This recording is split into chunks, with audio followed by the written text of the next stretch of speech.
And welcome along, ladies and gentlemen, to the Apex Legends Preseason Invitational here in Krakow, Poland.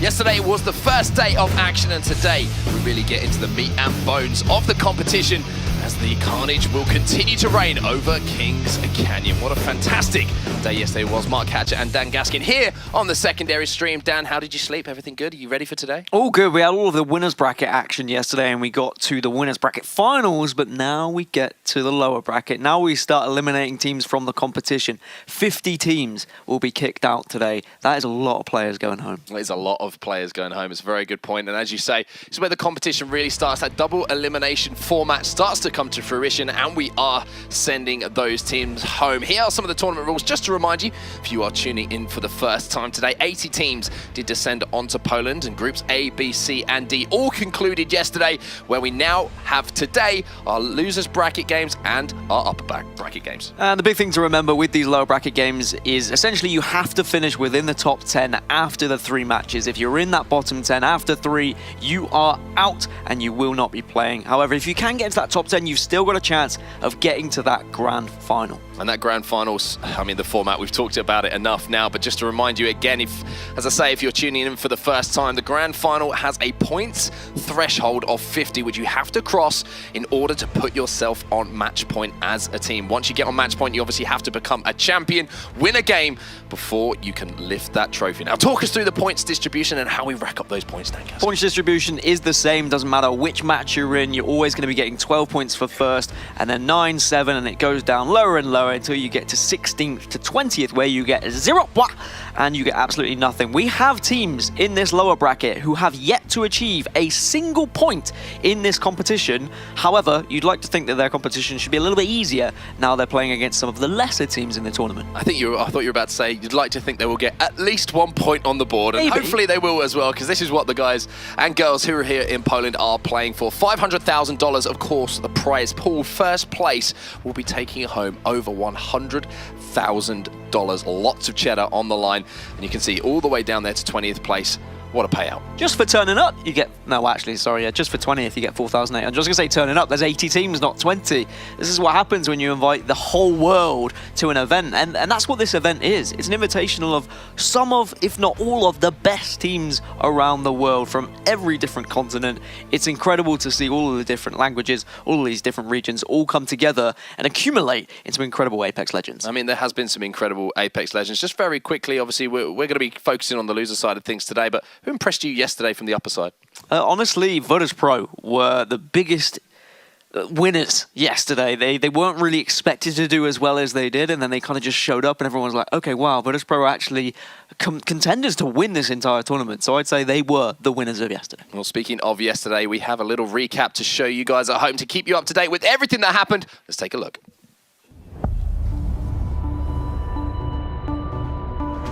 Hello everybody and welcome to the Apex Legends Preseason Invitational, where we have 80 best teams in Apex Legends, 240 players from around the world. Armor swap attempt in the middle of the skirmish here. Should be able to get it. He breaks, he parts. Are you kidding? The stage is amazing, and yeah, it's amazing to play.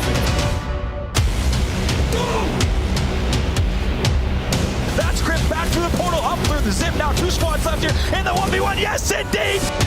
We just know how to play, and we knew what teams, how they played, and we just played on our advantage, knowing what everybody else is doing before.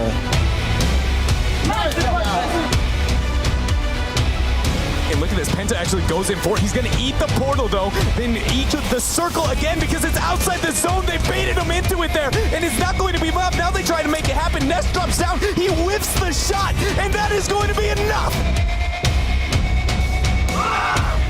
Are TSM able to get looted up? Are they able to reposition and put themselves in position to pick up another win? They've got the high ground and they've just jumped in. TSM are getting aggressive here and they've done it again. Back to back for TSM.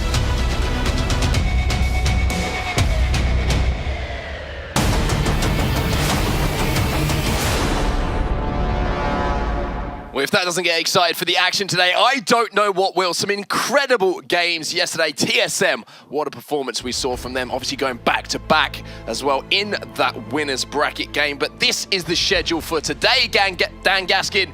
We've got so many rounds of Apex Legends to get through. Personally, I quite like Gandaskin. I think that is going to be my new nickname. Gandaskin. That's going to be my gamer tag. But yeah, we start off with losers bracket round 1 today. So we're going to be kicking off with the losers from Group A and Group B of the winners bracket. And there were some closely contested games in that particular round as well. So some teams who only missed out on progressing in the winners bracket just down to tiebreakers. So you'd expect them to be the ones who we really should be focusing on as to moving on in this competition. I mean, there's a few teams that are in this lower bracket that found themselves here after maybe performances yesterday that were a little bit below par, they would say for themselves. And, you know, one team I do want to focus on a little bit is Sonics, because we were talking about them being potentially one of the top 5 teams to go through from their groups yesterday.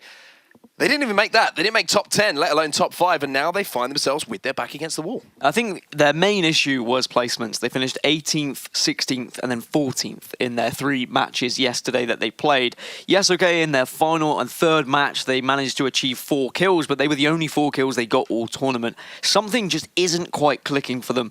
I know there's always going to be that consideration of, is the circle right for my team for where we're dropping? But you've always got to look at, are you rotating correctly? Are you being aggressive enough? Are you being too passive and maybe not searching for some of these third-party fights? Because you have to take some sort of engagement. You have to be confident in your ability, because if you are so passive that you turtle up, the teams that do thrive under the pressure of being aggressive and getting down and dirty with you, then you're going to struggle and you're going to lose those fights. I think one thing that I sort of noticed as well, looking through the list of teams that we do have in our first group today as well, is a lot of them were guilty of not getting that early rotation, that hard rotation into the circle. We're kind of fighting from disadvantageous positions on the map to try and get inside that circle, to try and secure some placement points. I'd like to see a little bit more hard rotation, maybe a little bit earlier on. As you say, take that aggression, take those fights if anyone else is trying to do the same, and lock down those early placement points. I think a lot of it's down to maybe lack of preparation and also a little bit of fear as well. The best teams that we've seen in this tournament so far, the likes of TSM, the likes of Rogue, after the first circle, they have a pretty good idea of where that last final circle is going to be. So they will rotate down to pinpoint accuracy. Whereas some of these teams we're seeing in the lower bracket, maybe they have like a little bit of a rough guess. So they go, okay, maybe we'll just push towards this area and then we'll see where the ring goes and then we'll carry on our rotation rather than really committing to a deep rotation. And another question that I'm looking forward to having answered as well is we saw yesterday drop locations not being too huge of a factor as far as who was contesting who, and you know, everyone seemed to have their own spots in the lobbies that we had, because obviously we had the groups a little bit ahead of time. Maybe those teams were able to look each other up, do that little bit of research on where they were going to drop. But today, certainly going to be some teams who are going to, you know, their favorable drop position might be contested by someone else. Yeah, I think maybe we saw 3 or 4 early engagements throughout the entirety of yesterday across both the mainstream and the secondary stream.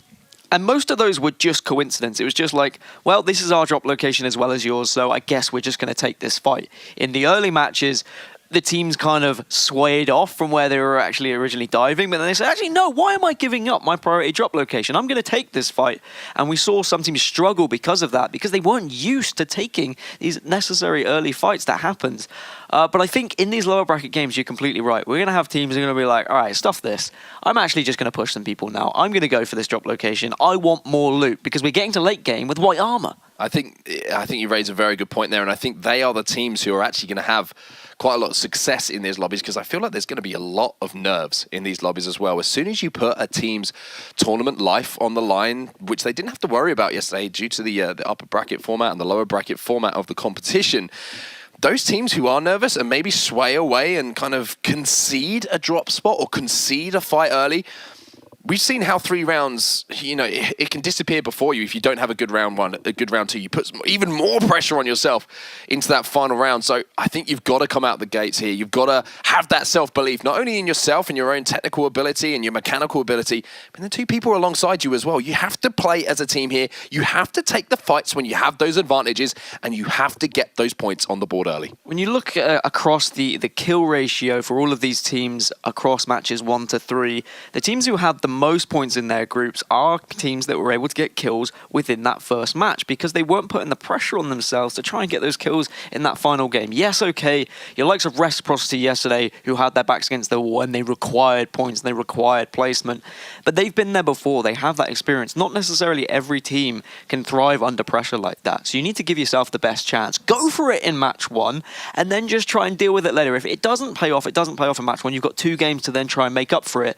Don't just play scared, don't play passive, and then have to just suddenly change everything in your playstyle match number 3 as a desperate last attempt. And something we noticed yesterday was, the lack of early engagements. A lot of the time we were getting to that second or third circle before we were even seeing one team be eliminated from Kings Canyon, before we saw an entire team wipe. Yes, we saw maybe 1 or 2 players being dropped, being eliminated, but even they were able to respawn a lot of the time. It seems like so many teams were focusing on staying alive and avoiding those fights early on, taking a rotation away from where other teams were before trying to get some points on the board. And they just gave themselves too much to do a little bit later on. The thing is, if you do rotate, into the circle, you don't take a fight, and you find yourself on the periphery, the likelihood of you being able to get a good position if everyone is inside that third circle and being able to take an advantageous fight, it just diminishes second by second as that ring closes in on you. Yeah, you really have to be considering as a team what your priority is and where your strengths lie as well. Where are you going to be able to pick up these points? Because that's what you need in these matches, essentially. You need to get points to be able to make sure you finish in the top 10.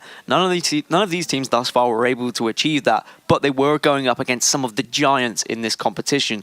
When you look at, for example, Team Cooler, the French squad, they managed to finish 3rd in one of their matches. However, they still finished in that bottom 10 because they just weren't able to get... I think they got 1 kill across 3 matches, even after finishing 3rd. It's really not going to get it done. I mean, the other way to look at that is the way that Reciprocity made their way into the upper bracket from their group. They had a couple of shoddy games, the first 2 games, 19th and 16th, but then they put together a big kill game, which they had to do, and they left it till that last game. Try and get that game in early if I'm one of these teams right now.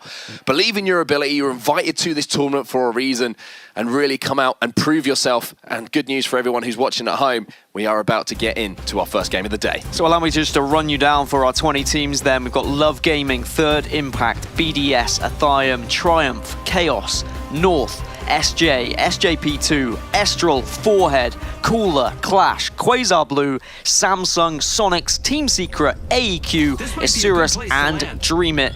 They are competing for their tournament lives. And you can certainly tell things have got a little bit more serious today, not only in the arena itself, but on the commentary desk, because I didn't laugh at the word Forehead. I'm so proud of myself as we get into our first game of the day. And Forehead are going to be heading towards Thunderdome as well, and you saw them just scouting around to see if anyone else was going to be joining them. If no one else is joining you, then of course you have the ability to loot freely, and you can drop and spread across wherever you are heading towards. But there are a couple of sites being aimed down, so maybe they are concerned that someone might be joining them a little bit close here at Thunderdome. Of course, you have that settlement just to the side of Thunderdome as well. Certainly have to keep your eyes on a swivel and your head on a swivel. And one thing that I do want to see swiveling a little bit more today is Forehead early, rotating a little bit earlier than they were yesterday. We saw them so many times sort of fighting against the ring, trying to move in, and not being able to, not with the best loot either. A lot of the times it was with white armor, and they were kind of playing that survival game. Would like to see them maybe look to locate that circle a bit quicker and maybe move out a bit quicker. Yeah, Forehead finished 11th in their group yesterday, so they were close. They were teetering on the edge of qualification. They had 10 points, which was okay. Their finishes weren't great. They finished 12th, 11th, and then their final game they actually finished 5th, and you thought there was a real chance they were going to qualify through. Unfortunately, it didn't really work out for them. We're seeing here, we're jumping on board with Third Impact, and one player already seems to have disappeared off the map of Kings Canyon, and they haven't even managed to get that recovery on the banner. So I'm just wondering here if they were hassled a little bit on their landing, Dan. Maybe you're seeing a little bit of early aggravation here. Yeah, 3 players have been taken off Kings Canyon thus far, but still 20 squads as that circle is moving very heavily towards the southeast. So that kind of repulsor landing pad area is going to be a good place to set up shop and then see where that next circle is going to be to give you a clearer indication of where you're actually going to be able to push and set up. And the reason why a lot of these players are very good at realizing where these circles are actually going to be is patterns do emerge. A lot of these pro players have noticed that when the circle is ever so slightly over water, the circle tends to prioritize the nearest main location, the main named location, and that's why they can guess so accurately as to where it's going to finish. And obviously we're seeing the guys on QLash here on one of the newest locations to Kings Canyon, the laboratory, of course, labs. And the beauty of labs here is you're going to see that huge portal there, which is in front of them, and the ability not only to loot up if you land here, and you are on uncontested, of course, is the fact that you can wait. If you're uncontested, you can loot up, and then you have exactly what's happening here, the ability to redeploy through this portal, get a lot of height on the map, and traverse a lot of land to where that circle is going to be located. You do often see teams push from labs towards the likes of Hydro Dam, towards the likes of Repulsor as well. So if you are looting those areas, ever since labs was introduced to the map, thanks to the new Wraith event, you have to be very aware of the possibility of people just landing on you aggressively. And I'm sure if you've been playing at home, a lot of people do land labs. It seems to be a death zone at the moment, but I'm sure it will calm down as people just get over the new and fun, exciting portal that's been added to the map. The only way that I have fun is by annoying other people in game, so I drop labs and I'm caustic. But anyway, let's move on from my gameplay and let's talk about some people who are a lot more talented than I am, and it's going to be Team Secret at the moment, who are coming on some fire and having to rotate. They could hear the communication there, just faintly in the background saying there are people behind us, not willing to take that fight early, maybe looking to get a little bit of better position on the map before turning around and thinking about engaging. Team Secret, of course, unfortunately losing their third player before they came into this tournament as well. They were actually considered a pretty strong team, but due to some issues, they had to make that last-minute change. And that's why we see Limek come in as a final replacement. What I love, though, what I saw when they came under fire there, one of the players just instantly dropped a couple of shield cells because he knew his teammate didn't have any sort of regeneration whatsoever. So even though you get that little bit of panic, oh no, what's happening, you're still able to think quickly and still able to drop a little bit of help to your teammates. Yeah, and that calmness under pressure is something that TSM showed so many times today in their decision making, and it's just those tiny little macro decisions sometimes that can change the tide of these battles. We are seeing a battle go down now, and it's actually going to be Chaos Esports Club who are looking to push onto this team, who are locked up in the little hut at the moment, and the Peacekeeper doing some damage. No choke on the Peacekeeper at the moment, meaning that from range it's not going to be quite as offensive, but boy, when it gets up close and personal, that's going to hurt. There's a real chance for a lot of these teams to actually, it sounds silly, but enjoy themselves in a game. A lot of them have only got one kill in this tournament, or even no kills, and very little points to work with. Now they can just actually shine in a lobby full of teams that have also been struggling in this tournament. And I think it was North they were actually fighting there, and they've managed to get away from that battle. Chaos trying to push in, and one thing I just wanted to highlight here as we jump on board with Chopper from Chaos Esports Club, who of course has that skull piercer on the longbow as well to do a little bit of extra headshot damage when he lands those shots, is just the composition of the teams here. And one of the things I want to quickly talk through is how they're using the correct characters in the correct way there. They were sending in the Wraith first there with the Peacekeeper to try and land those shots because he has that mobility and that Q to get out of dodge should he take that damage. Yeah, I mean, I've had this discussion with a lot of players and pros alike, and also fans of the game, and where do you stick your damage dealer? Where do you stick your main slayer on a team? And a lot of people say, well, you want it on the Wraith because of her ability to get into fights quickly. But me personally, I think Wraith is great as a distraction technique. You get her in, you do as much damage as possible, and then you get out. And then you have your main slayer as a Pathfinder who can then just zip on it, grapple on in, and finish everybody off. Yes, okay, they're not going to be dealing the most damage, but they're going to be the ones who are going to getting those kills, getting those knocks. And then the more you think about it, you sort of had a deep dive as well. The communication on the Wraith is absolutely vital for someone who is maybe playing Pathfinder, playing that position where they have the ability to reposition themselves to finish off the kills that are being communicated by the Wraith. So certainly something that these pro players are going to be keeping in mind. And you can hear at the moment from Cooler screaming out some communication as they take this tower here around Repulsor. You can see the battles going down, and this is where a lot of the battles are going to be going down. 20 squads still left here as we're seeing round number 1 close in. There's going to be 20 squads all heading towards this Repulsor area as well, so you have to find whatever cover possible. There's only these tiny little pylons that Cooler are currently being able to hide behind, but they're trying to just stay away from certain edges because they want to only be at least seen by one team. ideally you don't want to be seen by any teams, but when you are in a vulnerable area like this, you've always got to assume someone is going to be looking at you, and of course the passive of Wraith is going to really help you see that. Well, the good news is Sonics are getting busy in the kill feed. You can see it there, picking up some points already, taking down a player there from ISG, and Isurus Gaming here are going to be stuck in the market, so they've got a long way to rotate across the map at the moment towards Repulsor, and the reason that they're not able to rotate quite so freely is because there's a team sat up top, and that is going to be Sonics.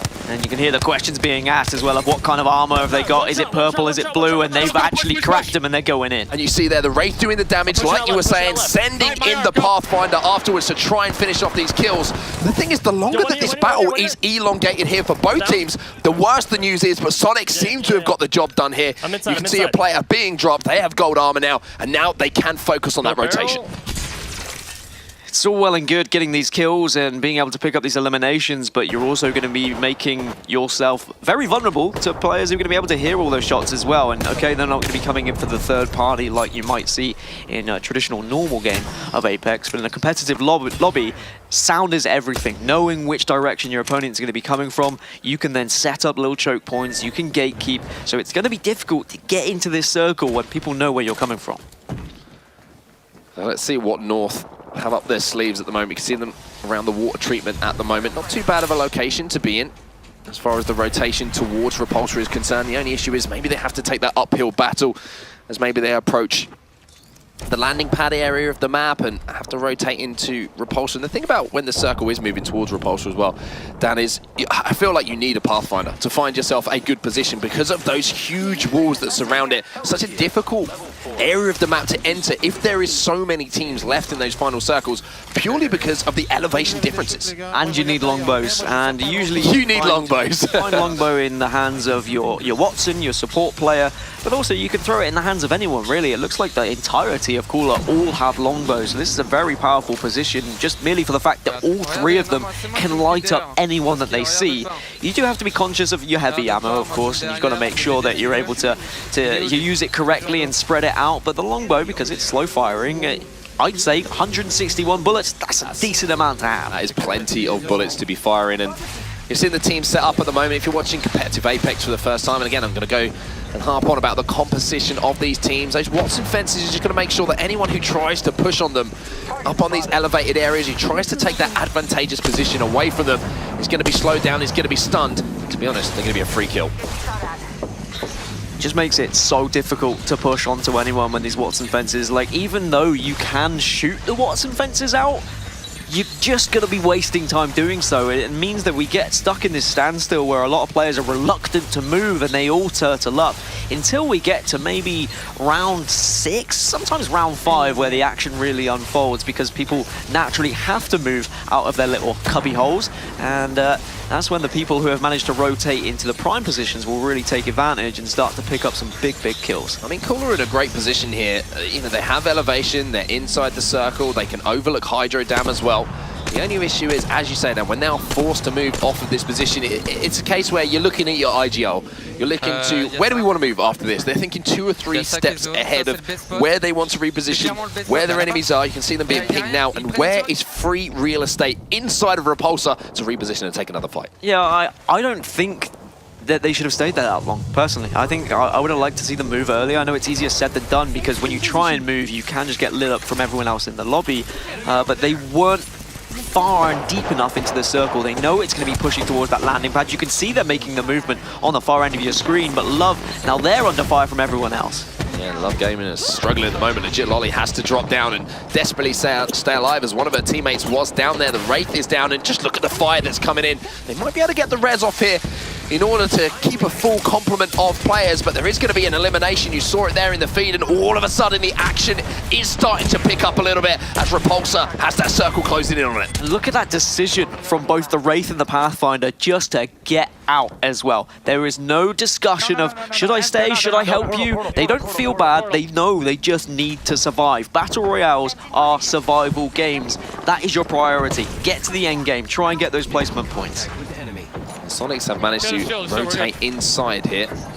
Yeah, they're here. Of Repulsor, taking hold of one of these warehouses, and one of the reasons that kind I'm liking the idea of these final circles. Yes, we have a lot of closed areas, a lot of buildings inside Repulsor. We have a lot of different elevations, but when that circle closes, that's going to force the movement not only, laterally across the map, it's also that change of elevation. As we see Cooler start to heat up a little bit. Laggett hit a beautiful shot on Kulash player there. He was trying to maybe think about ascending that zipline and taking that high ground position from them. It's going to be the first squad taken out. Clash, unfortunately, going down, and that's not how you want to start match number one, but maybe they learned something this game. Maybe they didn't rotate quick enough. Maybe they didn't get into one of these prime positions, and the team that Athayim are shooting at right now, I would say are in pretty prime location because they're going to be relatively central to the circle, and they have so much high ground as well. It's very, very true. As you can see, maybe we're moving slightly more central than I was expecting as far as the circle is concerned. I was kind of, as we talked about before, expecting maybe the circle to be dragged a little bit closer to that coastal edge, but looks like a lot of teams are going to have to move. Maybe a little bit of surprise in some of these teams of where this circle is from where they sort of located themselves in that second circle. The circle has been doing some strange things during this tournament. I think everyone can agree with that. It hasn't necessarily been in the predictable places that we've seen in prior competitive tournaments and pro scrims. But I think Landing Pad was a good guess, and Landing Pad still is within that zone as well. So we'll see where it ends up in the next round. But I think those guys who are very high up and have that high ground to work with, and those longbows should be in a decent position, but you've got to be careful when you're going for those eliminations because you leave yourself vulnerable from being shot from elsewhere. It is going to be time for the revive to come in, and that's the one good thing about the fact there's so many teams still left in the lobby. If you get a player knocked, the likelihood of them getting finished off due to the proximity of each team to each other and the amount of shots being fired, longbow shots being fired, you are going to have that opportunity to potentially get the res off before that player is going to be taken down. A couple more kills going down in the feed as well. You can see TRI losing a player here, or being downed, I should say. And it's Samsung who made their way to Landing Pad first, and they've been able to get control of this building and exactly what you needed. They've predicted this circle down to a T. Yeah, and this is one of the only real enclosed buildings available around the Landing Pad area as well. You can see Team Secret, I should say, excuse me, are set up around the outside wall here of Landing Pad as well, but that little compound just to their left is pretty much the only closed space here. So you have to say that Samsung are in a fantastic position as we are looking at around a minute's time to enclose on that fourth ring. Even though Samsung are in a really good position to potentially win this game, they're not in an amazing position right now to pick up a lot of kills. Whereas the other boys we just see of Team Secret, they're in a great position to just lay down fire on everyone who's going to be exiting out of Repulsor, and they can really pick up a decent amount of kills here. Yeah, and Sonic's Wicked has just become the kill leader in the lobby as well. He has, excuse me, 4 kills to his name, so we were expecting a little bit more from Sonics yesterday, and maybe they got up early in the morning and they were smelling the coffee because they've started off exactly how they wanted to as far as eliminations are concerned. Astral Esports, again, this was the position I was saying was great in the previous circle, but it's just outside of the edge now, so they will have to drop ever so slightly, which could be to their demise, as Team Secret again still dancing around these fences, still hoping to pick off a couple of players as they now are all exiting Repulsor, so this is where they can potentially pick up some kills. 16 squads still left, which is slightly less than what we saw yesterday. A couple of battles have been taken. But you're looking at SJ Gaming here, making that rotation in from the low ground, but the only problem is, as you can see, those Watson fences in front of them mean that there is another team who are set up. That was the team we were watching just a moment ago. I believe it was Team Secret who were holding down that little cubby hole just behind that defensive wall, and it is Team Secret here. You can see that portal set down.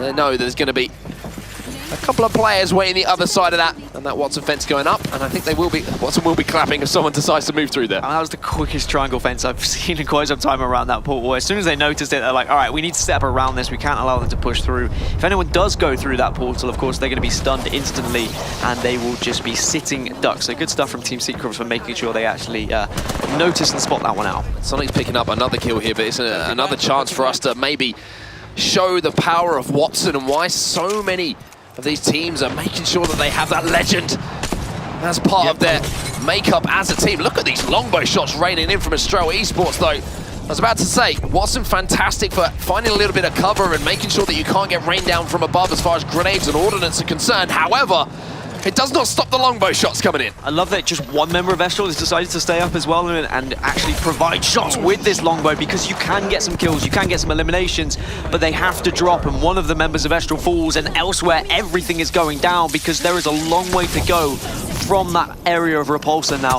over towards landing pad. 12 squads currently left in the lobby, but that is dropping second by second. 35 seconds left on this ring. A team trapped behind that truck just at the bottom of the little track here as you try to enter landing pad, and look how tight that next circle is. We really are going to see some action as we see the assists come in, we see the knockdowns come in as SJ Gaming again a little bit aggressive. Teams desperately trying to revive their teammates as well, wanting to get into that final circle as healthy as possible, but it is so difficult when you're being shot from every single angle. If you leave any sort of angle exposed, there is going to be a team taking advantage of that. Because there's so many teams in such a small space, it's going to be rough, and the circle is closing in, so things are going to go from bad to worse for those teams who are trying to get into that circle in 20 seconds. Just like to check in on Samsung as well to see if they're still holding down that building. They were the team who had control, and yes, there they are, just overlooking all the action that is going on. They can just peek out these windows.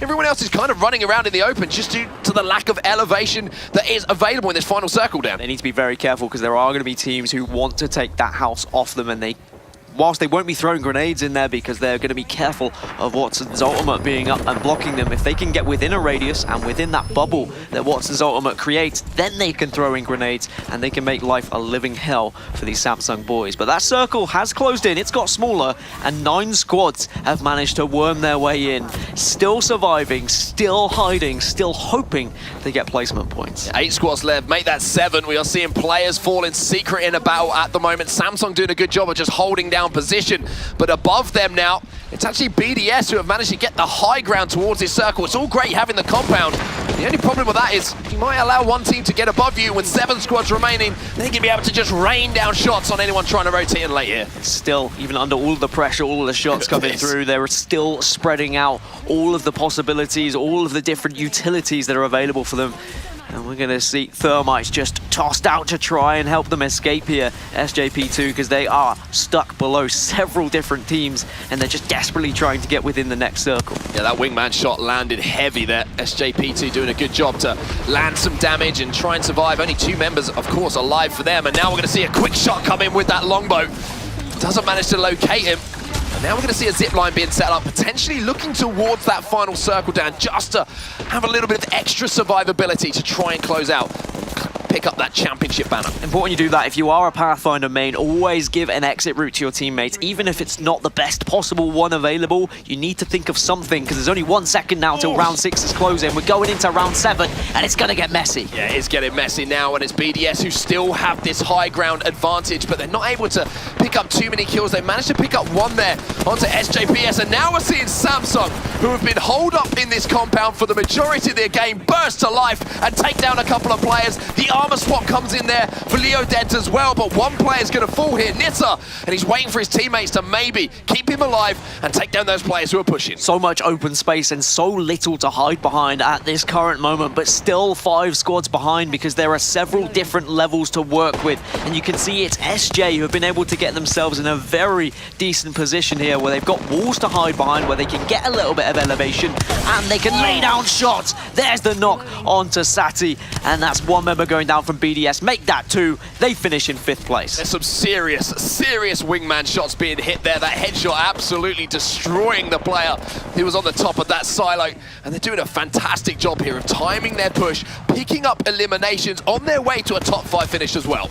Trying to lay down some wingman shots, just going through the portal. You end up in the red, so you're going to be taking a big chunk, but it's SJ again in prime position, and now they're getting aggressive as well. They can smell the blood. 2 squads left. Yeah, the Pathfinder getting height as well, so this is all theirs to lose at the moment. The wingman shots were good initially. Needs to finish off this kill, missing a couple, goes for the melee, still can't finish it off, but I think the teammate might have just come in there, or is that Pathfinder being downed? He is! SJ Gaming, they time it perfectly, they time it absolutely wonderfully, and they will pick up the first win of the day. SJ, who weren't able to finish within the top 10 in any of their matches yesterday, getting a victory here in their first match of the losers bracket round 1. Positionally, they did incredible. I think a lot of these teams are very good now at knowing where the circle is roughly going to be, but they don't know that final pinpoint decision. So it's going to be down to the in-game leader in those final moments to be saying, all right, we need to be moving here. I think the circle's going to be going over here. We can traverse the map this way.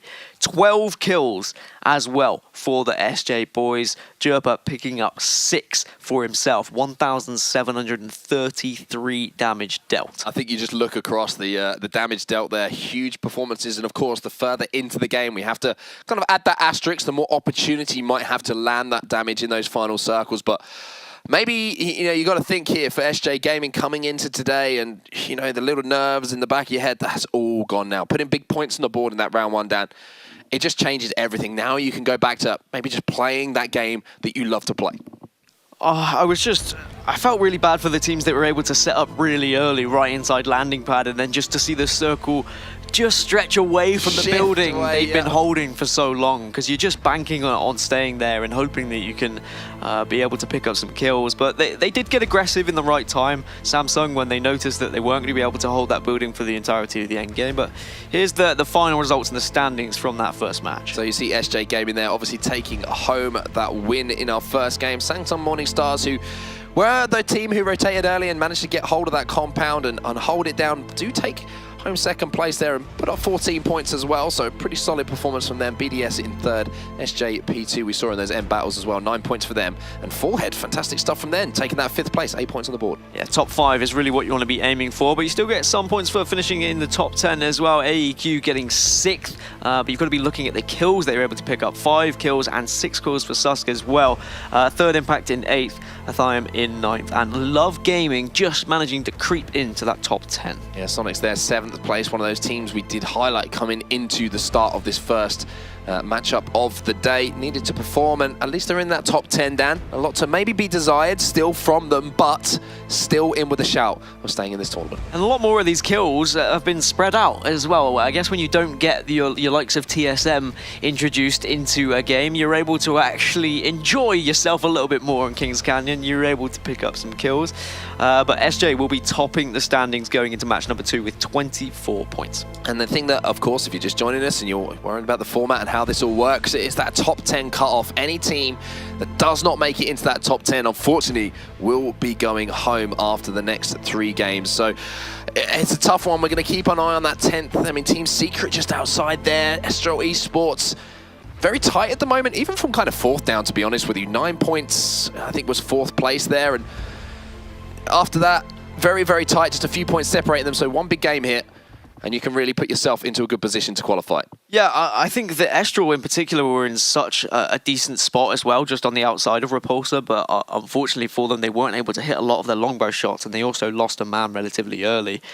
Because of that, they really struggled to pick up the kills that they had the potential to grab, and unfortunately for them, they didn't necessarily get the points I think they deserved for their early rotations. However, we'll see whether they're able to change that in match number 2. And of course, match number 2 is what we're going to be waiting to get underway as well. As we see, we're lucky enough to see from our commentary position now, we can see a couple of booths and the players kind of having a couple of chats between themselves and maybe discussing some of the issues that they had in that first game, some of the things that they would like to put right and maybe improve on for that next game. Dan Gassing, by the way, fantastic technician work there. You probably didn't see that on camera, but Dan just managed to replace one of the cables on our monitors to make it work. I didn't know you had that in you. It was just a moment of blind panic when I saw a blank screen, and I was like, right, I need to get that out my GCSE mathematics here, because that's somehow going to help.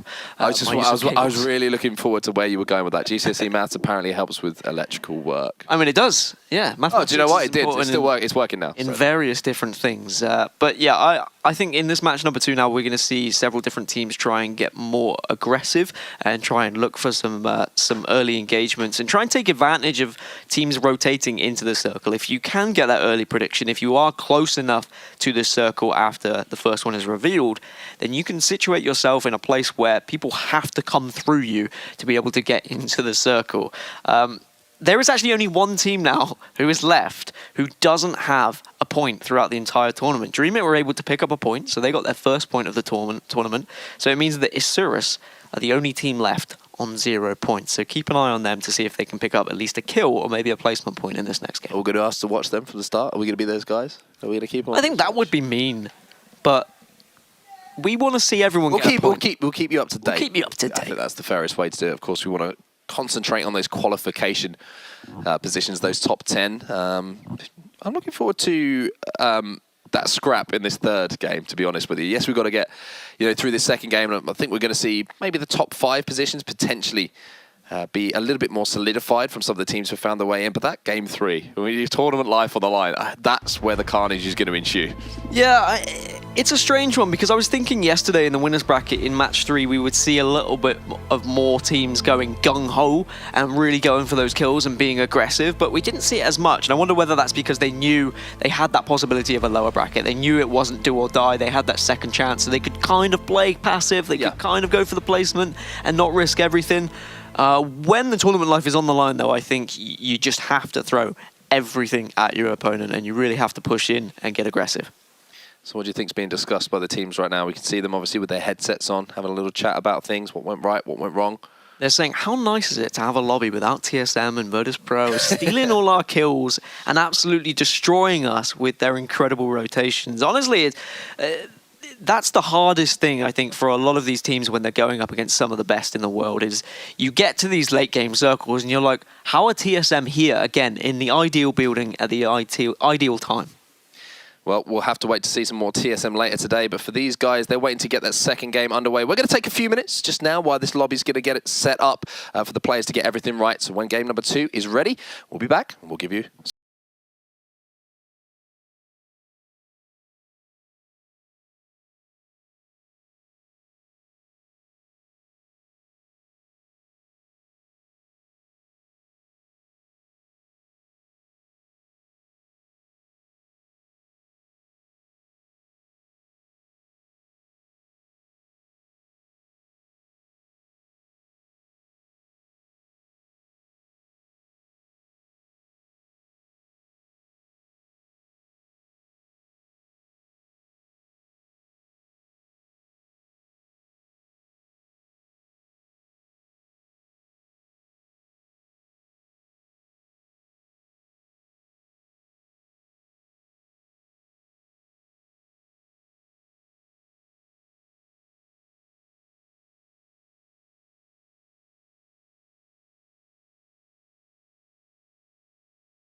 Welcome back once again, ladies and gentlemen, to the Apex Legends Preseason Invitational. We've just seen our first round of action from our first losers bracket group today. Congratulations to SJ Gaming, of course, on taking home that first win of the day. 12 kills alongside that as well, so a great start for them. But now it looks like we are ready for round number 2 to get underway, Dan. Now it's a time where you start to have to talk about that do-or-die mentality for some of these teams. Yeah, match 2 is where you either have to shift your momentum towards getting more aggressive, or where you feel like you've achieved a decent amount of points, you can start to play a little bit more conservative and say, okay, well, we can let people push us now. We can be the team that sits inside a building. We can wait, and we can actually save all of our utility in case we do get to that end game. Because a lot of that is a lot of Apex Legends for me is resource management as well. Is keeping as much shield batteries, as much shield cells, as much arc stars for that late game. Of course, the final circle is entirely dependent on how much resources you need. For the previous circle we had in match number 1, it was quite an open circle, so we didn't get to that final situation where it goes tiny, where everyone's just stuck in a tiny place, and you have to throw grenades and you have to use your Wraith Q. Instead, we had a little bit more open. It was able to have more gunfire, so your SMGs became more prominent. However, we'll see whether maybe in match number 2 we might get a smaller circle and where that utility will come into effect. And if you look at the standings at the moment, I'm thinking objectively here, sort of from the outside looking in, those top 5 teams are going to be feeling pretty good after putting the points on the board in the first game. Of course, their confidence is going to be high. The teams who are kind of in that bottom half at the moment, they're going to know what they have to do. They know that they're going to have to maybe play a little bit more aggressive, look to pick up eliminations to put themselves in contention. The scariest place for me at the moment is maybe being that 7th to 11th place, because that's when you're kind of thinking, you're looking behind you instead of in front of you. You're thinking, just need to get inside this top 10.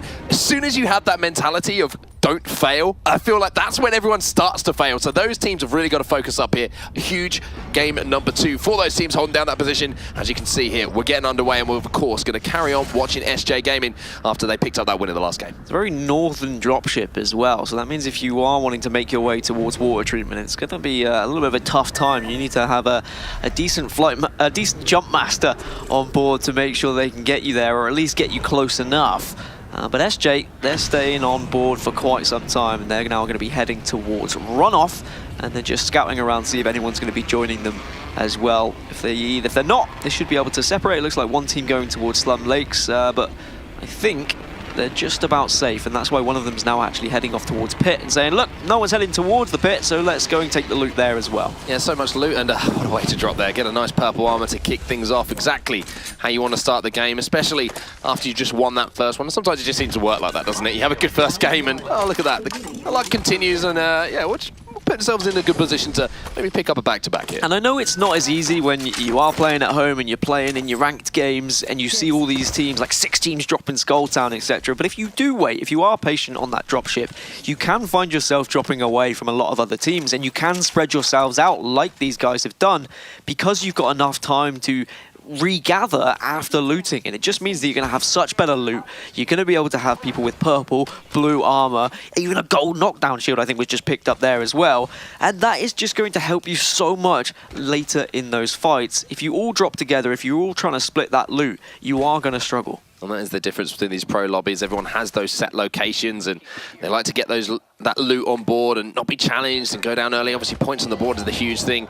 Whereas my favourite thing to do, of course, when I'm dropping down is scream to you, I don't have a gun, Dan. Do you have a gun? Please give me a gun. Please help. Well, usually I have all of the guns and all of the weapons and all of the ammo. I have everything because I'm a little loot goblin. As Forehead find one player going down, it's going to be Pride, and it means that Payne and Linz now have one of 2 options. They either retreat or they try and take this fight. It depends how much damage was done to the opposition team here at Thunderdome. Yeah, Hemlock, single fire selected as well, just to have a little bit more accuracy at distance. And the scout, I mean, he's only got 1 bullet left here. He's got to do a good job of keeping his teammates in, well, keeping that team who are pushing at bay, and it seems like that scout shot maybe has just kind of potentially warned a team off, looking for the finish now. So there is actually an opportunity here for a couple of players to be taken down. It's actually Forehead who are going to lose the first player in this game. Venus takes down Pride. There's going to be points on the board here. Yeah, it seemed like they traded 1 for 1, Triumph and Forehead, but unfortunately for Forehead, they weren't able to take down that player and get that elimination after the knock, and then that's when the revive came through. and now Forehead have just had to retreat. But let's see whether Triumph are going to be allowing that retreat. It looks like they're saying, all right, well, we will. We're going to carry on looting Thunderdome. We'll just maybe wait around this beacon to ensure that that third player can't be brought back. Yeah, very interesting to see that challenge early on around the Thunderdome area, especially when there's so much loot still up for grabs. So you have the feeling that maybe that was a contested drop in that particular situation, or maybe one of those teams just landed to the side of Thunderdome and thought we might be able to get a pick here just while they are looting. They might have had a weapon in their hands that they might be able to do with a little bit of damage from distance. But now we're going to move over to Samsung Morning Stars, of course, taking home that second place finish after an early rotation towards the end circle. Last time holding down that compound within for pretty much the majority of the game. Just that last little circle movement really sold them out as far as having to hold down that compound for the entirety of the game. But they're in a great position now as we jump on board with Isurus Gaming, who do need something to happen. Come on, Isurus, get your first point, get the elimination, please. They've managed to get 2 knocks. They haven't got any elims yet, but it looks like they're going to be getting their first points of the tournament in this fight in Canyon at the moment. There they are. Welcome to the Preseason Invitational. It's taken you 5 matches, but now you've got some points on the board. Let's see if you can build from that. And let's see whether you can actually finish off this squad, or whether Den Pride is going to be able to survive for Estral. Estral, who you remember from match 1, had prime position for quite some time, but weren't able to pick up those kills, weren't able to secure as much points as maybe they could have. I feel really good now they've got their points on the board. You know, it's kind of that warming, humbling feeling. It's like, all right, boys, good stuff. You deserve to be here. You've done And now we're going to see Quasar Generation Blue actually set up here around Bunker Town, and one player did get knocked. It looks like there's some trouble going on, to be honest with it. Attain, one team who have been struggling a little bit, seem to continually be struggling here. Shots going in here from the R301. The distance will be not too much of a problem, and won't be either short range, because that Peacekeeper is going to absolutely chunk the player as Defties is now looking to close down the space on that Wraith, but they can't quite get the finish. They do have the time here to get the res on. Good communication though, just to ensure that someone's blocking the door so they could make sure they get that revive. But the Wraith player did get away. A couple of missed shots though. There could have been a finish there, probably could have been a knock if he had been a little bit more accurate, but very different when that Wraith is dancing around, strafing and trying to avoid you. It looks like a pretty central circle, so that's why we're seeing a lot more early engagements, because everyone is rotating from out. Well, they're not rotating, they're actually just moving from the outside to the inside, just W-keying towards that circle, and they're all running into each other at this point. And that's going to be the interesting thing here. That round, you know, second or third ring really are going to be interesting, because every single player is going to be converging on that circle. Every single team, excuse me, going to be converging in that circle from essentially a different angle. And one thing we just noticed in the makeup of this team as well, we are seeing a lifeline, and we saw that from Reciprocity. Yes, they didn't have too much success with it. They're certainly seeing a little bit of variation in those legend picks. Yeah, North taking lifeline maybe to go for a little bit more aggression. It doesn't sound right using 2 support legends to actually go for aggression, but the fact you've got the quick heals and you've got the quick recharge of the shields as well from Watson, it does work out really nicely if you like that close quarter combat. And of course you get the quick res with lifeline as well. North were only able to pick up 1 kill yesterday in their 3 matches, so maybe they just felt like they weren't doing enough, or they weren't confident enough going in with the Pathfinder. Quasar Generation Blue are in all sorts of trouble though. Rhythm's going to be the last player alive, does manage to crack a shield, but the only problem is the shield's cracked.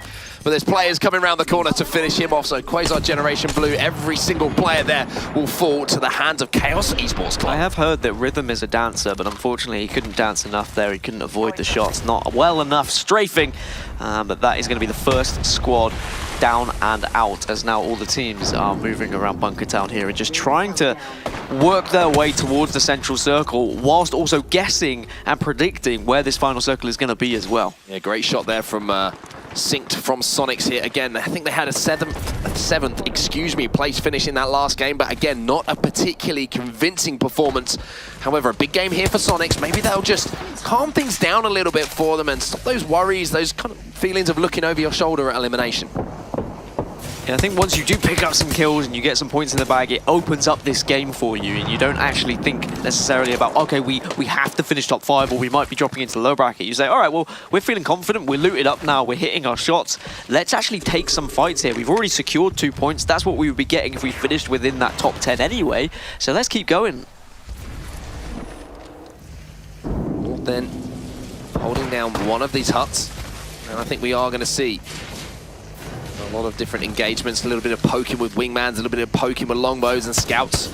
As we see also teams traversing across the map, that sort of time from the bunker side of the map. And you can see Market's quite central here, Dan, so we might be looking towards a finish around the Market area as well. We're going to have to see. The big part of the game here is where this central circle is going to move. Is it going to locate itself in a place where a lot of teams are going to have to force themselves through particular choke points towards it? And most importantly, is there going to be some teams who find themselves in position to control those choke points and pick up quite a lot of eliminations? Yeah, a lot of teams will be relying on what they've seen previously, not just in this tournament, but in scrims as well. Cave's finish is entirely possible at this point. This is where really you want to be in a place where you can use Pathfinder and use that Pathfinder to get as much knowledge as possible of where that ring's going to go. And Cage is a good place to be standing because there is a beacon over at Cage. And it's very interesting as well. You talk about composition of weapons across a team. Difficult to judge at the moment exactly what you might want to be holding. You're kind of covering a lot of bases with the alternator, longbow combination here. Obviously short range, long range covered. But if we do move towards that cave area where things do start to get very, very tight, maybe we'll see a few teams and players swapping out those longbows for an R99 and a Peacekeeper setup, trying to take 2 short-range weapons instead of taking that long-range weapon. And of course, sometimes you just have to deal with what you're given when you go through your looting process. If you are a team who's on the outskirts and you've had to loot up fast so you can rotate early, you might not have the ability to pick and choose as to what you want. You might just be given whatever is on the floor, whatever is in a little box for you. So Cooler then, they haven't moved too much here. Secret coming under a little bit of pressure here. They've been holed up for a while, but shields, not too much of a problem. Of course, with that Watson ultimate inside that room, we'll be slowly just regenerating those shields. Health is the one thing that you have to keep your eye on, to be honest with you. But it looks like they've got plenty of heals to be working with as well. Let's take a look across some of the teams here just to see where they are located, as this next ring will be closing in around 30 seconds time, as Aladdin ain't going to be moving. Team Secret ain't going to be moving, but one team who are on the move is SJP2. They're in Market at the moment. Maybe they're hedging their bets on a Market finish yet. Around Market, or at least the little settlement outside of Market is also somewhere it could be heading towards as well. So yes, okay, hedging your bets early can really work out, but it can also very much not work out in the same situation. It's probably going to guarantee you a top 5 if you can predict close to where that final circle is going to be. Here's going to be the next one, and Market just on the edge there, but also Cave still in as well. So Market Caves was a good bet for a lot of these teams, but now you've just got to make sure you are looking at the possibilities of the 2 or 3 final circles of where it could be heading. And if it does move towards Market, that's going to be a very interesting finish, because you have so many close quarter areas that can be held down by those Watson defenses. You also have the differences in elevation, so there's going to be a lot of peak shotting before one team decides to maybe get a little bit ballsy and make a play in and try and finish off those kills. And Sonics, again, being aggressive here, taking these battles. I do enjoy what I've seen them from so far today. The thing is, right now, are Sonics being aggressive, or are they being griefed from several different teams from both angles? Or is it just one team who have managed to just fall into Market here and saying, oh, well, there's another team here, so we need to actually try and take this building off them, otherwise we're just going to be sitting here alongside them. As I say that, SJP2, here they are. They're in Market as well. They're going to be this team right on the other side. And they're just peeking at the moment, trading shots and trading shields. This is a little bit of a wingman measuring contest at the moment, isn't it, to be honest with you? Both teams poking out and saying, I'm going to hit you. All right, let's go again. And we'll see who hits the next shot. And jumping back in and recharging those shields. So a little bit of an ego test, to be honest with you. Quite enjoyed it. I would quite like to see one of them push. And I know that you could argue it's a waste of utility if you have got some grenades, if you've got some arc stars to use, but there's potentially 3 points available for you in such a short distances away. If you were eliminated outside of the top 15, you're not going to get any points. So maybe you push for those kills, maybe you are brave, but these are teams that are competing for their tournament life, so it's very difficult to have that bravery. We are starting to see a couple of kills, or downs I should say, in the feed.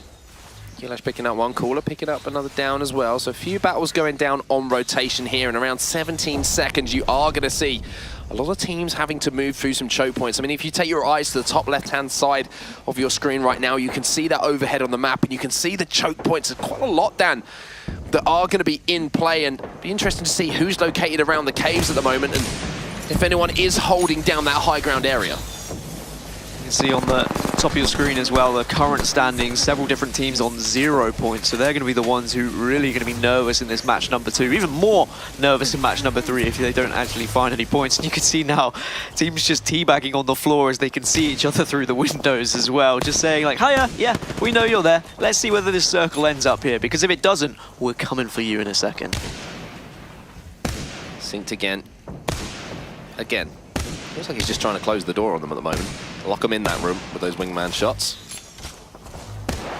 On the other side of things, you're seeing that door just being peeked. So both teams still trying to peek, but you can see here maybe Sonic's thinking about getting a little bit aggressive, sending that Wraith in synced and then backing up with that.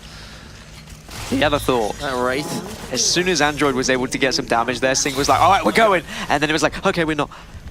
There was that moment of panic where he just suddenly took damage as well, as that circle moves just slightly outside of Market, but it is going to allow for a smidgen of Market still in the circle.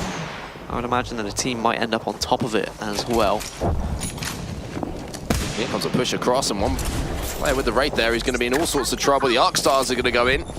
Just waiting for maybe for that Wraith to be pushed out here. SJP2, maybe the distraction technique that you talked about, Dan, being used here. The portal going down as well, and there you go, managing to escape. And I think just trying to set up an escape route here for them if that circle does close. And you can see from their position here inside Market, they've got some problems now because North have got this kept. They have Watson fences up in front of that portal, and that's pretty much the only escape method unless they go into the R99 fire, excuse me, the alternator fire from the SMG. That North are locking down. Good position here for North. Yeah, North have just been able to take that one side of Market that is going to be in the circle. And as you can see on the mini-map as well, there's 3-4 little tiny buildings that are going to be in this next circle as well. So I would expect a couple of teams to already be residing in those, as now North under fire. A lot of grenades coming in the way of Nook.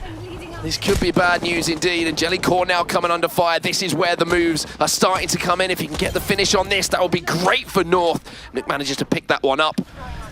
And now SJP2, they've been kind of in position to command a lot of the real estate here in Market, and they are making their move out towards North.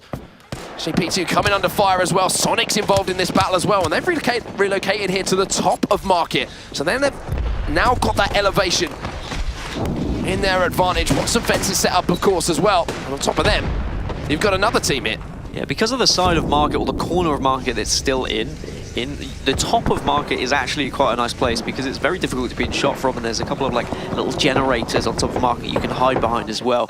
So I would say that it's decent positioning to take that. And you can see why the teams are starting to move at the moment. 30 seconds until this ring does close, and if you're looking at Market, there really isn't a lot of places to rotate out, to be honest with you. You have the doors to the side, you have the option of trying to maybe zip line up top and maybe lay down a portal, but with so many teams involved in the battles here within Market, someone is going to have to lose a battle here, and one squad is going to have to go down, as Sonics are making the move now, and they're picking up kills, taking down one player. This is fantastic positioning from them. Yeah, Sonics moved early, so they could get those teams rotating in that have the red on their backsides. It's what North tried to do on the inside section as well, but I don't know whether that's been successful for them, because they were taking that fight very early. Wraith tries to get the team out. He does get tagged in the backside as well, but I think just about managing to get away. Now you're going to have to see these teams be forced to move. One team here just trapped on that inside edge of Market. Not a lot of room, excuse me, to work with for SJP2 at this point. And again, having to take a battle just to get repositioned in here. So this is a huge fight, in not only as far as the game is concerned, as far as who's going to pick up the kills is concerned, but for placement points, this could be massive. The EVA 8 shots ringing in as well, landing. Look at this push coming in from Sonics. Love the aggression that's coming in. Yeah, Sonics just smelled blood. They knew there was vulnerability down below them. They could hear the healing, but now here comes the third party. They knew there was noise as well, but Sonics are straight back out, and they're getting aggressive with the wingman. But can you hit your shots? You got to do the damage and rely on your teammates to finish off. Sonics are still alive in all of this carnage that's going down. They are picking up so many eliminations at this point. This has been a fantastic run. They've put themselves in the position they've had to take these battles, Dan, but having taken them, they've had a lot of success. I love that they did take the battles. I think when you see the circle spread that far away from you, and you know it's going to be so difficult to get towards that final circle, you say, look, we've got 2 teams below us. We have potential to pick up 3, 4, 5, maybe even 6 kills here and really get some points on the board. Then we'll see see whether we can get into that circle. We trust our ability. We know we can win these fights. Sonics are a team who can progress through this tournament. Yeah, you're going to see Sonics involved in another battle now and dipping out here. Here's Android Dream. A little bit of a paranoid Android at the moment as he's searching around looking for that player. His team are trying to push out as well, but this is the choke point I was talking about. Sonics have won the battle and the right to move up onto these buildings just outside of Market at River's End. And this is where the battles are going to go down now. 10 squads remaining and not a lot of buildings to be hiding in either. Yeah, Sonics have done really well to get this far, but you can see they're not quite in the circle just yet. So they're going to move together and they have to move through open ground. They're going to be chunked by this red. They need to communicate, so they're pushing in the right areas. Pathfinder can get in, but are you going to be able to get the battery off? No, you're not. 2 members of Sonics down. Yeah, Synced is the last one alive here as far as being able to compete in the fight is concerned. And Secret in a decent position here as well. They do have the low ground, but as we talked about before, that Watson ult has changed the meta game as far as high ground, low ground is concerned, Dan. Yeah, I really like low ground. I think a lot of teams can agree on that as well. You've got quite a lot of cover here, and also with that final circle, you're not going to be stunned if you suddenly have to drop into it. But I'm not sure. While I don't know whether we're going to get to a final circle, we do have several different levels. I think when you've got 2 or 3 levels, you can get to that tiny circle right in the end game. So Cooler, one of the teams who are involved, and they're in a very, very nice position as far as placement is potentially concerned. All of them full shields. We've got Triumph Gaming who are involved as well. Maybe a team who haven't had the greatest of runs so far in the tournament. They're going to have some big points on the board.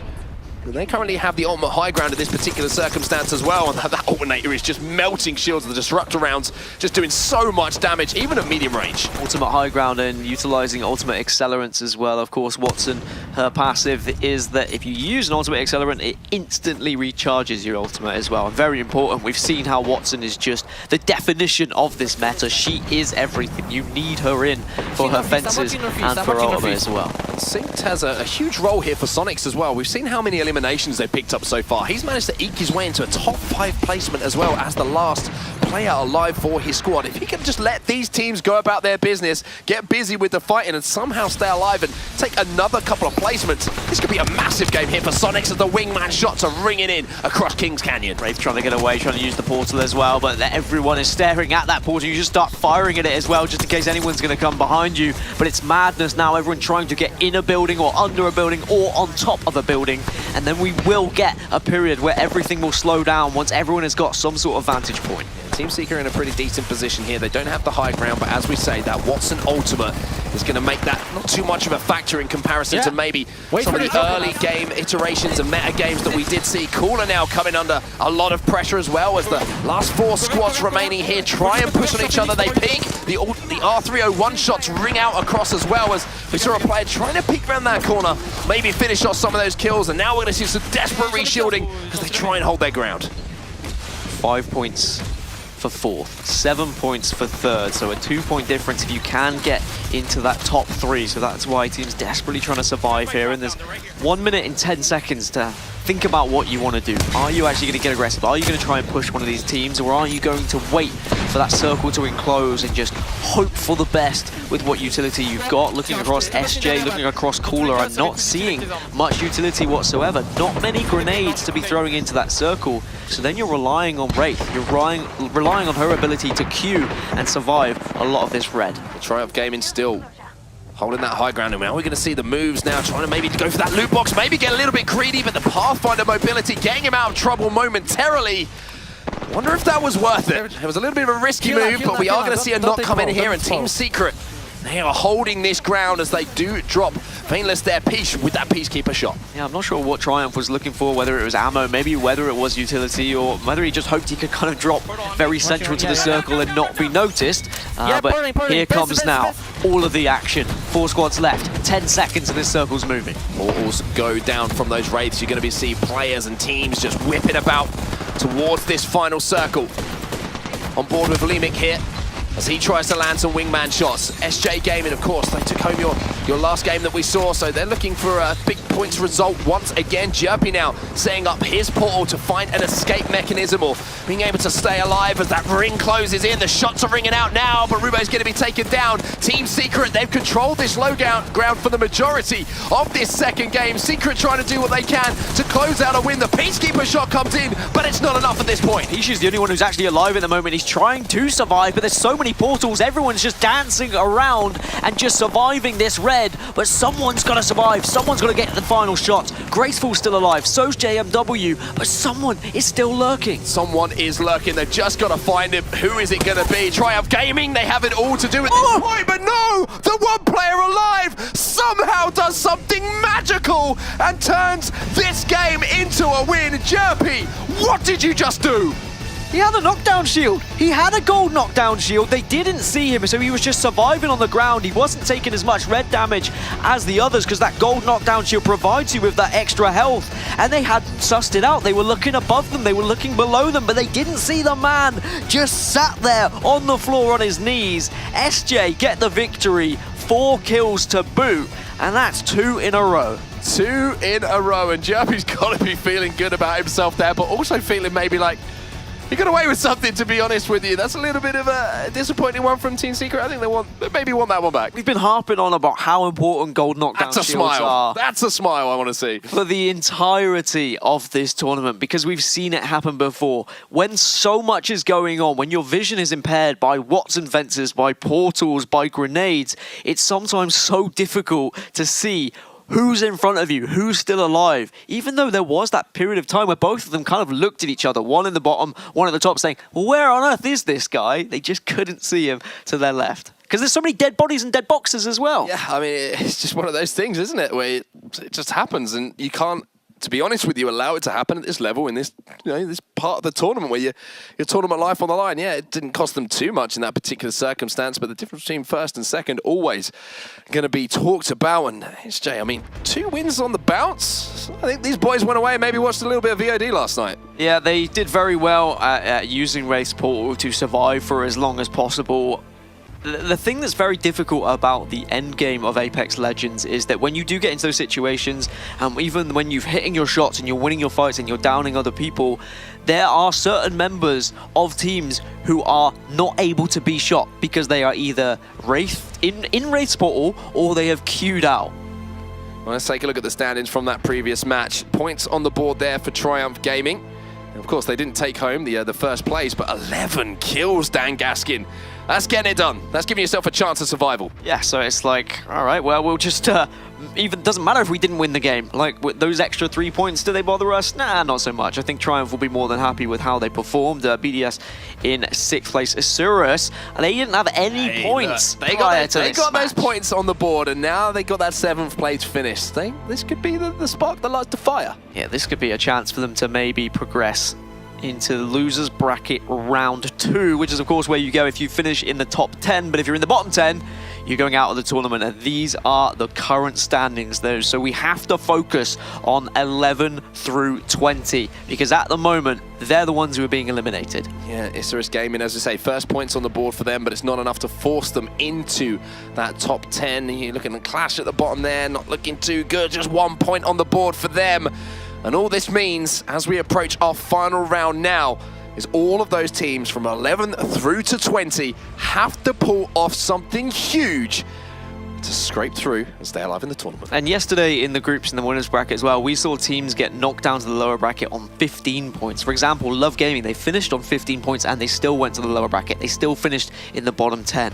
Of course, it changes from group to group. We saw teams also knocked down with just 10 points. So I would imagine somewhere around 13 to 15 points is where you're going to be feeling somewhat comfortable, unless you love gaming and you can have flashbacks about tiebreakers.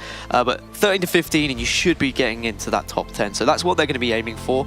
I just wonder about how much research these players do and how much they know about where they actually currently sit in the standings. Are they asking the admins, okay, how many points are we on? Where's everyone else? Do they know the teams that are around them? Do they know who they need to be killing? I mean, you would hope that they are doing that research, obviously, with so much on the line here in Poland. But one team who we focused on at the start again, and we're going to have a little recap here, who are doing what they need to do, is Sonics. That game that we saw from them there, I loved the fact that they took it to other teams. They took those battles in that second game, and it was almost as if they weren't happy to let it go down to that third game. They wanted to get the job done now and then refocus up on this third game with a little bit more pressure taken off of their shoulders. The circle also shifted away from where they were kind of setting up and where they were banking on it finishing as well, so it made it very difficult for them to rotate into that final circle. So they said, look, let's just get aggressive. Let's commit to some fights here. Get see the what points happens. on the board. And that is exactly what they did. Market was theirs for the taking, and Sonics, after, as I say, sorry to repeat it, boys, if you are listening, a little bit of a disappointing performance yesterday, are starting to find that form. And I think that's one thing that double elimination bracket does give us as well, Dan, is, you know, the opportunity for teams to get used to the LAN environment, get used to where they're playing, get used to some of the teams that they're going to be coming up against as well. When we say it in a lot of different esports, in any particular, you know, competitive setting, is the fact that you can have the greatest day one in the world. As long as you get through day one, it's kind of irrelevant. You know, you've got to play your best when it matters, and that is, of course, on Sunday. TSM were brilliant yesterday. TSM were unmatched in their performance. But if they can't do it on Sunday, no one's going to remember. A famous man once said, it's a new dawn, it's a new day, it's a new life for me, and I'm feeling good. And that man was Michael Bublé. Just to cut you, does any of this have reference to what we're talking about? Yes, right now? it does, because it is a new day, Mark. It's a new chance for these guys to actually show what they're made of. We saw Reciprocity, their discussions on Twitter, a couple of players that were saying, like, I played really bad today. I'm so unhappy with how I'm doing. And then you've got another member of Reciprocity, Snipedown, coming in and saying, look, tomorrow's a new day. We've got a lower bracket to run through. We have to play only one extra game than we would if we were in the winners bracket. Chin up, let's get this done. Okay, then, well, as we are waiting for our third game to get loaded and ready, we're going to take a very quick break. Don't worry, you'll get some beautiful shots of the arena.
Ladies and gentlemen, to the Apex Legends Preseason Invitational here in Krakow, Poland. And it is a case now, Dan, of some of the competitors that we have currently sat in front of us that you can see at home.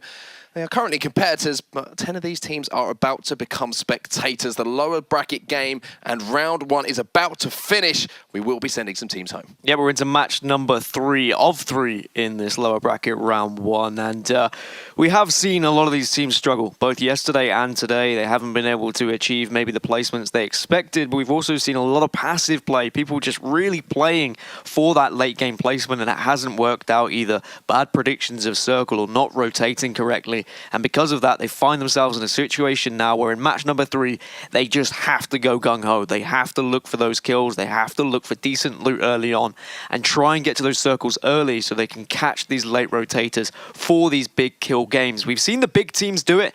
SJ and Sonics, who currently lead this particular round, they've got 16 kills and 18 kills respectively. So now we're going to see whether we can see some of the lower teams also achieve that. And it's very, very doable. We have to remind ourselves, you can put up huge amounts of points in just one round here of Apex Legends. You need the kills, you need the eliminations, and of course you need placement. I want to see if we're going to see some teams mixing it up from the drop here. I want to see if we have some teams dropping on each other, thinking we'll get points early on the board. We have to get aggressive. Let's see how it plays out. I'm super excited to see how this one the story is told, to be honest with you, and what teams are going to be going through in that top 10. The thing with this lower bracket is a lot of these teams are a little bit more unknown in the pro scene, and a lot of their drop locations aren't as well rehearsed and aren't as well practiced because they haven't seen them in the pro scrim lobby. So it's very difficult to target any teams you might be near or near about in terms of your current placements and your current points. Currently, third Impact, they sit 10th in the rankings, and you will see your standings at the top of your screen on a ticker after the drop location. But we're going to be kicking it off with SJ Gaming because they've now won match number 1 and somehow also won match number 2. Now, we saw a couple of teams yesterday managing to go back-to-back, but nobody managed to complete that trifecta of wins in one game of Apex Legends, one round of Apex Legends, I should say.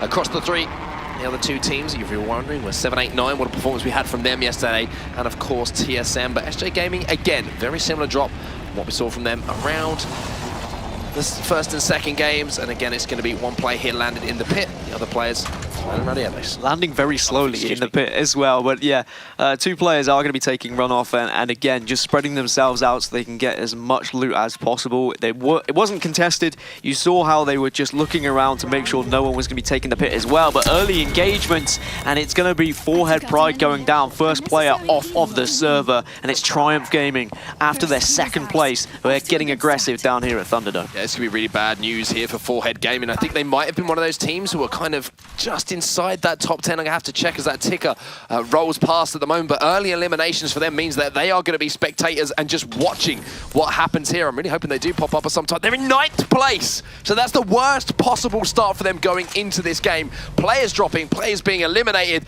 That means they're going to have to rely on other teams to perform or let themselves down. Yeah, I mean, at least they've still got 2 of them. At least it's only 1 down at the moment. Maybe they can make some sort of rotation around here and actually recover the banner, but it's also a very difficult strategy to go for because a lot of teams will sit on those banners. They'll sit on those boxes so that the respawns can't happen comfortably. But then when you are in 9th and you only have 2 of you, you have to just play for placement. You've only got grey armor. I think one of the potential things that Forehead might have going their way here is the fact that everyone might still be looting and it's early on their rotation. So the position they're in at the moment is a position that you'll see a lot of teams rotating through early on in the game, away from some of those more popular landing spots. They might be able to get that res away and bring Pride back into the game to bring them back up to a full complement of 3 players. They didn't even pick up his banner. Unfortunately, his banner is just there. He's left. He's dead. He's going to be out. He's just going to have to sit and watch and hope that the rest of the boys could do a job right. There's a glimpse of the circle, and it's very central once again. Slightly southern, so almost around market. Very but similar also to what we saw in the last game. Also caves and canyon, entirely a possibility for a final circle too. So even though, yes, you can go for an early rotation here, it's not as easy to predict as it would be if the circle was on the outer edges. Will it be the same teams ending up in the same placements for a very similar circle to what we saw in that last game? That's what we're going to have to to wait to see here, as we're watching a little bit of Forsaken here on third impact, just traversing across the map here. Not too far here for third impact to go, as to make an impact on that next circle, but the one after that's the one they've got to be worried about, because they do have a fair amount of land to traverse before they get into those inner circles. So you can see, I think they're looking for a little bit more of an early rotation here. Get inside, try and get across that ground, put themselves in a position to pick up some points. I'm sure in this third match, a lot of teams are probably hoping to hear gunfire so they can actually look to third party and pick up some kills and try and get some points on the board here. But unfortunately, so many passive teams in this lobby, no one's shooting at the moment. As I say that, finally some gunfire in the distance. And now this is a decision for Chaos. We wait. We look for some downs in the top right, and we wait until we get the chance then to press on some weak opponents. This is the team who are currently, unfortunately, sat in 20th position at the moment. If anyone needed a big game, it's Clash. Mega here missing a couple of shots there with that triple take, not able to locate any players and do any damage. And now we're moving over to watch one of the teams just rotating down through one of those choke points around the farm to a little bit of a safer area just outside of the cage and the broken bridges. Chaos Esports Club now trying to land some shots. A couple of shots going to be landed there with the flatline. Peacekeeper in the back pocket as well. So if anyone pops around that little rock, they're going to be met with a face full of lead. Decent stuff from Clash as well. Nice ability with the longbow in there. Just holding up here. And probably Will Watson up and just take this compound ever so slightly near farm and hope that they can actually find some people rotating towards the middle of this circle and pick off some kills. Whereas Chaos doesn't look like they actually want any of it, even though they've got some decent weaponry, decent armor. Again, reluctancy to fight from so much of this lobby. SJP2, they are one of the teams who are currently residing inside of our top 10, I believe. So they're in a pretty good position as far as the group is concerned. They just need to maybe look for some placement points. 8th place, they're currently sat on 11 points. So team who's sat in just outside of the top 10, excuse me, is on 8 points. They're sat in 8th place, sorry, SJP2 at the moment. So kind of in that difficult position of, do we play for kills? Do we try and play for placements? Because if placement goes wrong in this situation, you could be out of the tournament. Currently, they're just playing to survive as well. Oh, The Watson all went down, and now they're getting attack grenades have come in, and they're all so weak. The floodgates are open at this point, and they've all gone down. SJP2 unfortunately eliminated, and that means they have to sit back, watch, and hope that the points they previously gained is going to be enough. But bad news, I don't think it is. What a push that was as well. Triumph Gaming, we saw them play very well towards that last circle. Last time they had the high ground in the situation, didn't manage to close out the win. However, to get those points on the board, that's put them in a pretty good position. We're jumping on board with Quasar Generation Blue, another team who are outside of that top 10 at the moment, who need a big game. Have an elimination on the board in the hands of Depsy, but they've got to do more than that, Dan. They need placement and they need kills. Yeah, they're both trying to rotate into the center of the circle, but they were also following gunshots as well. They noticed there were a couple of weak members of Love who just had that initial push we just witnessed. Unfortunately, onto the boys of SJP2 who were knocked out both of this match and potentially of this competition. If we see teams who are in that bottom 10 secure some points, there is still a chance, of course, that maybe SJPT can stay in that top 10, but it's going to be extremely difficult. As you can see on the ticker at the top of your screen, the likes of AEQ are waiting just outside, and all they need is a few points to upset those who are sat on the edge of the top 10.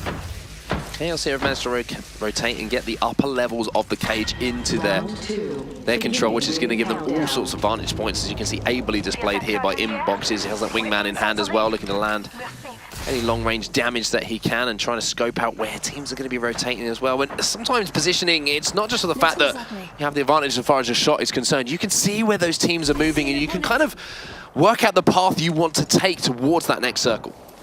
I really hate the upper level of cage, might I add. I think it's so difficult to hold because it means people can actually get up above you with Pathfinder's ult. However, when you're in a lobby like this and there's so many eyes and there's so many teams in such small circles, you can get away with just sitting on the edges and scouting everything because people are so nervous of being shot and popping out. You can afford to have that little bit of freedom to roam. Esports Club here, they're hold up, they're inside the circle, so they're not going to have to move until that next ring does descend. And this is where you're really going to see a test of steel for a lot of these players, where those nerves are going to start to play. You're going to see a couple of shots maybe be missed that can turn the tournament around for one of these teams, for one of these players. You see shots just ringing in here from Cooler again, holding down the top of the cage. Lager joining in with the battle as well.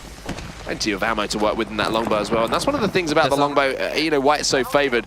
You don't need too much ammo to work with. You can leave a lot of room in your inventory, in your backpack for some R99 ammo. And you might be thinking, well, why are they taking the shots? There's no way they're going to get any eliminations from that. And you're completely right. They might get a knock, but they're not going to get an elimination, but they're going to be wasting resources of their opponents. They've also the chance of encouraging a third party coming in, and that will eliminate another squad, and that will essentially get them higher up in placements as well. So it's always worth taking a couple of pop shots, give a little bit of warning fire, and well, that's more than warning fire. It's actually now everything going down over here, and it's Sonics again picking up more kills. Yeah, they've been so good so far in this lobby as far as executing their pushes onto teams, and a lot of the time they've been winning these battles in these close quarter areas. A lot of Peacekeeper work. We saw the EVA 8 doing a lot of damage around the market last time we were here, and I think that the guys on Sonics are going to be pretty happy with this circle just because of how they played it last time around the market, but it also looked like maybe they've taken a little bit of a different rotation to what we saw from the last time. Yeah, I think if you've done anything even slightly wrong in a previous rotation and you think the circle's going to be somewhat similar, you can't take too much from it, because I don't think, actually I'm 99% sure we're not going to get exactly the same final circle. Yes, okay, it's near or nearabouts in that central area, and that is somewhat near market, but you've always got to be thinking on your toes. Yes, you can plan in advance, but it's in those later stages when you really have to think on your feet where you are going to see teams really show what they're made of and really show where that in-game leader comes in handy. Now you're going to see one team pinned here, and that grenade's going to land very close to the toes that particular player. And now we're seeing SJ Gaming. What a performance we've had from them. 2 wins in a row, and they're getting aggressive again. The Peacekeeper in hand, and he's just absolutely destroying the shield. 3 shots hit in succession there. That's going to take that player down, and SJ decided to push. They decided that where this team is right now, that's their ground, and they're going to take it, and they're going to put up a signpost. And that's going to be a gold knockdown shield as a reward as well. In match number 2, we saw that gold knockdown shield was what won them the game, so very important to have that in your backpack. But now they're under fire from Dream It, who didn't have any points coming into this particular series, but they've been able to pick up some kills and work their way through this tournament. But they are down in that bottom 10, so they need a huge game as well. 17th at the moment with 4 points, so we need to see them at least realistically getting into that top 5 placement-wise, as well as finding some kills. Yeah, look, history has a funny way of repeating itself, and Sonics, after picking up some kills a little bit earlier in this game where we were watching that close quarter battle, they thought, hey, that worked last time. This could genuinely be game 2 with the way they're positioned right now. They know their rotations. It worked for them last time.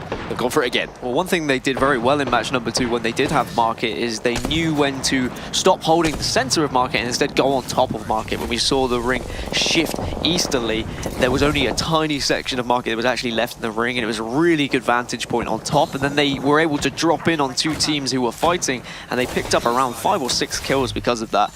I mean, Sonics, realistically, they know they're through into losers bracket round 2 at this point anyway, but they're just going to be enjoying themselves. Get yourselves warmed up, take a couple of fights, and just get a good practice regime on the go. Yeah, I think it's important not to fall into lazy habits in a game like this. You have to play to the top of your ability, because the next game that you go into, you know, you're still in an elimination part of the tournament, so you've still got to play to that full potential. Make sure that you aren't making those basic mistakes, and it is so easy to fall into those patterns if you just do take your foot off the gas for 2 moments. But SJ Gaming, I mean, how good have they been so far, Dan? They really have been superb. And that's not good news for Dream It as well. When you know, and when you get any sort of indication that you're going up against a team that's won 2 matches in a row, you want to get out of there. You do not want to take that fight, but you're not going to have that indication until you get some sort of knock. Beautiful shots there with the longbow to drop the shields of that player. You heard the crack from across the canyon. Couldn't quite find that 3rd shot to get the down, however, and now we're going to see SJ Gaming again taking a very similar rotation to what we did from we saw from the last time, around the outside of the map here with 20 seconds left, timing this one perfectly to get to the other side, the more eastern side of the market rotation, to put themselves in position as we will see that fight going down near the bottom of that Leviathan. I'm sure the question for a lot of these players right now is, are we going to see the circle shift towards the river like it did previously, or is it going to be focusing more around market? For teams like North, who also found themselves in the center of market in the last game, they'll be hoping this time they don't have to shift themselves over to river, because they struggled to escape the market market. They got just swarmed by several different teams as soon as they even showed themselves in this market area. But it's Sonics again who are playing the aggressors. Yeah, they are. It's almost an exact same fight than what we saw in round number 2 for them as well. They look like they're trying to pinch onto North here and just kind of hold up in a difficult position. They have to take this fight, but the longer that they take their time in waiting for maybe Sonics to make that push, the more likely that flank is to come in. North's just waiting, watching this door, and now if one of your teammates goes, the rest of you have to join him as well. So it's actually one player who is going to get aggressive, and Secret are the ones who have found themselves on top of market. This was where I would want to be in this current stage of the game, as the next circle is about to show. Is it going to go towards River? It's gone to exactly River the same again. This it is actually huge. is. It is literally the same circles we saw previously, or at least in this round anyway. That round 5 circle is the same. Whether round 6 will be the same, well, that remains to be seen. One of 2 possibilities as to where it could go from this point. North are trying to take this battle here, but North, then one player gets dropped here, and now Manny's trying to desperately stay alive, and it's Sonics who are doing a great job again of being aggressive, looking for that down, and look at the shots just ringing in across market. They're going to pick up this elim. They're going to be able to put more points on the board, and at the moment it seems like Sonics are just owning the market. And they're just going to continue to rain down, and somehow that Peacekeeper shot actually connects around the wall. But either way, Sonics are still showing that they are here to play on Saturday. They didn't show up on Friday, that's for sure, we know. And they were disappointing. They were probably disappointed with their performance as well. But they're here now. One member of North has managed to survive, and this circle isn't exactly the same. It is slightly more east from what I can see. A little bit more of the river is available, but still, those 4 little buildings, those 4 little compounds you can see are going to be the priority areas, the little tiny wooden huts. Do you want to take underneath those wooden huts? Do you want to take in between those middle huts? Do you even want to try and go on top of those middle huts? Those are going to be all the considerations going through these player minds right now. Still, 16 squads remain. I think if you can find yourself in a position to push into the hut at this point with so many teams left, it's going to leave you least exposed with, you know, the best potential positioning with that circle moving. I think that's the big play at the moment. But Sonics, again, have found themselves on top of market this time, much like they did in the previous round, and now they're going to have to battle back through a choke point. You can see, though, there is a team actually moving through caves looking to rotate here, so a chance for Sonics maybe to wait, maybe just try and bait these players in and pick up the kills, or will they take that rotation away from the caves to try and get repositioned for this next circle? In match number 2, if Sonics would have pushed this, they would have got aggressive, and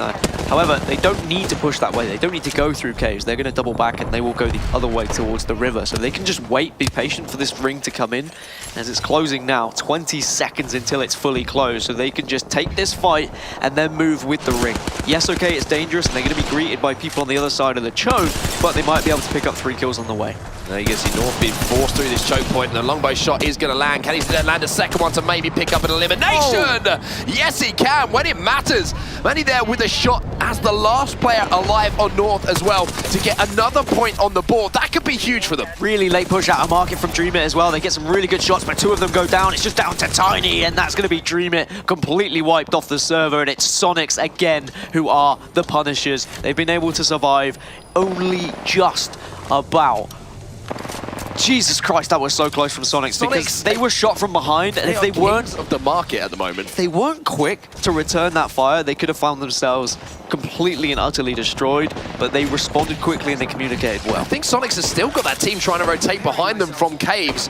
Still some people to deal with. Here comes the Pathfinder trying to get in position to do some damage. The Peacekeeper shot isn't going to land, but look, Sync now backed up, and Sonics, they're in trouble again here. Android Dream goes down. Wicked's still alive though, so Wicked's the one who's got to do the damage here, and that's just everything on legit Lolly, and that's another squad eliminated by Sonics. Sonics, these guys are insane. Are just crushing Dreams at the moment. 12 squads left, and I'm sure several teams already at this point are not going to be heading into the loser bracket round 2. Dream It were eliminated. They're going to be out. North, they're struggling at the moment. Really Clash also struggling as well. So we can get on the roof. I mean, Sonics are going to be happy to take any battle that comes their way at the moment because they just seem to be coming out on top of every single challenge that is presented in front of them. Chaos in a good position here as well, just on the edge, the fringes of this circle as it looks to move to that 6th circle. Good armor to go alongside it as well. Wingman, Peacekeeper, pretty good setup here for Joey Blackout. And we're going to see those Arc Stars going in, looking to distract and push those people away as now they move into that high ground. Secret again in a very, very similar position, Dan, to what we saw them in this last game. But now can they execute? Yeah, I think you have to move early when you see a situation like that where, yes, okay, you have the high ground, but you're not going to be within the circle as soon as it does close. And it's Sonics who are just crushing dreams yet again, eliminating another squad. And now they're getting aggressive on this Pathfinder, and they're just doing everything they can to accumulate as much points to strike fear in their enemy's eyes going into the next round. Yeah, finally Sonics will be taken down, but they won't be taken down without a fight. They have taken a lot of players and a lot of teams with them to the grave in this third game. Now we see Chaos. They're in a great position here, set up on top of this hut inside this final circle. I think it's exactly the same circle that we saw, just slightly skewed maybe to what we saw before, but the Wingman shot's pretty good here from Chaos, just trying to clean up some teams as we see 7 squads now left remaining. Secret again on the low ground. Can they, as I said before, execute on what the same position they had before? The only difference is just that slight direction to the east, that long bridge that wasn't really in the circle as much in the previous match, so there's kind of more areas to run and escape this current destination where they are. They do have room to run away and especially use Pathfinder, but Chaos are actually taking advantage of this bridge and they're getting on top of it. 6 squads remaining then. Chaos, Peacekeeper shot hit. Pretty sure that must have been a choke Peacekeeper to hit from that distance with that kind of accuracy. And now we're going to see Samsung in position as well. They need some points on the board here. No explodes to work with. We can see checking through that inventory, and they've got to make this push towards the circle. They're the ones who have to be the aggressors and try and take some real estate off of another team who are holding it down. I'd like to think at this point Samsung have solidified their spot in the next round. They were in 4th going into this game, but it's Chaos who could do with a couple of points here, and getting top 4 already. Getting top 4 would be good for them at least to get those points. Top 6 at the moment. Decent work with the alternator. That was the push coming in here from Samsung as well. So Chaos versus Samsung is going down, and I'm pretty sure that Samsung seem to be winning that battle. The Wraith is desperately trying to get away in this situation, and Secret, where all of these battles have been going down, are still holding down this low ground. You have to remember, Team Secret, they lost their 3rd coming into this tournament. He couldn't make it to the venue, so they picked up a last-minute replacement, but they're still here within that top 4, and they're just positioning themselves so well, rotating early, getting those prime positions, setting up with the wants and fences. So we have a solo there on Team Impact as well, desperately trying to stay alive. He has that gold armor, which is going to allow him to kind of shift his body around a little bit, maybe take a few extra shots than some of the other players that are still alive on the server in this final ring. 1 minute 30 on the board here before we're going to see that collapse in. Secret now, maybe thinking about getting a little bit aggressive, and that fast backpack recharge is going to be huge. The gold backpack is going to make things a little bit easier for them. I wonder whether they'll actually even get a chance to use the fast backpack at this point. I'm sure they're all diving in those boxes looking for grenades, because when you get to this final circle, those grenades are going to be what might make or break your chance from finishing 4th or potentially even 1st. It was the gold knockdown shield in an earlier match that were able to pick up a win for SJ. I wonder whether we'll see something similar here, or whether we're just going to see a straight-out gunfight, because it's quite an open area they're going to have to all dive into here. So Secret on the low ground, Samsung up on the top. Couple of solo players, I believe, still alive on the server as well, desperately trying to play for places. Kind of hoping that Secret and Samsung are going to engage, and maybe they can add a few shots in and steal a few kills away. I'm sure both Samsung and Secret are going to be setting up their Wraith portals any second now. You use all 100% of it, and you dodge and you weave so that you can ensure when you go through that portal you waste as much time and you're not taking damage from that red ring. This is the definition of the calm before the storm. As soon as this circle closes in, we're going to see the action kick off. EQ are the people inside the building. Samsung on top, Secret underneath. We have that one solo player who might be in position to really disrupt the flow of this final battle. You can see Samsung desperately trying to peek in, find any kind of angle that they can whatsoever. But with that movement coming in now from the ring, still most of the teams don't seem to be involved in any of the battles. Finally, some shots going to be taken here by Samsung. All of the players now drop into the circle. Leodes here trying to land the shot himself, but he can't. And it was the solo player again who manages to hold it down and take that win. Zanma for Equilibrius Esports holds on in the final moment as the ring closes. and gives his team the win. Funniest thing about those final moments was both players from each team set up their Wraith portal and it ended up right next to each other. So they went through their own Wraith portal. As they went through, they went into the other Wraith portal, which took them back out of the red zone. And both of them just ended up dying on the outside. And the single player was like, hey, what's going on here? Everyone's just in Wraith portals right now. I can just win this game. Decent work from AEQ. Only 2 kills for the squad. But it is a battle royale. It is a survival game, and really good work by Zanma to stay alive there. Yeah, it's going to be 12 points for the win, 15 points in total, as we can see for Sonics, who actually take home #1 there. That aggression really, really playing off. 13 kills to report there. Unlucky for some, but not for Sonics. And as we see in second place there, 14 points. That's going to do huge things for them as far as making it through into the next round. Samsung Morning Stars, 13 points, and then third Impact with 11. And Chaos Esports Club rounding out your top 5 with 10 points. Yeah, Team Secret down to Quasar Generation Blue, who were able to secure those points in that previous match, but I really want to see the overall standings shortly because it's going to be now our first 10 teams heading home. It's been a really rough ride for a lot of competitors here at this tournament. It has been a very tough entry point. We've had some of the best teams in the world. Here we go then. Our top 10 are included. Chaos are up there in 10th, Cooler getting 9th, so that means Love are out with 13, SJP2, Forehead, Clash, Diam, Quasar Generation Blue, Estral, Asurus, Dream It, and North are all out of the Preseason Invitational. But good news for the rest of them in the top 10. They survive. Yeah, they do survive, and SJ Gaming, I think, are the team that are certainly going to be happiest with how things went. I think the Sonics as well are going to be pretty happy with their performance. Seemed to make a few adjustments as the rounds went on and kind of back themselves in a lot of the battles to win, and they put up a lot of points there from eliminations, and we've talked about it almost too much at this point, of the fact that eliminations, you know, they are what win you championships. Placements do not do enough to win you those championships. You have to pick up those kills along the way to put the points on the board. As we take a look at some of the replays from the series, Dan, but I mean, SJ Gaming, they couldn't have asked for a better start to the second day here in Poland. Yeah, I'm really surprised, to be honest, that SJ were able to perform so well after how much they struggled in day 1. They were only able to get 4 points in the winners bracket. They really... They finished 13th, 11th, and 20th, I believe, yesterday. They just weren't able to get the placements, and they were only able to get a couple of kills to join them with that, whereas they look like a different squad today, and that's what a good night's rest can actually do for you, a different mindset, and maybe just a different idea of how you want to approach the game. Are you going to be rotating a little bit earlier? Are you going to be a little bit more aggressive this time around? But certainly sad times for the likes of Love Gaming. I was expecting a little bit more from them, considering how close they actually were to progressing to winners bracket round 2 yesterday. They only went out on tiebreakers, but today they finish in 11th, and it means they're out of the competition. And it was Sonics again. We're going to talk about them because the market was very much in their favor in this particular series. You saw it numerous times where they took those battles inside a market, and for all of the work that, you know, Mande did manage to do there as the last player alive for North, it wasn't enough. Unfortunately, they will be eliminated from the tournament. But this was one of my favorite parts of action I've seen so far in the tournament. Sonics just continually getting pushed on their way into market, on their top of the market, and then on their way out of the market. And every single team who challenged them, well, they got the same result. It was like Sonics were like, can we just rotate to the circle? Can you guys just leave us alone for a bit? Okay, we'll take another fight. All right, we'll win again. And I think that's because when you get to this point, when the circle has moved quite far away from market, all these teams were just thinking, we actually need to push someone. And they wouldn't have known it, Sonics, necessarily, unless they've got a keen eye on that kill feed in the top right-hand corner and they're really watching. They would have no idea who they were pushing at certain times.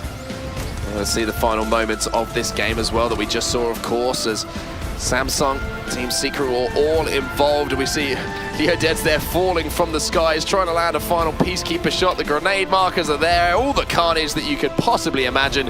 Everyone explodes at the same time, but one player, he just held on for a little bit longer than the others. It was the Pathfinder who just came through the portal at the end, like, hey guys, how's everything going? All right, okay, I'll take a couple of shots. But really funny that both those Wraith portals ended up so closely together, so when they went through, they weren't expecting to then go into the opponent's Wraith portal. But really interesting games, 2 very similar ending circles in match 2 and 3. You don't see that often. 2 circles that were literally like centimeters different. So very, very, very, very close games. Very impressed with SJ. I think they are going to be a team we have to watch out for in the next round. Yeah, SJ Gaming is certainly going to be happy with their performance. And I always feel like when you have a team coming from the losers bracket who have just put in such a strong performance as well, they kind of, you get that nothing to lose mentality. You kind of think, oh, we've got our second chance here. Things didn't go our way yesterday. And in a single elimination format, we're home at this point. We're playing with house money. We have the chance to really go in and upset some of those teams who are in that upper bracket. So huge congratulations to SJ Gaming. And I feel like there might be a little bit of a fire lit under them now. That confidence is going to be feeling good. And now the 10 teams that do progress from this group as well, they can have a little bit of a break. They can watch the games unfold on the main stream, and they can see who are going to be their competitors in that lower bracket round 2 potentially, because now we're going to have the teams that were dropping from the winners bracket round 2 also come into the equation into the lower bracket when we progress into the next round. Yeah, we've got to remember it is a long road through the losers bracket, and there's two ways to look at it. Yes, it's going to, you've got an extra game to play today that may add into the fatigue factor a little bit of some of the teams as we move through. However, I always feel like the more games that you play, the more options you have to sort of make those little improvements, make those little adjustments, talk about those rotations of the team, and of course put them into effect as well. Because it's one thing to talk about something, it's another thing to carry it out in game.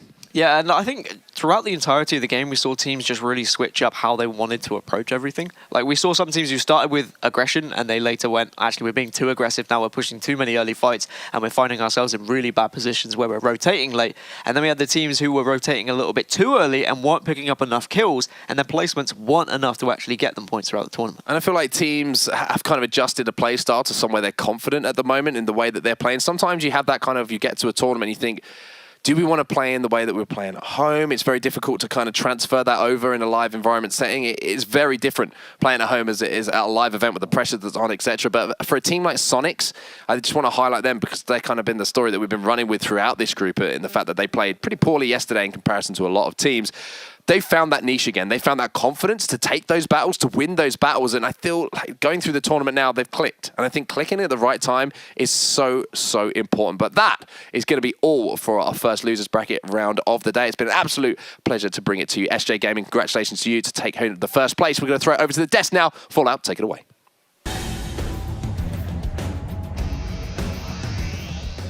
But that really was just a gunfight, and in a pure 3 versus 3, you love to see it. The team that hit the better shots came out on top. Simply. Honestly, shout out to Watson, and did you know that she designed the ring? Yeah, with her dad. I mean, we've been having some amazing rings all weekend long, and this is one of the newer ones that we've seen so far throughout this tournament. We haven't really seen a Wetlands ending, and so it's great to see it actually end there. We saw a lot of teams getting funneled up to the north right there, and so now we're getting to see different teams work out there. I know that Pittsburgh Knights, they do like to drop over by Cascades towards the hillside, farms, kind of the lab area. And so they were able to make that easy rotate into there and get into a building early on. Yeah, and I want to talk about how the fight ensued at the very end there before we jump into the rest of the game, especially based on the hype that it just ended at. You really see a pure 3v3 fight. Luckily, we have the replay right here. And look, Hodson goes down early. That's a disadvantage here. But really, it was all Turns who absolutely popped off with the Peacekeeper. I believe it was Turns.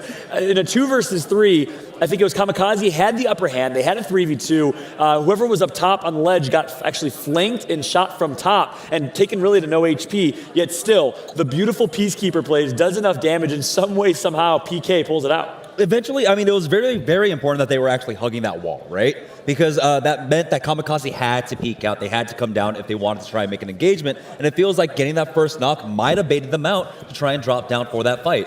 And this was the type of stuff I was hoping we'd start to see coming out of the loser bracket. I mean, we didn't get to see a whole lot from these teams first time around. And now we're going to see some of those bottom teams really making a push to make themselves solidify their position moving on into the finals.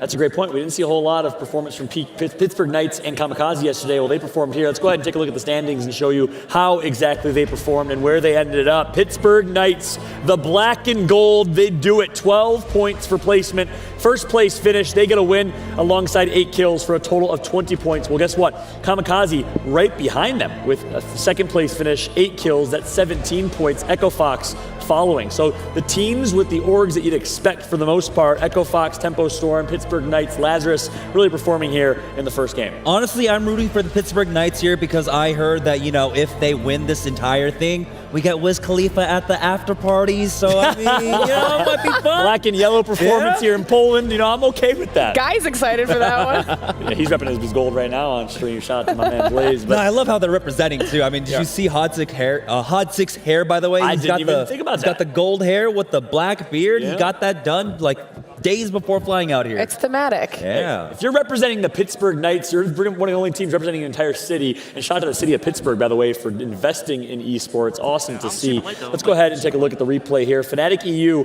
a team that we really, really counted on to go big. They do very solid with a top 10 finish of their own right. And you can see this right now. But look at this drop. What? No way. The grapple. This beginning. Straight onto Reddit. Look at this. There literally is a brawl. It's a boxing match. That's all we have here. Finally, some guns picked up. And ultimately, Fnatic's going to win this fight. But wow, what a start. Yeah, taking on Singularity here. I mean, this is such a scary fight to be able to take. But the loot table at this area, it's either very good or very bad, and it looks like it was good for them.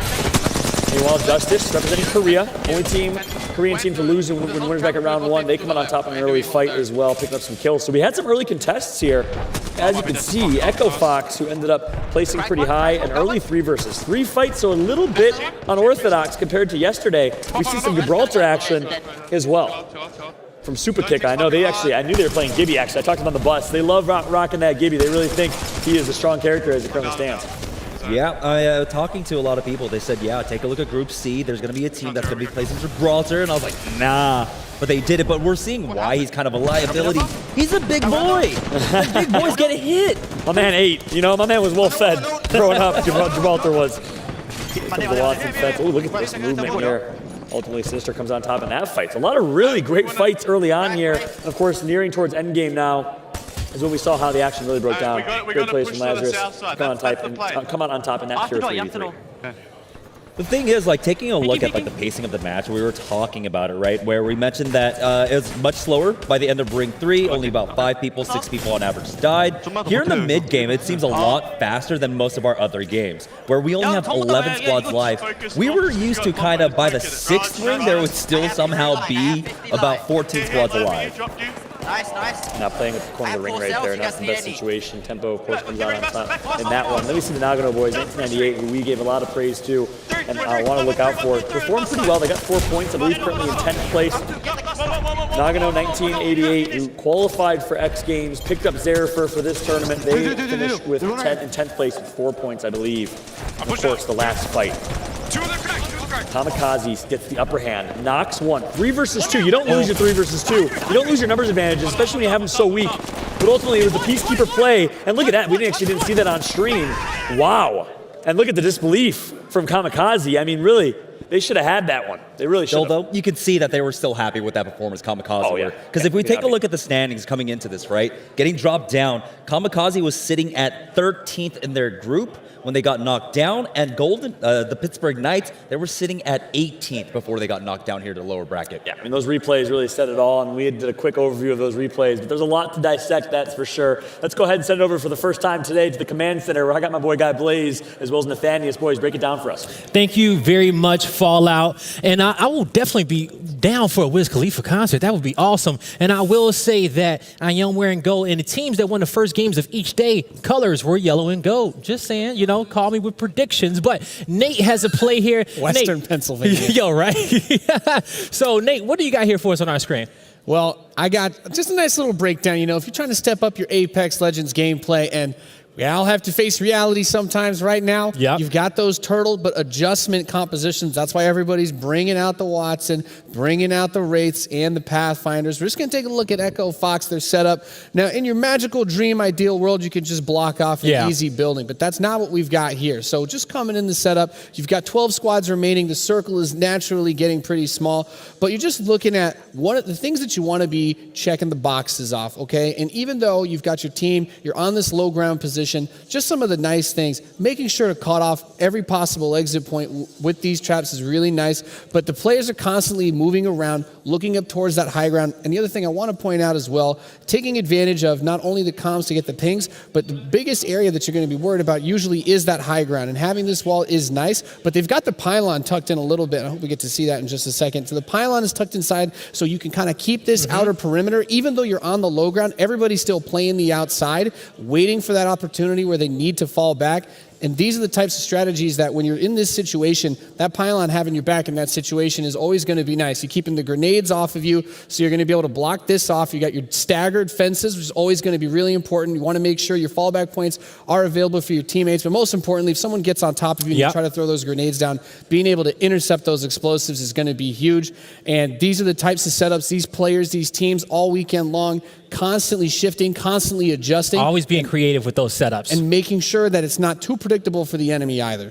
Now, let's swing on over towards our winning moment, going towards the end on our winner's POV right there. And we're going to slide on through because this came down to Pittsburgh Knight and Kamikaze, and this got really messy. And I just want to kind of pause it right here just a little bit because what you're going to see is Pittsburgh Knight, they get themselves in some good positions and they get their height advantage, right? You always want to make sure you have height advantage and you're looking down on your opponent. But what didn't really get called out was this Pathfinder zip line going all the way up the top to the mountain. So they didn't see that right away. So we're going to play this clip. And now Pittsburgh Knight, great situation. You take a look at the zone in your left-hand corner. It's Kamikaze who has to come out. Pittsburgh Knight, they recognize the situation, but they're going to start to get some shots. And this is going to get traded out all the way down to the 1v1. We're going to see this player's POV where the Pathfinder takes that zip line. He gets the height advantage, but it was Turns who turned on him and knocks him down. And it's now about to unfold. You see the shots happening one by one. Nades hitting the ground. Those are going to be thermites behind him. And this is the Pathfinder. He gets that height advantage. He's going to get the first knock and it's just straight chaos. But Turns, he looks up, he gets the down. And once again, Pittsburgh Knights, they're going to come through and they're going to finish this one off and become your champions of that matchup, okay? So that's going to be our breakdown from the command center. But we know you guys want to see match 2, and we do as well. So casters, take it away. Thanks so much, Blaze and Athenius. Of course, we do want to see game number 2. I want to thank you also for the breakdown. We saw some great replays there also from the desk with Fallout, Jamerson, and Glitter as well. And we got to see a few moments there. Also, great to see that final ring. You and I were talking during the break.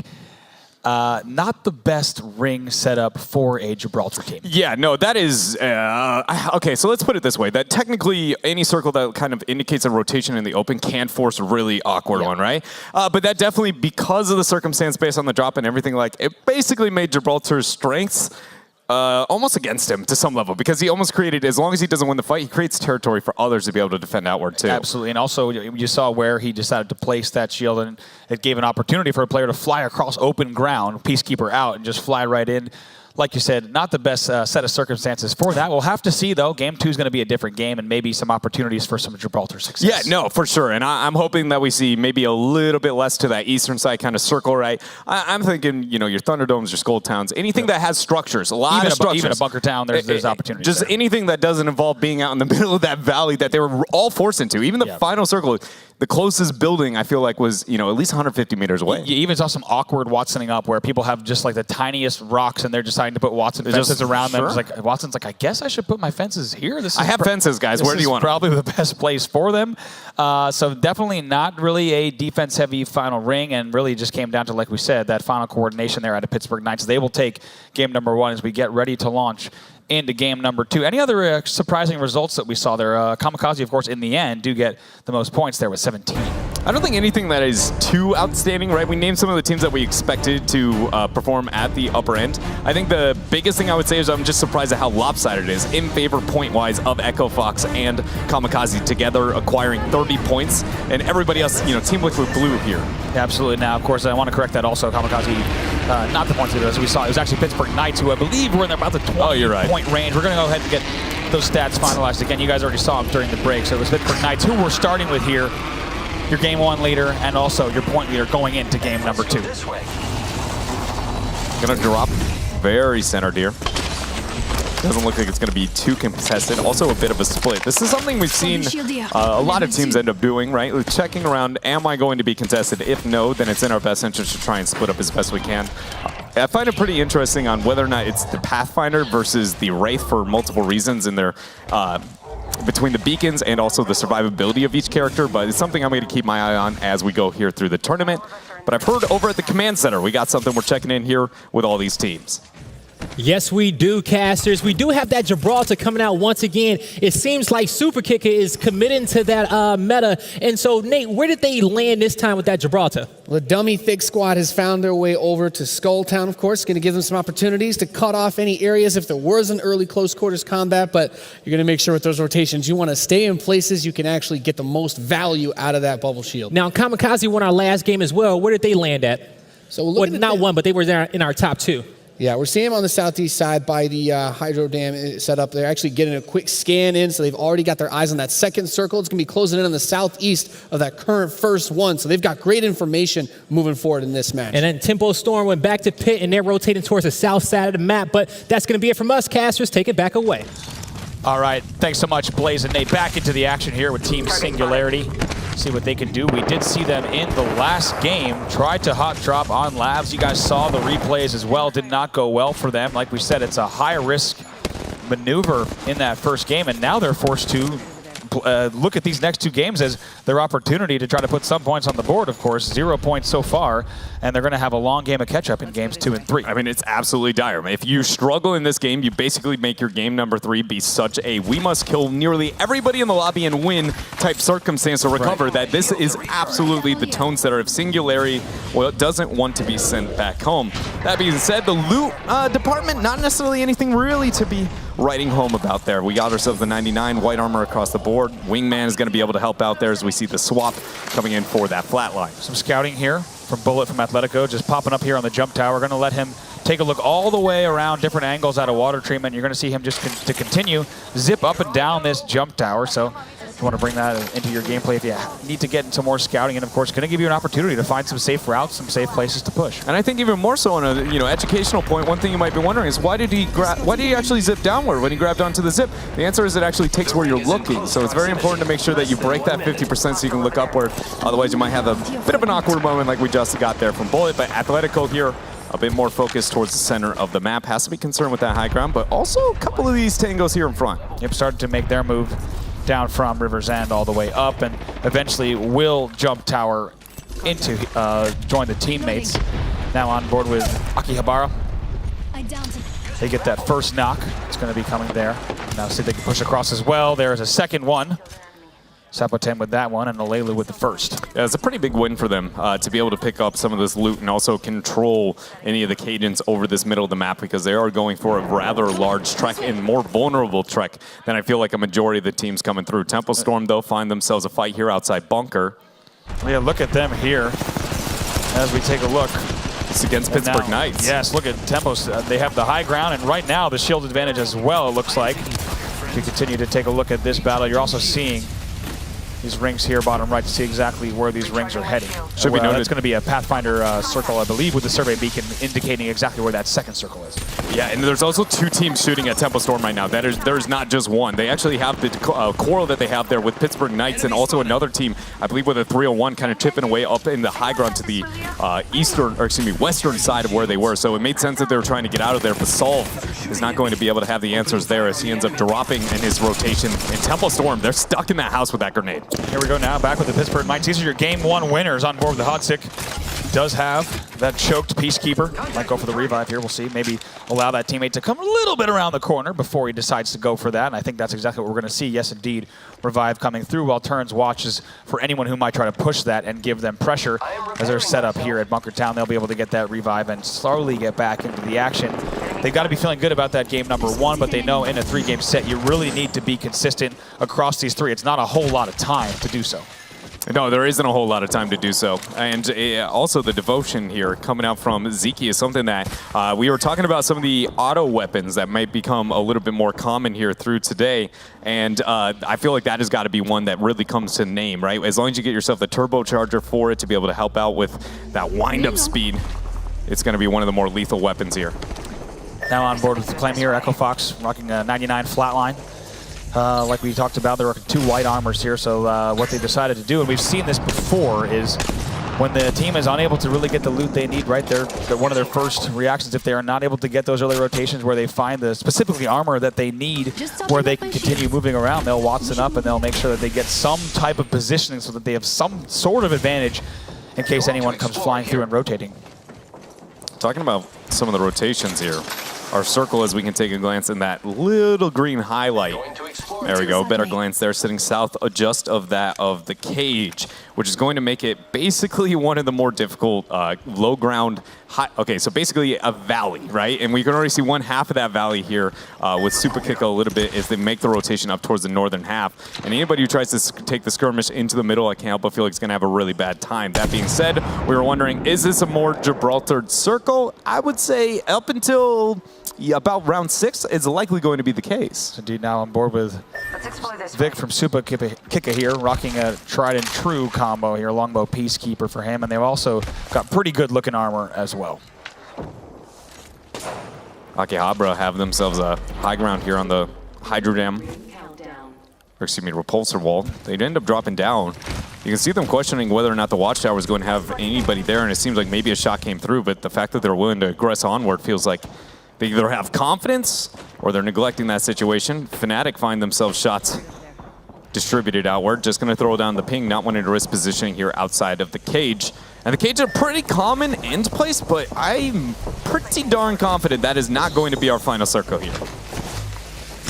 Tell you what, Fnatic EU is hoping that that is the final circle based on the labyrinth of Watson fences they're already creating here. But now on board with Justice Esports here from South Korea. Great shots there. Had a shake. He was barely staying alive here. No shields as well, and they're working well here. Look at that wipe come in on excellence as they get the squad wipe there in the far corner of that market rooftop. What a great way to be able to open up that fight there with the wingman, though, chipping away and locking it down. And the coolest thing that you notice with the back and the forth, Eva H was spraying as hard as it could and possibly could, but the back and forth positioning-wise, right? When one person was overly exposed and maybe a little bit weak, they were willing to transfer another body in the way, tank a couple of those bullets. Yep. And that's actually a very good technique that you normally use with walls and things like, right? Between each Peacekeeper shot, you're going to peek back. But why not use your allies in some of those situations, especially when looking at those lower rate of fire weapons? Yeah, really great work there, baiting and switching. They will take down Excellence, who is currently sat in 13th place. They only got 1 point from the last game. That's going to send them out with 0 points in this game after they finished as the second team eliminated. That's going to make for a very difficult game 3 for Excellence, but now on board with Akihabara. Armor situation for them is not optimal whatsoever. Weaponry-wise, it doesn't look like it's that good as well. It seems like this has been a tough starter there for Akihabara. Now here, Fnatic, they made their way out of Cage, actually. It seems like they're thinking pretty heavily on what they end up wanting to do here. Absolutely now. Made their way over to Hydro Dam. You know what? I'd actually really like to hear what's going on in Fnatic's mind right now with this rotations, because it's clear they've got some tough answers ahead of them. I think we want to just poke and try and come in late or something. Give him my ping up there. Okay. They're gonna be holding that side hard. Yeah. They hold that side, they're literally chilling. Yeah.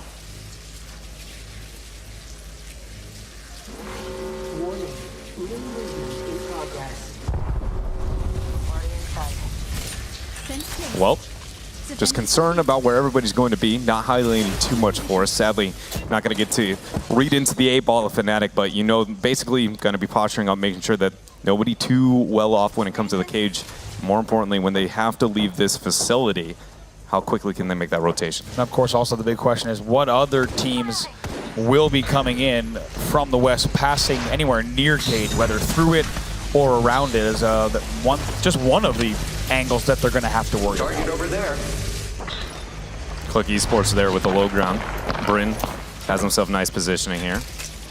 They're going to be looking for a different result from that last game. We talked about how precarious of a situation that they put themselves in. You could even hear it in their team comms last game. Some great shots there out of Brand with that wingman, that digital threat, and that extended mag as well. Yeah, and talking about the digital threat, that's been an attachment that we haven't seen too much of, honestly, across the board, outside of some of the Bangalorean play that we got there yesterday. So it's actually been pretty neat to see that maybe rise a little bit in priority, even without that at hand. It's a longbow disruptor ult for Cappy there, but now back over to Pelele on Sinister, and also checking in with Leia here on Akihabara.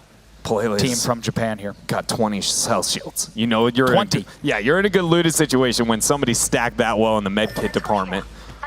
Echo Fox here. You know, honestly, I say this, I feel like I've struggled to look at any team that has greater than 1 blue. Almost everybody's armor situation seems to be problematic outside of, I think, one we got to glance at with a very well-established, like, double purple into blue. But my goodness, right now, everybody's just on scraps. It's there good. it is. Broken shields there, as you see, with those longbow shots coming through. Let's see if they can finish it.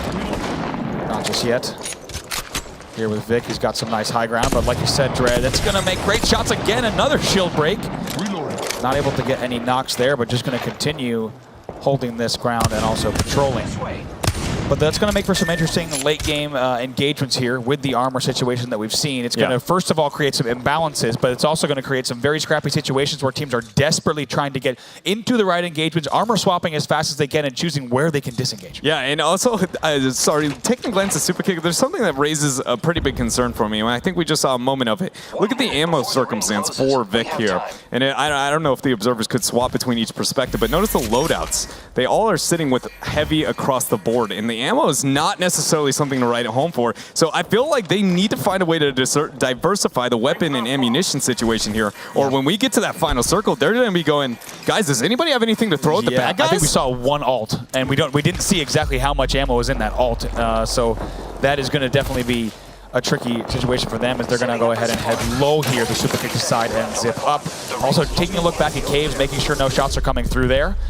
And now going to be able to rotate up. Keep in mind, we're also looking at the Gibraltar to see exactly what that Gibraltar can do this game, and lots of openings here and towards caves. And keep in mind that every initiation that we see out of Super Kicker right now, though armor's in their favor, every initiation that does not net a kill that you can loot. Keep in mind, not just a kill you can loot.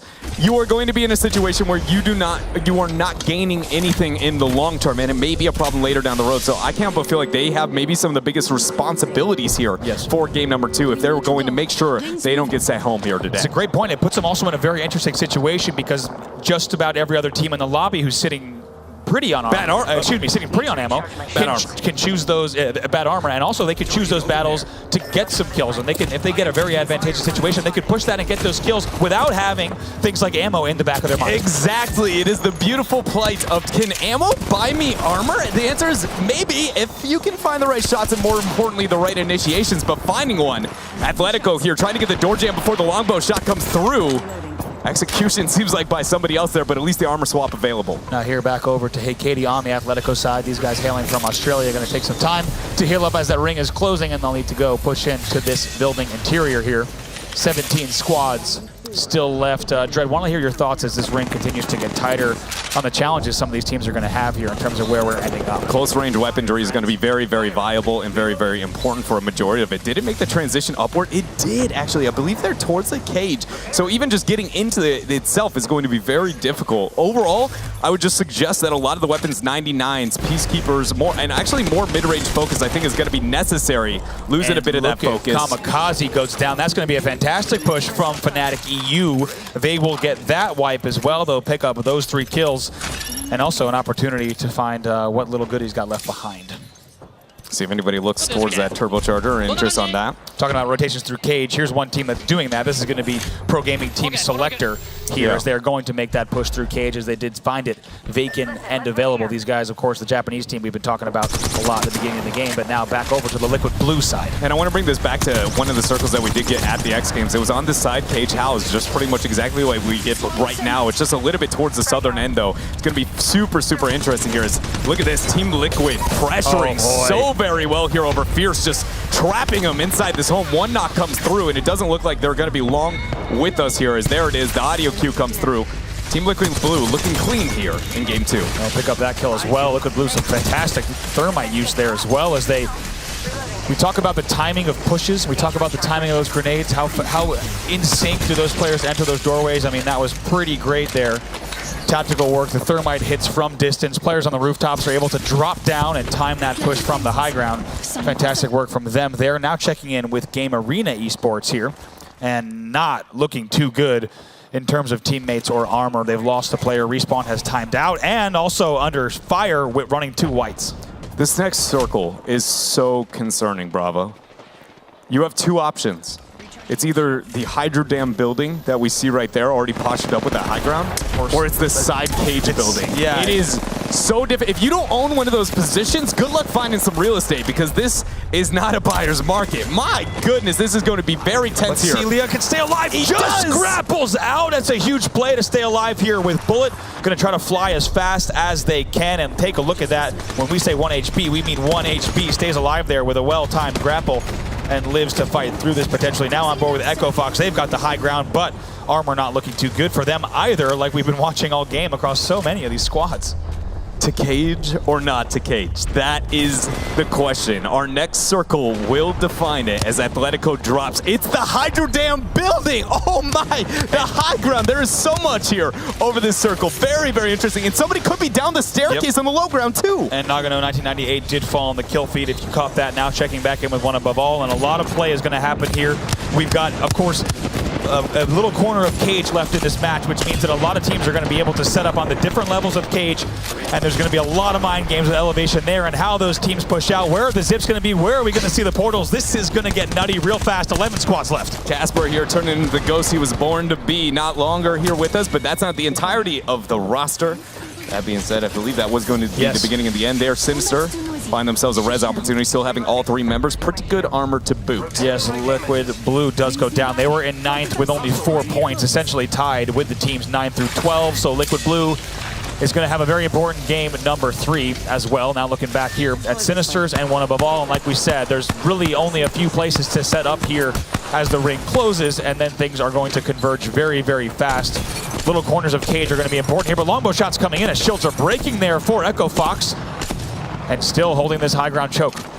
They do have a zip line to get to that high ground on the right-hand side, but even if they go up that, they're going to be met with at least a minimum of 3 more targets and there. Here's some devotion play that you talked about in the pregame. Yeah, I got the super turbocharger, which is going to be a very big stipulation onto that, and maybe not so much a true story when looking over towards the Havoc. Well, heavy ammo very limited here when looking at Echo Fox. Yeah, I mean, take a look at that flatline ammo, a little bit more. Everyone's the 99.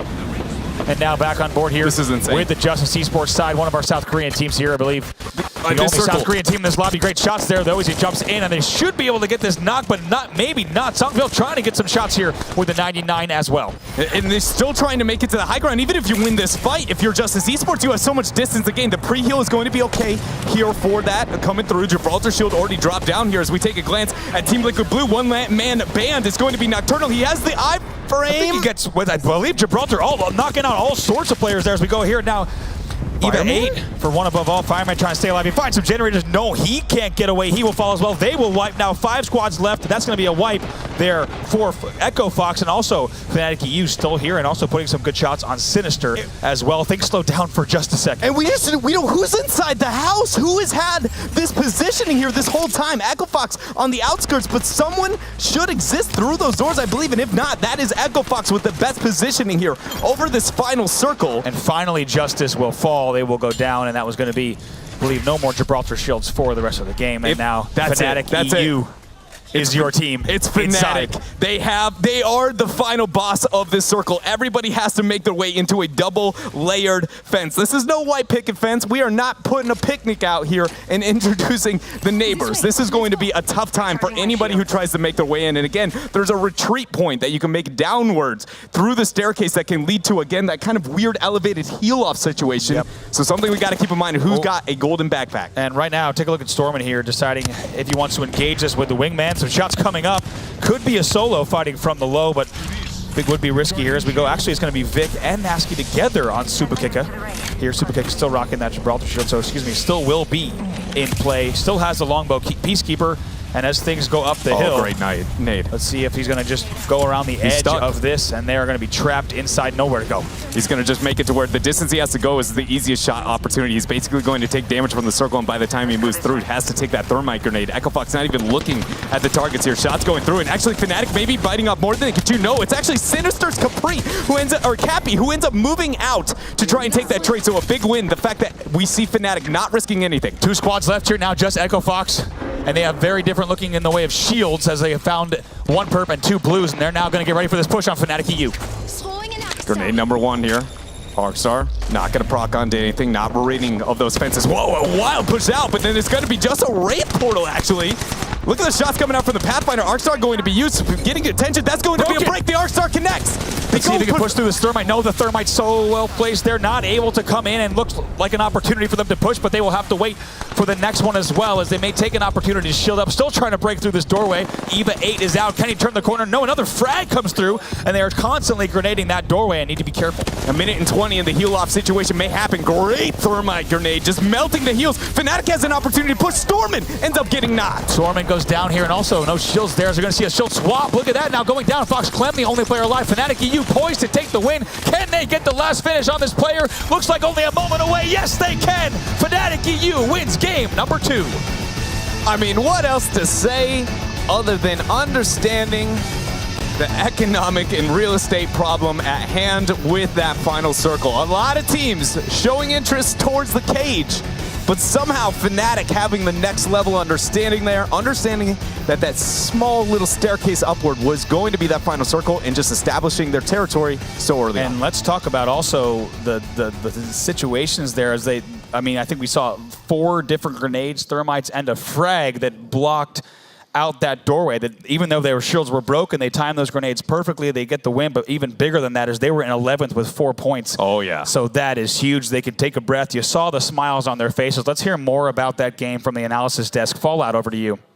No Nocturnal. Thank you so much, Bravo. Appreciate it. Fallout here, joined with Jamerson and Glitter. A really, really crazy ending right there that I want to jump into first and foremost. You see Fnatic standing up, trying to hype the crowd up, and they're feeling themselves right now because they should know they got away with murder right there. I mean, honestly, Echo Fox had the complete advantage in that 3 versus 3 fight. And again, on Saturday, it comes down to a pure 3v3 gunfight to win the game. There were a lot of micro decisions that went into that, and you and I were alluding just yelling to it. back and forth. Yeah, when we saw that Gibraltar running across the field and we saw Echo Fox throwing nade after nade after nade into that barrier, we knew that would have been a huge mistake for them, and it did come back to bite them. It really did. If you had just saved even just one more of those thermites, they might have been able to put themselves in a better position to have that final fight there at the end. I mean, at the end of the day, everyone in the whole world watching knows that Fnatic's eventually going to have to leave that building. All you have to do is sit there and hard aim, point at the exit. Obviously, have a thermite ready would help. Of course, keep poking damage the way you did, but really stay patient. They got impatient. They pushed into the building, and look at the damage that Fnatic was able to do here when Echo Fox pushed. The important part was that, you know, they thought that they had the advantage. It was a 3v2, DCT was down, but getting that knock onto Stormin first off allowed them just to push on through and able to get that first frag out of that portal and then finish off this Watson. It was perfect coming out from Fnatic EU. And look at the finish there too. I want to point out the small play. The portal out behind them gives them a flank route, and guess what? Not all 3 players took that portal because obviously that avoids the force Echo Fox to fight a 2-front war scenario that they gave themselves. They had 2 players go through portal, 1 person hold the door. Next thing you know, they're getting pinched, and Echo Fox is getting destroyed in a game where they should have won.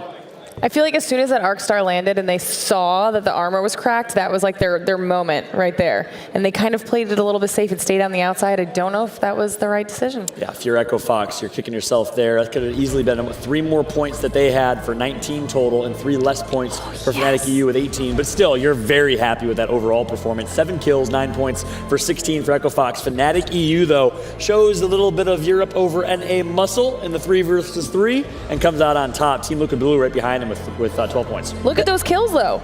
Look at the kills on Team Liquid Blue. It kicked them all the way up into 3rd place overall because of it.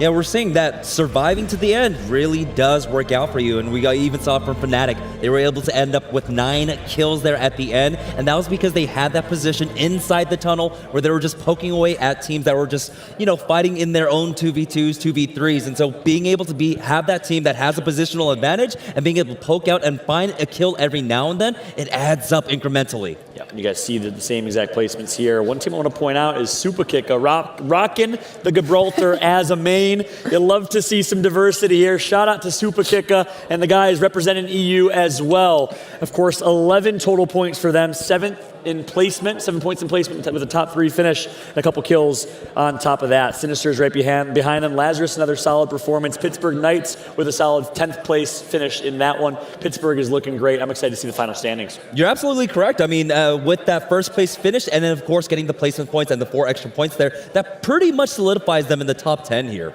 Yeah, and then one team you talked about that you want to look out for in this losers bracket is Nagano, 1998. They are like 12th or 13th place here. They got like 9th or 10th place in the first game. So they're right in the fringe. It's going to be a key game 3 for them. That's one team to look out for. But you also said Echo Fox was a team to watch. You had them as a dark horse yesterday were my dark in our horse. pre-show, and they're looking good so far.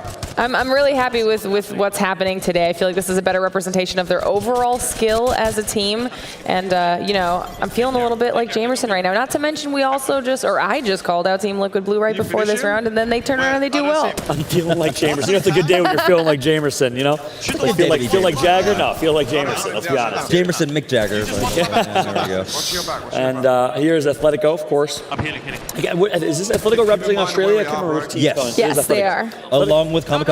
Along with Kamikaze. So two Australian Oceania region teams here really looking to cement themselves a spot continuing in this tournament. Australia and Oceania perhaps the only region that has not performed to the level of other regions. I don't think they sent anyone to winners bracket round 2. However, we're looking to make them grind through losers. Yeah, one of the biggest disadvantages, especially playing from those regions, is that you're dealing with highest ping, I think, possible. Maybe South Africa has higher ping when you try to consider that. And so their practice might not be exactly the same, right? It is very difficult to play with that, but take a look. Team Liquid coming on in. And look at this Gibraltar making an effect here. Super kicker with that Gibraltar and the dome drop in the midst of an ultimate as well, and it came clutch for them. So perhaps redefining a Gibby meta. I'm going to keep playing that up because it's obviously fun to see here. But ultimately, Echo Fox versus Fnatic in the end fight. Here it is one more time, and you hate to see it if you're an Echo Fox fan. But really, a round stolen away from them. They should have lost. But if you're Jamerson, who's been pumping up both Fnatic and EU all weekend long, you're pretty happy. Yeah, he's been on the Fnatic train all weekend long. We got to get him off of it. But it's for good reason. They come out on top here. Fnatic proven they're one of the most dominant teams here in esports. But take a look at the overall standings. Echo Fox gets the upper hand here in this one. First place, North America on top right now, followed by Fnatic EU, and of course North American Pittsburgh Knights to follow is our top 3. And it's pretty close, 29, 25, 24. For bragging rights, we'll see who can keep in the top 3. Talk about the rest of the top 10 now. The important part is the bottom 3 here with Tempo Storm, Lazarus, and Super Kika at 12, 12, and 11. Wow. That puts them firmly on the bubble. That means any other team from the lower 10 can actually just Mario stomp past them. Meanwhile, Nagano, 1998, a team we talked about, right behind him in 11th. Zerafer, who just recently completed this roster as the 3rd due to their original 3rd, not being able to make it.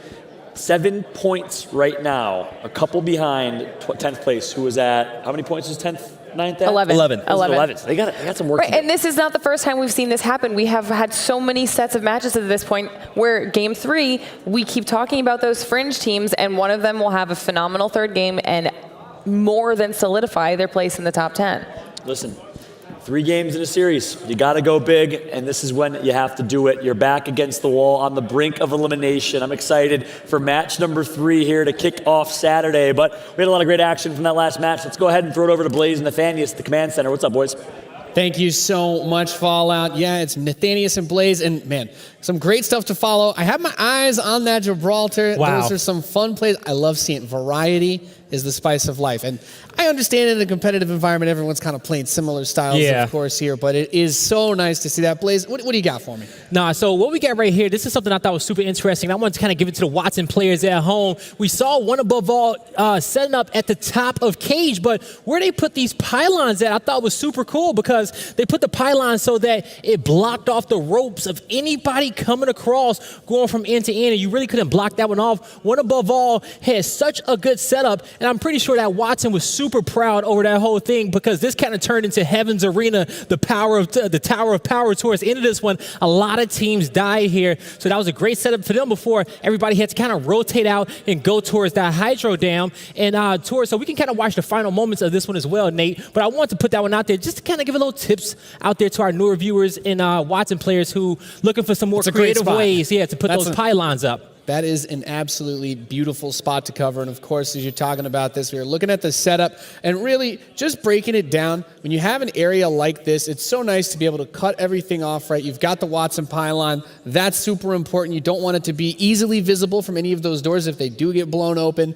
But just great coverage between that with the fences. You're prepared if the grenades are ready to start coming in. But are you? And the reason why I say that is because as this clip comes on through, you're going to see that there was a nade that came in that actually took care of this pylon in the corner, but it did not get detected. So as we come on through, you're going to see this arc star hit the right-hand corner. Just outside the catch radius of it, right? Yeah, just right outside the catch radius. So let's see. We're going to see if you can, Nate, if you can stop that. There you go. The arc star just caught it out. Back it up just a little bit.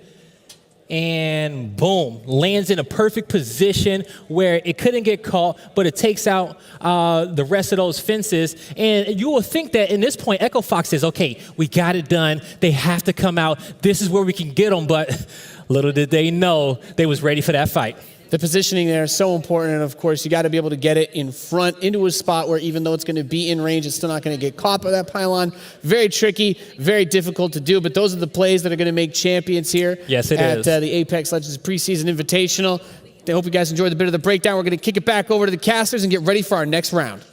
Hey, thanks so much, guys. And amazing to see some of that from the other side, that POV from Fnatic, right? Yeah. The timing there. You saw there was such intention with the timing of that first Arc Star, following it up with a Thermite and then the ult spam, right? They were ready for those pushes. That gave them all the time to pop meds, to pop shields, and then able to push out and get that game to 2 win. Yeah, and I think for anybody who goes, well, that was all reactionary, you know, to those who truly want to be the devil's advocate and even shed more doubt to it, the Wraith portal right out the gate shows how much focus there was towards what that final circle would have looked like, right? As the initiation happens, giving you an opportunity for, if somehow they move in, but they move in a singular sense, you can take that portal and then suddenly have a back flank, right? Yeah. And also, we know that the portals are pretty good when it comes to the final circle, just in general, right? So there was a lot of a forethought there from Fnatic, and I think the coolest thing is, we normally get that from Fnatic in A.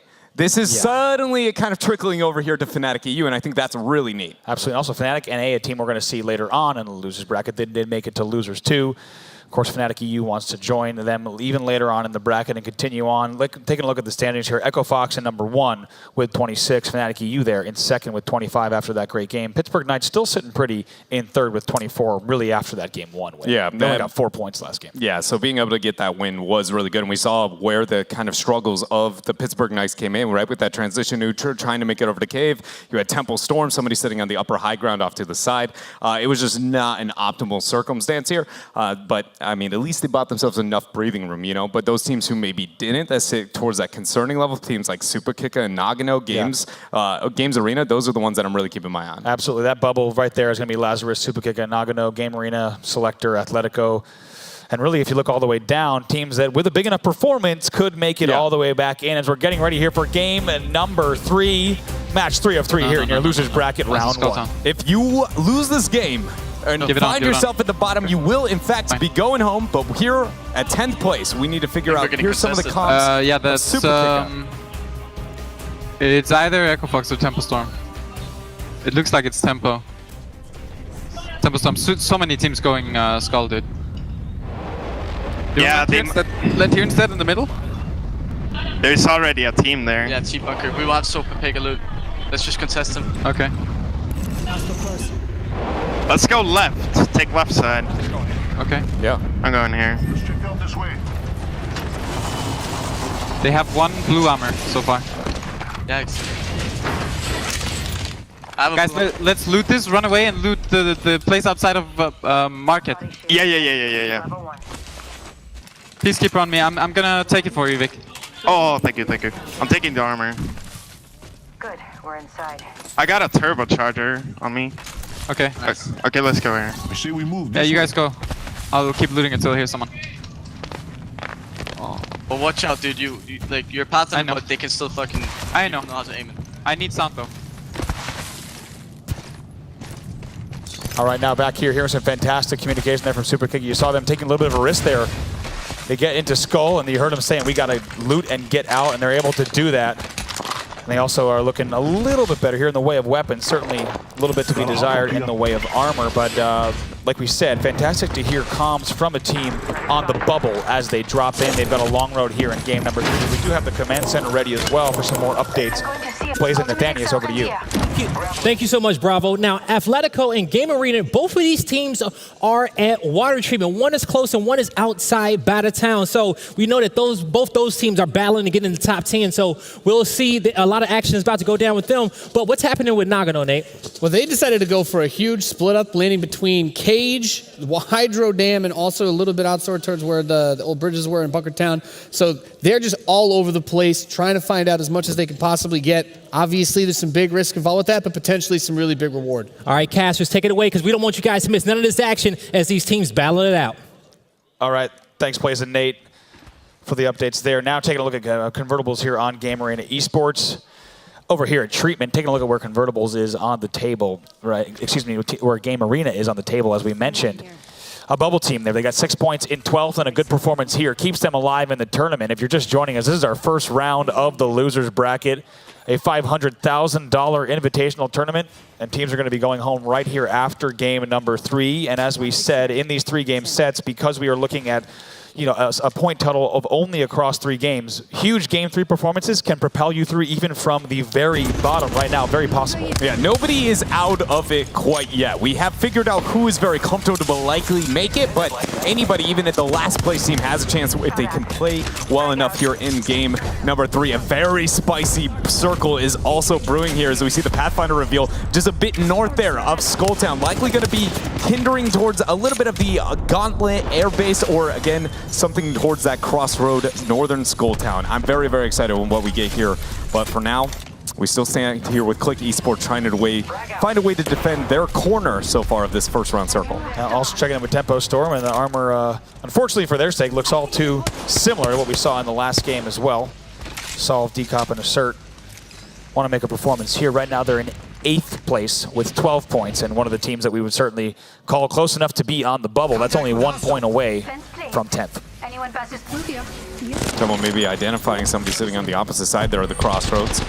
Now again towards one of these southern settlements just south there of Thunderdome. And I got to say, Excellence here, they're running 3 blue armors, and they are in 20th place with 1 single point. So right now, a decent start for them to really make something happen here. Like we said, they would need more than just a win. They would need a very kill-heavy match, as well as a top 3 finish as well to even think about breaking through, but it's possible as they're now here up top. Bones looking down on Skulltown. I'm going to try to fly in because they know that they need to play this opening aggressive. Dread, you and I talked a lot about these moments before the tournament. Yeah. These are the times where they need to push on these advantages, and they are going. They're ready for it here. Peacekeeper is out. First 2 is going to be a whip. They push right through that Watson. 22 gets a not great spray coming out from that 99, but only a 1-for-1 here so far. Look at that hip fire coming up from the flat line. A reason why so many people have been bragging that weapon up here, and now an advantage for Excellence in this skirmish. Beautiful set. They lose a whole lot of shields.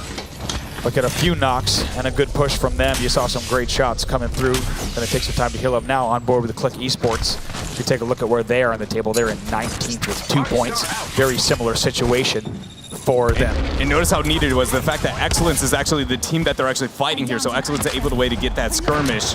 But Selector find themselves a nice EVA 8. That's an easy cleanup here. Resurrection will come through. Revival for both members as long as they don't find anybody else. So a good set up here in game number 3 for Selector. That's going to be Kamikaze and Click that go down. You'll see top right 18 squads remaining. Taking a look at exactly where they sit. Click Esports, like we said, was in 19th. That is likely going to be the end of their tournament life. Actually, I think we could say for certain. Yeah, I'm not fair to say that. Yeah, for certain the end of their tournament life. But Kamikaze's an interesting case. In 5th place with 17.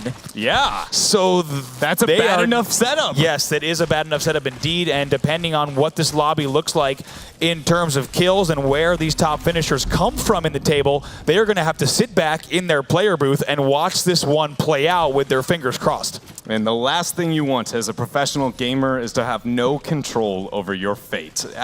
Whether it be in-game, in the tournament, it doesn't matter. Usually they like to have the opportunity to feel like, if I do this, I can do this, be better than you, and therefore I find the success. But looking for some success here is Justice Esports, a roster here representing South Korea, and one that has maybe not had the same impact as some of our others here, like MVP. Now on board here with the Justice side. here with 2 blues and still at Skulltown. Trying to figure out exactly how they want to move out here, and right now just going to be comfortable and take their time. Notice they need to push out. An interesting element with Justice Esports. Out of the majority of the teams that we've glanced with this kind of positioning, they already have identification of round 2 circle, but Justice doesn't have that opportunity. Granted, there may not be enough beacons. You don't know, you do know that the Skulltown beacon is not able to be picked up at this point without getting pressured so heavily, but I just wonder, is that going to be a problem for them? And also, is this a playstyle difference that we actually see when considering what is the greatest way here to play Apex Legends? We did see Singularity on screen for a moment there. They're also at the bottom of the table, 18th place, excuse me, with 2 points on the board. But here we see the Superkick side with some great high ground right now over Market, heavily exposed, but opportunity to drop down with teammates if need be. It's very important to highlight why Taxi 2G is moving. You do not want to ever, even though you're in a cheeky hiding spot, sit still. You are begging for that longbow to just pierce right through your brains there. So I like this. A lot of information is going to be gained still within the circle and where the future circles are going to be here, all thanks to Superkika's positioning. Superkika, the ultimate bubble team, in 10th place with 11 points. They know that they need a performance here. That wasn't a Gibraltar pun, because that's what I thought it was, the ultimate bubble team?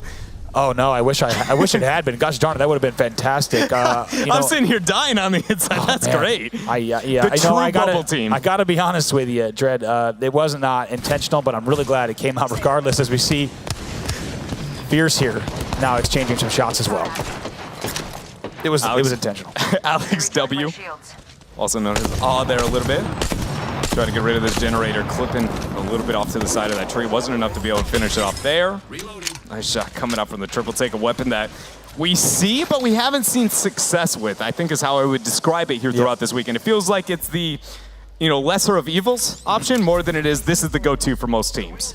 Taking position here on Watchtower South, but now going to drop down right away to River's End and place this portal exit to help that team come down. Now also checking in with Akihabara and where they are in the table. 15th place was 4 points. Another team that really needs to secure a big game here in order to advance through. Very few teams are even through. We could really only say, just in case you're just joining us here, welcome to the Apex Legends Preseason Invitational. Bravo alongside Dreadnought, bringing you game number 3 in the first round of our losers bracket.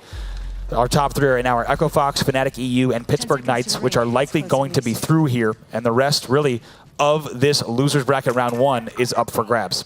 And what an ending circle opportunity for our final game here. The fact that it is going to be the one place that everybody knows death, because not only in the name, but also just because of the hot drop that it typically is going to reside right to the southern end of Skulltown. It's going to be pretty interesting to see how these teams try to make the transfer out of it, as we see now taking a glance just outside of Market here, setting up a pre-zip. Triple take shots coming out. Fnatic EU, the winner of that game too. Very composed close to net that one out. Like we said, they sit in second place now, but Atletico finding a little bit of engagements here as well. Some very little shield break there on the purple. We'll see if he can push here. Here's Bullet trying to fly in, taking some shots from the rear as well. Wow, that's tries actually to destroy really the bad pylon. trade. Yeah. Full battery here now, coming out. Actually, the fact that nobody was willing to push either, just the haste at which we saw Atletico leave the building. Thought it was going to be a little bit too much for them, but actually on the other side, one above all, actually struggling. Their 2 members already down. Fireman looks like he's about to trying to get out of this situation, and actually not going to be too problematic here for our friends at Crossroads. See what he can do here. Potentially pushing into a 1v3, going to try to get some quick revives. Looks like you will be able to do so. And they need it because they're in 17th with just 2 points on the board, keeping his team alive, and this is their tournament life on the line. I am in awe that one above all was given the opportunity to get those double res. I mean, you can understand from Tempo Storm, it's across the crossroads, and you've got to risk a bunch of positioning maybe to make it over, and you don't want to take any shots from elsewhere, get that third-party opportunity, but you had so much dominance and control, and the fact that no one, mainly it's not why didn't Tempo push, it's nobody else is looking at this to just take the one shot and rid them of this world. We always talk about that side of the map, and Crossroads really just the beginning of that open western side that is so difficult to control now. Akihabara here, Sapo10. Once again, setting up here in Skulltown South. This is something I believe that we had heard about this roster, that they're comfortable with a couple of just doorway plays, where if you make your way in, it's almost, tripping the Claymore. They're quickly going to take an easy couple of Peacekeeper EVA 8 shots and send you back to the lobby. We'll see if that's something that actually, nets them not only some kills, but maybe success here in game number 3 is one above all. Get the resurrection, get out of Crossroads, make their transfer over, and now taking a different approach here through caves up into the market area once more. Yes, indeed, of course. Like you said, thankful that no pushes or other pressure came in from other angles. That would have been their entire tournament run put to an end. And guess what? Taxi2G of Super Kicka still just hopping down up on market and scouting here. He's role-playing. That's amazing. I'm memeing a little bit, but let's be real here. He's actually jittering at almost the exact same pace as Taxi2G. I think that's actually what's controlling the movement up there. It's incredible. Everyone could come. Just bounce our heads. Why are we bouncing our heads now? Bouncing some heads, but maybe not theirs. It seems like the opponents here. Team Liquid Blue with positioning within Skulltown. You see the pings. They're concerned about the railing. That is going to be the closure over this final circle, and understandably so here with 17 teams still remaining here in round 3. Thoughts here. Jazz with Fierce as they're going to try to make Skulltown push here. Right just about dead center of Skulltown. And West for a second. Yes, indeed, that first knock does come in. We'll finish there with that Disruptor ult. Also gold barrel on that. Now going to fly outside. Has some help here, but now I'm on board with Lazarus here. Here's Kashera. 99 and Peacekeeper in hand. They've got some good high ground as well. Not going to be too concerned with maybe relocating their positioning here for Lazarus, at least in the circle that they have now. The next one, I can't help but feel like is going to be moving a little bit farther away from Skulltown than they would like. All of the teams here stuck in that area is going to make a transition outward. That being said, so will the Super Kicka squad. And, we raised at the beginning of this, Super Kicka's our bubble team, not only just because it's Gibraltar, but maintaining dead 10th right now, the one's position away from going home.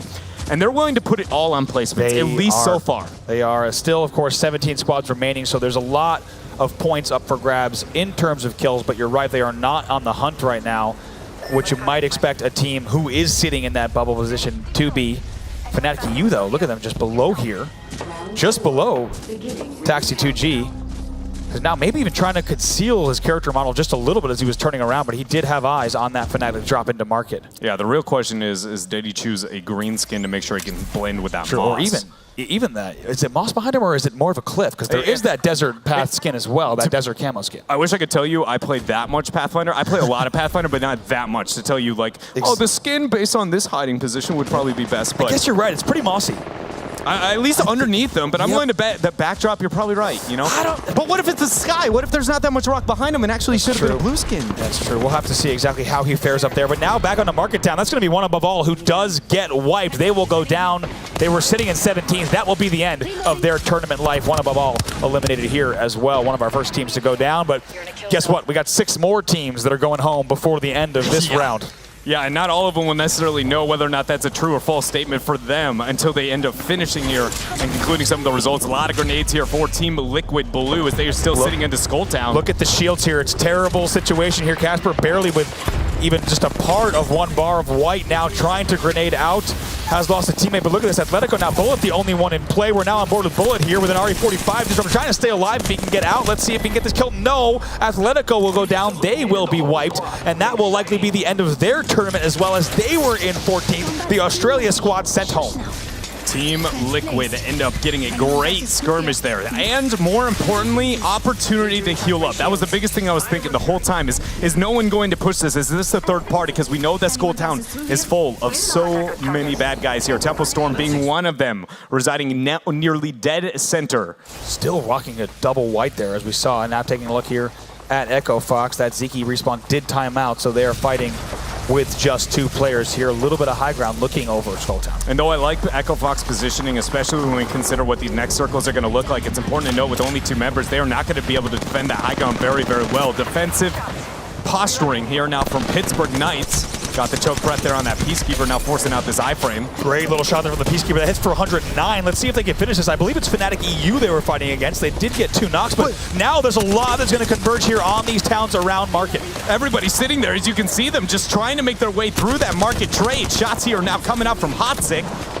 Not enough to be able to break the armor, but keep in mind, if they don't get the kill here, that it's very, very likely that they do from the high ground over there. There's our Gibraltar sick. Oh, it's late. The knock goes down just at the same time that the shield comes out. There's going to be another knock as well. That's going to be Radek of Nagano 1998. He will fall. Pittsburgh Knights holding down this ground. No! And out of nowhere, we're going to check the kill feed. Looks like Pittsburgh Knights will fall. essentially all players at the same time, they will drop and they will go out. Like we said, they're in third with 24, so barring any extreme circumstances, they should be through. But now Sinister Esports will fall as well. 13 squads remaining. And look at this circle. My goodness, only one house available within that next rotation. 1 minute out from that. We find ourselves with Game Arena, the team that ended up executing some of our defenders of that market rotation. Here we see Echo Fox, the members also kind of chipping away at them in that transition through. And Echo Fox, again, has a really good positioning now, but I feel like their next rotation, I would like to see it earlier rather than later. Yeah. Everybody's worried on the backside of this wall. If they wait for the timer, they're going to share the same fate that we just saw from our Gibraltar friend, which is and just... Here's what you asked for, right? The pre-zip goes down. They'll be ready to take that when they need.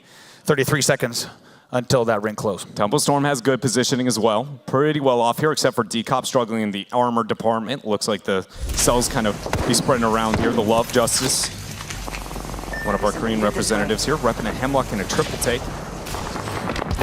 Justice here in 7th place. Need to make sure they stay into the late game here to make sure that they make it through.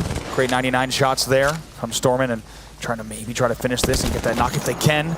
Going to be exposed here. Maybe some other longbow shots coming in, and they're going to be one more so shot. close. Yes, indeed, so close to that knock. Not going to go ahead and push up, at least not quite yet. Clem looking at the other target here who ended up getting some cover fire for them. 20 seconds here until we finish the closure of this circle as the shots come through on that longbow. These need to land, but they failed to do so. Echo Fox now has to take the zip behind the targets that they were once considering prey. Dancing on the zip. Peacekeeper is out, going to just try to jump up on the shed if they can. They should be able to get this finish. Yes, indeed, there's a knock on that path, and they do get that wipe as well. That's going to be Fnatic EU on the receiving end of some knocks. Now 9 squads remaining, and we are here for a Skull Town finish. Great shot there with the longbow. He hits a collateral and a headshot at the same time, but misses nearly every other one. 12 ammo, 13 in total, bravo. Talk about the highest of highs and followed by the lowest of lows there. None of those second shots hit. Now Justice Esports trapped here. Great portal. Do have a port, though. And it takes him outside, but he would have died to the grenade either way. Tried to make the play here. Tasek ends up surviving, but Game Arena Esports now on the outskirts. That will be Tempo who falls there as well, and now 7 squads remaining.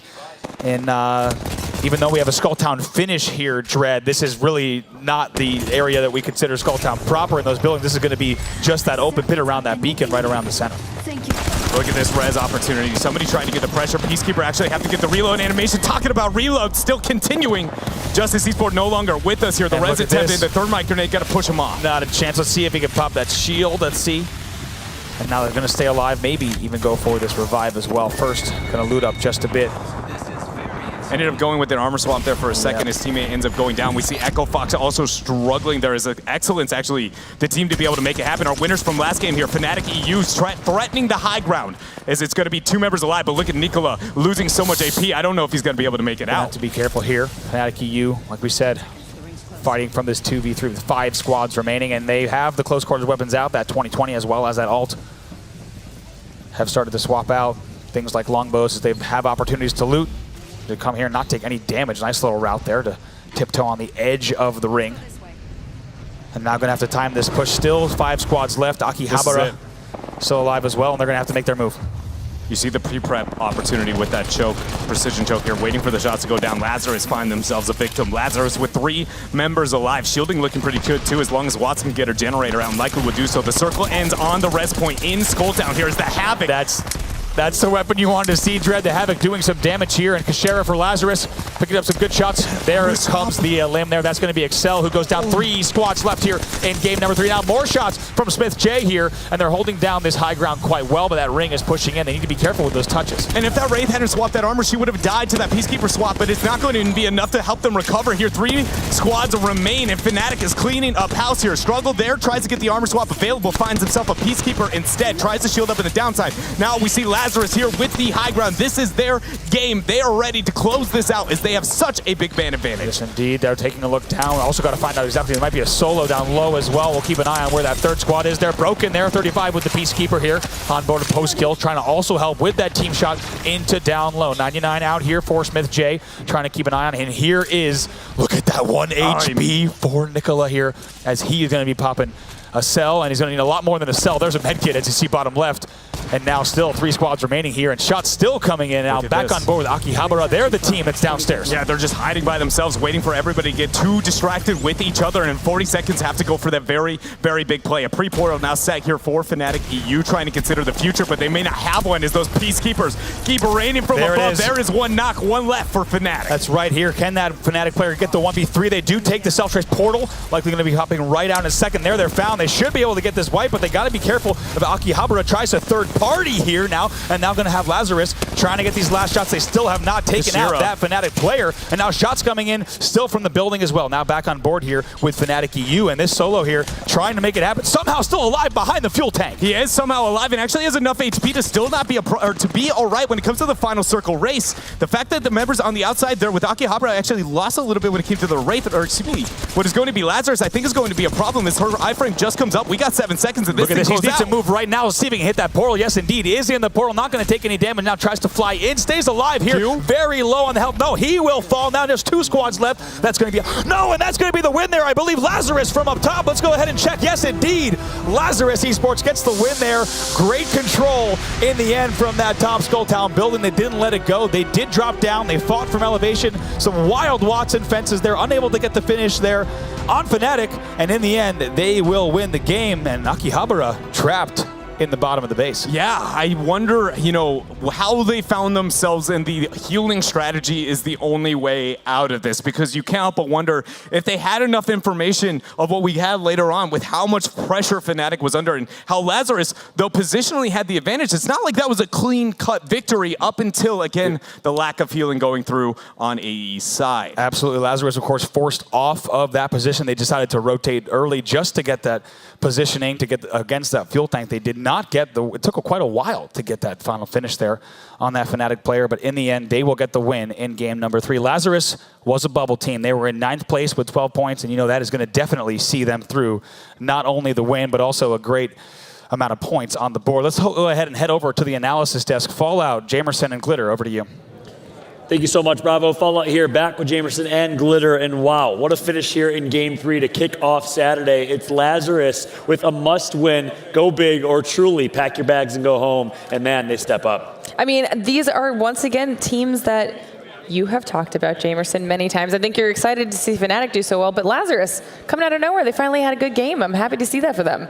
Yeah, Lazarus didn't have, you know, the greatest of weekends at EXP, right? They were always just on the cusp of making it to the top, and they had three third-place finishes at EXP. Closing it out was the biggest question for Lazarus, and they were able to do it here in the final game. Yeah, of course, Lazarus, 2 players coming from Portugal, 1 player coming from Finland, so a multinational team, of course, most likely speaking English, and which is not their primary language. Awesome to see their shots hitting straight. That's what mattered the most, as they really did connect incredibly well. Must win. They do a very, very good job. You can see the replay here of the last kill. Let's actually do a quick listen.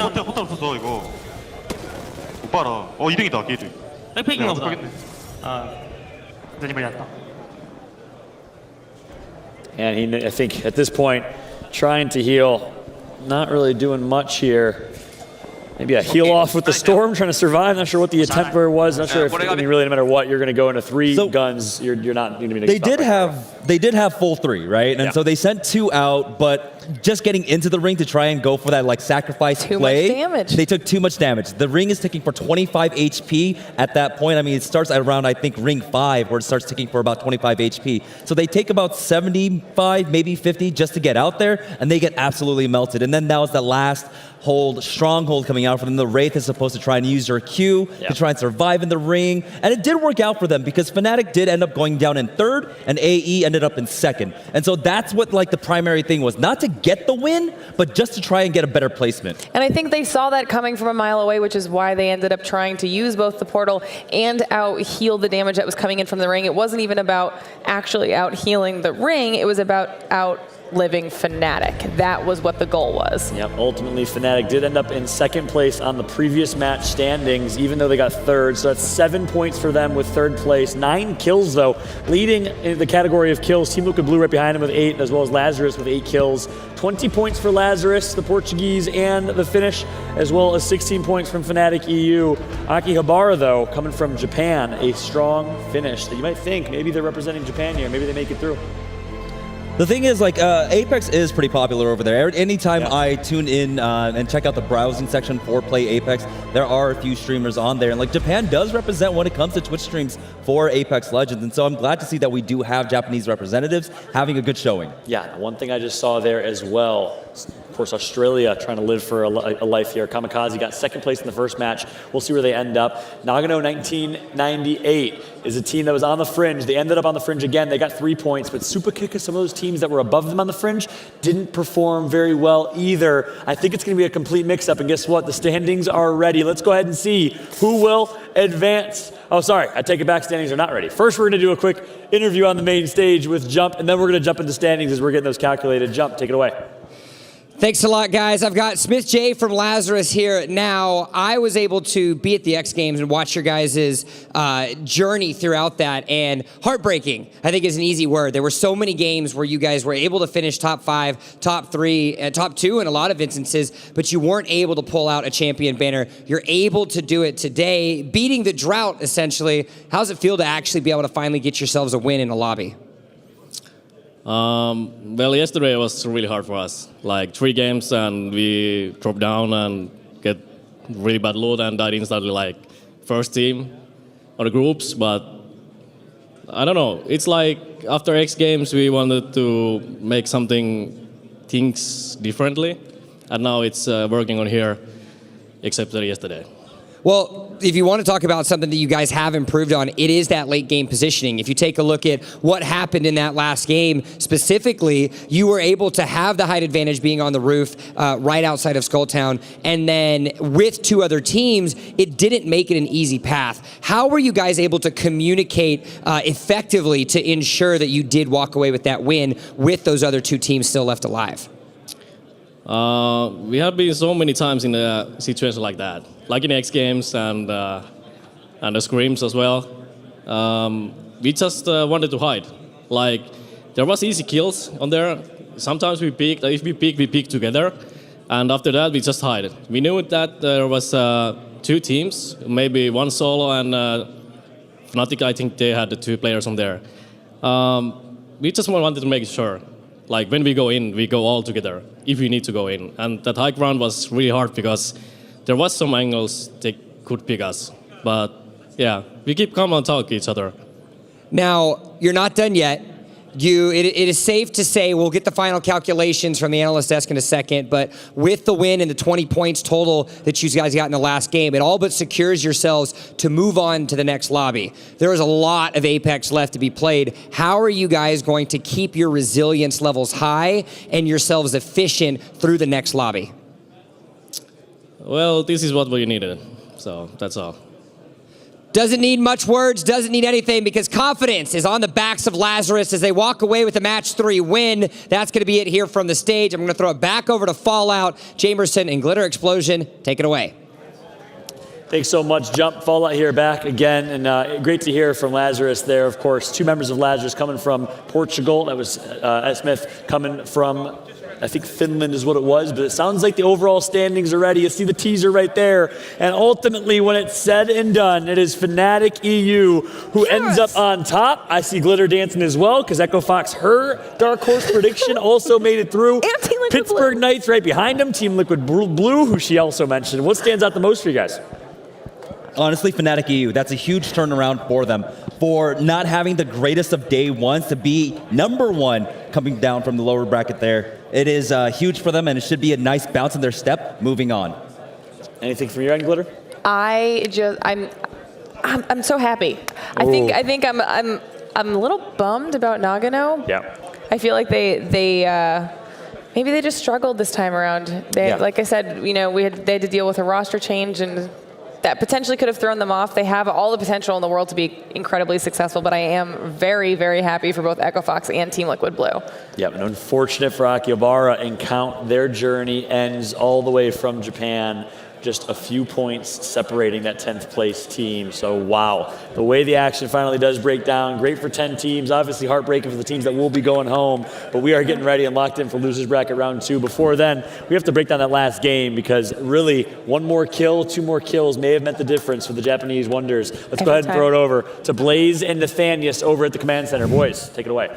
My man, thank you, Fallout. Now, over here on this breakdown, we're just gonna, this section of the command center, we're gonna just talk a little bit about positioning. Towards the end of that last game, we had 3 teams left in the circle, and 2 of them kind of died to the gas, giving that last win out to Lazarus. So let's go over here and let's talk about the team that we got. So Nate, break this down for us. Well, we're talking about opportunities. You're talking about trying to make it into that top 10. Yeah. And close calls and missed calls. And there was some good stuff here, but you know, you're playing these late game comps. We got Akihabara, and here's part of the thing. You've got your turtle strats. You're able to hide out. They had a really good setup. They fell back as that circle closed in on them, and the Wraith's going to go for the portal out. But there's always these opportunities that are coming in. You're going out on your own. Because of the way the team had kind of pigeonholed themselves inside that spot, the only way to escape was with the Wraith portal having to take that cue to get outside so the rest of the team can come out. But of course, when you do that, you're going to make yourself vulnerable. You get the quick pick, and there's some nice stuff that can happen,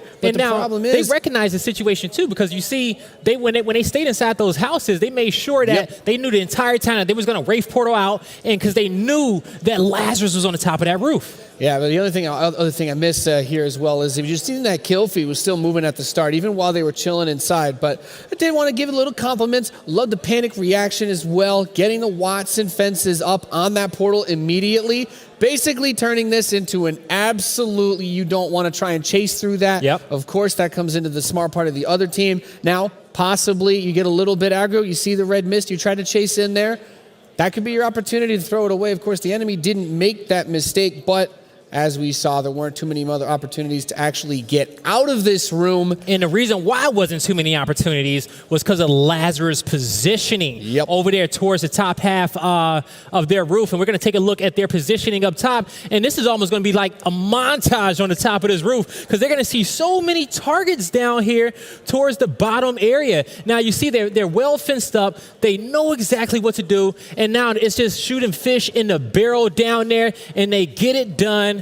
Lazarus just showing that, hey, the height advantage is exactly where you want to be at. Nobody can really contest them in the last few moments of this game, and that's why they won it the way that they did. Yeah, you know, it was really nice to be able to see Akihabara trying to take that cool positioning, but Lazarus having the better one for the fight. While they're sitting in there hiding in the corner, Lazarus is picking up kills. They're cementing that advancement, and well, as we heard, they didn't have a whole lot of words to say. They're just here to play the game and win, but hopefully they have a better day 2 than they did in day number 1. But that's going to be it for me and Nate over at the command center. Back to you guys at the desk.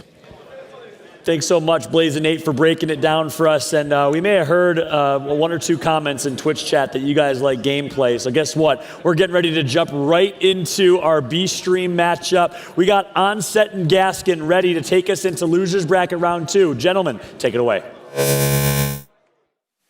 Thank you very much, guys, and it is time to get into our next game. Dan, the losers bracket is slowly moving its way forward, and now, of course, we have round 2 of the losers bracket to kick off, and some very big and noticeable teams will be going up against each other right now. Yeah, now we've got the teams that dropped from winners bracket round 2 going into that lower bracket, so we've got some big names in this group. However, we have teams who haven't really been able to achieve maybe the heights they've expected from themselves. We've got those 10 teams that dropped from winners bracket round 2. They've yet to get a minimum of 10 kills in any of their matches so far, whereas some of these lower bracket teams that are progressing through, we saw some big stuff from them early on. Well, let's take a look through this Group B here in losers bracket round 2. Some of the names that I'm kind of picking out from these teams we had the likes of CLG, we have Gen G, SJ, who have moved through from a fantastic first place performance in their first losers bracket round earlier, and Sonics, another team who had a standout performance, kind of night and day from what we saw yesterday to today. Yeah, SJ and Sonics, I would say, are the 2 teams that are going to be trying to disrupt this group. And what I mean by that is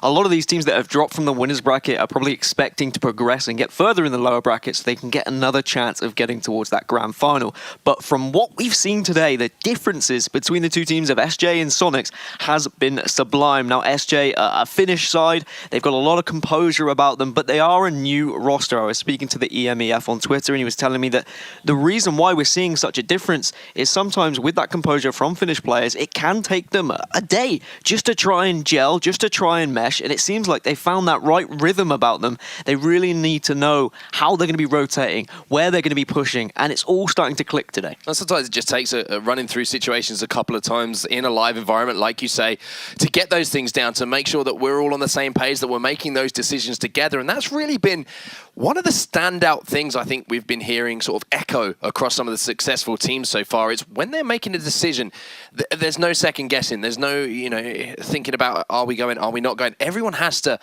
make that decision together, commit to that decision, and more often than not, when that's being done, we are seeing that success. One of the biggest things I've seen from teams as well is being prepared to make an individual decision. I know there's so much on in-game leaders and them calling the shots and you following their lead, but if you feel you as a person are either A, about to die, or B, need to survive to keep your team in the game, you get out of there ASAP, especially if you're a Pathfinder, especially if you're a Wraith. Well, here we go. The first game of round 2 of the losers bracket is live. You can see the dropship slowly moving its way from the bottom of the map to the top, so lots of opportunities, fairly comfortable landings for a lot of these teams. And we're going to look at the start of Aquilibritas Esports to see exactly where they're going to be falling. But there's some really dangerous teams in this lobby as well. I mentioned a couple of Reciprocity, another team who didn't have a great showing yesterday. We heard from a couple of players on Twitter saying they were extremely exhausted after their travel situation, and they made it here, but they're fresh today, reset the mentality, and we could see a very different Reciprocities.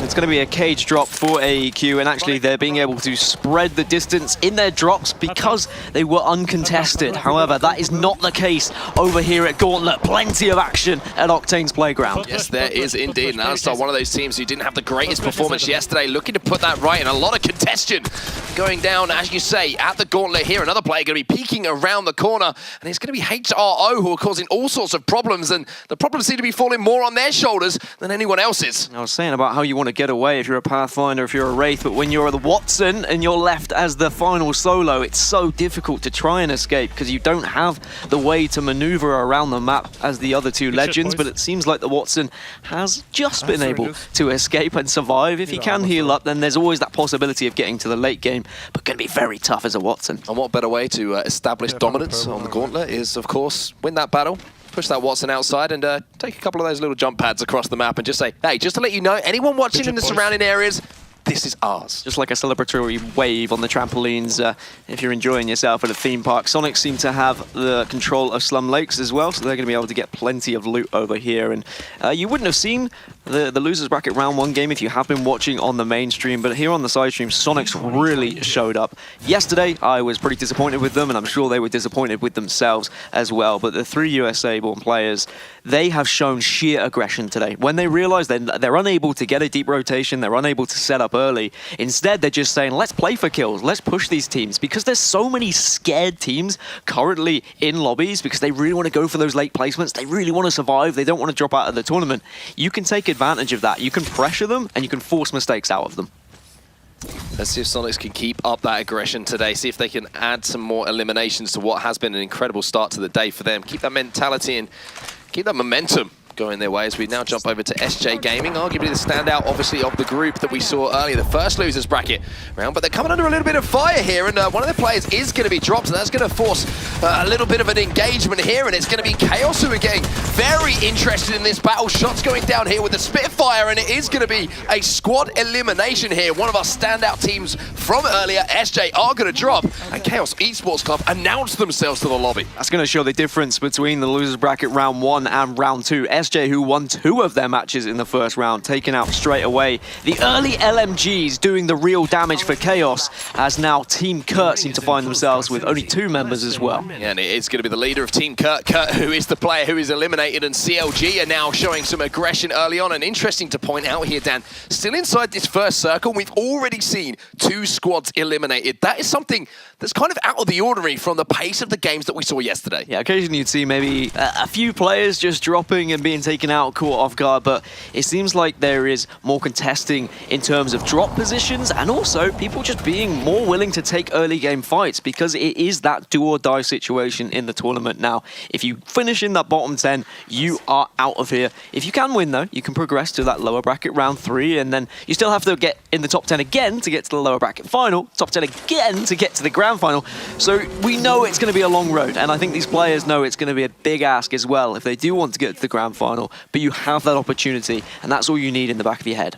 Just having a look at where the circle seems to be moving. It looks like a fairly central circle at the moment. Maybe moving towards that hillside outpost, maybe up towards the farm, that kind of area.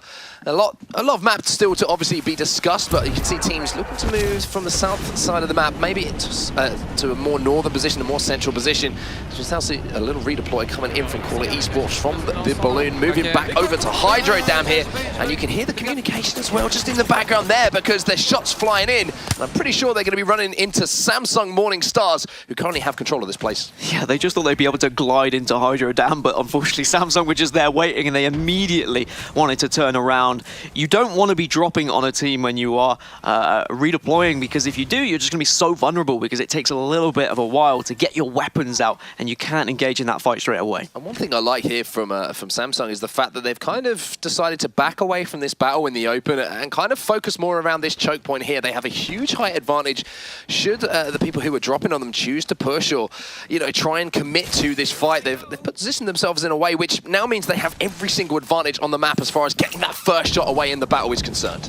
We saw 2 finishes just outside of Market towards the River's End in losers bracket round 1, and you know what, we could see it as well. It's a slightly southern circle, so those who have used the Pathfinder passive will have a little bit more information as to where it's going to be heading, but certainly teams on those outskirts will be starting to traverse the map now to get more central, to try and get deeper into the circle, to try and set up and predict as to where they think the circle's going to finish. And there we go. That is heading towards Market again. I wonder whether we might see something similar. And you know who I think is going to be rubbing their hands together after seeing that circle develop? It's going to be Sonics, because they picked up so many devastating team battle wins around the Market, either inside of Market, on top of Market, or on those 2 choke points from the caves on the opposite side, trying to push into Market. So I think Sonics, if they can get a rotation down here and get themselves into position to potentially contest around Market, they're going to be pretty happy. But there's a lot of presence on the map at the moment in this particular area. It's Team Secret who are holding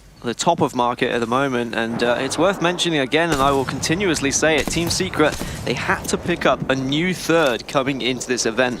Limek joins, the Polish player, young Polish player actually, given the opportunity to play on the biggest stage alongside the 2 USA players, Aladdin and Pish. I mean, it's always a bad situation when one of your teammates can't get to an event, but being able to pick up a player like Limek and the way he's adjusted to their playstyle has really been impressive. If our observers in the back can hear us, I want to go over and watch some Sonic's POV, because every time I take a little glance up to the top right-hand side of my screen, they are picking up kills again, Dan. They are not afraid to engage in battles, and every time they're out, when would you not be? They're winning the majority of the fights they're getting in at the moment. Yeah, aggression is what got them so many points in their previous round. They were able to pick up 13 kills. Their best placement was only 5th in losers bracket round 1, but they still finished 2nd overall because of the sheer amount of kills they were constantly able to get. And you can see them now pinging where those enemies are, getting aggressive, looking for high ground, and trying to swarm on their enemies. Even now using Pathfinder's ult just so they can actually get some high ground and try and get above this final player on Chaos. And Joey Blackout is taking his time here to just hide among the bushes. Listen to those audio cues. He can hear the players creeping around him, and they run past him. This could be absolutely huge as far as placement points is concerned. I think it was actually Sonics who, you know, they weren't exactly subtle in the way that they moved past there, but they weren't smart enough to realize there was a player lurking in the corner. Yeah, Sonics are kind of pinging around saying maybe he's moved here, maybe he's moved towards this little compound, but now they're under fire from elsewhere. So they do just have to calm things down a little bit, take a little bit of time to heal themselves up and have a little rethink of their strategy, as Joey has done the job and he's been able to recover the banners as well. Real question though, Mark, is he actually going to be able to get a respawn? I think he is. I mean, you look at the clock here, but between when that ring's going to next be moving in, he's got a respawn beacon in front of him, and he's got 1 minute and 10 seconds until that circle is going to move in and do the damage, and it's not going to be doing too much damage as far as, you know, making it difficult to get that respawner into the map and potentially move around and find himself a couple of death boxes or a little bit of loot, which you can see there. At least there's a couple of guns for him to be picking up, but that's a huge play in the context of things and the context of the tournament and this losers bracket round it. If you can get both teammates up in a situation where you had an entire team swarming past you and running, fair play to you. And you might be watching him saying, well, why is he not instantly gone for that respawn? Well, he's just having a little scout around to ensure no one's waiting just to pounce on those respawners. But of course, when that dropship does come in and implement those players back into the game, of course, that is going to be warning signs for everyone around. You will hear that dropship, you will see it as well, and they are going to have targets on their back. Chopper didn't even touch the ground. He's ripped out of the air. He did not touch the ground, and Chaos inboxes as well. I think he's holding on for dear life as well. So for all of the great work there that Joey Blackout did for Chaos and getting those 2 banners, managing to sneak his way back to that respawn beacon, it just looked like there was another team there who was just one step ahead at the precise moment to pick up those kills. Can I say, I must appreciate, and I have to appreciate, the in-game communication that you have in Apex. I know that, of course, they're on, like, whatever voice communication they want to be, and they're going to be able to communicate via voice as well, but the fact you can still ping things and give visual cues to your teammates is both excellent in competitive play, and also for me at home when I don't want to put my headset on and I don't want to talk to people. So then BDS set up here. There's a couple of buildings just outside of the crossroads area of the map. A good position to be in, as you can see, just holding down this choke point, calling out that there is a team down here, and what a shot that is. Absolutely smashing the shields off of that player. The Wingman still so devastating from distance. Of course, this isn't day one Wingman. However, you can see how much work it still does. And Joey Blackout here, I'm going to need to give a shout out to you. You are doing all sorts of work for your team at the moment. This has not been an easy game for the Chaos boys to be involved with. So many players in this situation as well would just be running, head down, let's get into the circle, let's play for placement. Joey's like, nah, I've got a Wingman, let's actually do some damage. Let's show that I'm here to fight. As we move across and we see that CLG have now poised up here. CLG, who did struggle in their winners bracket round 2 game, and that's why they find themselves in the lower bracket. The most kills we've seen them actually get so far is 8, and that was in winners bracket round 1. They weren't able to get anything like that in winners bracket round 2, and even winners bracket round 1, Mark, CLG did find themselves having to go into their 3rd match before they were able to pick up points and guarantee themselves into a top 10. I do want to maybe put a little bit of an asterisk on that as well, because Nicewig, obviously a controller player, was having a few technical issues yesterday, which maybe has to be factored in. We'll see how he bounces back today after a good night's sleep and maybe getting those technical issues sorted that he had with that controller. And you know, CLG, we talk about controller players and you know, how being in those close range battles can be a huge advantage for them. And you can see the rotations that CLG are making through the likes of Skulltown. That's going to favour them, especially yesterday when they had that game where you know they were a little bit worried about being knocked down to the loser bracket a little bit earlier. They won those important battles around Skulltown, so they're going to feel comfortable when they're surrounded. This was the problem with Joey actually standing out and being brave, though, is suddenly everyone's turning on him and they're seeing a vulnerable little Wraith just running through Kings Canyon. And yes, okay, a valiant effort, but unfortunately, it's for 0 points as they finish in 17th. Yeah, I feel for him there. That was a tough pill to swallow, or bitter pill to swallow, I should say, after doing so much work. I'd be looking either side. If he sat in the middle, I was looking either side and going, come on, man, like, give me a little bit of support here. You know, it's one of those, at least one of those situations. Yeah, exactly. He did everything for his teammates, but that was Team Kurt just momentarily there, and now we're going to check in with Team Fire, Longbow in hand R99 as well to complement that if anyone decides to get aggressive here and push in. And they are going to have to make some moves towards that next circle in around 40 seconds time, as are Team Kurt here. So Team Kurt, I think Kurt was actually knocked down at one point during this game, so they've managed to get him back into the game to get up to a full 3-person trio. We'll have to see what they can do now that they've managed to get themselves back into the game. And it was Team Kurt and Team Fire who both came very close to staying in the winners bracket, actually. They finished in 11th and 12th, both on 14 points, but just not able to scrape through. It does seem like 14, 15 is really that 10th place threshold in a lot of these lobbies. But you just can't rely on it. You always have to push for that extra kill because you never know. It could just be that 1 point that makes a difference. Yeah, Gen G yesterday, they had a few, I would say, big opportunities to place well and pick up, you know, significant points in some of the games that they were involved in. Just those little moments, those clutch factor, maybe they were missing at certain times. So we're going to have to keep an eye on that as well and see if they can find that little bit of magic, that little bit of spice in those pressurized situations to convert into points here. But 16 squads left at the moment as we are seeing round 3 and that ring closing in around 20 seconds. Not quite going to be the eastern ring that we saw going towards River's End in losers bracket round 1 twice. Instead, it is heading a little bit towards Market. So I wouldn't be surprised if we have 2, maybe 3 teams already set up shop, quite literally, in the Market. But it depends what stall you want. Do you want an aggressive one, or do you want a passive one?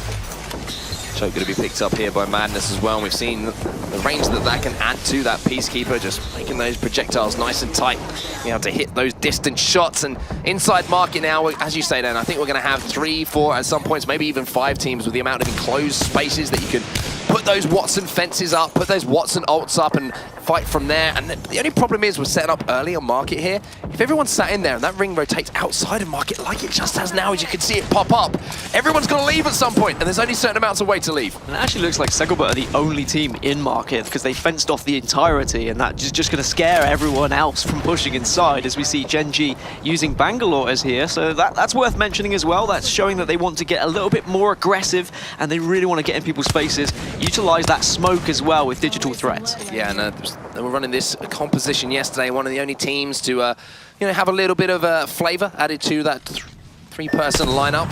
As far as the Legends are concerned, we're going to see them raining down some shots here, but now over to third impact. You can see a team trying desperately to rotate in on them. They're trying to gatekeep this part, and Genji are just above them at the moment, raining down shots. Dummy's going to take down, snipe down, and Reciprocity have had a real struggle so far in this tournament, nailing these rotations. They always seem to be running into teams with these choke points. And several times we have seen Snipedown being that first player to be knocked as well. I know naturally he is one of the most aggressive players around, if not just in this team, so it's not of a massive surprise. He is usually going to be making that initiation and trying to make that push, but it just seems like either Rex and Grego, they're not getting there quick enough, or Snipedown's just getting caught out a little bit on his own.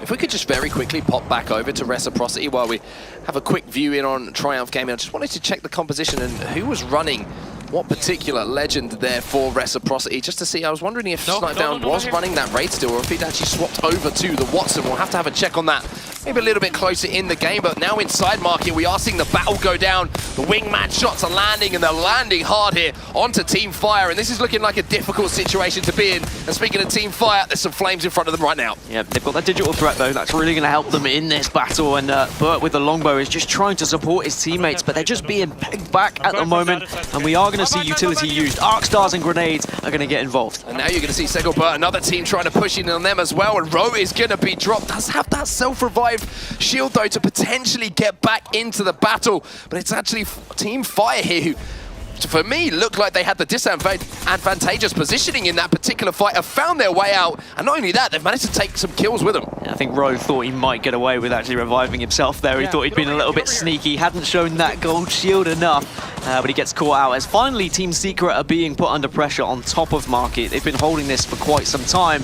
and you can see that circle has now moved slightly towards the southwest. It's going to be in that one particular compound just to the left of the screen of Aladdin at the moment, so they are going to have to move off of Market, but they've got 1 minute and 10 before they want to make that decision. Yeah, there's a couple of teams who are set up in those buildings as well, so that's an almost guaranteed, top 7, top 5 placement. They don't need to peek, they don't need to get too hungry for kills and extra elimination points, because they're going to pretty much guarantee themselves some points unless they get pinged by the wingman and get dropped in a bit of an overzealous situation, maybe getting a little bit thirsty for those kills. I think what Team Secret have done well throughout, certainly the lower bracket anyway, in the games that we saw recently, maybe not yesterday when they were still trying to gel as a team, is their rotations have been good and their positioning has been phenomenal. They haven't really picked up as many kills as they would have liked, but I think we can expect that when it's not a well-practiced 3.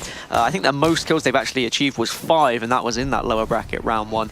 But they were able to get a couple of top 3 placements, and I think if you can achieve at least 2 top 3 placements, you can set yourself in a really good position of getting out of whatever group you might be in. Just need to point out there, initially in this game, we had a little bit of action early on. We were talking about how we hadn't seen, 2 or 3 teams drop that early in that first circle, but now we're on round 5, and we have 15 squads remaining. This is going to get get very, very tasty very, very quickly, Dan. I think when you start to get a lot of the better teams who know how to rotate, who know how to avoid those shots and those sight lines, you are going to have more teams in these smaller circles. Ring's closing now, so you got to push. You got to make your decision right about now. Not for the first time. Samsung Morning Stars here have fantastic positioning as far as that circle is concerned. CLG now desperately trying to push in. Nicewig is going to be the last player alive for them. The other two players have been dropped. He's going to perform some miracles here of CLG. Want to place well. 14 squads remaining. Look at that kill feed. Now it's lighting up like fireworks night. Really nice positioning from CLG, as that's going to be on fire out of the competition if they notice the knockdown shield on Urban. And yes,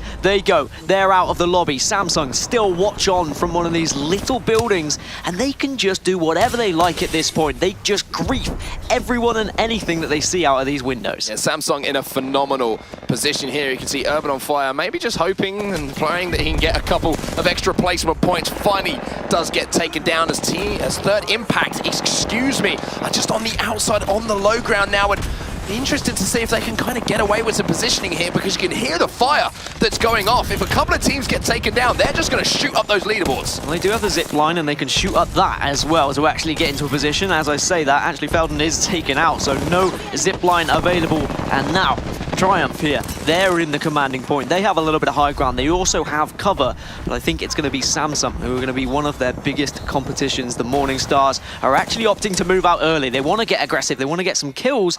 They're quick to back off. Still 7 squads remaining though. Call out one of those teams. You can see Lager there taking down Forsaken in the feed, and the ultimate high ground in this particular circumstance seems to be in the hands of these 3 players. We're going to watch Vanilus now from Triumph Gaming as he's looking for a quick shield swap potentially here. A little bit of loot, add that barrel stabilizer onto that longbow, make those close range, those mid-range shots a little bit easier, a little bit less recoil onto that weapon.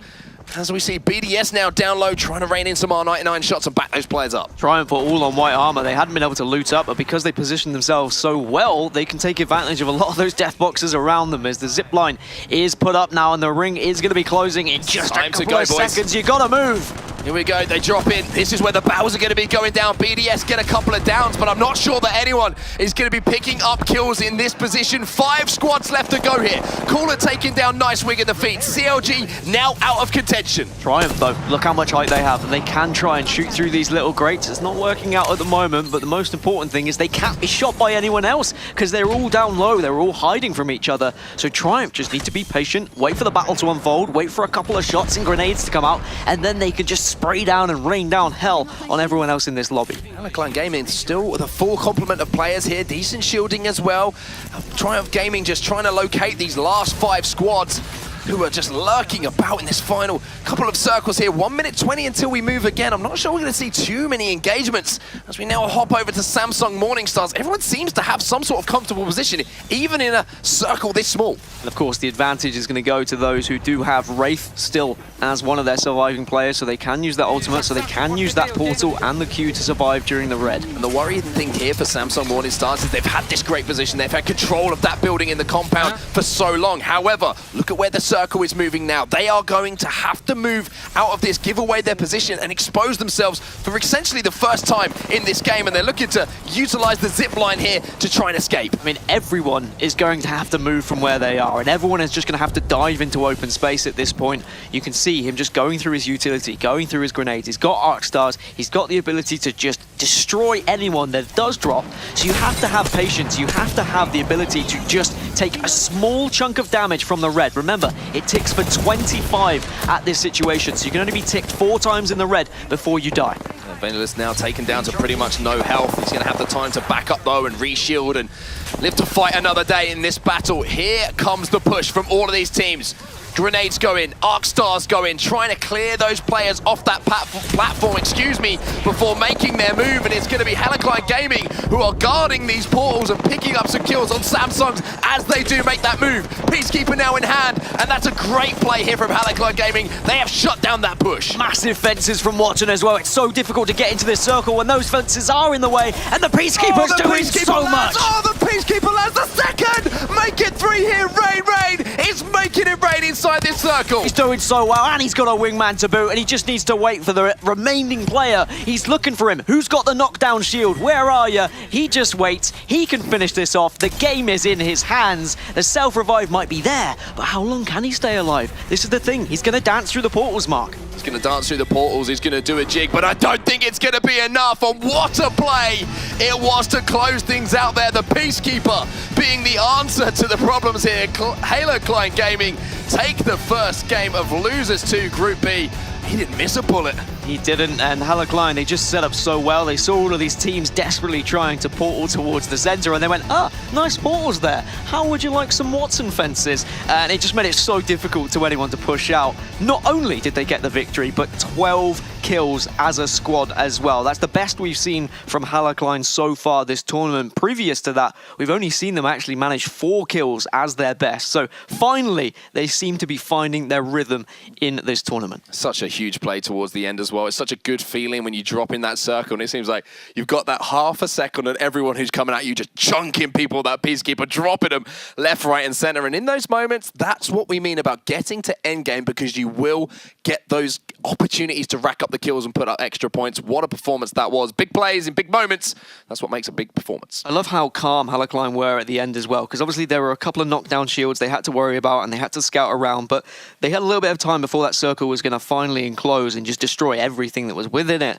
The reason why the knockdown shield is so important, because you get that extra little bit of health, and it is, we have seen teams win because of that knockdown shield. It actually happened earlier in the lower bracket, but they stayed calm, they stayed patient, they communicated, and they made sure that they didn't do anything drastic. Well, here's the breakdown of statistics from Halo Klein Gaming there at the start. Number 1, of course, they won that first game of round 2 of the losers bracket. 12 kills on the board, 12 placement points, adds up to 24, and you can see how they were shared across there. Rain with no kills to report, but a lot of damage, I would imagine.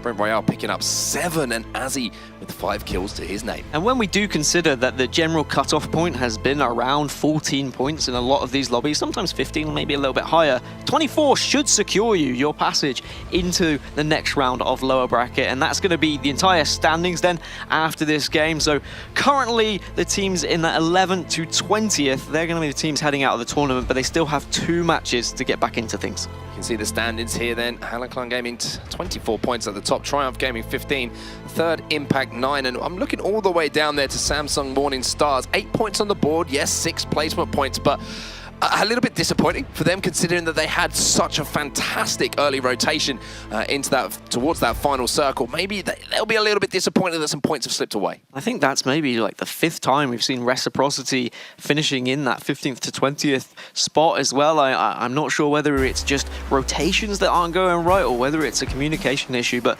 something isn't quite clicking. Maybe they need to switch things up going into match number 2 and 3, but we can now go all the way back to the start of this game, which seems like an age ago, and SJ, who were a team had performed so well in losers bracket round 1, I thought they were going to be bringing the heat into this round, but instead they were greeted by early LMGs. And if you can find a Spitfire early, if you can find Devotion early, you are going to be in such a commanding position in those early battles. I just want to give a shout out there to Joey Blackout as well. Never forget. You did everything you could. Yeah, we're big fans. You did everything you could to survive, and I'm glad that we got to capture that moment on the replays package as well. But this is where it really came down to it here, and you know, Triumph Gaming, they had that ultimate high ground towards the end. They had the advantage as far as, you know, where they wanted to be positioned, but it was this play towards the end, dropping in and hitting these shots with the Peacekeeper. This could have gone so differently had these shots not been hit. And this is one of the biggest examples as to why high ground isn't always the best situation in the final circle. It was Halo Klein who had the low ground underneath this stairwell. They were able to fence up, they were able to get the shots off,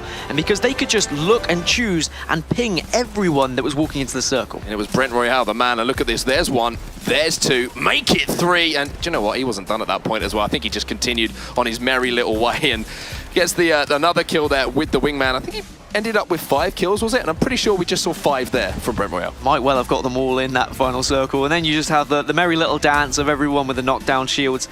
Triumph did what they could to try and survive by going into the red, but unfortunately it wasn't going to be enough, and they couldn't get back in and not be chunked by the red. He just got to watch things happen at the end of that. It's quite a lovely situation to be in. And you know, you should be allowed to take that second to just enjoy what you've just done, especially destroying people with that Peacekeeper. But that is going to do it from our first game here in round 2 of the loser bracket. We're going to throw it over to the desk now on stream A to break it all down.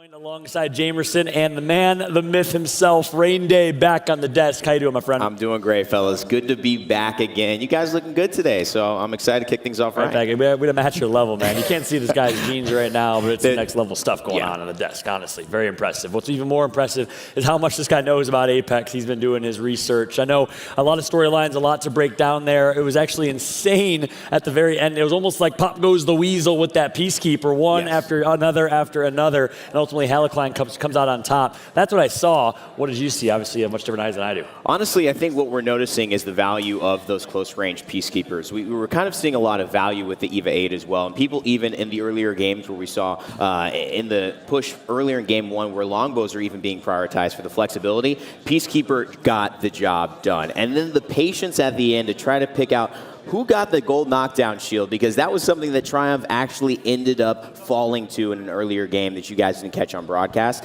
That's a big, I think, impact, and players are going to be starting to look for that more in their looting process than they have before. Yeah, this time we're seeing the impact of it too, because we had both teams down there, and so it came down to a difference of 2 points because of that. And so he was able to use the Wraith portal, get in and get out, and make sure that he wasn't the one that was on the offering table to the Hallicline gods. Yeah, the offering table indeed. It was like a butcher knife, just everyone's just bowing down to one another. Indeed, and actually, like you said, got them top 2. So Triumph, an extra 3 points, literally because it was just last man standing or last man knocked, I guess. Ability to use that portal to stay alive made a big difference. Of course, the knockdown shield as well. But ultimately, Hallicline comes out on top. In the end, it was Hallicline with 24 points. Triumph right behind him with 15. Yeah. So very good performances from two teams that maybe you didn't expect to go big in this one. It was a team that, definitely coming out from Triumph that I was hoping would show up a little bit more. And so starting off here in this lower bracket group with the second place finish with a lot of points really underneath their belt, which is,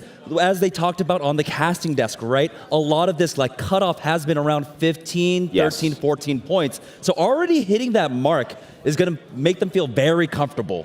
Yeah, and I think it was a great thing for Triumph to go through, like we mentioned in the game in the earlier round when they were playing out of it, to have that moment where they actually failed on the gold knockdown shield. They actually lost placements. They had great positioning on the high ground. They ended up falling, and it was SJ who took the win when they were actually looking for somebody to kill and saying, what's happening? They died to the ring and realized their mistake. So they put it into practice immediately after. They're warmed up. It's also an interesting factor. They've played before. Some of these teams like Hallicline just getting warmed up for today. So I think that does start to play into the fact as to why we're seeing Triumph continue to know how to operate around these pretty tricky situations. Yep, of course, Triumph, a European team representing the nation, Germany, Sweden, and the UK. So multinational, again, speaking in English. Imagine having to communicate. Not only your primary language is it hard enough to communicate in esports, but in your secondary language as well. Big shout out to Triumph. Another team that is multinational and did it very well was Samsung, who they made it, I believe, in top 5, top 6, secured a few points themselves. They, of course, have Nissa on their team. Nissa, a former member of Team Italy for the Overwatch World Cup. He was able to represent his country there. Now he's representing Italy as one of the last competitors from Italy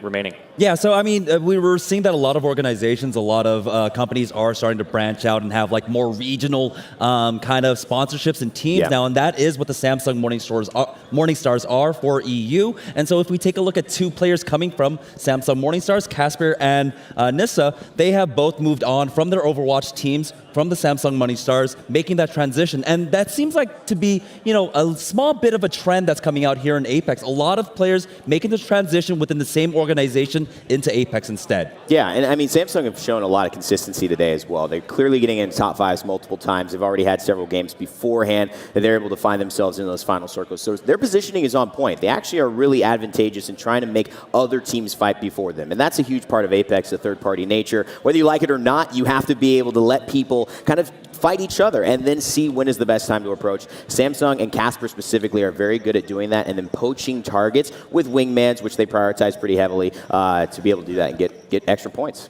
Yeah, a little bit of hot and cold and cat and mouse. You got to understand when to be hot, when to come in for the attack, or when to sit back and let the fight happen. Another team that has been performing well today is SJ, a team of 3 Finnish players. Yes. And generally speaking, the Finnish are known to be very, very intelligent individual players, very good at strategizing, adopting. They unfortunately did not have a good game 1. They got dropped on early, as you guys mentioned. They got taken out early. Had a great losers bracket round 1. Maybe they'll try and catch fire and adapt here. I'm interested to see how they bounce back. Yeah, when you talk about getting knocked down early, this was actually actually an uncharacteristic game out of all the games that we've had this weekend, where we had a lot of challenges early on. We saw HRO actually falling early on, challenging, I forget which team over at Gauntlet, but yeah, I mean, we had a lot of scuffles, and even the casters mentioned it themselves that these are the most fights that we've seen in the early game. Yeah, well, that's going to be it from us, guys. Good, of course, to chat about storylines and all that is going on here as it's win or go home. Once again, these teams do not want to pack their bags. Can Reciprocity and Snipe Down bounce back? Can the finish in SJ have a better game two? Let's go ahead and throw it back to Onset and Gaskin for game two. Thank you very much, John. Looking forward to, of course, getting into this second game. And for your sake, John, as well, we need to say we hope that Snipe Down continues, to be in the tournament because, we've noticed you like talking. Is there an obsession there that we're seeing? We'll hook you guys up afterwards. Anyway, let's look at the standings, of course, how we stand going into this second game. Halakline Gaming, they're 24 points on the board. Triumph Gaming sitting in second place and third Impact, rounding out the third place with 9 points. But again, we need to reiterate the top 10 is what matters here. Outside of that, I'm afraid you're going home. Even if you are currently sitting in the bottom 10, you have a real chance with 2 matches left. So I don't think they're going to be too scared. I think what the important thing we should focus on is that Halakline have solidified their spot in the next round of losers bracket. That's almost guaranteed unless we saw some wild antics, but I think they're pretty much there. You can say the same for Triumph. 15 points should be enough. Really, they only need to pick up a couple of kills or 1 placement point or 2, and they should be in the next round as well. So it's the guys who perform well in match number 1 that usually set themselves with a really good chance. But now we need to see a little bit more from those teams as finally the fist bump comes in. I thought it wasn't going to come. Oh my goodness. Did see some awkward moments yesterday. Ooh. It was like a double one that went out. Yeah. And there was like the cold shoulder from both sides. I was like, dude, I'm sorry that happened. But I think that's rule number 1. When you perform as a team, you need to discuss how you're going to be fist bumping. Is there going to be high fives, etc.? Well, I mean, what would happen if I put a fist bump out to you and you didn't reciprocate? I mean, you'd probably... Yeah, exactly. So anyway, let's not get too much into that. Sonic's a team that we didn't talk too much about in that game. We didn't see too much from them. Again, we're going to need to maybe put their foot back on the gas in game 2, much like they did earlier on in the second game of the first round of the losers bracket, to kind of, cut down a little bit. Prosody, you've got to remember.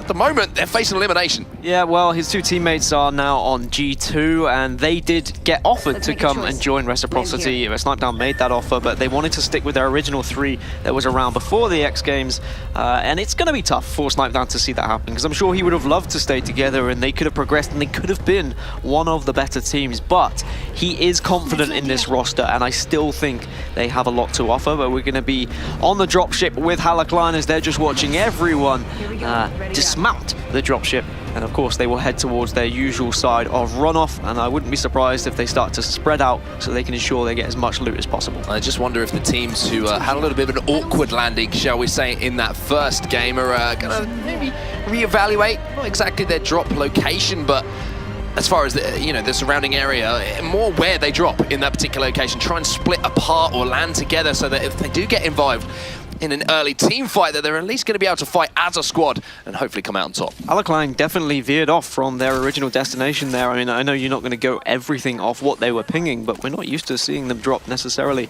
over here towards the settlement, just to the side of farm. So I think that maybe they saw other people going towards runoff. So then Chaos Esports Club, once again, chilling in the slums, looting up and taking their time. You can see the first circle has come up, so it looks like it's going to have a fairly strong northern pull to it. Probably maybe thinking about ending up at the top of the map. Some of a lot of locations, of course, to try and eliminate before we make a more of a educated judgment on where that circle is going to end. But at least that's going to allow those teams in the south who are landing around water treatments, etc., to know that they're going to have to traverse quite a lot of land. Well, as Jameson was alluding to on the desk as well, our match number 1 had a lot of early fights, a lot of early eliminations, and I think that was because it was more of a central circle. When we get a circle like this, where it is fluctuating towards one side of the map and it is easier to predict, people naturally... they want to rotate a lot quicker. They want to avoid those fights because they have a better prediction of where it's going to finish. And the Sonics boys, well, they're in a decent place to rotate here. And I think maybe they've sniffed out someone else might have actually joined them here at Slum Lakes, because they were leaving and now they're heading back. Let's see if they can find anyone that's on and about in the slums. And as we move over to watch SJ Gaming, obviously a great performance from them earlier in the day, taking first place in that losers bracket group, the first one of the day. They're going to have to continue that fine form that we saw from them earlier, and now it looks like they're going to get a little bit aggressive here. On the southern side of the map, just side of runoff, and we're going to see them pushing in and out onto Chaos Esports Club. Early battles again here, Dan, inside this first circle. Yeah, sometimes when you are going to be pushed this aggressively, you just have to accept that you're going to take a fight. And to be honest, with SJ, the team who got knocked out very early in the previous round, they've got decent loot, very good armor. They've got a purple and a blue, tier 2 and 3 to work with, and they're going up against a Chaos squad who are full white. So it means they can choose to get aggressive, especially if they notice those shields when they're able to get a couple of cracks. They seem to have forced them out of this compound as well. So now they're going to possibly look to think about moving back and rotating more towards, you know, a circle-orientated rotation across the map, having backed that team up. And then we're going to see SJ Gaming quite happy to pick up a purple helmet at any point in the game.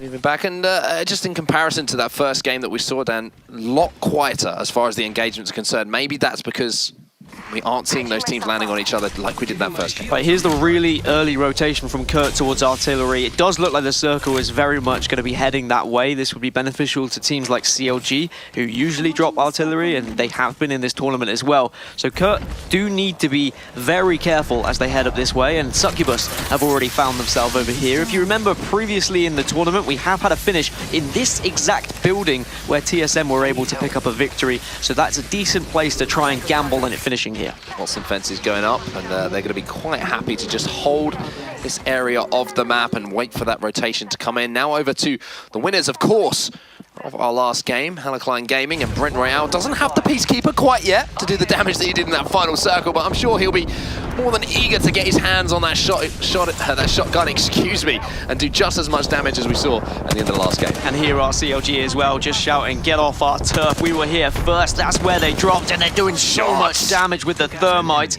and the R99 just rips through shields.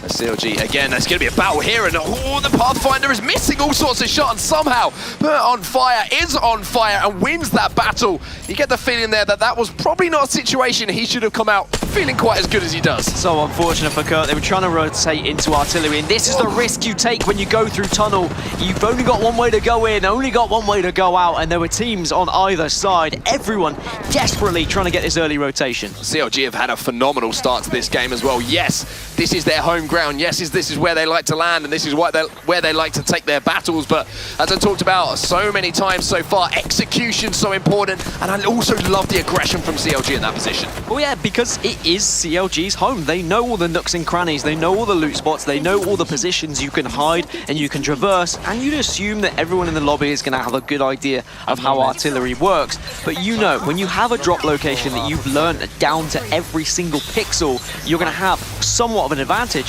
So you're going to push, you're going to take that advantage as best as possible. So looking across the map at the moment, because these Succubus still Watsoned up inside this building, and you fully expect them to not really do too much, to be honest with you, as far as pushing out in that from that strong position on the map as that ring is closing. 18 squads left now as we get toward the end of round one. And we were saying early on, not too many fights, but we are starting to see quite a few engagements now as we head towards that round two. That's because everyone's just desperately trying to get early into this circle, and just by accident, a couple are running into each other.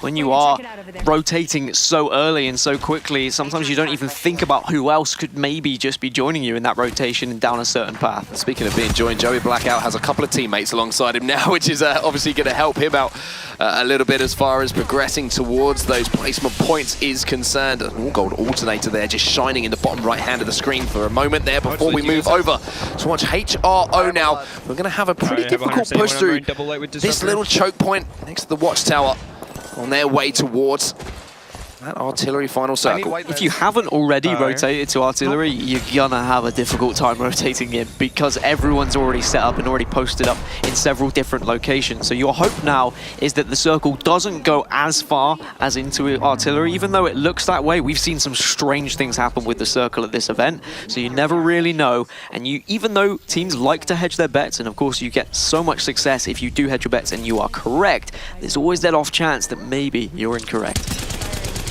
Well, here comes Chaos Esports Club, and the Havoc is doing some damage here on that player behind the Watson fence, and that is not going to be too long destined, but you can see how many are set up at the moment in this artillery tunnel. This is such a choke point here for all the teams trying to rotate in, and you can see at the moment Chaos are in trouble once more, being forced to back up, and there's another team now dropping. Just run for your life. This isn't going to be a good situation for you. If you are one of those teams that's rotating in at this point, you've got to take advantage of the others that are actually tried to rotate and failed. And it's this point where you really need to decide, guys, we're probably realistically not going to get into artillery yet. Why don't we take some fights outside of artillery, try and loot up, get as best gear possible, try and take some squads out of the game to get placements, rather than just trying to survive. The player going to be caught behind this pillar as well, and that flatline is going to do enough damage to at least crack those shields. Not sure if they've been able to secure the kill at the moment, and that Watson ult did not last too long. The generator didn't generate too much, to be honest with you, before being taken down. No shield regen will be coming in there, and now the R99 and the Peacekeeper in the hands of Wicked and Sonics. They love these close quarter battles. And it all looks well and good for Sonics at the moment. However, when that circle does close in and they have to get towards artillery potentially, they're going to be watched by about 7 teams when they come out the other side of that tunnel. So yes, they're surviving for now, but realistically, can they get close to a top 5 placement at posting up here in the tunnel? Shots going in here as you're going to see SJ Gaming now trying to rotate, taking a little bit of a different angle. They're at the bottom of this valley at the moment. There's so many teams within, you know, looking to move through that artillery tunnel. There's just going to be a graveyard of bodies by the time that this circle does finally move around this area of the map. Great shots there with the flat line to take down that player at the bottom of the valley, and it's Sonics at the moment who are gatekeeping. And even though you're saying the fact that, yes, it's going to be difficult for them to get into artillery, they're in command as far as other teams who are trying to get into the artillery tunnel. So they're kind of the gatekeepers of the gate. And that's what Sonics are good at doing, though, is they are good at picking up those kills when they don't have a central rotation, when they haven't been able to rotate nice and early. And that's what saw them get into this losers bracket round 2, is they were just able to find so many kills from teams desperately trying to rotate late. So even though, yes, okay, it's probably not going to win them the game, they're going to get some decent eliminations from that position as now Triumph on this watchtower. This could be a really good spot for a lot of circles, and it's good for now, but if we do see it move over towards the artillery zone that we expect, they are going to have to move quite some way. This is going to be one of those interesting points, and it looks like at the moment Triumph Gaming are thinking, you know what, we've seen some funny things today. Yes, normally we would have seen that artillery finish in some other circumstances, and we could have been a little bit more predictable. As Forsaken absolutely lands a headshot onto that player who's just poking at the top of that maintenance facility building. But yeah, it looks like they're thinking, hey, might not be artillery here. We might be able to set up on the watchtower and get a little bit lucky.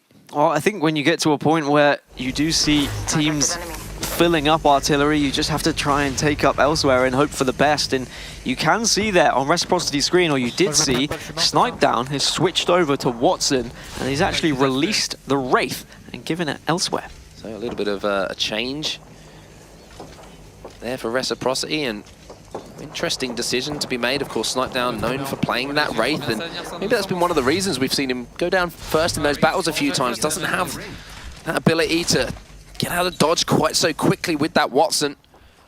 Gonna have to play a little bit slower, allow the keyboard and mouse players to maybe take that mobility away from him and try and put it to use. But again, Sonics now, you can see, they have complete and utter control of the artillery tunnel. The question is, can they move into artillery? And can they burrow their way in? Right now, they don't have to. We have seen circles finish in artillery tunnel. It's an ugly, ugly circle to finish, and it's very weird because there's kind of walls on either side, and you end up with 2 teams that might be on opposite sides of that wall. But it has shifted towards artillery as expected. Most teams have got that right, as you would expect. And COG, well, they're the big winners. If you are in a zone, if you do drop somewhere and you know the circle's going to be finishing there, you should realistically be getting top 5, but it depends how heavily other teams push you. A lot of these teams in artillery, they're hitting longbow shots, and you can see they're eager to try and push because they want some kills, but then common sense kicks in and they say, well, actually, if we start to push, we're encouraging a third-party possibility, and a third party quickly in artillery could turn to a 4th and a 5th and a 6th because there's so many teams right now. Equilibritas Esports on the outskirts here of artillery as well, taking control of this wall. They're a little bit high ground for anyone trying to get a little bit sneaky, get a little bit peeky, and pop around some of these corners. Sneaky peeky. Wingman shots going in as well. This is, again, this kind of point where everyone's just trying to get a little bit of real estate going their way.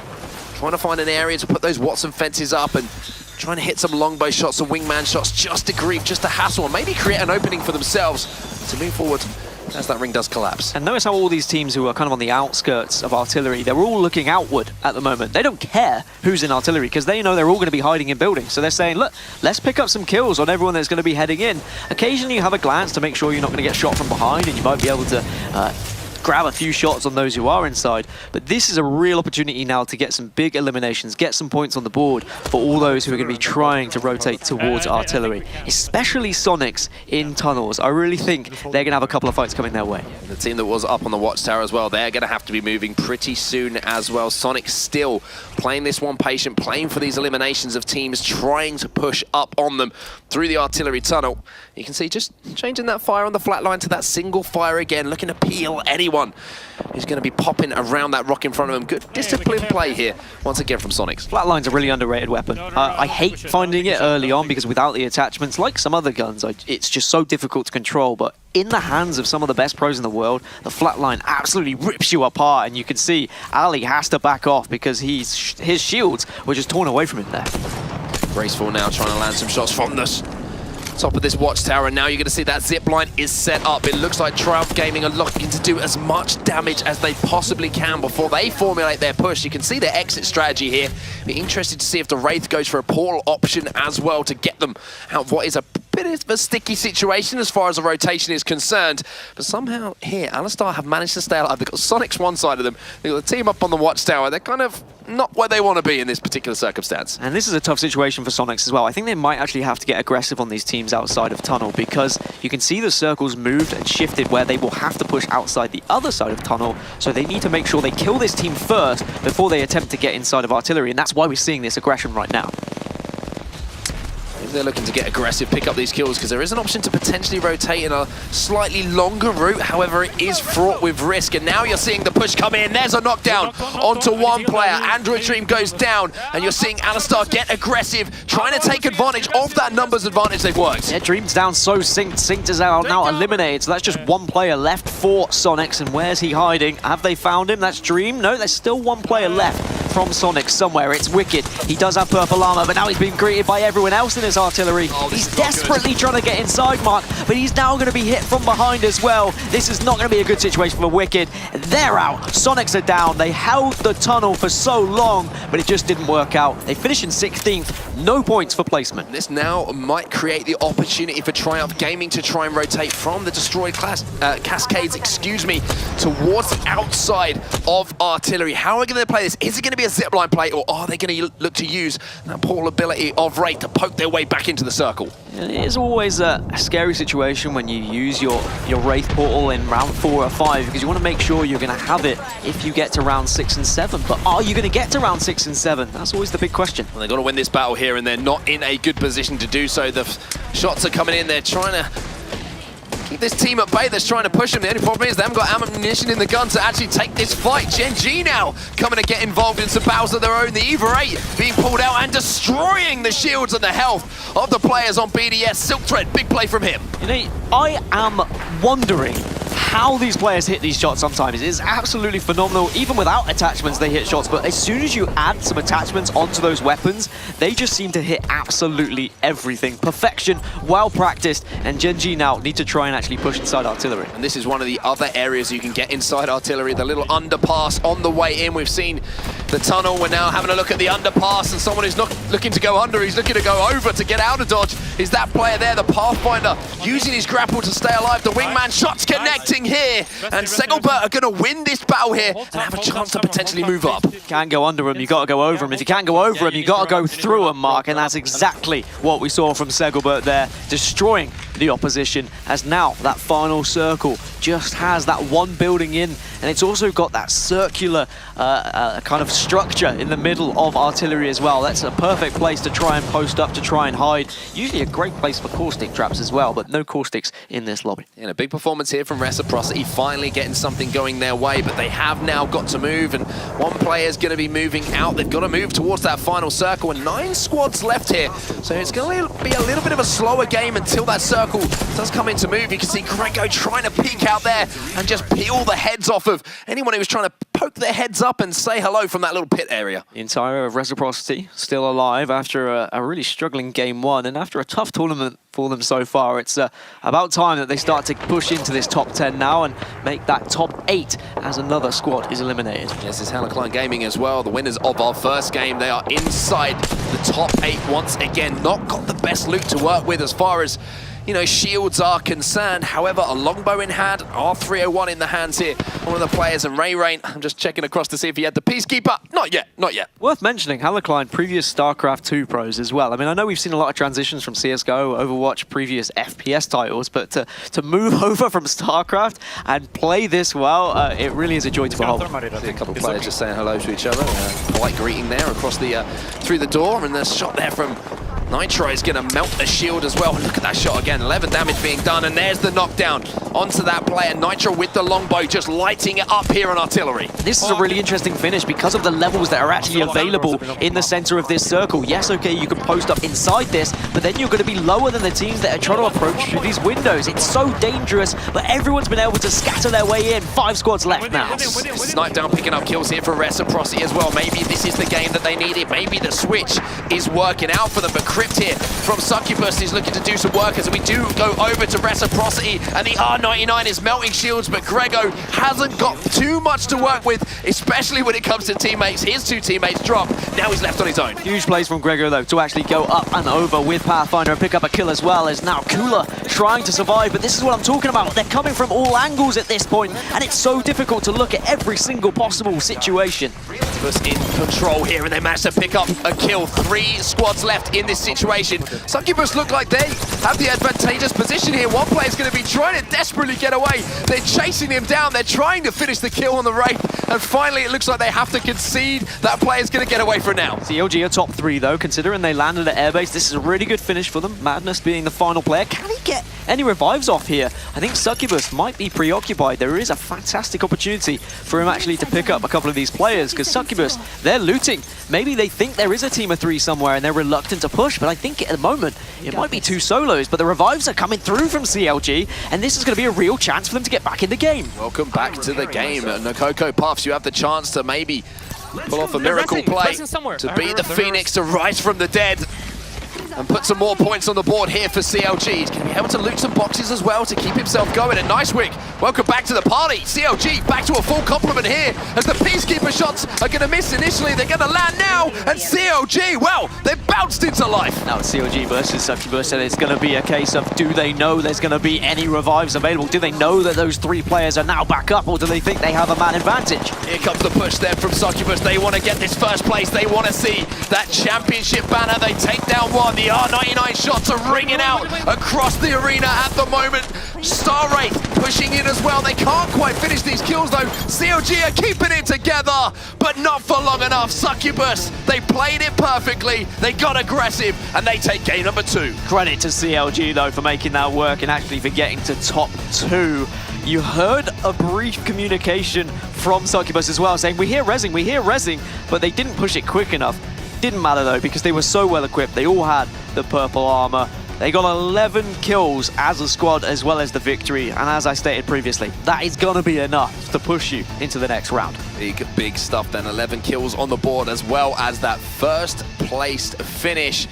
I mean, that was an exciting end to things there. You saw Succubus desperately trying to chase down that Wraith player who managed to get away. And CLG came so close there to pulling out a huge clutch situation. I think they know, having been given an opportunity there, you could see the reaction. It's kind of like, you know, it's great to get in that position, get second, but having been given that opportunity, I think they were thinking, maybe we could have done something a little bit different to somehow pull out that win. I mean, they still got 9 points for placement. That's going to be massive, and we'll see how many kills they got as well in a minute when we look at the standings, but it was Succubus who were able to pull it out. And the reason why I love a final circle like that is because there were no doors, Mark. There's nowhere that people can hide. It was just open areas. And yes, okay, you can get inside that little bunker, but then you're you're vulnerable to grenades, you're vulnerable to shots, you're being shot from 4, 6 different angles, and then all you've got to try and do is maybe try and get on top. But there are the standings. CLG were able to get 8 kills as well as that second placement, so that is going to be an incredible amount of points for them. Yeah, big stuff from CLG and Reciprocity as well, starting to find a little bit of something when they needed to as well. 3rd place for them and 10 points on the board.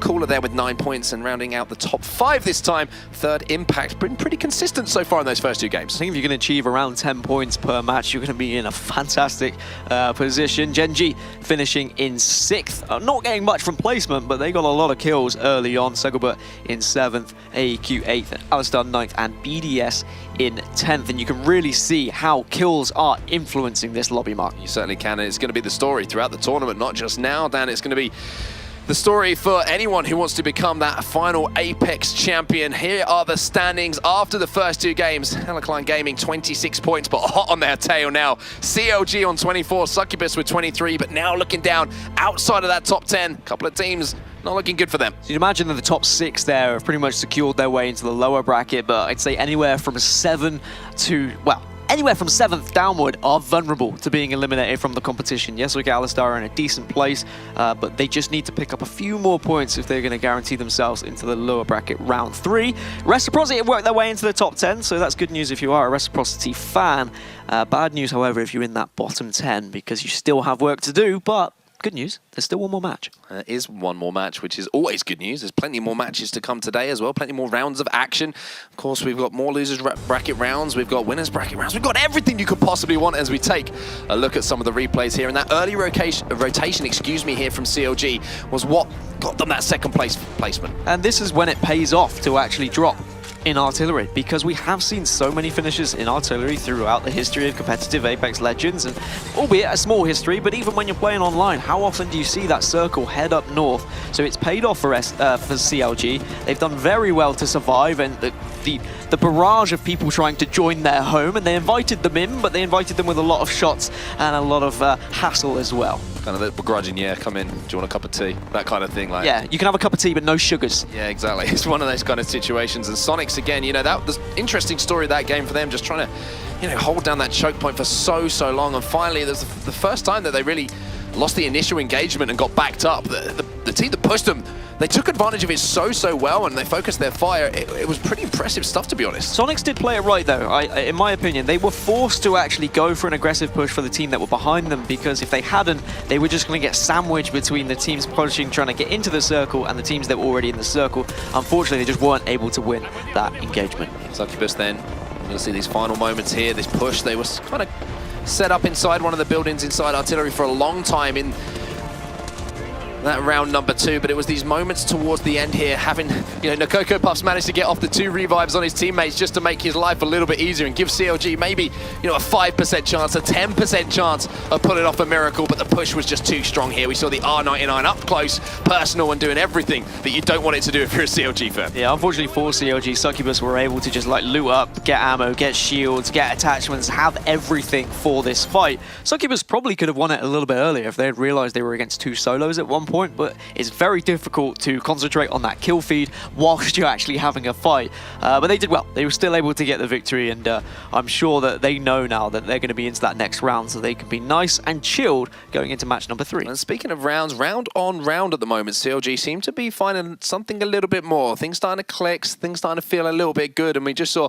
Madness there leading his team with kills in that last particular game. And CLG, I always feel that there's a few teams who kind of warm into tournaments. I'm starting to feel that CLG might just be one of those teams. CLG definitely have what it takes to get to that grand final, in my opinion. It's just whether they can actually find that rhythm and whether they can get circles that are beneficial to their drop. But that's always going to be an element of Battle Royale. Where is that circle going to finish? If it is somewhere where you are dropping, you're always going to have a better chance, but you still have to play it well. They could have easily just gone, oh, people are pushing us in artillery, and then dropped on them and then died straight away. Instead, they kept the high ground, they played it patient, they laid down fire, but they didn't push any things unnecessarily. It was really well played from CLG. We've got one more round to bring you all at home. We're going to take a quick break now, but when we get back, of course, we'll be concluding this losers bracket round 2, which 10 teams will be making.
Welcome back, ladies and gentlemen. It is, of course, time to get into our next round, our final round here of round 2 of the losers bracket. Me and Dan Gaskin are having a lot of fun in the booth, and we hope you are as well at home.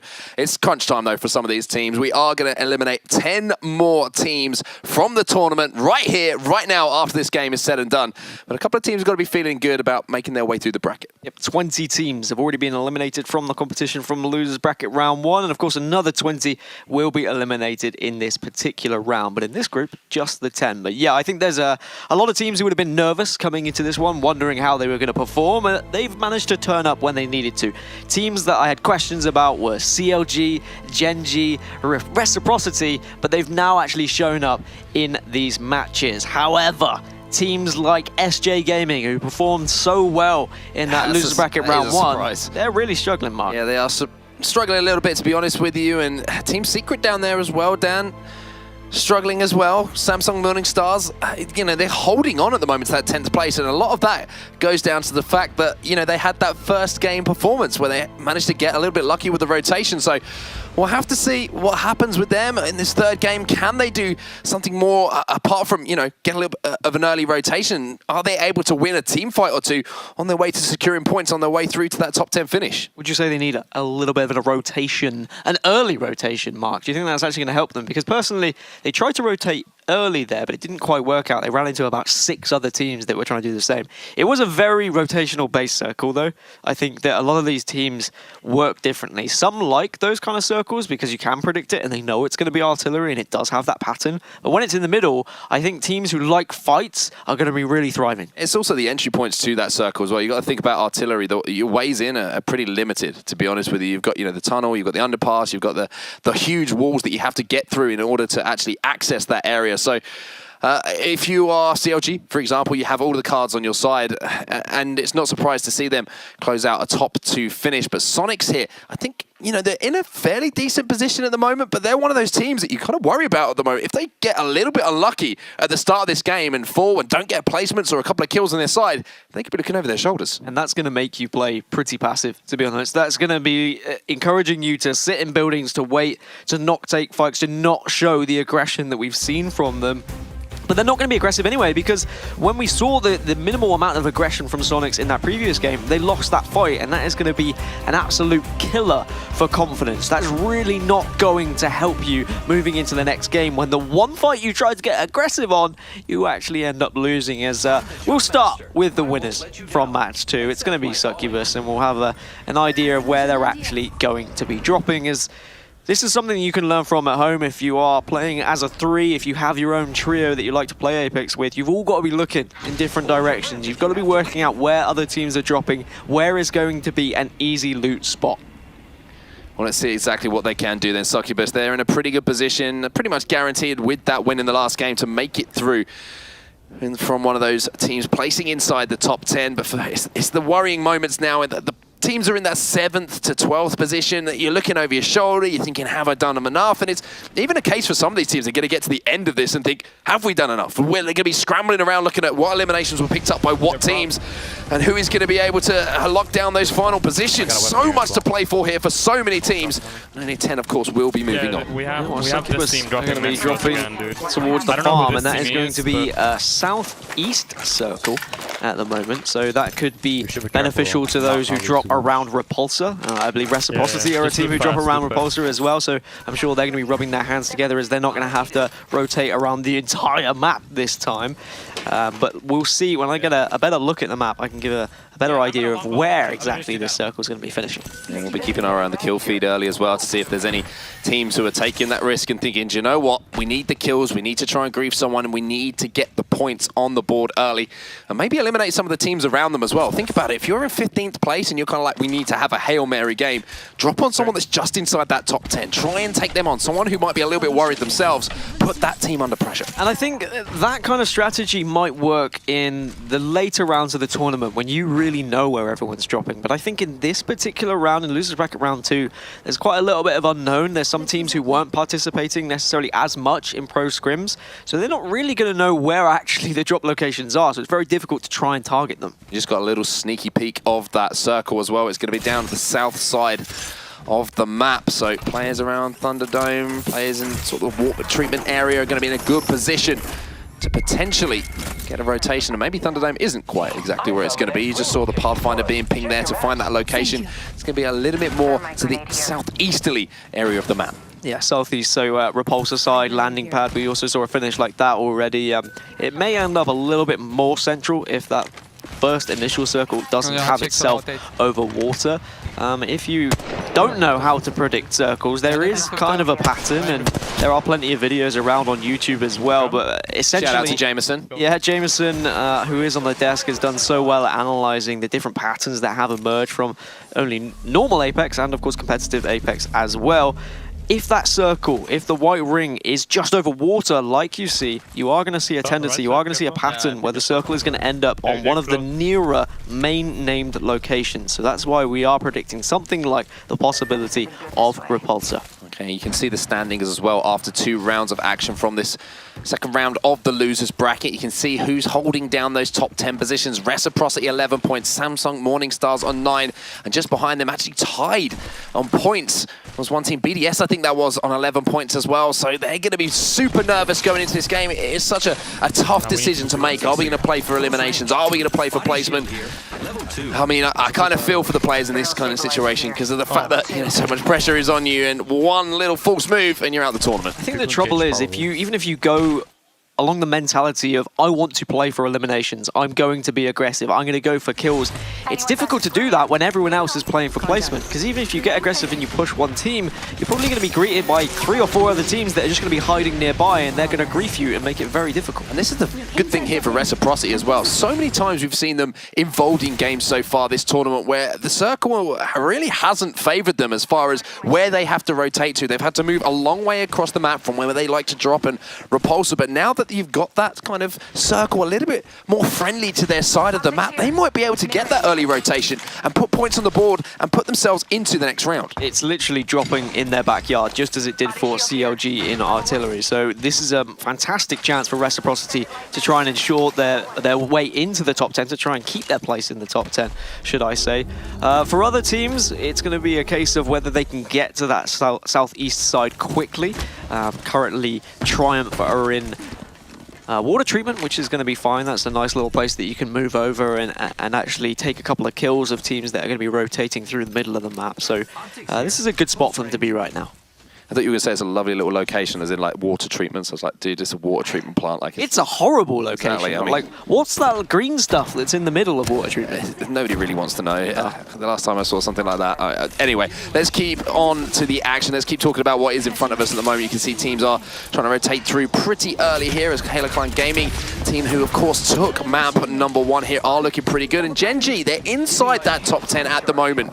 But again, they're one of those teams just on that bubble who could have some really horrible thoughts after this match is done. They need to be consistent. They need to get some points. They have 3 legends who have a lot of mobility. Having Bangalore as well, it means that you have 3 escape artists, essentially. Being able to use Bangalore's ability to smoke out and escape, and then you can actually use it as an aggressive ability as well, providing that your teammates have digital threats. But those are harder to come by in competitive lobbies. First blood has gone down. You just heard it in the background there. And it is going to be a Succubus player, actually, who's been taken out there. Secret actually getting aggressive as well, taking down one of the Samsung players. And that's not good news for Samsung, one of those teams who were right on the cusp of making it through or being eliminated. So we'll have to keep you up to date the best that we possibly can on how those guys are getting on. Gen.G are just going to be posting up here. It would seem they're more than happy to see where this circle is going to be moving towards, and they will wait for maybe a couple of these teams to be rotating outwards. So they're going to be gatekeeping this game. Again, it comes down to whether you can rotate early enough where you feel comfortable to move into that space, but on the edge of water treatment, on the edge of Repulsor, and again, I think that's teetering towards maybe a landing pad finish. So Samsung now in a very precarious spot, really are teetering on the brink of elimination. Only 2 players left in this game as well.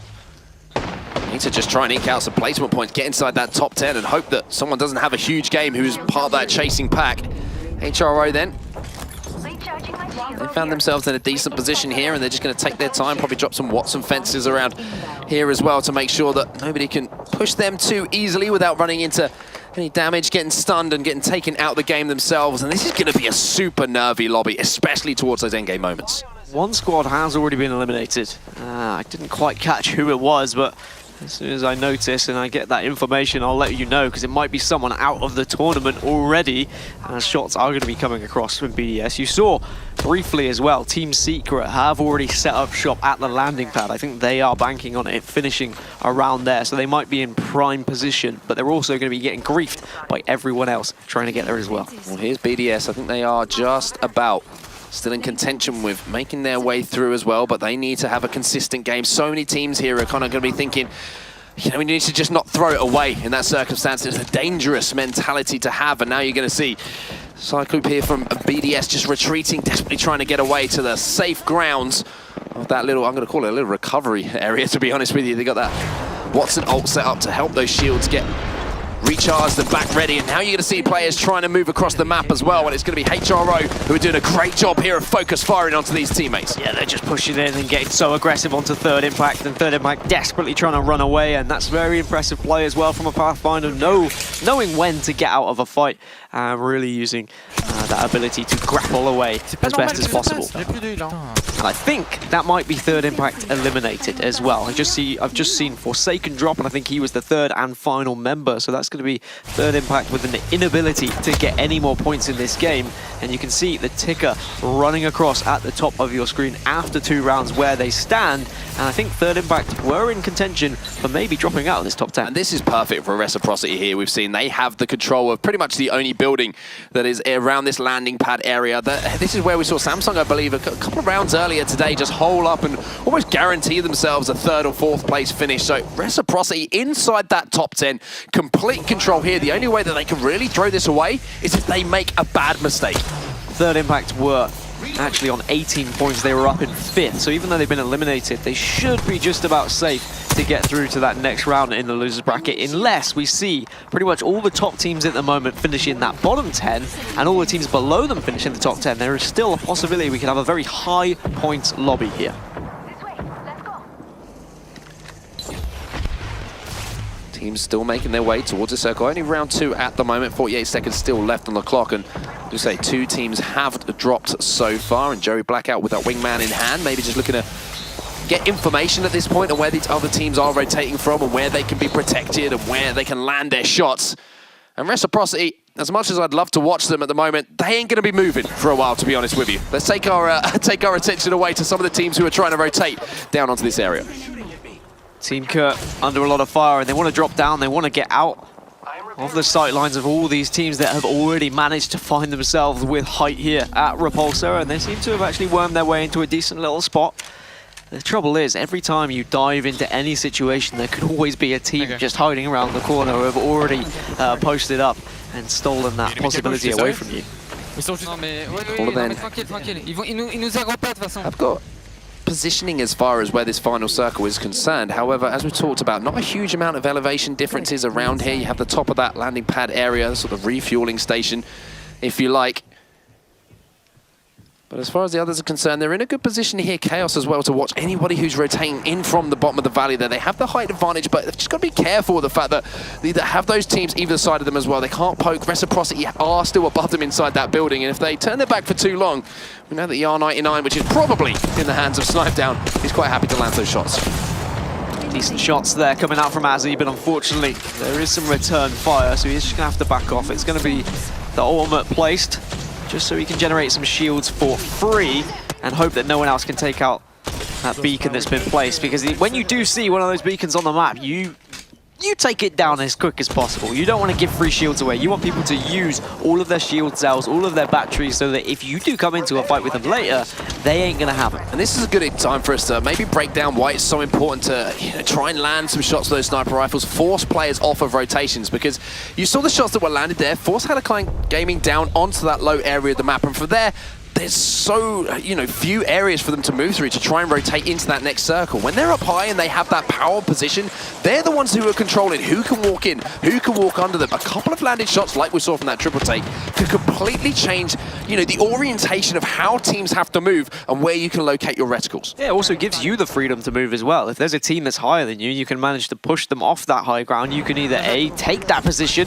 or you can B, rotate elsewhere. As a member of Helicline Gaming goes down, it's going to be Brent Royale. We saw some incredible Peacekeeper stuff from him earlier, but unfortunately he falls. As now we're on board with Cooler at landing pad, and several teams have actually transitioned over to landing pad, hoping and praying it's going to finish on them. 17 seconds until that circle's going to be moving, and unfortunately there for QTSati, he just got put on his butt pretty quickly by a long-range shot there across map, just as he was looking to make a decision. But you could see in that moment there a little bit of indecision, not sure what way they were going to push, how they were going to try and approach this next rotation, and that just allowed those shots to come in. Oh, poor Chopper, he's been left for dead here. Joey was like, nah, I'm out, I'm rated. You've got good luck as a Watson to try and get away. Come and join me if you can. And actually, Chopper's done pretty well. It just laying down a little bit of fire, saying, I'm not just going to sit here and be under fire from you. Instead, I'm gonna take a couple of shots back, and it was enough to actually push them back. I think sometimes that is enough. If you just fire back at someone, they go, oh wait, they can aim with their weapons. Every single fiber in my body wants to do an Arnold Schwarzenegger impression, but the people at home, I'm sorry, I won't put you through that. It's not good, it's not funny. It literally has nothing going for it. But anyway, let's continue with our game now. Triumph Gaming trying to land some shots, I should say, with that scout and the triple take, and they're in a position here to be one of those teams who are looking to gatekeep one of these ways in to this landing pad area towards the end, and you're looking at those kind of teams to look for eliminations at this point, put those points on the board. And there it is. Circle moves even further towards the landing pad, and Reciprocity still rubbing their hands together. But the trouble is, it's a very vulnerable area they do find themselves in. There's a few teams that are around. If two of them suddenly decide they want to get inside this building at the same time, Reciprocity might struggle. I was getting a little bit worried here. Frex is getting a little bit antsy, to be honest with you, peeking out and looking for any players. Yes, he's got the ability to get away. He is playing the Wraith now for Reciprocity, something we did highlight in the last round, the change from Snipe Down playing that Wraith to him playing the Watson now. But it's still a risk, you know, a longbow shot, or someone might have a Kraber, for example, just lands a headshot in there. He's down, he's out of the battle, and Reciprocity, all of a sudden, with 17 squads left, from what is an almost guaranteed top 5 position, could be in trouble. Yeah, unless you have a level 3 helmet, a Kraber will take you down in one headshot as well. But as you can see, several people have been able to find a level 3 helmet, and that is going to help out just in case any of those snipers are trying to take you down. But Secret still in the same place we saw pretty much from the early game here. And I think previously, when we've seen a circle finish here, it was Team Secret who posted up down there as well. A really good position because you've got the small wall to peek over, and you can also retreat under the stairs to your left as well.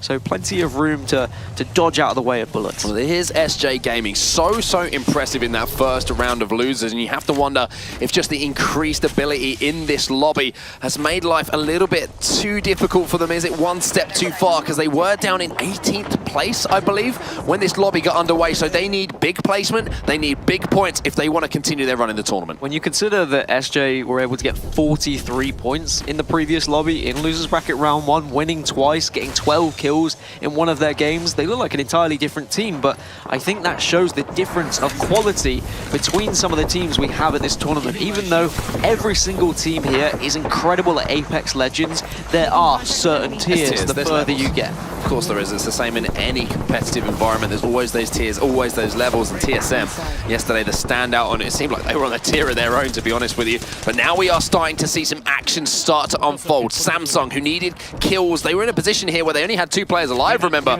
for quite a long time on this particular game. They've managed to pick up a couple of kills and a couple of extra points when you're holding on to a top 10 spot. That could be the difference here for them. And this is now where you're going to be greeted by those players who are just waiting on the inside of that circle. Teams like Team Secret, who do have the view onto the choke points, they're going to be picking up so many kills. Chaos Joey goes down, and the whole squad of Chaos is eliminated out of the competition as well. God bless Joey, we remember what you did. You will be remembered in history of Apex Legends, but unfortunately, Chaos out of the competition. We will always remember Joey for what he did, but anyway, it wasn't enough, unfortunately. Now we jump into Segelbert's point of view. Nitro, the man who we're watching, At the moment, they're just dipping and diving, and it's a surviving game for them. And you look at this next circle as well. They're in a pretty good spot under this building with Reciprocity. The Watson fences are up as well, and they're not going to have to move. It's going to be a case of everybody's going to have to push into them. I'd actually like to jump back to them when we finish this particular engagement that we're in with Cooler, just to see what the weaponry is like. Are they going to be able to take those close range battles? The only bad thing about where they are is they can be shot from several different angles, and finally now Reciprocity getting an advantage from their early positioning. They're able to pick down a couple of knocks here,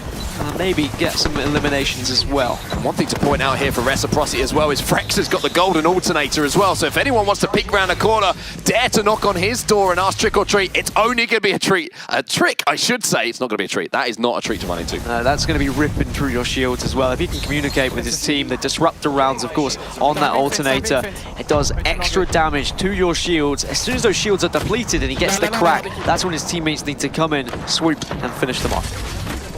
SJ then, 13 squads remaining, slowly climbing towards those point placements that they need. They need big points though. And they're looking to make their move at the moment, trying to sneak in, maybe pick up some shields, maybe pick up some ammo to help with these battles. And now we're seeing that ring closing in, and we're going to see HRO have to make that rotation in. They've got a long way to go. They're trying to carve out a path. You can see them trying to see what the easiest way is, but it's not going to be easy for them. The Wraith goes out, the portal goes out, and they're unfortunately going to find themselves under all sorts of fire on their way to this ring. They're bobbing, they're weaving, they're doing everything they can to survive, but they're being shot by 10 different squads at the moment. 10 squads who have already found their way into the circle, and it's Team Secret on top of the landing pad now who are doing all the damage to all these teams trying to get in. 9 remain. 9 remain, as you say, Dan Gaskin. Cooler now still in position to fight this battle, even though one of those players was knocked, and SJ again managed to find their way into a position, even though one player has been taken down. Jumpy's going to be coming under fire himself, maybe trying to desperately rotate away just to stay alive in this situation. He has to survive because SJ need a big game here, and they haven't got that many kills to work with, so they need a high placement. It's going to be difficult to do it on his own, but he is in the next circle, and that's what's important. But all this happening, Reciprocity, the building that they pitched up in is still in the circle as well. That's knowledge, and that's experience coming in from Reciprocity, knowing what buildings are going to be favored in these final circles. And looking across at the moment, there's a few solos, there's a few duos available. So even though we have 9 squads left, Dan, excuse me, it's not going to be a case of pure 3-on-3 gameplay.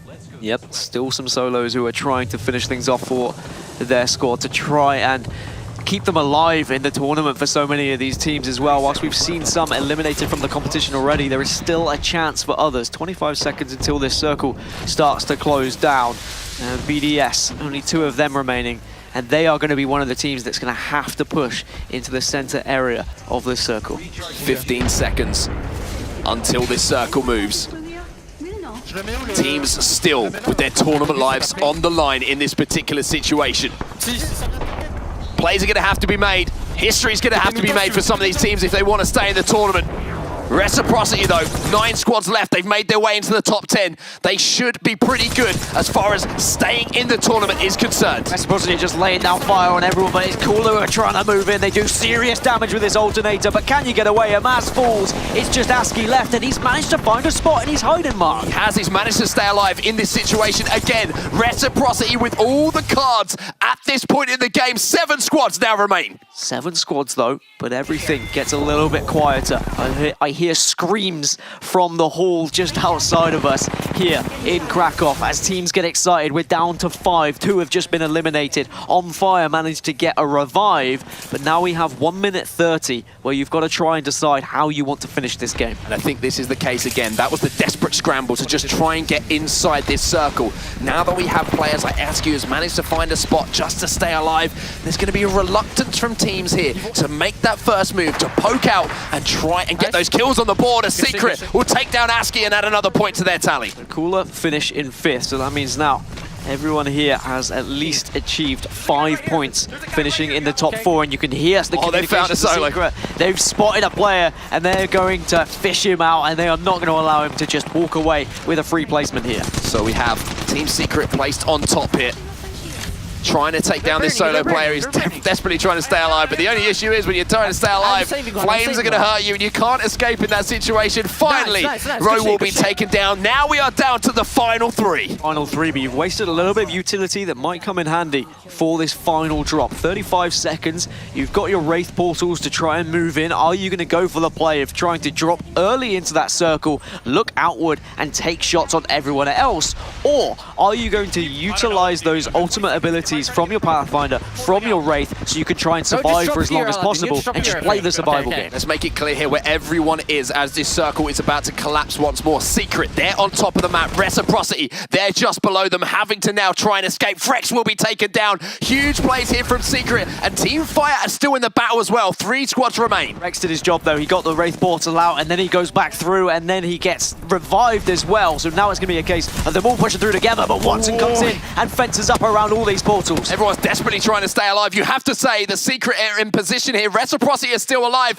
Reciprocity are going to be taken down though. Secret are in here. They're taking down everybody who tries to move into that final circle, and they will close out game number 3. Team Secret, what a way to finish things off. Yeah, Team Secret just had the vantage point when it came to that final circle, and that will have them ensure their path into the next round of Losers Bracket. And what a mustache that is, might I add. But Reciprocity also did enough getting into that top 3. 14 kills for Team Secret as well, and considering the fact they have a new player being added to their lineup, what a performance that was. Yeah, huge stuff, and that moustache is looking even more glorious with a smile underneath it. Fantastic stuff from Team Secret. 26 points on the board for them.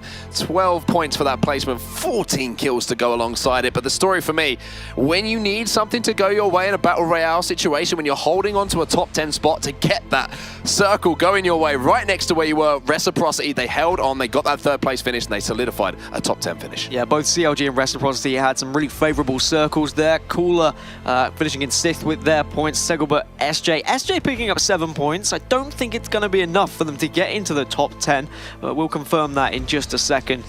Triumph Gaming finishing in 9th with 7 points, then Alistair getting 10th with 5. Really good rotations from a lot of teams. Again, it was a heavy circle towards the edge of a map, so we saw a lot of early rotations, a lot of teams posting up to try and kill outward. But here are the series standings then. These are your top 10. BDS just missing out. Genji are gone. Genji are gone. Samsung, SJ all eliminated from the competition here at the Preseason Invitational. Wow, I mean, look at some of the names we have just lost from the tournament. You mentioned Genji, Samsung, Morning Stars, SJ, and at the bottom there, Sonics and Team Kurt as well. I'm pretty sure that not many people would have predicted that this early into day number 2. Yeah, I'm just looking across at how many teams qualified from that lower bracket who are making a run and how many from the winners bracket dropped, but just a point difference as we've seen so often in these lobbies between 10th and 11th. And actually, that's a pretty high scoring lobby as well. We've seen 14, 15 be the threshold, but it was 17 for this lobby. And well, that's your Losers Bracket Round 2 Group A game that's been done. Of course, there is Losers Bracket Round 2. There's still other games going on the mainstream as well. Yeah, even for the players, as you say, and all of the teams who have made it into that top 10, it's not a case of, you can relax a little bit now. You've got so much more work to do today, and it's kind of difficult to keep your focus and that mentality throughout the day, especially when you're constantly playing with the idea that you could be going out of the tournament. I mean, what do you say if you're part of one of those teams, to the 2 players alongside you have just managed to clutch up in that situation to keep that focus? You go and you get some food and you just chill out and you have a chat about what went right and what went wrong. You've just really got to keep that focus.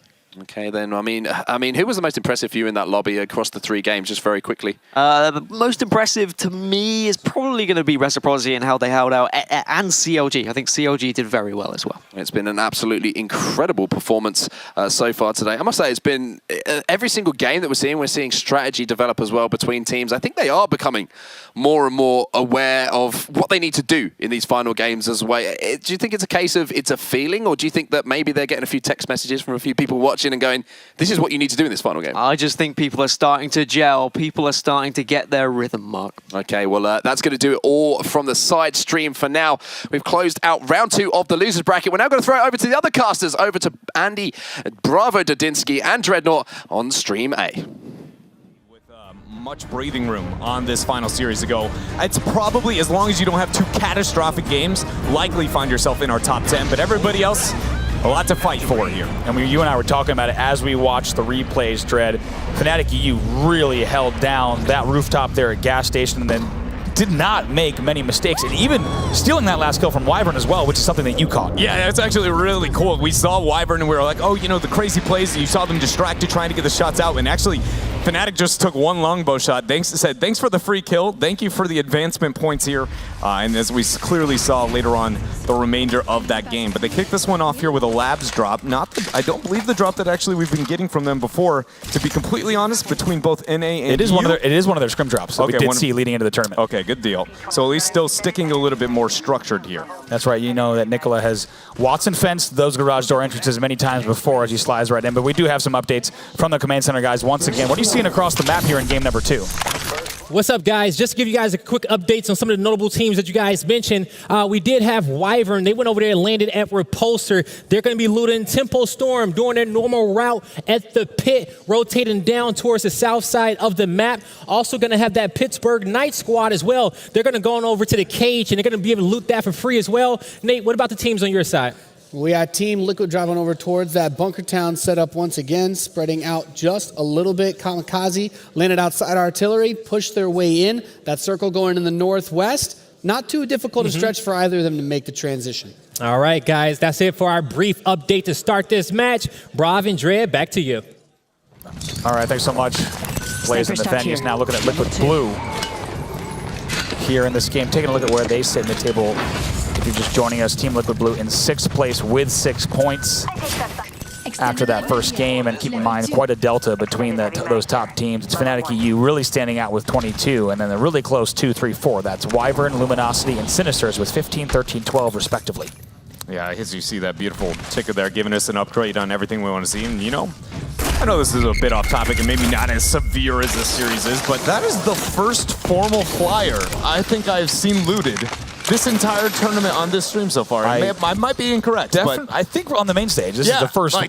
We saw a flyer shot at, somebody went to the box and they gained loot out of it. And though that's a common experience, you know, for my solo queue, at this level, it's like everybody's afraid, do we take the shot? Is that worth this risk? I think anyone's afraid to, as we heard from other teams, and especially some of the teams talking about the X game strategies, the teams were afraid to shoot, period. Let alone try to shoot down a flyer and give a pretty clear indication that they're not only shooting from a certain location, but they'll be heading to a very specific loot box somewhere on the map as well is risky. So certainly maybe the first time we've seen that, but we're on board with Justice Esports. Yeah, and it looks like Justice may be in a bit of a skirmish here. At least took a chip of damage, and everybody now posturing up here. You know what? Let's go ahead and check in with these comms here. Let's tune in with Justice Esports. 그거 나쁘지 않아. 여기 존나 불안하긴 해, 여기는 약간. 야 빨리 너 궁 없냐? 없네? 이제 오냐? 이제 오냐? 야 밑에 깔아야 돼 할 거면. 거기야 맞냐? 올라가는 맞냐? 얘 나갔다. 얘 나가는데? 들어와! 들어오지 마!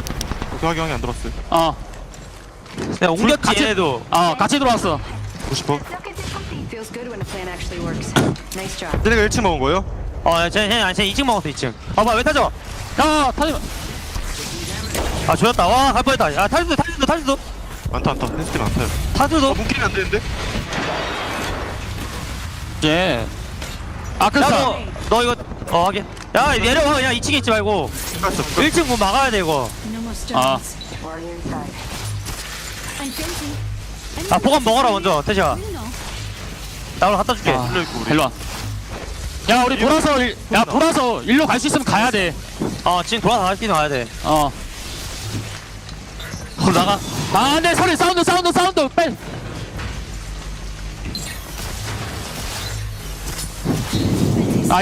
있어. 먹혔어. 먹혔어? 오케이. 1층에서 버텨야 돼 우리. 야 아침 멍멍이 너무 맛있다. 나 위에 에바 좀 가져올게. 저 중국탄 있어요? 나 에바 죽었다. 저 1템 셀한 게? 딴 거 아무것도 없어요. 나 텔 2개 끝.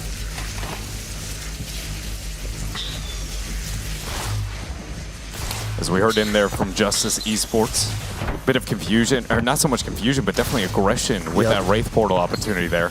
You could hear them I believe identifying some of the Watson traps in the setup and trying to bait them out, it seemed like for a bit there.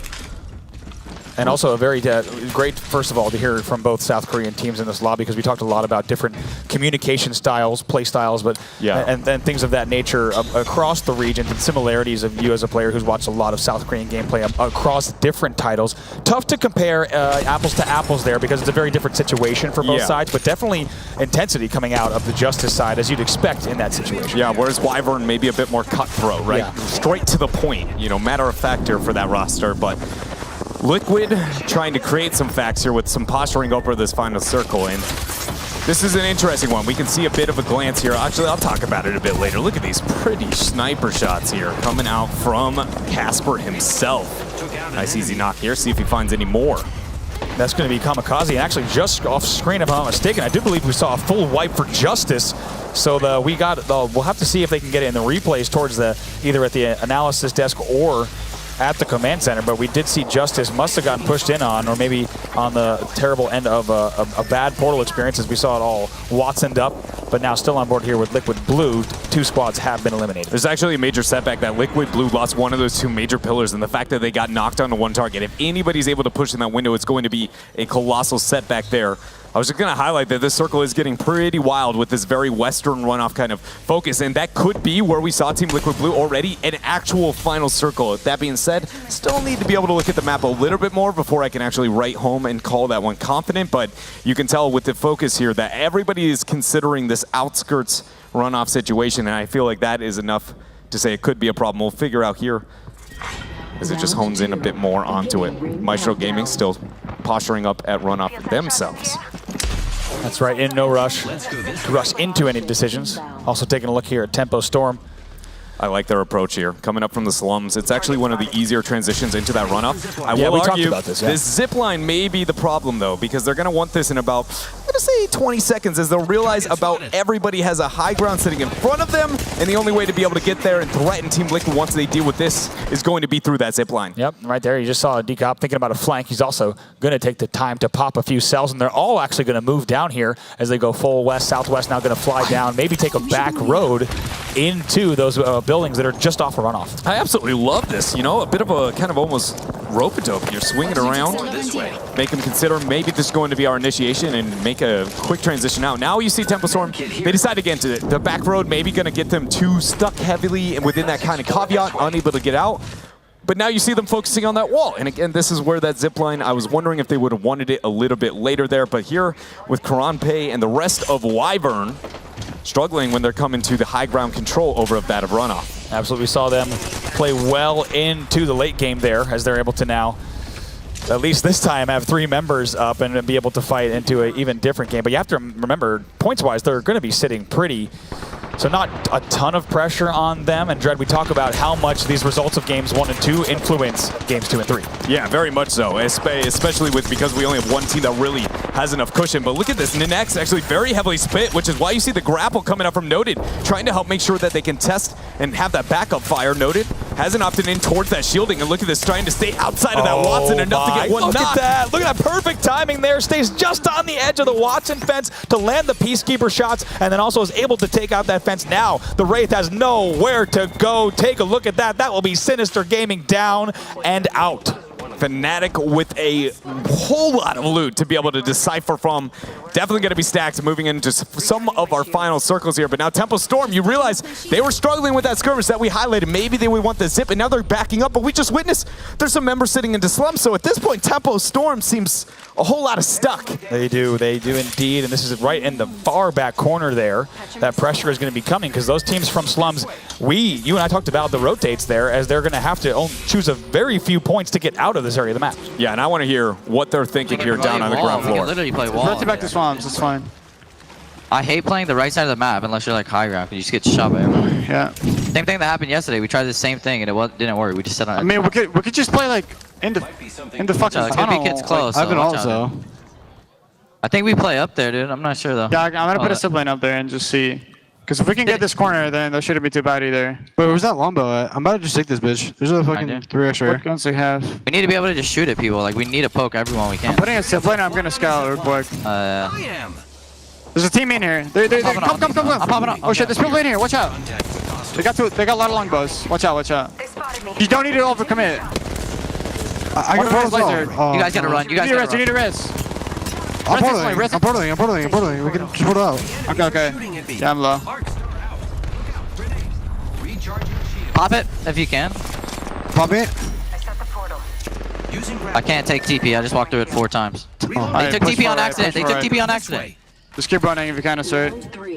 They're on top. They're high ground right now. They're looking down at you guys. Fine, that's fine. Are you good in there? Shut up. I need you here.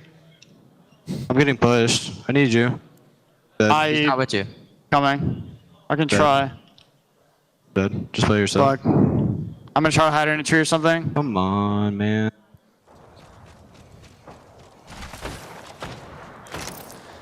And listen to that Tempo Storm, really the first first team comms we've heard like this, Dread. Yeah, very frantic, very back and forth. I can't help but say the one word that, you know, is kind of not a word I would use to describe it is cohesive. No. A bit torn on some of the decision making, trying to compare from yesterday. I understand wanting to learn from your mistakes, but maybe not the time nor place here, but we'll figure it out here as Maestro Gaming struggling a bit here after having a great performance in game number 1. Otter, only man left standing here on his Wraith, low on the shielding, questioning if he wants to go for this res. Wyvern, though, hot pursuit from down below. They are. They're going to pop in. Some quick shield swaps and fly right up. Here's Parka now, makes easy work. Peacekeeper into the Havoc swap. Not something we've seen all day here on the main stage. But Krampe received a lot of pressure elsewhere from a different angle. I have no idea who that came from, but you can see them getting pincered in, forcing out now Parka with a portal. That's going to be Echo Fox here trying to track that one down. Gets the Peacekeeper trip, but that's only 13 into the 96. He's got one more. Will the Watson peak? Nah, at least not yet. Going to stay down here and try to wait. We'll see what they could do here. Stormin going to take the time for a much-needed pop of the meds now here with the squad. It looks like Storman's going to be able to pop that entire. I'm not sure if off-screen was a Phoenix kit or a bat, but now back on board with Parka here, who has a moment to breathe. Sully left alive, one of the players that is pretty quickly rising to be considered one of the best players in all of Apex Legends, clearly wanting to be able to walk away from this series, not into the loser's bracket, not going home, so that title, that questioning can still remain in his side, on his favor. EBC now making their transition here from airbase over to the hot relay that everybody's been so interested in, but a bit later than everyone, which has net them an actually pretty ludicrous amount of loot just based off of those armor. I was going to say it's a much easier path, as we've seen, coming down this way instead, as we heard just how difficult it was for Fnatic to think about trying to come up that cliff. Not only did they have a tough road up to run off, but they also had quite a few angles coming in from slums now, and this is going to be the hard part for EBC. They've made it here to the wall, but how do they decide which way to push from here with still 14 squads left in the game? Yeah, and I like their approach to that circle with that rotation here. I was going to say, you know, much like water, try and take the path of least resistance for them, and that nets them so much loot, but immediately get a Wraith portal deep into the heart of runoff, and I feel like suddenly we have a change of pace here for EBC. What do they have to bring to the table, though? Is the Wraith? Yeah, Wraith comes back, potentially bringing good news and potentially some not so good news if they don't go right away. Now back on board, Wyvern in a familiar spot as Krampe has fallen again. A little bit of a deja vu here. Needs a reload. Could be a problem. Somebody gets a push. Something considered down 2 extra shots here within this trade. Ends up opting out after eating what felt like maybe a wingman shot there coming through. Sully and Park, if there's one thing we know, it's that they can fight these 2v3s and even 2vx's if they need to, because we saw them well into the late game in that last one, in that gas station final ring. Yeah, I think it's fair to say that with a lot of these rosters, until you really see everybody removed off the table, don't expect anything to be held as true, or maybe not having an opportunity to be able to recover here. But a team down a member, maybe looking to get that recovery, is here Lazarus still sitting on that side runoff compound. And Dread, that point you make about not counting any of these teams out, that is only going to become more true as this tournament goes on. Yeah, very much so. And also, Bravo, you know, not to change the subject here, but something I need to bring up before things get a little bit too hectic is I can't but feel like this next circle is going to hit that one baby hut that sits on the outskirt there of the most western side of runoff. And if that is the case, there are so many people who actually need to make a rotation. I can't but wonder, is anybody coming over from slums? Because if so, they may have an optimal kind of cadence and approach here to it. But either way, this runoff is going to be a massive just slaughterhouse in about 40 seconds. And EBC opts to not take that portal really, and instead they just flank right around, and now they've made themselves around here towards this eastern wall. and potentially taking a little bit more time. So it sounds like the Wraith came back with bad news. Yeah, she came back going, Mayday, Mayday, which is about what Craig's saying here. As he managed to get the iframe used, ends up surviving. Shots coming from behind as Echo Fox now trying to aggress. I believe this is onto Wyvern in that top angle. Actually gets Selly there with the clip. So now we'll have to see only one player remaining here on Wyvern, and that is going to be in the limb on Selly as well. We'll check in with that Wyvern player when we can, but Echo Fox with a pretty coordinated push, and looks like they caught Wyvern looking 2 different directions there. Yeah, here we are with Parka, the last member of Wyvern. And more importantly, if beyond Wyvern, I'm worried about this circle as it starts to close in, because again, it's going to draw a lot of the aggro from a lot of these teams, and more importantly, who controls that most northwestern section towards that home, because that is going to be a very big deal. Now I got to point out, if you saw Ruski on Twitter, he did say, of course, looking for that TL win for Liquid Blue, but he's going to dye his hair blue tomorrow for Championship Sunday. I'm ready. Does, so we're kind of rooting for him here just a little bit to see that come out as well. We checked back in with EBC. They've now made their way into the buildings. Like what I saw there, it's a pretty calm, cool, and collected push. They took their time, they weighed their options, and they made their way well into much better positioning here for these final rings. Yeah, I was kind of joking about it a little bit before with the path of least resistance, but it kind of is working out there. Also, keep in mind that wingman you were just staring down only had 1 bullet in the chamber. Might be a problem as you see it distributed there. Havoc's the swap over. Everybody pressuring up towards that stairs. That's going to be a double knock. Team Liquid White, only 1 person there, and that's the iframe and the portal. I don't think Mataruski can make it out there much longer. He still managed to survive a little bit longer.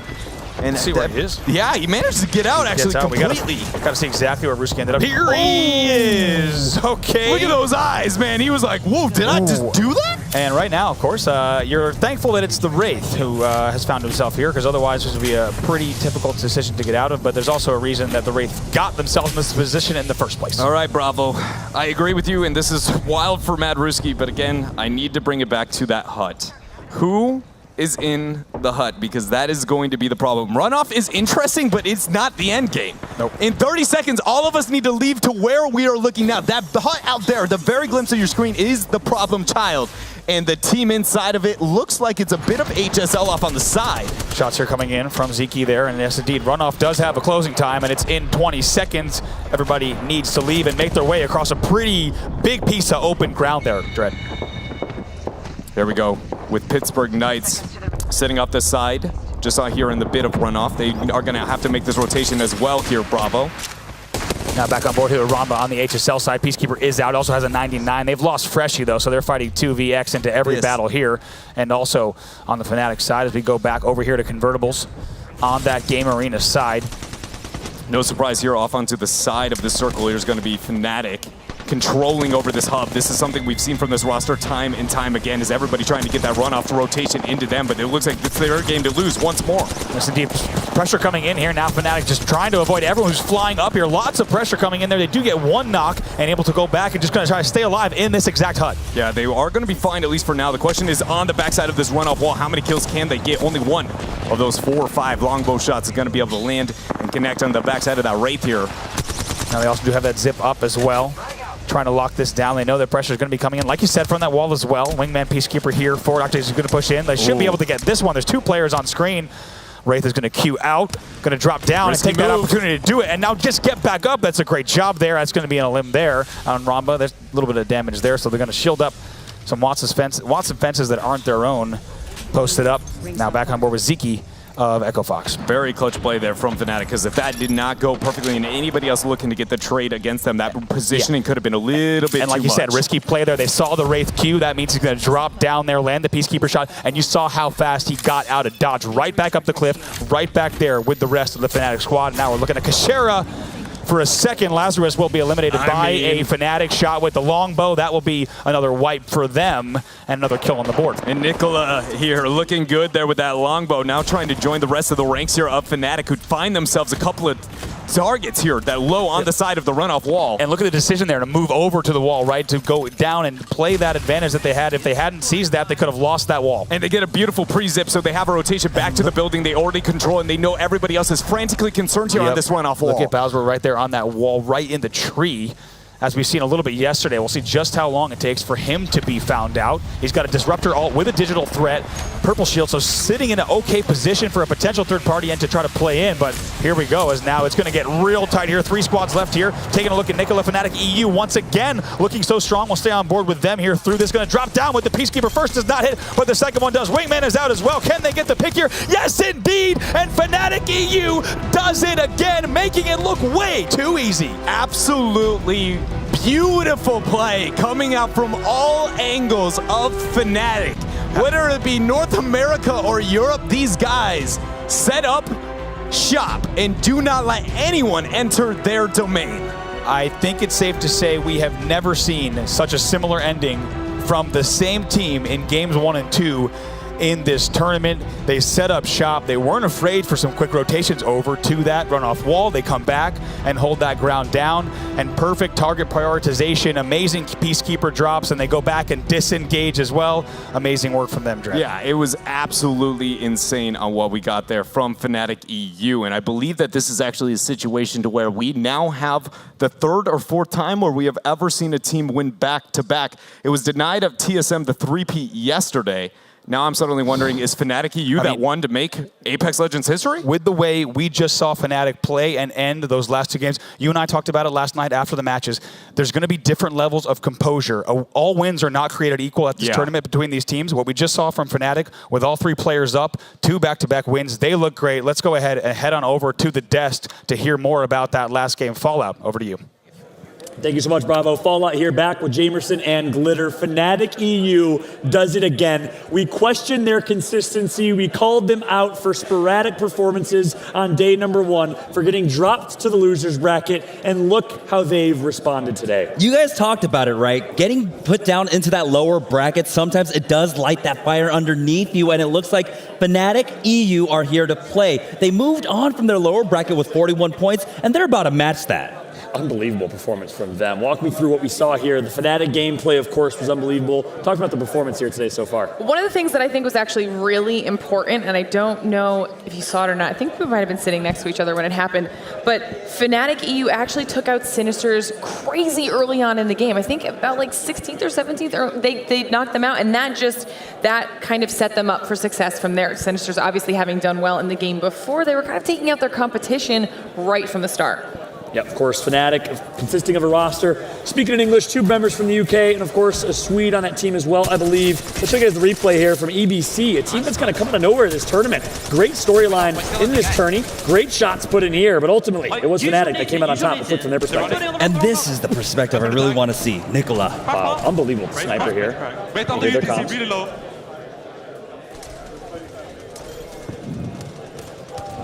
No comms. Nice! No comms, all focus, all screaming. Is he still kissing himself? He loves Fnatic. This man loves playing for Fnatic. It's official. Nicola, you love your organization. You love to see it. One of the great things, you know, you put him on the anchor position as that Watson. When he's playing far back, he's got the longbow in hands. He's hitting his shots. Every shot, man. I want to see the damage done if we have that stat. Look at Fnatic, 27 points. Oh my Did they get 25 plus last game? They got close to it. That, I think, might put them at the threshold. That might put them at the threshold. What? In 2 games. No. In 2 games. It might. I will see. Okay, we need to double check that. We will definitely double check that. 24 or 25 from game number 1. It might have been. A first place finish, 27 points. They're at least over 45. Meanwhile, the Pittsburgh Knights, a better game. But that's not going to be enough for them to bounce back. Kamikaze, unfortunate for them. The only team representing Australia here, a 20th place, last place, not looking great. Luminosity Gaming, another big org. You'd expect to maybe do a little bit better here as well. Again, it's the stacked lobbies. These lobbies are getting tougher and tougher as the day goes on. And look at Nicola, 1,462 points. He's done a combined almost 3,800 points, 3,700 points for Nicola. Dids right behind him, the Brit with 1,400 points to his name of damage done as well. Of course, it was Keller of Team Liquid doing the most damage. Yeah, and Team Liquid White, you know, they found themselves in a very difficult position there. We saw at one point that Risky was the only one alive. He wraith portaled away. He found a little corner to be able to tuck himself away in and stay alive just a little bit longer. And sometimes, you know, when the Wraith is the last person still alive on your team, she's going to be able to do wonders and try to get you some more placement points. And we have gotten to the point of, you know, the weekend where every last point is going to count. We've seen too many times that 1 point is the deciding factor between placing and qualifying through or not. Crazy how much of a difference it makes, but it looks like the standings are ready, and it is Fnatic with over 49 points. Wow. Oh my gosh. 49 total points in 2 games. I think that's a record in 2 games, is it not? It has to be at this point. I don't think we've seen anything more than Yeah, that. in 2 games, I think. TSM are the leaders, I think, coming out of 56, a match with about 59 points. Out of an entire series, right? Yes, over an entire series. So, I mean, we'll see if Fnatic can beat that. If they do, they cement themselves as a top contender here. Meanwhile, look at this. Team Liquid White and Team Liquid Blue in 11th and 12th place. Right on the bubble. Under the bubble, indeed. They got to try and sneak in that Gibraltar bubble if they can to make it into that top 10. Team Liquid needs a hell of a performance here. And not just Team Liquid, also Fnatic also sitting right there at the bubble at 7 points, 2 points below them. And I believe our 9th and 10th positions are just around 9 and 8 points also. So honestly, it is anyone's game up for grabs at this point. That's for sure. Can you imagine if we see 4 teams from 2 orgs make it through, if they all can step up here? We'll see if that's the case. But let's take a look at the replays here and see how the action broke down. Of course, Justice representing Korea, trying to do what they can. They had a really shaky early game. And Justice, a lot of early fights. They snuck away from one fight, but unfortunately down, another one got taken out. Look at Casper here. No wonder why he did over 1,200 damage in both games. Hitting shots with that sniper. That longbow meta right now is insane. The amount of damage being done with snipe is crazy. I mean, the rate of fire makes it feel like just a really long-range wingman. It does, yeah. Is it a sniper? Is it a marksman weapon, or is it a wingman senior?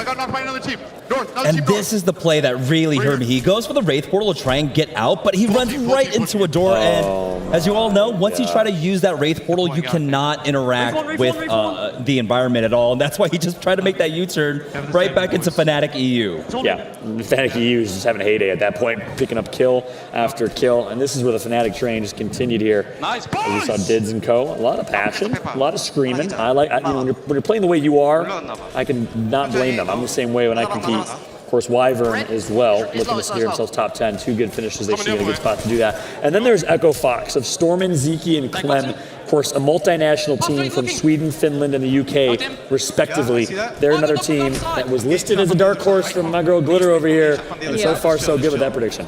Yeah, this is the moment where Brewski is somehow able to get away as that Wraith when Team Liquid got collapsed on there. Looking at Alliance's positioning, again, the longbows are so valuable in this meta right now. Yep, Alliance getting some good shots in. Also a European team here. Alliance has been really showing up. And Europe has been really showing up today, in general, I gotta say. In Poland, on home turf, showing up very well. They don't. Oh, D-Cup, did he get it? No, he didn't. He was able to get the armor swap there, but it just wasn't enough. They're burning? Yeah, they're low. Mad Ruski, last member alive here for Team Liquid White, did everything he could, but unfortunately was able to get this kill, which is big. And that helps Team Liquid White, gets taken out soon after. Team Liquid White, we said it earlier, now on the fringe. 11th and 12th place for both of those teams. Fnatic NA and 14th. But it's all Fnatic EU today, silencing any critics that said their North American counterparts are the better team. Of course, they're all representing one nation, or sorry, one banner.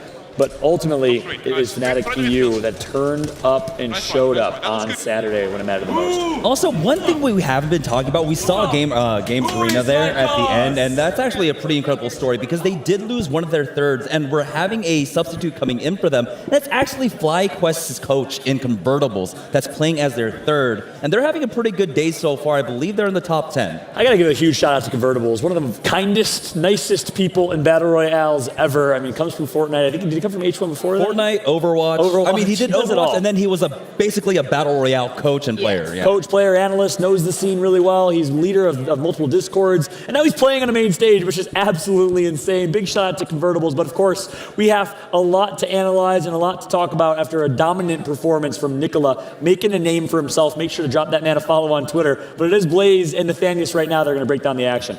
Yeah, thank you, Fallout. Yeah, Nicola, his sniping has been amazing, but the player who had the most damage in that last game was Keller from Team Liquid. Now, I want to kind of bring us back full circle with this next clip because we talked a lot about type roping on that last game, using that zip line and being able to jump and dodge those shots. So we actually was able to catch a player trying to dodge shots from Keller, and I just wanted you guys to see how effective it was. And he's about to be in this window, and you're going to see him on a zip line. Now, even so, Keller still hit some great shots on the zip line, which was still pretty impressive. aggressive, and he almost got him. But still, just wanted to kind of showcase you guys how using that tactic can make your opponent force him to make some difficult shots. On one hand, it's crazy that you can do that sort of micromanagement off of the zip line to dodge those shots. On the other hand, it's even almost more incredible that Keller is still able to find a way around that. And the only other thing I wanted to just get into real quick was just talking about this game was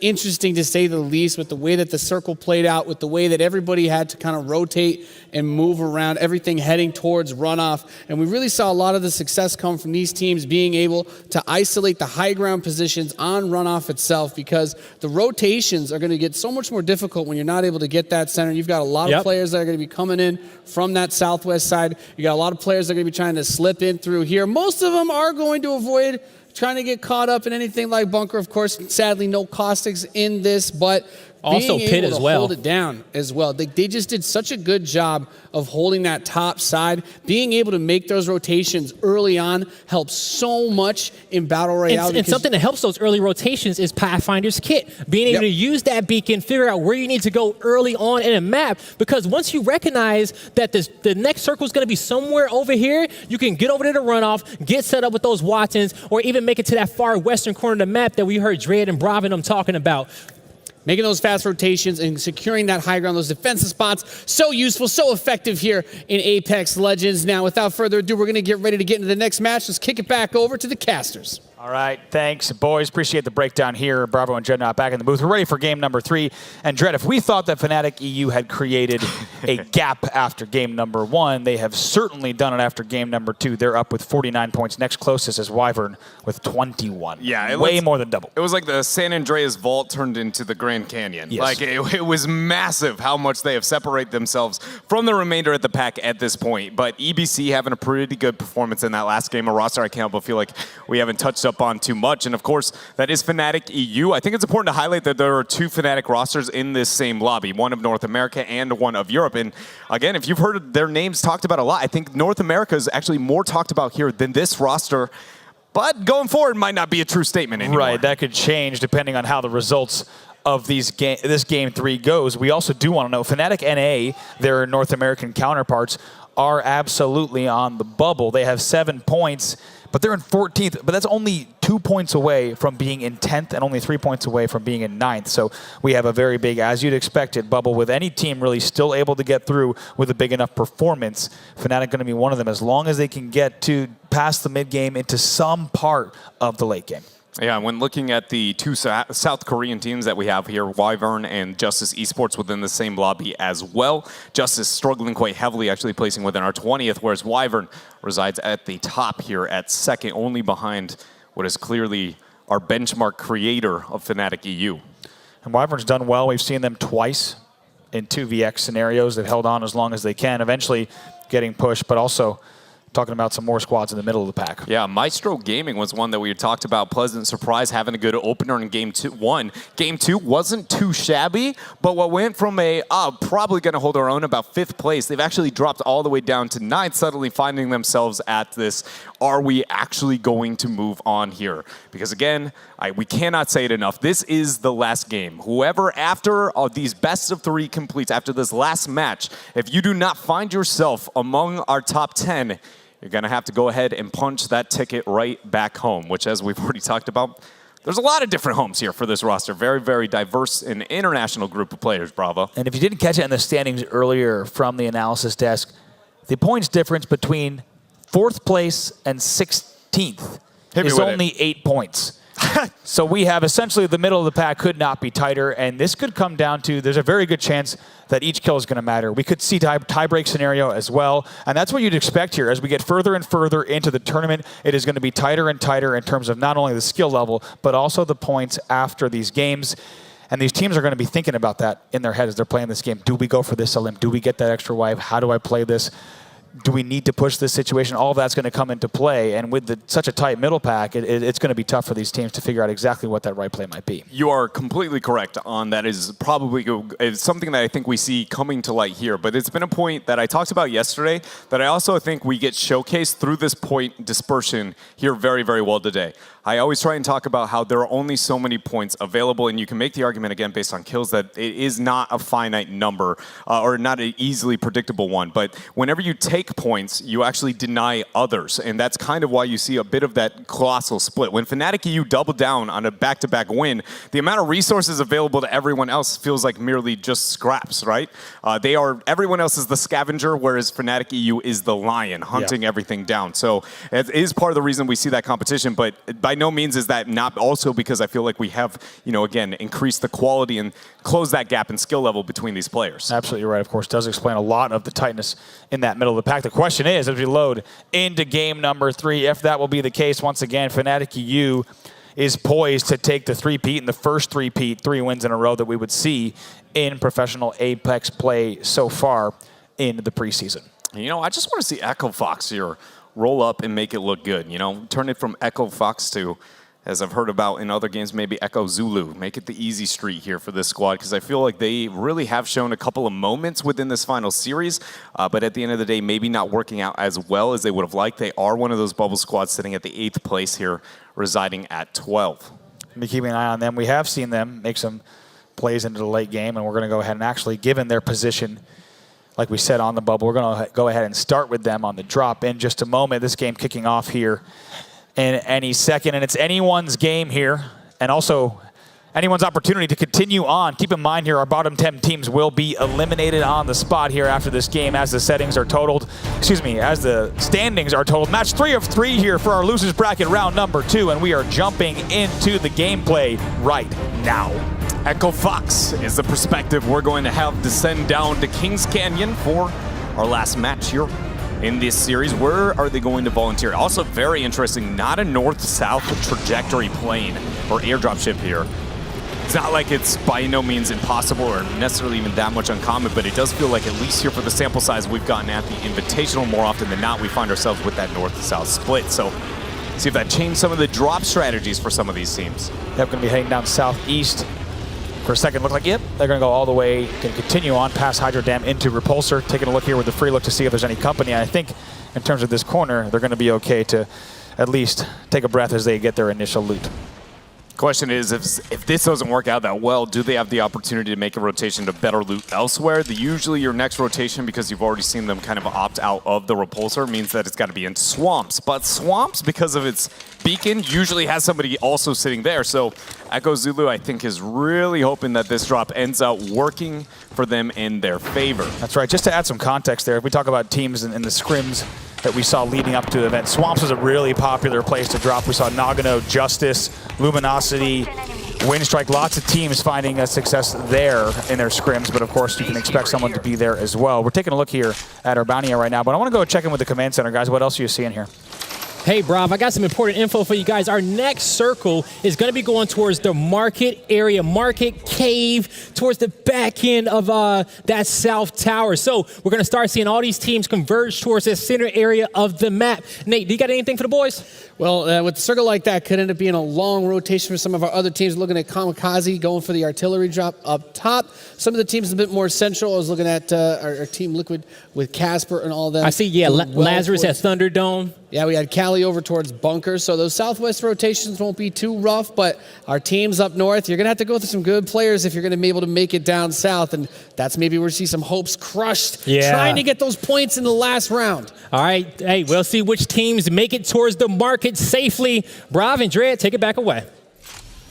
Thanks, Blaze. And Dread, as soon as you saw that mini-map and you saw that circle, I saw the reaction on your face. Tell me what you're thinking. Oh my chaos for game number 3 here. About no outcome over the circle that we have highlighted does not lead to usually a pretty juicy end game here. As we already heard from the command center, likely going to be weighted a bit more closer towards things like market, but I can't but feel like even if it doesn't end perfectly at the market, you've got caves, you've got the river center sitting next to it with the Detroit Cascades, which creates some of the most interesting circles I can't help but feel like across the board. So I'm really excited to see this unfold here, but we still have 20 squads. We're still just sitting in round 1, so we've got a while here before that kicks off. We jumped on board with HSL right at the time they hit an unfortunate zip. Looked like that zip up to the cliff just hit a slip texture, and all 3 members actually slip off the rock, go back down, and maybe we'll take the long way.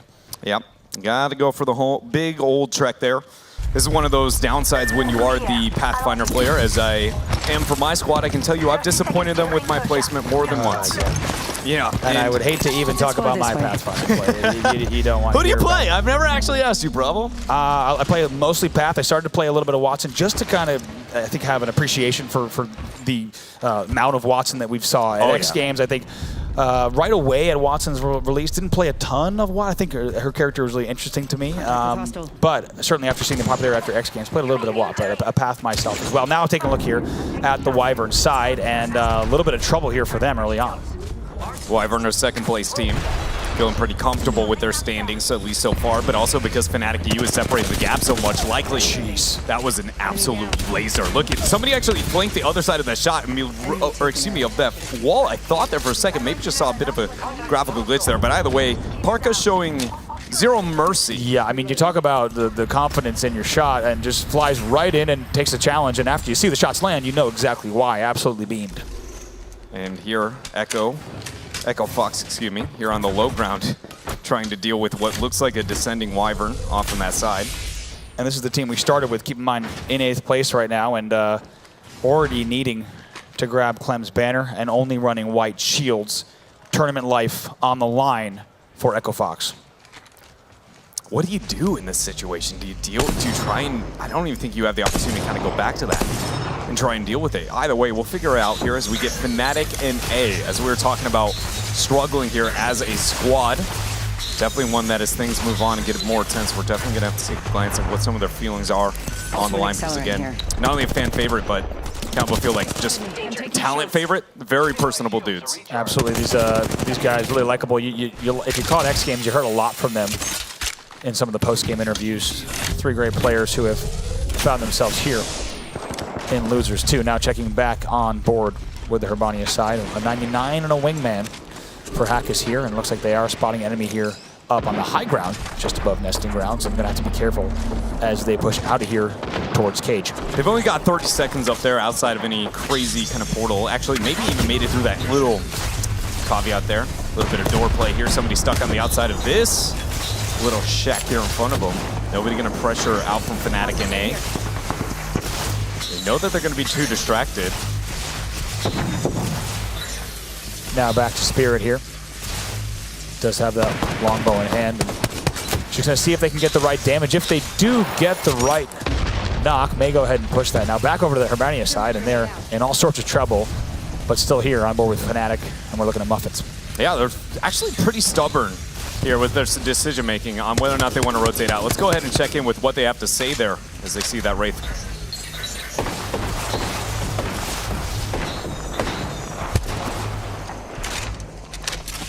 Let's explore this way. A shooter out.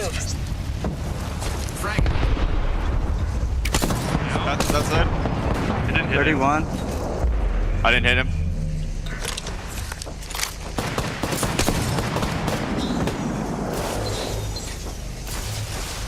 Out the backside, together. Are they trying to leave? They're so far out. They're like gold. Damn. I almost wonder if it was worth portaling to kill them. Probably not. No, Rogue would have third if he took damage. Yeah, we would have got thirded instantly.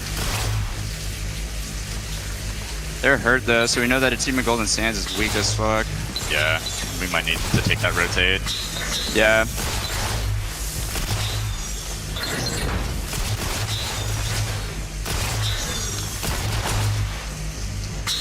A lot of great thoughts there from Fnatic.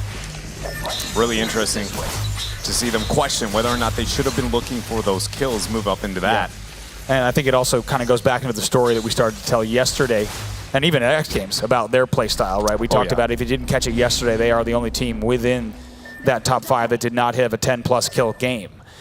So it kind of tells you just about how early rotate and position heavy they are, and they're doing a little bit of that here as well. Once again, on the bubble, they do need a great performance here to stay alive in the tournament. Now Pittsburgh Knights, a squad that kicked off game 1 very, very well here for us, setting a bit of a tone. A little bit left to be desired, though, for their side today so far. sitting in 17th with 3 plays. Sitting in 17th place with 3 points. Great shots here though for the Khazar Red, and it's going to be a knock coming in. Caron Pay with a triple take knock. What is he? He's very separated from the rest of the team here. Exco, the fact that he was willing to break that threshold by himself with no retreat. And again, I think the biggest thing I want to highlight, it's because he's the Watson. He's like the last of the leaders. Well, if you're a Pathfinder, you grapple out there in a second. You have the iframe whenever you're the Wraith, but Watson has nothing to be able to traverse or get out of that situation. And I can't help but feel like it was Wyvern who was the one who I believe got the knock there, is feeling very, very happy about the fact that little Watson scuttled out. Yep, and you can see them dropping down here at Destroyed Cascades, and they're going to have to check the bins real quick and try to get out of there as open to plenty of vantage points, Caves being one of them, and they're going to decide to take that route and that rotate. Yeah, and that's an interesting moment where the precision choke on the triple take can actually be a pretty big benefit, even though most of the time it's not necessarily a common conversation point that much, and that's mainly just because the bullets are a shotgun that has that kind of horizontal or lightly triangle spray pattern. When you try and shoot through small materials like that, not all the bullets and pellets will actually always make it through. You know, your standard shotgun mechanic, but it's a triple take, but that precision choke can ensure they always slip and skirt right through some of those. Also nice did roofs. get a great notification. We saw Blaze did catch that Liquid Blue was already set up top market. Observing team also giving us a look at that, so we're going to be certainly keeping an eye on Liquid Blue as they've set up shop already. Liquid White also, we're hearing, has the caves. If we look at where both of those teams are, Liquid White in 10th there, Liquid Blue in 13th, both right on the bubble. And both were side by side. Nocturnal pretty much just staring down the next rotation opportunity for his counterparts of Team Liquid. Casper sitting the best when it comes to at least the armor loot, at least got the disruptor rounds there, and is also the P2020 likely going to have the hop up there for that as well. So pretty lethal combo as long as you get the proper swap. And here's Maestro. This is the team we've been talking about their resilience so much, and the question is, can they make it through this game as well? Toes on the edge of the ring, and they're going to have to fight out of this together. Another team that has to perform here in game number 3. They've done it so far. They've fought out of some wild circumstances. And if there's one team that can do it based on the gameplay we've seen, we could certainly say it's Maestro. And to be honest, I think they're more comfortable with double white armor than anything else so far in this tournament. Yeah, probably. This is what we know. You know, it's one of those, like, if you give them everything, then maybe they'll get a little bit too hasty, right? So it's very interesting to be able to see that grenade into a nice push, but actually Cowley going in by himself, not creating 2 points of pressure at the exact same time. Muffin's got to be the first to drop here. Shiny needs to make his way here up to the high ground. Spirit trying to follow up too. Yep, shield swap there for Shiny for a second, but he gets melted now, has to come back up top now. Only 1 cell, now 2 cells here for Spirit. Watching that staircase very closely and just going to carefully pop each of those. Off screen, we do have Ruski here. Getting a revive there. That's going to be on Keller. Is it right below? Exactly. Yep, they're right below. See if they're able to apply pressure up top. Keep in mind, for both of these teams, their tournament life on the line in this 1v1. Yeah, and as we heard earlier from the command center talking about the market circle that we had highlighted, right, being as early as round number 1, all the options that were available are chaotic. Now that we've hit round 3, we know some of the answers. We do not have a full marketplace. It is not going to be a full case, but instead is going to be here as we see towards the destroyed cascades. And this is one of my favorite circles. I feel like it defines so much of who is good at dealing with any and everything thrown at you, because you can't control an outcome or a high ground. And that being said, the high ground, though, that you do have to focus on until we get to those later rounds is exactly here that we're looking at with Urbania. Yeah, right here, just off of the cage, and an area that now here has destroyed bridges. And that's not just destroyed bridges, it's essentially leveled bridges. There's not much cover across that river at all. Not really any remaining signs of bridges, to be completely honest, as we're now on board with Sinister Esports. Man, just barely trailing on those. You can see the streamer setting behind it. Just a couple shots too late. The wingman projectile speed. Can't but wish it was a little bit higher there. Say that for him, but in reality, let's be real, I would like that to be exactly where it is. Yep. Tempo Storm here, a team we listened in with last game. You heard some frustration in the comms. And another team that is here right around that middle of the pack. They're in 11th. Yeah, and it's, you know, something I'd love to hear some of your thoughts on, Bravo. We'll get that in just a second here. First, got to figure out what Justice Esports is doing up in the caves. They found themselves somebody to dance with.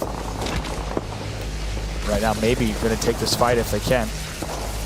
Double fenced up. Going to be very difficult for anyone to push even if a knock does come through on the receiving end. While we try and figure out if they are going to aggress, I was just going to ask, how much do you think that mentality is probably going to set that back here for them in game number 3? Just not clearly feeling like everything's going their way. Do you think that is a hindrance or something that... I mean, I got to be honest, I think, you've had a lot of time professional play. I had the opportunity to coach a lot of professional teams, and when you hear that in a game 2, I'm not going to lie, I don't have a lot of hope for a game 3, but I'd love for them to prove me wrong here, as we do see Fnatic EU on the push again. They do get 2 knocks here, and they get the finish on Crank as well. Let's see if they can continue on here. We do see Dids there will go down and get finished and thirsted, but now they're going to need to try to fight here out of Crossroads if they're able to do it. We'll see. Grenades here coming through. But still, once again, Liquid Blue here up on top market. All that damage coming out that other way, you might be wondering, what was that weapon? It was a P2020 from Casper there. Really great accuracy being displayed here. Can't feel like that land ping is really aiding as well. Longbow available for Casper and Nocturnal. Got the Wingman. No extended magazine or scope. Magazine being the biggest concern there, is Casper being the only one posturing up, and understandably so. He has the armor to be able to risk some of that damage. Nice battery here acquired, but the rest of Team Liquid needs a bit more gear. Yeah, they really do here. Could be a Q here on the side of Sinister, and also with 2 white armors, and Liquid Blue still with 2 white armors, so it's not too dissimilar from a game we saw late last night, where so many teams have a big disparity between the armors that they have coming into these later stages of the game. And we say that, but there's still 18 squads up. Yeah, and as the game moves on, it's totally fine to have that on whatever character you would like, but as the game moves on, it's in your best interest to put that onto your Wraith because of her likelihood to increase your win condition opportunities on those back rounds. Chipsy taking a whole lot of chip damage there out from that ring. And right now, finds just enough space in the corner to pop a med here. And here, look at Team Liquid Blue just reclaiming Bravo and popping up top. Bravo, I'm so concerned though. Everybody's worried about these fights. And the circle moves in 26 seconds. This fight will not conclude in that time frame. To see, they're going to have to make quick decisions here. You're absolutely right. Now staying with Glon on Game Arena. He does have a teammate here with the Peacekeeper around the corner. Tries to turn, but the Thermite starts to eat him up here. No Shills needs to drop and pop a bat as we see Glon continuing to nade. Thermite will hit again, and now going to go with some cells. Now onto teammate here. That's going to be convertibles for a second, but now onto Krem here with the Wraith. If the bad guys weren't your opponent, the circle, in fact, will be. We've hit ourselves 0 seconds. They understand that HSL is going to move up, knowing that the circle will be a pressure point. It's a great push and a great finish there as well. Great timing there to push together and get the knock and the elim all in one foul swoop. And here they had 2 caves, destroyed bridges. But they are not done yet. They're going to keep running into multiple targets here as we find the next one in line. And Cages break the armor into 1, backs out, and actually takes damage from the circle. And that is the beginning of the end. Stays alive somehow. Looks like a misclick maybe on the med and see if he can stay alive and try to get out of here. And no, that's going to be it. Too little too late for HSL. They will be eliminated now with 14 squads remaining. HSL was our team. If you take a look at exactly where they sat on the board, they were at 16th. That's going to be the end of the road for them. Now here is Exco. For a moment we saw him, but now back to Pittsburgh Knights here, 6th. They're also running double white armor. Need to be careful as they have a little bit of advantage here on this high ground, but not much room to work with. Yeah, Hodzik's the one with that armor trying to peek off and get that pressure in between. Look at all those ticks through the Thermite. That's confirmation onto 1. That's when we talk about a scorched earth strategy, I think we could say that is a fantastic Thermite pit, and they're staying alive here. But once again, for them as well on the other side, not much room for them to work with as well. Going to pop a Phoenix kit and try to fight out of this. Now Wyvern, and what other way would they be? Not quite a 2vx. They also lost Selly. Going to need a revive opportunity there. Park it down as well. It doesn't look good there for Wyvern, but Fnatic NA looks great. We talked about them being one of the bubble teams, and right now they are posturing, sitting in the only house inside your final circle, at least for now. Great situation for them, and they need this win. They need many, many kills, which they haven't gotten very many so far, if any. It's true, they're playing the way we know Fnatic NA to play. Like we said earlier, they're getting into those rotations early, and they're playing a positional game and looking for any damage they can do, but they're not going to be able to push. And take a look at this. This is Justice Esports going for a little bit of a Hail Mary here. Yeah, and he used his Q, which means that he's going to be very susceptible if he decides to walk in the house. Good job displaying patience, but he has got himself a couple of seconds before he comes back to be relevant and able to initiate whatsoever. Take a look. This is your last place team, and with the Hail Mary portal, they have 1 point in the board. They're in 20th. And they need a big game here to stay alive in this tournament. Team shooting here from this low ground. There's the opportunity to be able to hide on that rock, at least for another couple of seconds. Round 5 closing in, forcing everybody. And the question is when does Justice Esports have to deal with Fnatic inside that home? As right now, they're just kind of bunking up in a duplex by one another here. And there could be a third-party opportunity here now, staying on board with the Justice side. And Tastic is going to have a lot of trouble. Q's out, but he's also stuck next to the pylon here. Now Shake with just a little bit of shield left. Great shots there to get the knock there on Hackis. And Fnatic still inside. 6 teams remaining now. 6 teams remaining, but Fnatic's only a couple of kills there too. It seems like to their name. They're posturing up and holding up well here, but they still have to be able to deal with Justice Esports on the outside of their corridor. Lazarus still alive, sitting on the low ground here. We don't even know if somebody's on this roof. We got to see here. Still on board. Fnatic is fully shielded up, and they're not getting greedy with these third-party opportunities. They're instead, like we said, holding the position. They could have popped out a little bit more there to try to sneak a few kills, but instead still playing for those placements and positioning. High ground off the side. We asked who was on the roof. Kamikaze is the team on the roof. We have 3 or 4 tiers of elevation over this final circle and only 5 squads.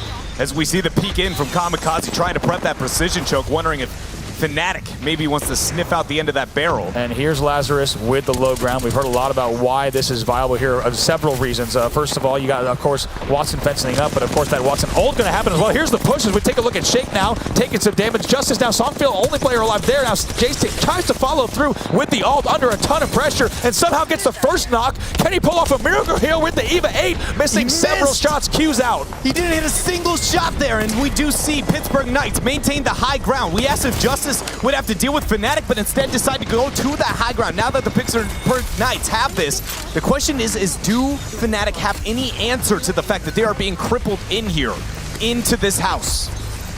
3 squads left. Like we said, Fnatic and NA now with a ton of kills on the board here. They've secured certainly some placement points here. Now here is Lazarus, and they're still holding this bottom ground. That's what they expect them to do. We talked about a lot of teams preferring this, actually, potentially, you might say over at least, at the very least, that mid ground. If that was able to get rid of that generator, granted it was put down long enough that likely we do have another generator variable for the Watson, but could have been a make or break positioning and something to consider that may force Fnatic to maybe shift to a different elevation. You never want to be on that top floor if somebody controls your roof. And also, as we close here on round 7, who is going to focus on who? Because right now, again, we have 3 tiers of elevation. Lazarus shooting through the dang floors, and we see up above Pittsburgh Knights shooting through the roof. I mean, what are you, Fnatic, this is not a sandwich you want to be the meat of. No, not at all. This is going to be a game of very small sight lines through these little cracks in the floors and cracks in the roofs. As you see, there's a choked Peacekeeper as well peeking through, which is the last thing you want to look up and see, and the pressure coming in there. And they're going to have to be real careful, is Fnatic NA, and they know that Lazarus trying to engage so many Watson fences up as well. And keep in mind that the 2 teams that are trying to compete here, Lazarus is the only one with very comfortable positioning looking forward. Fnatic NA needs this win here for this series. It is absolutely dire that they display some of that success, and it's still a true statement. When look at Postkill actually poking out for the first time in a while. Just taking a few pot shots, see if they can do damage there, and yes, indeed, just going to take out a Watson fence. Continue poking away here. 45 seconds until that ring closure where things will get pretty wild. Looks like that pre-trace coming in.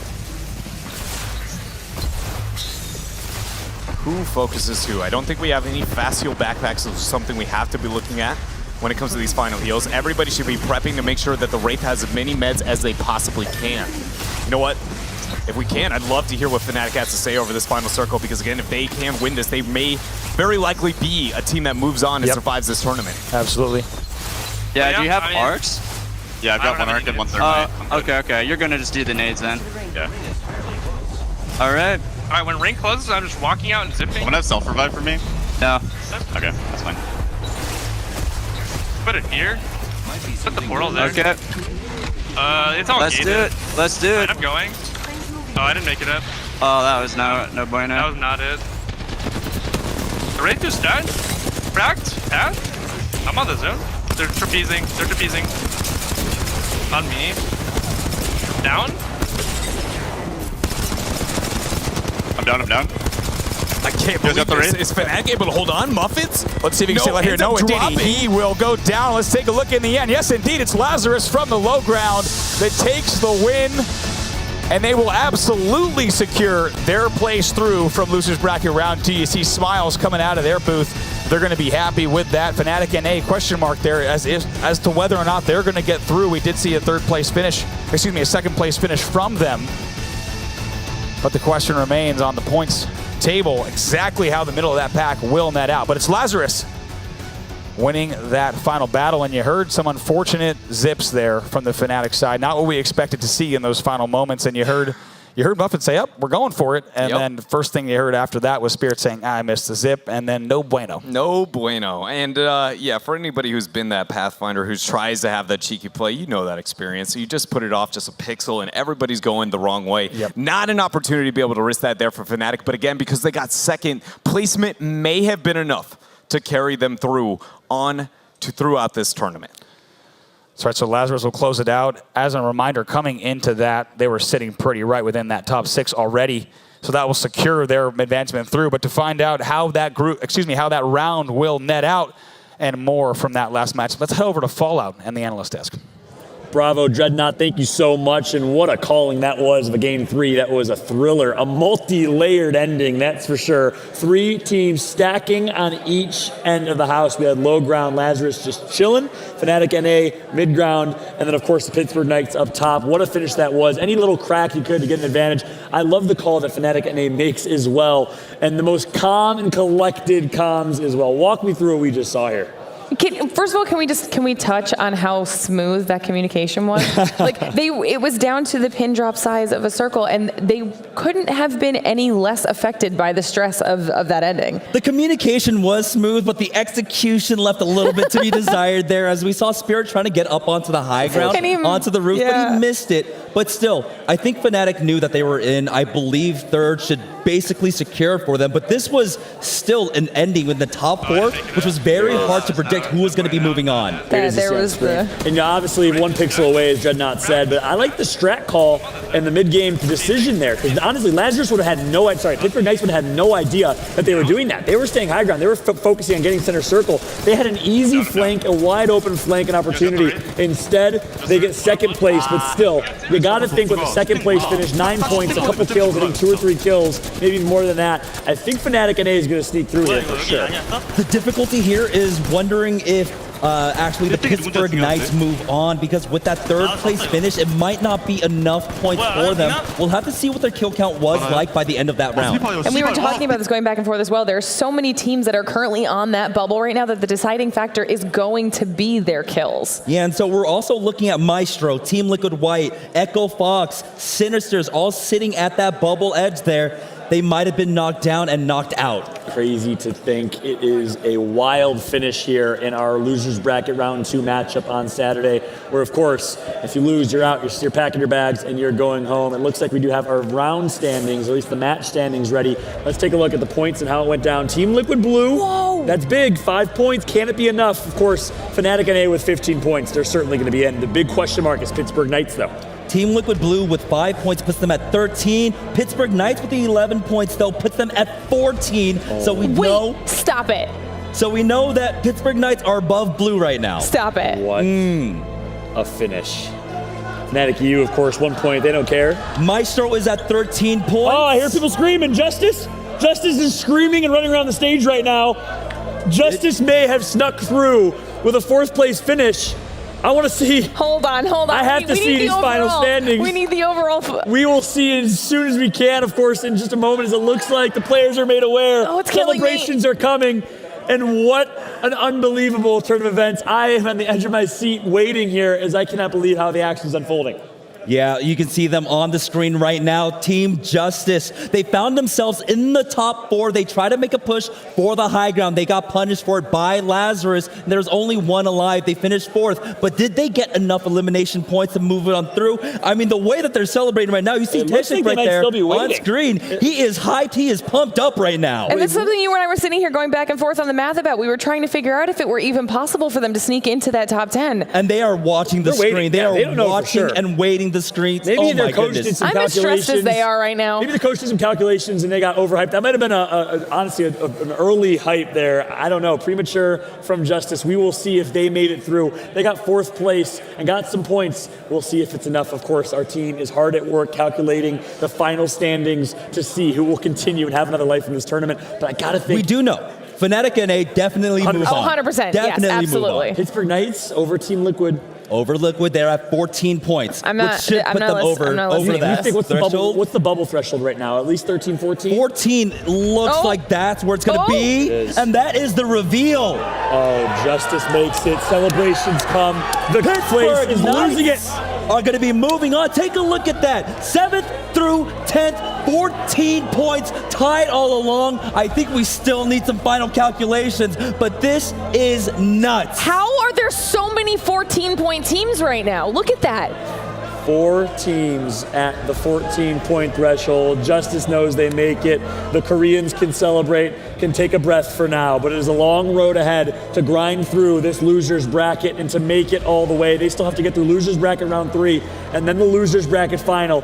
Boy, oh boy, has this double elimination format not gotten you more excited than ever. Take a look at the names on the bottom half of the standings. Tempo Storm at 14 as well. points as well. Liquid Blue, This might be a 13. tiebreaker situation where we still need to maybe, I don't know. I don't know what the final Only 7 word kills. is. Only 7 kills. The tiebreaker is obviously points first, kills second. Yes. Only 7 kills for Tempo Storm. You got to think that wasn't enough.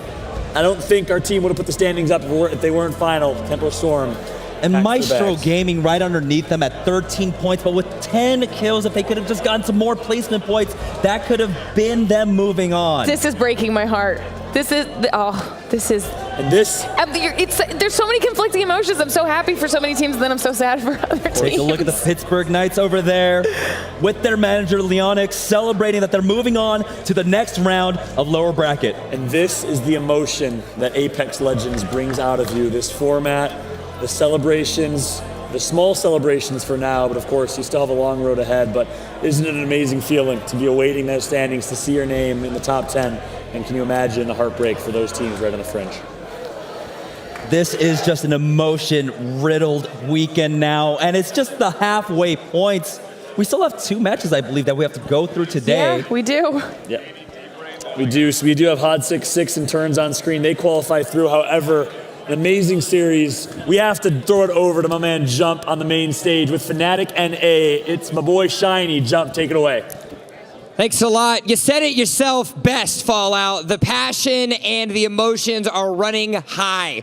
We knew that on Elimination Saturday, it was going to be nothing short of action-packed adventure, and we have tiebreakers aplenty, but one that didn't have to face the tiebreakers is none other than Fnatic NA. I'm standing by with Shiny. I got it right this time. I'm righting my wrongs from the X Games. You guys had a difficult game 1 and 2. What was the communications like with your team coming into game number 3? Well, we just knew that we couldn't make another mistake after we were highly contested on our rotates in our first 2 games. And, I mean, we just won it, so we made sure to put it all out there. And we got blessed with the circle on that final rotate, and we beat the other team to the winning position and took it home. Now, not only did the North American Fnatic team qualify, but the European team walked away with over 55 points, which means now that both of the representatives for Fnatic find themselves in the next set of losers matches. What's it like having both teams go forward? Just super proud of our boys, all 6 of us. I know everyone in the entire org has been putting in a lot of work, and it's been a huge opportunity for all of us to come out here and represent Fnatic, and we're really appreciative of them. And we just have a lot of expectations, and we don't want to let anyone down. 3 games stand between you, your teammates, and making it onto Sunday. What are you guys going to do differently to make sure that you show up tomorrow morning? We're going to make the path a little easier for ourselves. Hopefully a first game pop-off, and then a second game pop-off, and wrap it up from there. Any surprises we can expect? Not that I know of. We'll find out.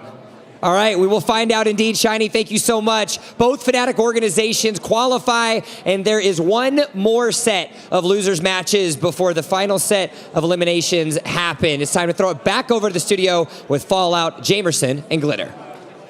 Thank you so much, Jump. You see Shiny holding up the 2 right there because he's representing his Fnatic EU boys as well, who performed incredibly well. EU reigns on top this time with over 50 points. They break the threshold again in that 3-game record-setting mark. So close to doing it in 2 games. You got to think Fnatic EU is looking dominant right now.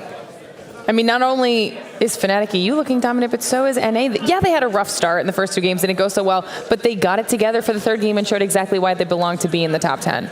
And they talked about it themselves. When they get the circle that they want, right? They moved on down from containment. We're able to get one of the best house in River's End. And Wyvern here qualified as well. They did. Their key storyline that, Glitter, everyone's been talking about all weekend. The Koreans coming over. All 3 Korean teams still alive as Justice and Wyvern both sneak through.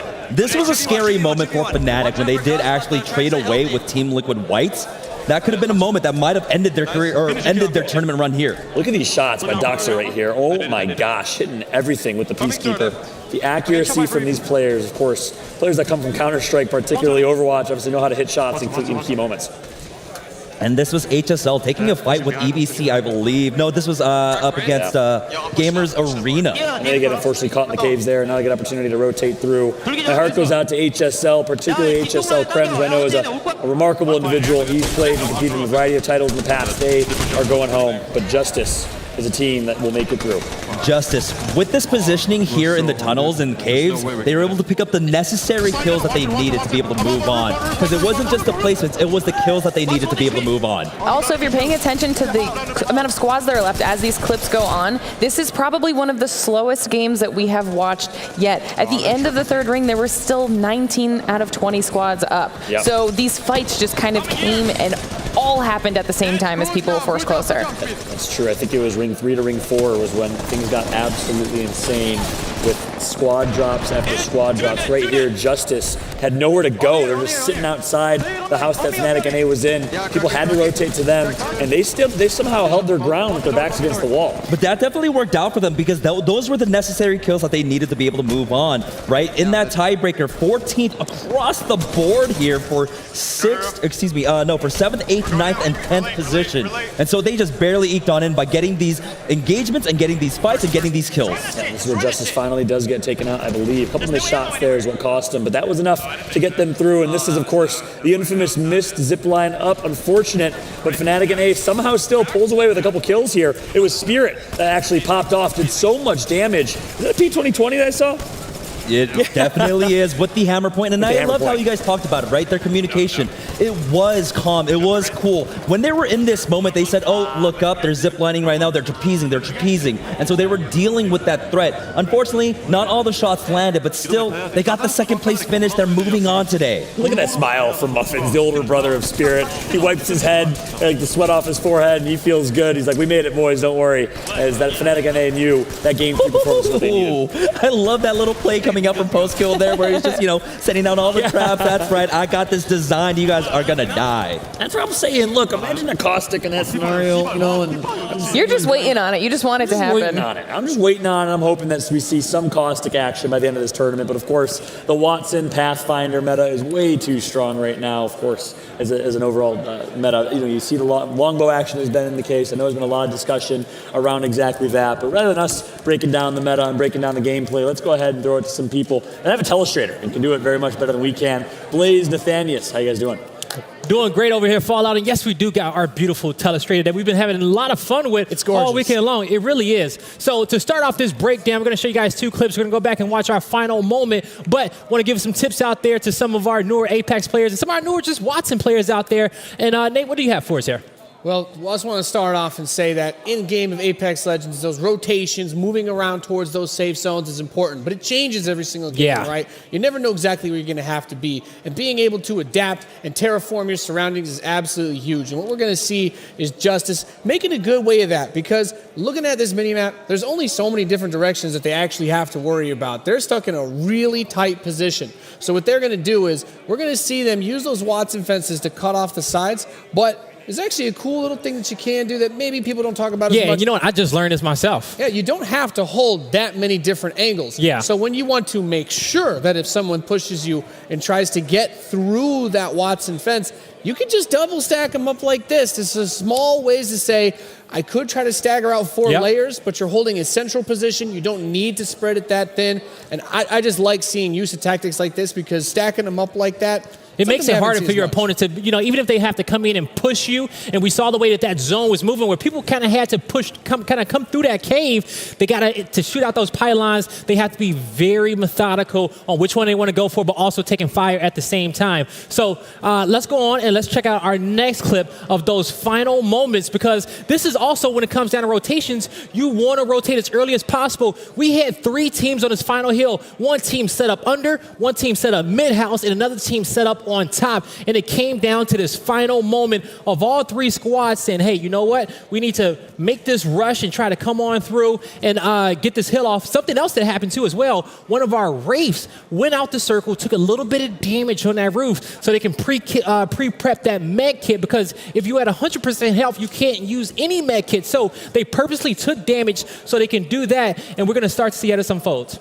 Yeah, of course, making moves like that always going to be extremely risky, but when that circle starts to close in those final moments, being able to make those quick reactionary plays is extremely key, something that you were talking to me about right before we got on as well. Also, just the awareness by the Watson to drop down that fence right in those final seconds to catch everybody. And almost got a shot off as well. Yeah, able to just try to inhibit the opponents as much as you can. So, yeah, pause right here for a second. It's mayhem. Yeah, mayhem. And in this final moment, there are 3 squads left. The player who clutched it up for Lazarus is right here in the corner. It's right there in the corner. That's going to be the final one up, because 4 members are going to down. Cashera getting it done right there. I mean, it's a great play. But I have to say, yes, someone trying to steal my thunder on the desk.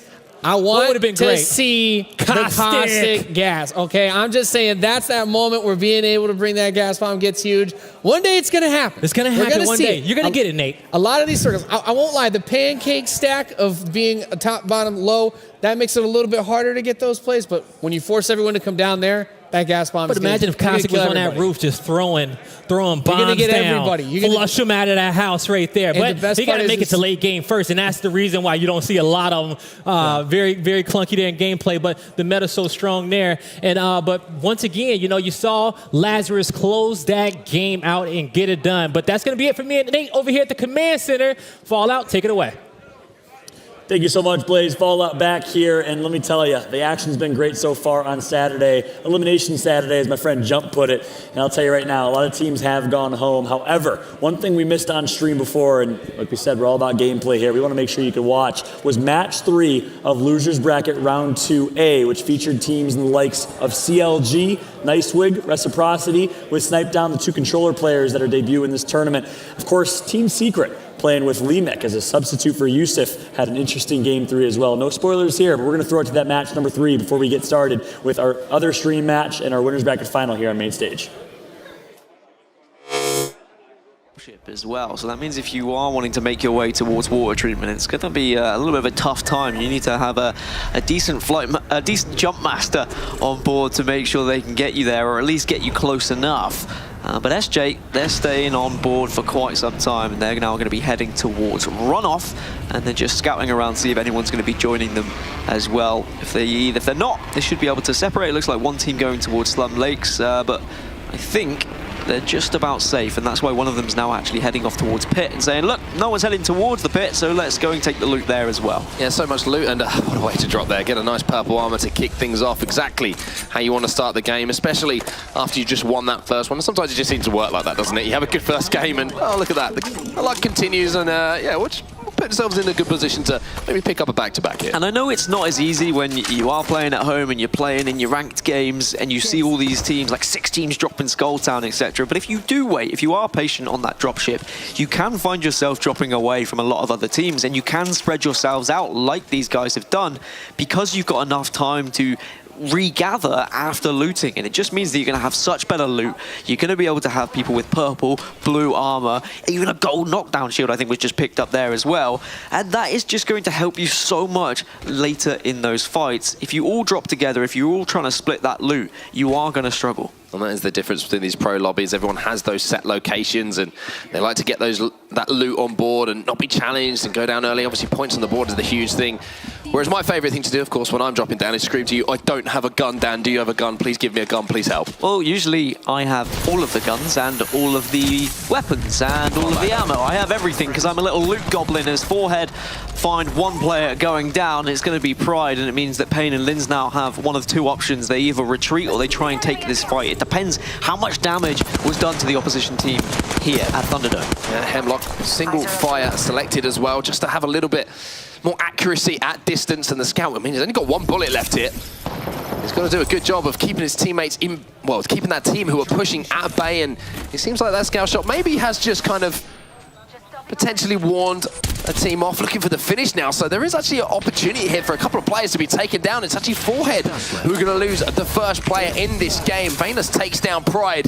There's going to be points on the board here. Yeah, it seemed like they traded 1-for-1, Triumph and Forehead, but unfortunately for Forehead, they weren't able to take down that player and get that elimination after the knock, and then that's when the revive came through. And now Forehead have just had to retreat. But let's see whether Triumph are going to be allowing that retreat. It looks like they're saying, all right, well, we will. We're going to carry on looting Thunderdome.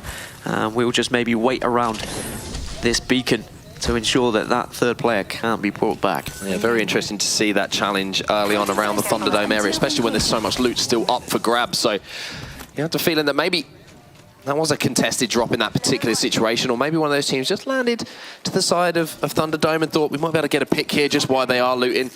They might have had a weapon in their hands that they might be able to do a little bit of damage from distance. But now we're going to move over to Samsung Morning Stars, of course, taking home that second place finish after an early rotation towards the end circle. Last time holding down that compound within for pretty much the majority of the game. Just that last little circle movement really sold them out as far as having to hold down that compound for the entirety of the game. But they're in a great position now as we jump on board with Isurus Gaming, who do need something to happen. Come on, Isurus, get your first point, get the elimination, please. They've managed to get 2 knocks. They haven't got any elims yet, but it looks like they're going to be getting their first points of the tournament in this fight in Canyon at the moment. There they are. Welcome to the Preseason Invitational. It's taken you 5 matches, but now you've got some points on the board. Let's see if you can build from that. And let's see whether you can actually finish off this squad, or whether Den Pride is going to be able to survive for Estral. Estral, who you remember from match 1, had prime position for quite some time, but weren't able to pick up those kills, weren't able to secure as much points as maybe they could have. I feel really good now they've got their points on the board. You know, it's kind of that warming, humbling feeling. It's like, all right, boys, good stuff. You deserve to be here. You've done And now we're going to see Quasar Generation Blue actually set up here around Bunker Town, and one player did get knocked. It looks like there's some trouble going on, to be honest with it. Attain, one team who have been struggling a little bit, seem to continually be struggling here. Shots going in here from the R301. The distance will be not too much of a problem, and won't be either short range, because that Peacekeeper is going to absolutely chunk the player as Defties is now looking to close down the space on that Wraith, but they can't quite get the finish. They do have the time here to get the res off. Good communication though, just to ensure that someone's blocking the door so they could make sure they get that revive. But the Wraith player did get away.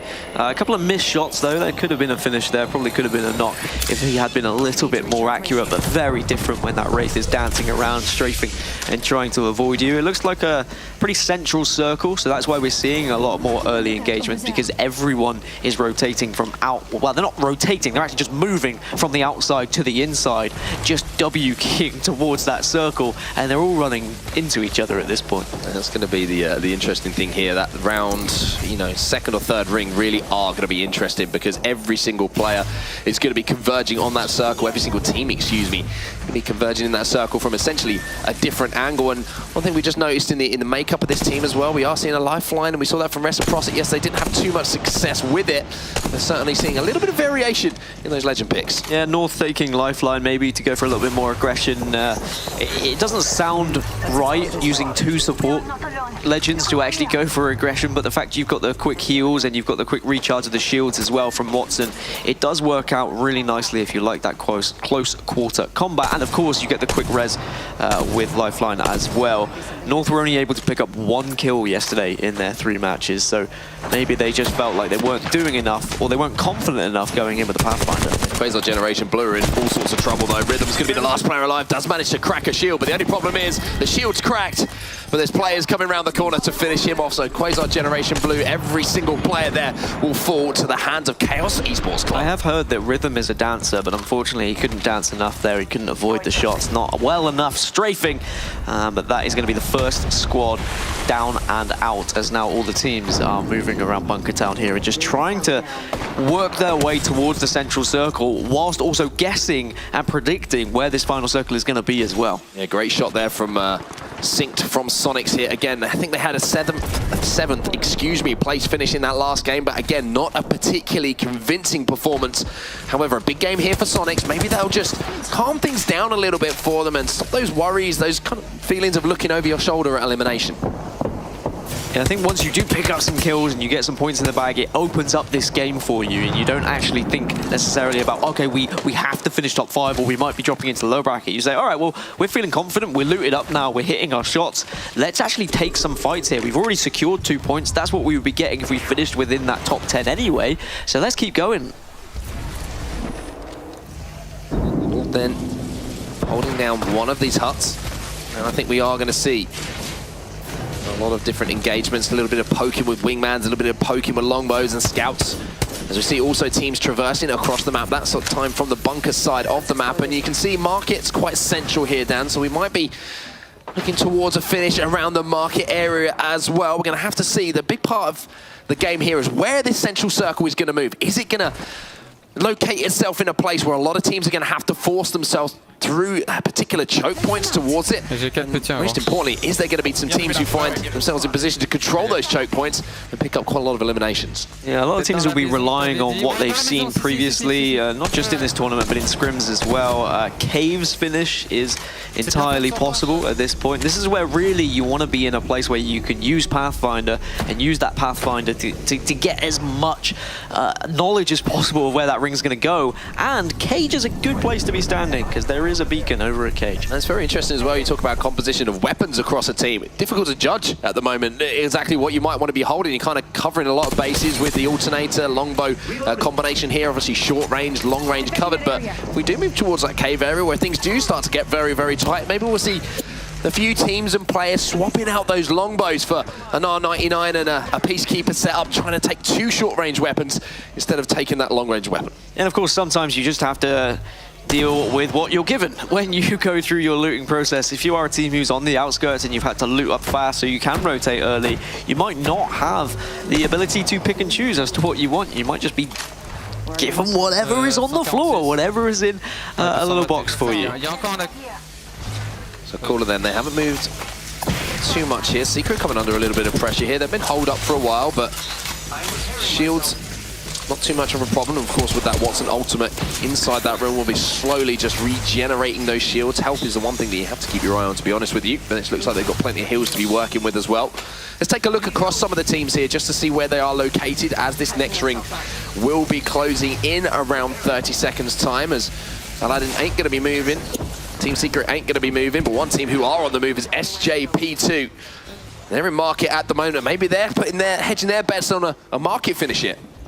Around Market, or at least the little settlement outside of Market, is also somewhere it could be heading towards as well. So yes, okay, hedging your bets early can really work out, but it can also very much not work out in the same situation. It's probably going to guarantee you a top 5 if you can predict close to where that final circle is going to be. Here's going to be the next one, and Market just on the edge there, but also Caves still in as well. So Market Caves was a good bet for a lot of these teams, but now you've just got to make sure you are looking at the possibilities of the 2 or 3 final circles of where it could be heading. And if it does move towards Market, that's going to be a very interesting finish, because you have so many close quiet areas that can be held down by those Watson defenses. You also have the differences in elevation, so there's going to be a lot of peak shotting before one team decides to maybe get a little bit ballsy and make a play in and try and finish off those kills. And Sonics, again, being aggressive here, taking these battles. I do enjoy what I've seen them from so far today. The thing is, right now, are Sonics being aggressive, or are they being griefed from several different teams from both angles? Or is it just one team who have managed to just fall into Market here and saying, oh, well, there's another team here, so we need to actually try and take this building off them, otherwise we're just going to be sitting here alongside them. As I say that, SJP2, here they are. They're in Market as well. They're going to be this team right on the other side. And they're just peeking at the moment, trading shots and trading shields. This is a little bit of a wingman measuring contest at the moment, isn't it, to be honest with you? Both teams poking out and saying, I'm going to hit you. All right, let's go again. And we'll see who hits the next shot. Jumping back in and recharging those shields. So a little bit of an ego test, to be honest with you. Quite enjoyed it. I would quite like to see one of them push, and I know that you could argue it's a waste of utility if you have got some grenades, if you've got some arc stars to use, but there's potentially 3 points available for you in such a short distance away. If you were eliminated outside of the top 15, you're not going to get any points. So maybe you push for those kills, maybe you are brave, but these are teams that are competing for their tournament life, so it's very difficult to have that bravery. We are starting to see a couple of kills, or downs, I should say, in the feed. Kulash picking up one caller, picking up another down as well. So a few battles going down on rotation here. In around 17 seconds, you are going to see a lot of teams having to move through some choke points. I mean, if you take your eyes to the top left-hand side of your screen right now, you can see that overhead on the map, and you can see the choke points. There's quite a lot, Dan, that are going to be in play, and it'll be interesting to see who's located around the caves at the moment, and if anyone is holding down that high ground area. You can see on the top of your screen as well the current standings, several different teams on 0 points, so they're going to be the ones who really going to be nervous in this match number 2, even more nervous in match number 3 if they don't actually find any points. And you can see now teams just teabagging on the floor as they can see each other through the windows as well, just saying like, hiya, yeah, we know you're there, let's see whether this circle ends up here, because if it doesn't, we're coming for you in a second. Synced again. Looks like he's just trying to close the door on them at the moment. Lock them in that room with those wingman shots.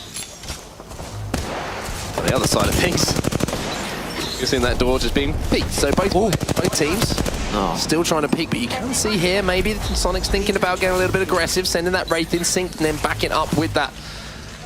He had a thought. That Wraith. As soon as Android was able to get some damage there, Sing was like, all right, we're going. And then it was like, okay, we're not.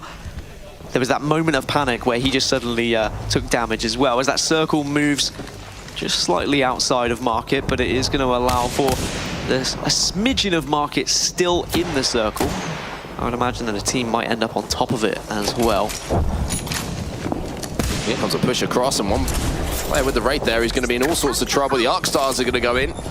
Just waiting for maybe for that Wraith to be pushed out here. SJP2, maybe the distraction technique that you talked about, Dan, being used here. The portal going down as well, and there you go, managing to escape. And I think just trying to set up an escape route here for them if that circle does close. And you can see from their position here inside market, they've got some problems now because North have got this kept. They have Watson fences up in front of that portal, and that's pretty much the only escape method unless they go into the R99 fire, excuse me, the alternator fire from the SMG. That North are locking down. Good position here for North. Yeah, North have just been able to take that one side of market that is going to be in the circle. And as you can see on the mini-map as well, there's 3-4 little tiny buildings that are going to be in this next circle as well. So I would expect a couple of teams to already be residing in those, as now North under fire. A lot of grenades going the way of Nook. This could be bad news indeed, and Jellycore now coming under fire. This is where the moves are starting to come in. If you can get the finish on this, that will be great for North. Nick manages to pick that one up. And now SJP2, they've been kind of in position to command a lot of the real estate here in market, and they are making their move out towards North. SJP2 coming under fire as well. Sonic's involved in this battle as well, and they've relocated here to the top of market. So then they've now got that elevation in their advantage. Watson fences set up, of course, as well. And on top of them, you've got another team here. Yeah, because of the side of market, or the corner of market that's still in the top of market is actually quite a nice place because it's very difficult to be shot from, and there's a couple of like little generators on top of market you can hide behind as well. So I would say that it's decent positioning to take that. You can see why the teams are starting to move at the moment. 30 seconds until this ring does close, and if you're looking at market, there really isn't a lot of places to rotate out, to be honest with you. You have the doors to the side, you have the option of trying to maybe zip line up top and maybe lay down a portal, but with so many teams involved in the battles here within market, someone is going to have to lose a battle here, and one squad is going to have to go down, as Sonics are making the move now, and they're picking up kills, taking down one player. This is fantastic positioning from them. Yeah, Sonics moved early, so they could get those teams rotating in that have the red on their backsides. Is what North tried to do on the inside section as well, but I don't know whether that's been successful for them, because they were taking that fight very early. Wraith tries to get the team out. He does get tagged in the backside as well, but I think just about managing to get away. Now you're going to have to see these teams be forced to move. One team here just trapped on that inside edge of market. Not a lot of room, excuse me, to work with for SJP2 at this point. And again, having to take a battle just to get repositioned in here. So this is a huge fight in, not only as far as the game is concerned, as far as who's going to pick up the kills is concerned, but for placement points, this could be massive. The EVA 8 shots ringing in as well, landing. Look at this push coming in from Sonics. Love the aggression that's coming in. Yeah, Sonics just smelled blood. They knew there was vulnerability down below them. They could hear the healing, but now here comes the third party. They knew there was noise as well, but Sonics are straight back out and they're getting aggressive with the wingman. But can you hit your shots? You got to do the damage and rely on your teammates to finish off. Sonics are still alive in all of this carnage that's going down. They are picking up so many eliminations at this point. This has been a fantastic run. They've put themselves in the position they've had to take these battles down, but having taken them, they've had a lot of success. And I love that they did take the battles. I think when you see the circle spread that far away from you, and you know it's going to be so difficult to get towards that final circle, you say, look, we've got 2 teams below us. We have potential to pick up 3, 4, 5, maybe even 6 kills here and really get some points on the board. Then we'll see whether we can get into that circle. We trust our ability. We know we can win these fights. Sonics are a team who can progress through this tournament. Yeah, you're going to see Sonics involved in another battle now and dipping out here. Here's Android Dream. A little bit of a paranoid Android at the moment as he's searching around looking for that player. His team are trying to push out as well, but this is the choke point I was talking about. Sonics have won the battle and the right to move up onto these buildings just outside of Market at River's End. And this is where the battles are going to go down now. 10 squads remaining and not a lot of buildings to be hiding in either. Yeah, Sonics have done really well to get this far, but you can see they're not quite in the circle just yet. So they're going to move together and they have to move through open ground. They're going to be chunked by this red. They need to communicate, so they're pushing in the right areas. Pathfinder can get in, but are you going to be able to get the battery off? No, you're not. 2 members of Sonics down. Yeah, Synced is the last one alive here as far as being able to compete in the fight is concerned. And Secret in a decent position here as well. They do have the low ground, but as we talked about before, that Watson ult has changed the meta game as far as high ground, low ground is concerned, Dan. Yeah, I really like low ground. I think a lot of teams can agree on that as well. You've got quite a lot of cover here, and also with that final circle, you're not going to be stunned if you suddenly have to drop into it. But I'm not sure. Well, I don't know whether we're going to get to a final circle. We do have several different levels. I think when you've got 2 or 3 levels, you can get to that tiny circle right in the end game. So Cooler, one of the teams who are involved, and they're in a very, very nice position as far as placement is potentially concerned. All of them full shields. We've got Triumph Gaming who are involved as well. Maybe a team who haven't had the greatest of runs so far in the tournament. They're going to have some big points on the board. They currently have the ultimate high ground in this particular circumstance as well, and that Alternator is just melting shields. The Disruptor rounds just doing so much damage, even at medium range. Ultimate high ground and utilizing ultimate accelerants as well. Of course, Watson, her passive is that if you use an ultimate accelerant, it instantly recharges your ultimate as well. Very important. We've seen how Watson is just the definition of this meta. She is everything. You need her in for her fences and for ultimate as well. Synced has a huge role here for Sonics as well. We've seen how many eliminations they've picked up so far. He's managed to eke his way into a top 5 placement as well as the last player alive for his squad. If he can just let these teams go about their business, get busy with the fighting and somehow stay alive and take another couple of placements, this could be a massive game here for Sonics as the wingman shots are ringing in across Kings Canyon. Brave trying to get away, trying to use the portal as well, but everyone is staring at that portal. You just start firing at it as well, just in case anyone's going to come behind you. But it's madness now. Everyone trying to get in a building or under a building or on top of a building. And then we will get a period where everything will slow down once everyone has got some sort of vantage point. Team Seeker in a pretty decent position here. They don't have the high ground, but as we say, that Watson ultimate is going to make that not too much of a factor in comparison to maybe some of the early game iterations and meta games that we did see. Cooler now coming under a lot of pressure as well as the last 4 squads remaining here try and push on each other. They peek. The R301 shots ring out across as well as we saw a player trying to peek around that corner, maybe finish off some of those kills, and now we're going to see some desperate reshielding as they try and hold their ground. 5 points for 4th, 7 points for 3rd, so a 2-point difference if you can get into that top 3. So that's why teams desperately trying to survive here, and there's 1 minute and 10 seconds to think about what you want to do. Are you actually going to get aggressive? Are you going to try and push one of these teams, or are you going to wait for that circle to enclose and just hope for the best with what utility you've got? Looking across SJ, looking across Cooler, I'm not seeing much utility whatsoever. Not many grenades to be throwing into that circle, so then you're relying on Wraith. You're relying on her ability to queue and survive a lot of this red. The Triumph Gaming still holding that high ground. And now we're going to see the moves now, trying to maybe go for that loot box, maybe get a little bit greedy, but the Pathfinder mobility getting him out of trouble momentarily. Wonder if that was worth it. It was a little bit of a risky move, but we are going to see a knock come in here, and Team Secret, they are holding this ground as they do drop Painless their piece with that Peacekeeper shot. Yeah, I'm not sure what Triumph was looking for, whether it was ammo, maybe whether it was utility, or whether he just hoped he could kind of drop very central to the circle and not be noticed. But here comes now all of the action. 4 squads left, 10 seconds and this circle's moving. Mortals go down from those wraiths. You're going to be seeing players and teams just whipping about towards this final circle. On board with Lemic here, as he tries to land some wingman shots. SJ Gaming, of course, they took home your last game that we saw, so they're looking for a big points result once again. Jerpy now setting up his portal to find an escape mechanism or being able to stay alive as that ring closes in. The shots are ringing out now, but Rubo's going to be taken down. Team Secret, they've controlled this low ground for the majority of this second game. Secret trying to do what they can to close out a win. The Peacekeeper shot comes in, but it's not enough at this point. Ishi's the only one who's actually alive at the moment. He's trying to survive, but there's so many portals. Everyone's just dancing around and just surviving this red, but someone's got to survive. Someone's got to get the final shot. Graceful's still alive. So's JMW, but someone is still lurking. Someone is lurking. They've just got to find him. Who is it going to be? Triumph Gaming, they have it all to do with the point, but no! The one player alive somehow does something magical and turns this game into a win. Jerpy, what did you just do? Great finish to that one, and an unbelievable turn of events there, of course. That was a losers bracket round 1 matchup, but back here at the desk as we're getting ready and geared for our losers bracket round 3 matchup on the side station. Of course, winners bracket final being set up on the main station right now. Fallout alongside Jamerson and Rain. How's it going, my friends? It's going great. I'm really excited, man. Yeah, it's good to have you back on the desk as well. Always a pleasure.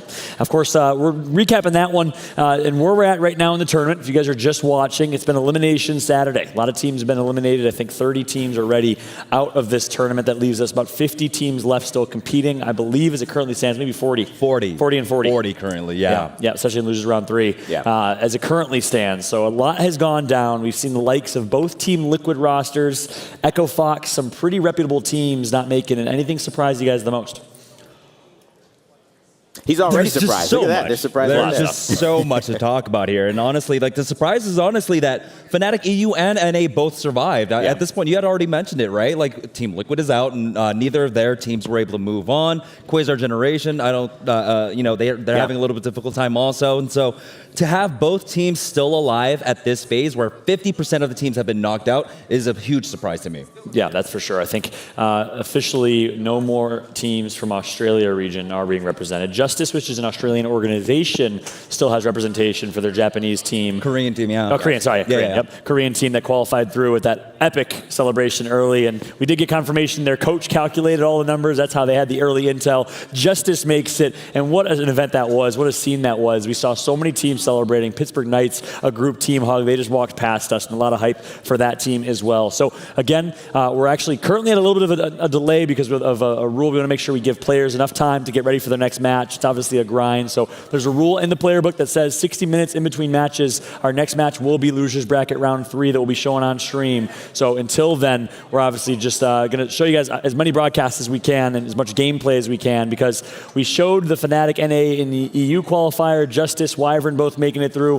What we didn't show you was an epic game 3 where a few teams that I know some of you guys are fans of, CLG, Reciprocity, etc., had a chance to compete for a chance to qualify. Let's go ahead and take a look and see how teams like CLG, Reciprocity, Team Secret, keep an eye out for them, fared in this next one. Well, let's see exactly what they can do then. Succubus, they're in a pretty good position, pretty much guaranteed with that win in the last game to make it through.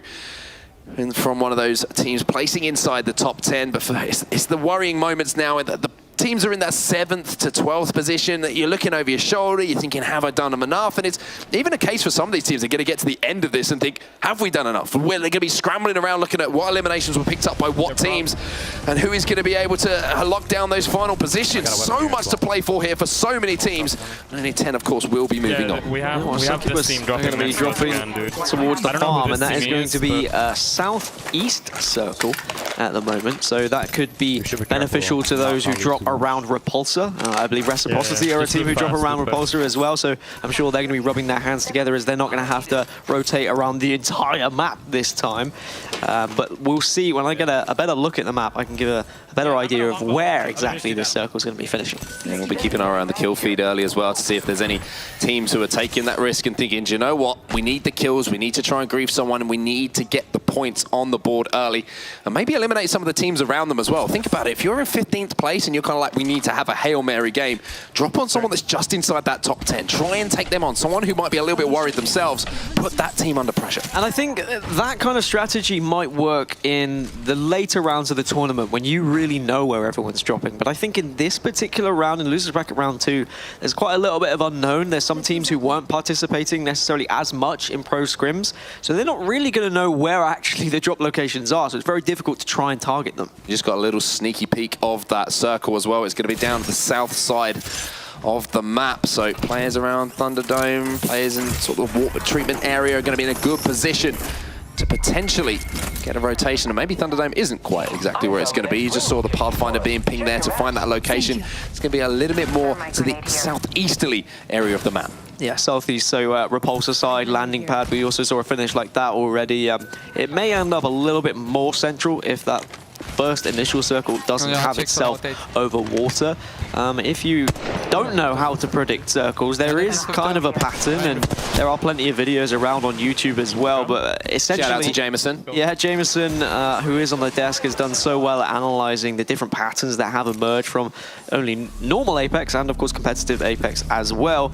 If that circle, if the white ring is just over water, like you see, you are going to see a tendency, you are going to see a pattern where the circle is going to end up on one of the nearer main named locations. So that's why we are predicting something like the possibility of Repulsor. Okay, you can see the standings as well after 2 rounds of action from this second round of the losers bracket. You can see who's holding down those top 10 positions. Reciprocity 11 points, Samsung Morningstars on 9, and just behind them, actually tied on points, was one team, BDS I think that was, on 11 points as well. So they're going to be super nervous going into this game. It is such a tough decision to make. Are we going to play for eliminations? Are we going to play for placement? I mean, I kind of feel for the players in this kind of situation because of the fact that, you know, so much pressure is on you, and one little false move and you're out of the tournament. I think the trouble is, even if you go along the mentality of, I want to play for eliminations, I'm going to be aggressive, I'm going to go for kills, it's difficult to do that when everyone else is playing for placement, because even if you get aggressive and you push one team, you're probably going to be greeted by 3 or 4 other teams that are just going to be hiding nearby, and they're going to grief you and make it very difficult. And this is the good thing here for Reciprocity as well. So many times we've seen them involved in games so far this tournament where the circle really hasn't favored them as far as where they have to rotate to. They've had to move a long way across the map from where they like to drop and Repulsor, but now that you've got that kind of circle a little bit more friendly to their side of the map, they might be able to get that early rotation and put points on the board and put themselves into the next round. It's literally dropping in their backyard, just as it did for CLG in Artillery. So this is a fantastic chance for Reciprocity to try and ensure their way into the top 10, to try and keep their place in the top 10, should I say. For other teams, it's going to be a case of whether they can get to that southeast side quickly. Currently, Triumph are in water treatment, which is going to be fine. That's a nice little place that you can move over and actually take a couple of kills of teams that are going to be rotating through the middle of the map. So this is a good spot for them to be right now. I thought you were going to say it's a lovely little location, as in like water treatment. So I was like, dude, it's a water treatment plant. Like it's a horrible location. Exactly. I mean, like, what's that green stuff that's in the middle of water treatment? Nobody really wants to know. The last time I saw something like that. Anyway, let's keep on to the action. Let's keep talking about what is in front of us at the moment. You can see teams are trying to rotate through pretty early here, as Halo Clan Gaming, team who of course took map number 1 here, are looking pretty good. And Genji, they're inside that top 10 at the moment. But again, they're one of those teams just on that bubble who could have some really horrible thoughts after this match is done. They need to be consistent. They need to get some points. They have 3 legends who have a lot of mobility. Having Bangalore as well, it means that you have 3 escape artists, essentially. Being able to use Bangalore's ability to smoke out and escape, and then you can actually use it as an aggressive ability as well, providing that your teammates have digital threats. But those are harder to come by in competitive lobbies. First blood has gone down. You just heard it in the background there. And it is going to be a Succubus player, actually, who's been taken out there. Secret actually getting aggressive as well, taking down one of the Samsung players. And that's not good news for Samsung, one of those teams who are right on the cusp of making it through or being eliminated. So we'll have to keep you up to date the best that we possibly can on how those guys are getting on. Yeah, Gen G are just going to be posting up here. It would seem they're more than happy to see where this circle is going to be moving towards, and they will wait for maybe a couple of these teams to be rotating outwards. So they're going to be gatekeeping this game. Again, it comes down to whether you can rotate early enough where you feel comfortable to move into that space, but on the edge of water treatment, on the edge of repulsor, and again, I think that's teetering towards maybe a landing pad finish. So Samsung now in a very precarious spot, really are teetering on the brink of elimination. Only 2 players left in this game as well. Need to just try and eke out some placement points, get inside that top 10 and hope that someone doesn't have a huge game who's part of that chasing pack. HRO then, they found themselves in a decent position here, and they're just going to take their time, probably drop some Watson fences around here as well to make sure that nobody can push them too easily without running into any damage, getting stunned and getting taken out of the game themselves. And this is going to be a super nervy lobby, especially towards those endgame moments. One squad has already been eliminated. I didn't quite catch who it was, but as soon as I notice and I get that information, I'll let you know, because it might be someone out of the tournament already, as shots are going to be coming across from BDS. You saw briefly as well, Team Secret have already set up shop at the landing pad. I think they are banking on it finishing around there, so they might be in prime position, but they're also going to be getting griefed by everyone else trying to get there as well. Well, here's BDS. I think they are just about still in contention with making their way through as well, but they need to have a consistent game. So many teams here are kind of going to be thinking, you know, we need to just not throw it away in that circumstance. It's a dangerous mentality to have, and now you're going to see Cycloop here from BDS just retreating, desperately trying to get away to the safe grounds of that little, I'm going to call it a little recovery area, to be honest with you. They got that Watson ult set up to help those shields get recharged and back ready, and now you're going to see players trying to move across the map as well, and it's going to be HRO who are doing a great job here of focus firing onto these teammates. Yeah, they're just pushing in and getting so aggressive onto Third Impact, and Third Impact desperately trying to run away, and that's very impressive play as well from a Pathfinder, knowing when to get out of a fight, and really using that ability to grapple away as best as possible. And I think that might be Third Impact eliminated as well. I've just seen Forsaken drop, and I think he was the third and final member, so that's going to be Third Impact with an inability to get any more points in this game. And you can see the ticker running across at the top of your screen after 2 rounds where they stand. And I think Third Impact were in contention for maybe dropping out of this top 10. And this is perfect for Reciprocity here. We've seen they have the control of pretty much the only building that is around this landing pad area. This is where we saw Samsung, I believe, a couple of rounds earlier today just hole up and almost guarantee themselves a 3rd or 4th place finish. So Reciprocity inside that top 10, complete control here. The only way that they can really throw this away is if they make a bad mistake. Third Impact were actually on 18 points. They were up in 5th, so even though they've been eliminated, they should be just about safe to get through to that next round in the losers bracket, unless we see pretty much all the top teams at the moment finish in that bottom 10 and all the teams below them finish in the top 10. There is still a possibility we can have a very high points lobby here. Teams still making their way towards the circle. Only round 2 at the moment. 48 seconds still left on the clock. And just say 2 teams have dropped so far. And Joey Blackout with that wingman in hand, maybe just looking to get information at this point on where these other teams are rotating from and where they can be protected and where they can land their shots. And Reciprocity, as much as I'd love to watch them at the moment, they ain't going to be moving for a while, to be honest with you. Let's take our attention away to some of the teams who are trying to rotate down onto this area. Team Kurt under a lot of fire, and they want to drop down, they want to get out of the sight lines of all these teams that have already managed to find themselves with height here at Repulsor, and they seem to have actually wormed their way into a decent little spot. The trouble is, every time you dive into any situation, there could always be a team just hiding around the corner who have already posted up and stolen that possibility away from you. I've got positioning as far as where this final circle is concerned. However, as we talked about, not a huge amount of elevation differences around here. You have the top of that landing pad area, sort of refueling station, if you like.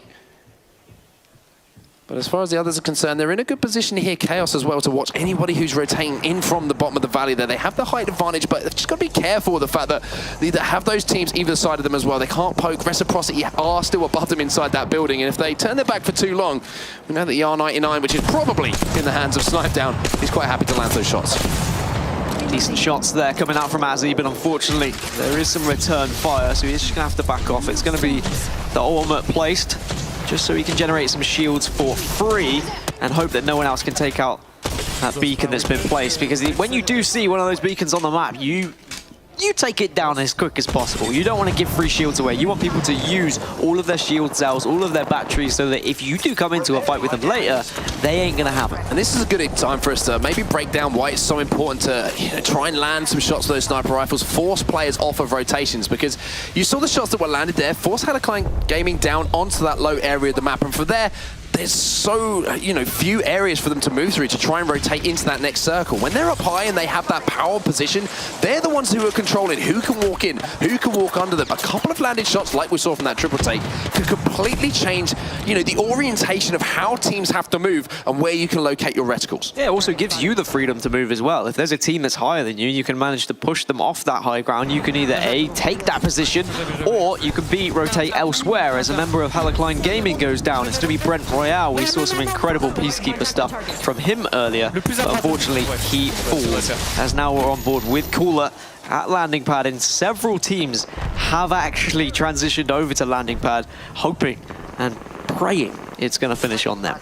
17 seconds until that circle's going to be moving, and unfortunately there for QTSat, he just got put on his butt pretty quickly by a long-range shot there across map, just as he was looking to make a decision. But you could see in that moment there a little bit of indecision, not sure what way they were going to push, how they were going to try and approach this next rotation, and that just allowed those shots to come in. Oh, poor Chopper, he's been left for dead here. Joey was like, nah, I'm out, I'm rated. You've got good luck as a Watson to try and get away. Come and join me if you can. And actually, Chopper's done pretty well at just laying down a little bit of fire, saying, I'm not just going to sit here and be under fire from you. Instead, I'm going to take a couple of shots back, and it was enough to actually push them back. I think sometimes that is enough. If you just fire back at someone, they go, oh wait, they can aim with their weapons. Every single firebait in my body wants to do an Arnold Schwarzenegger impression, but the people at home, I'm sorry, I won't put you through that. It's not good, it's not funny. It literally has nothing going for it. But anyway, let's continue with our game now. Triumph Gaming trying to land some shots, I should say, with that scout and the triple take, and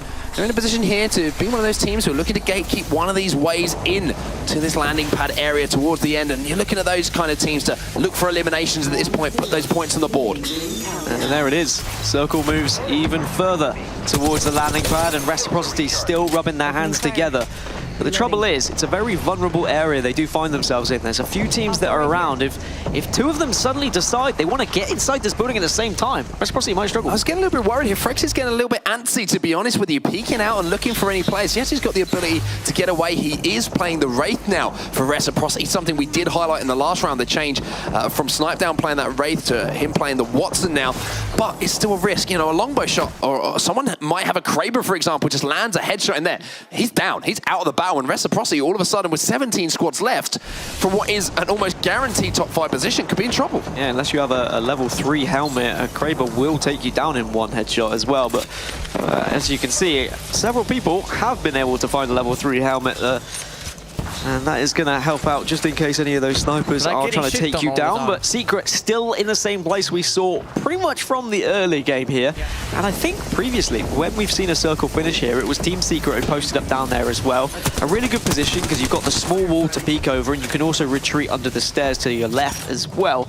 So plenty of room to dodge out of the way of bullets. Well, here's SJ Gaming. So impressive in that first round of losers, and you have to wonder if just the increased ability in this lobby has made life a little bit too difficult for them. Is it one step too far? Because they were down in 18th place, I believe, when this lobby got underway. So they need big placement, they need big points if they want to continue their run in the tournament. When you consider that SJ were able to get 43 points in the previous lobby in losers bracket round 1, winning twice, getting 12 kills in one of their games, they look like an entirely different team. But I think that shows the difference of quality between some of the teams we have at this tournament. Even though every single team here is incredible at Apex Legends, there are certain tiers the further you get. Of course there is. It's the same in any competitive environment. There's always those tiers, always those levels. And TSM, yesterday, the standout on it, it seemed like they were on a tier of their own, to be honest with you. But now we are starting to see some action start to unfold. Samsung, who needed kills, they were in a position here where they only had 2 players alive, remember, for quite a long time on this particular game. They've managed to pick up a couple of kills and a couple of extra points when you're holding on to a top 10 spot. That could be the difference here for them. And this is now where you're going to be greeted by those players who are just waiting on the inside of that circle. Teams like Team Secret, who do have the view onto the choke points, they're going to be picking up so many kills. Chaos Joey goes down, and the whole squad of Chaos is eliminated out of the competition as well. God bless Joey, we remember what you did. You will be remembered in history of Apex Legends, but unfortunately, Chaos out of the competition. We will always remember Joey for what he did, but anyway, it wasn't enough, unfortunately. Now we jump into Segelbert's point of view. Nitro, the man who we're watching. At the moment, they're just dipping and diving, and it's a surviving game for them. And you look at this next circle as well. They're in a pretty good spot under this building with Reciprocity. The Watson fences are up as well, and they're not going to have to move. It's going to be a case of everybody's going to have to push into them. I'd actually like to jump back to them when we finish this particular engagement that we're in with Cooler, just to see what the weaponry is like. Are they going to be able to take those close range battles? The only bad thing about where they are is they can be shot from several different angles, and finally now Reciprocity getting an advantage from their early positioning. They're able to pick down a couple of knocks here, and maybe get some eliminations as well. And one thing to point out here for Reciprocity as well is Frex has got the golden alternator as well, so if anyone wants to peek around a corner, dare to knock on his door and ask trick or treat, it's only going to be a treat. A trick, I should say. It's not going to be a treat. That is not a treat to run into. No, that's going to be ripping through your shields as well. If he can communicate with his team, the disruptor rounds, of course, on that alternator, it does extra damage to your shields. As soon as those shields are depleted and he gets the crack, that's when his teammates need to come in, swoop, and finish them off. SJ then, 13 squads remaining, slowly climbing towards those point placements that they need. They need big points though.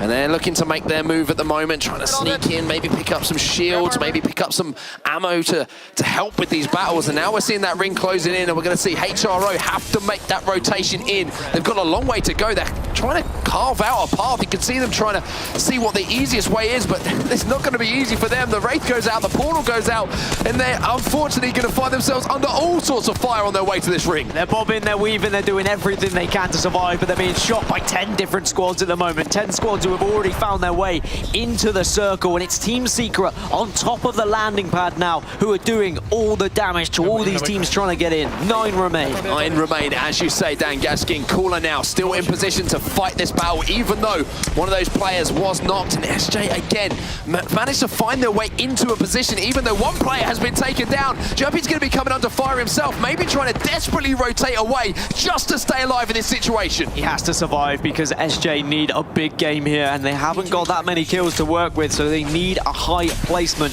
It's going to be difficult to do it on his own, but he is in the next circle, and that's what's important. But all this happening, Reciprocity, the building that they pitched up in is still in the circle as well. Yeah, that's knowledge, and that's experience coming in from Reciprocity, knowing what buildings are going to be favored in these final circles. And looking across at the moment, there's a few solos, there's a few duos available. So even though we have 9 squads left, Dan, excuse me, it's not going to be a case of pure 3-on-3 gameplay.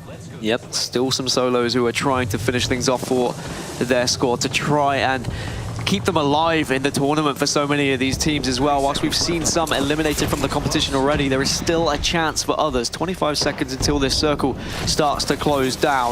And BDS, only 2 of them remaining, and they are going to be one of the teams that's going to have to push into the center area of this circle. 15 seconds until this circle moves.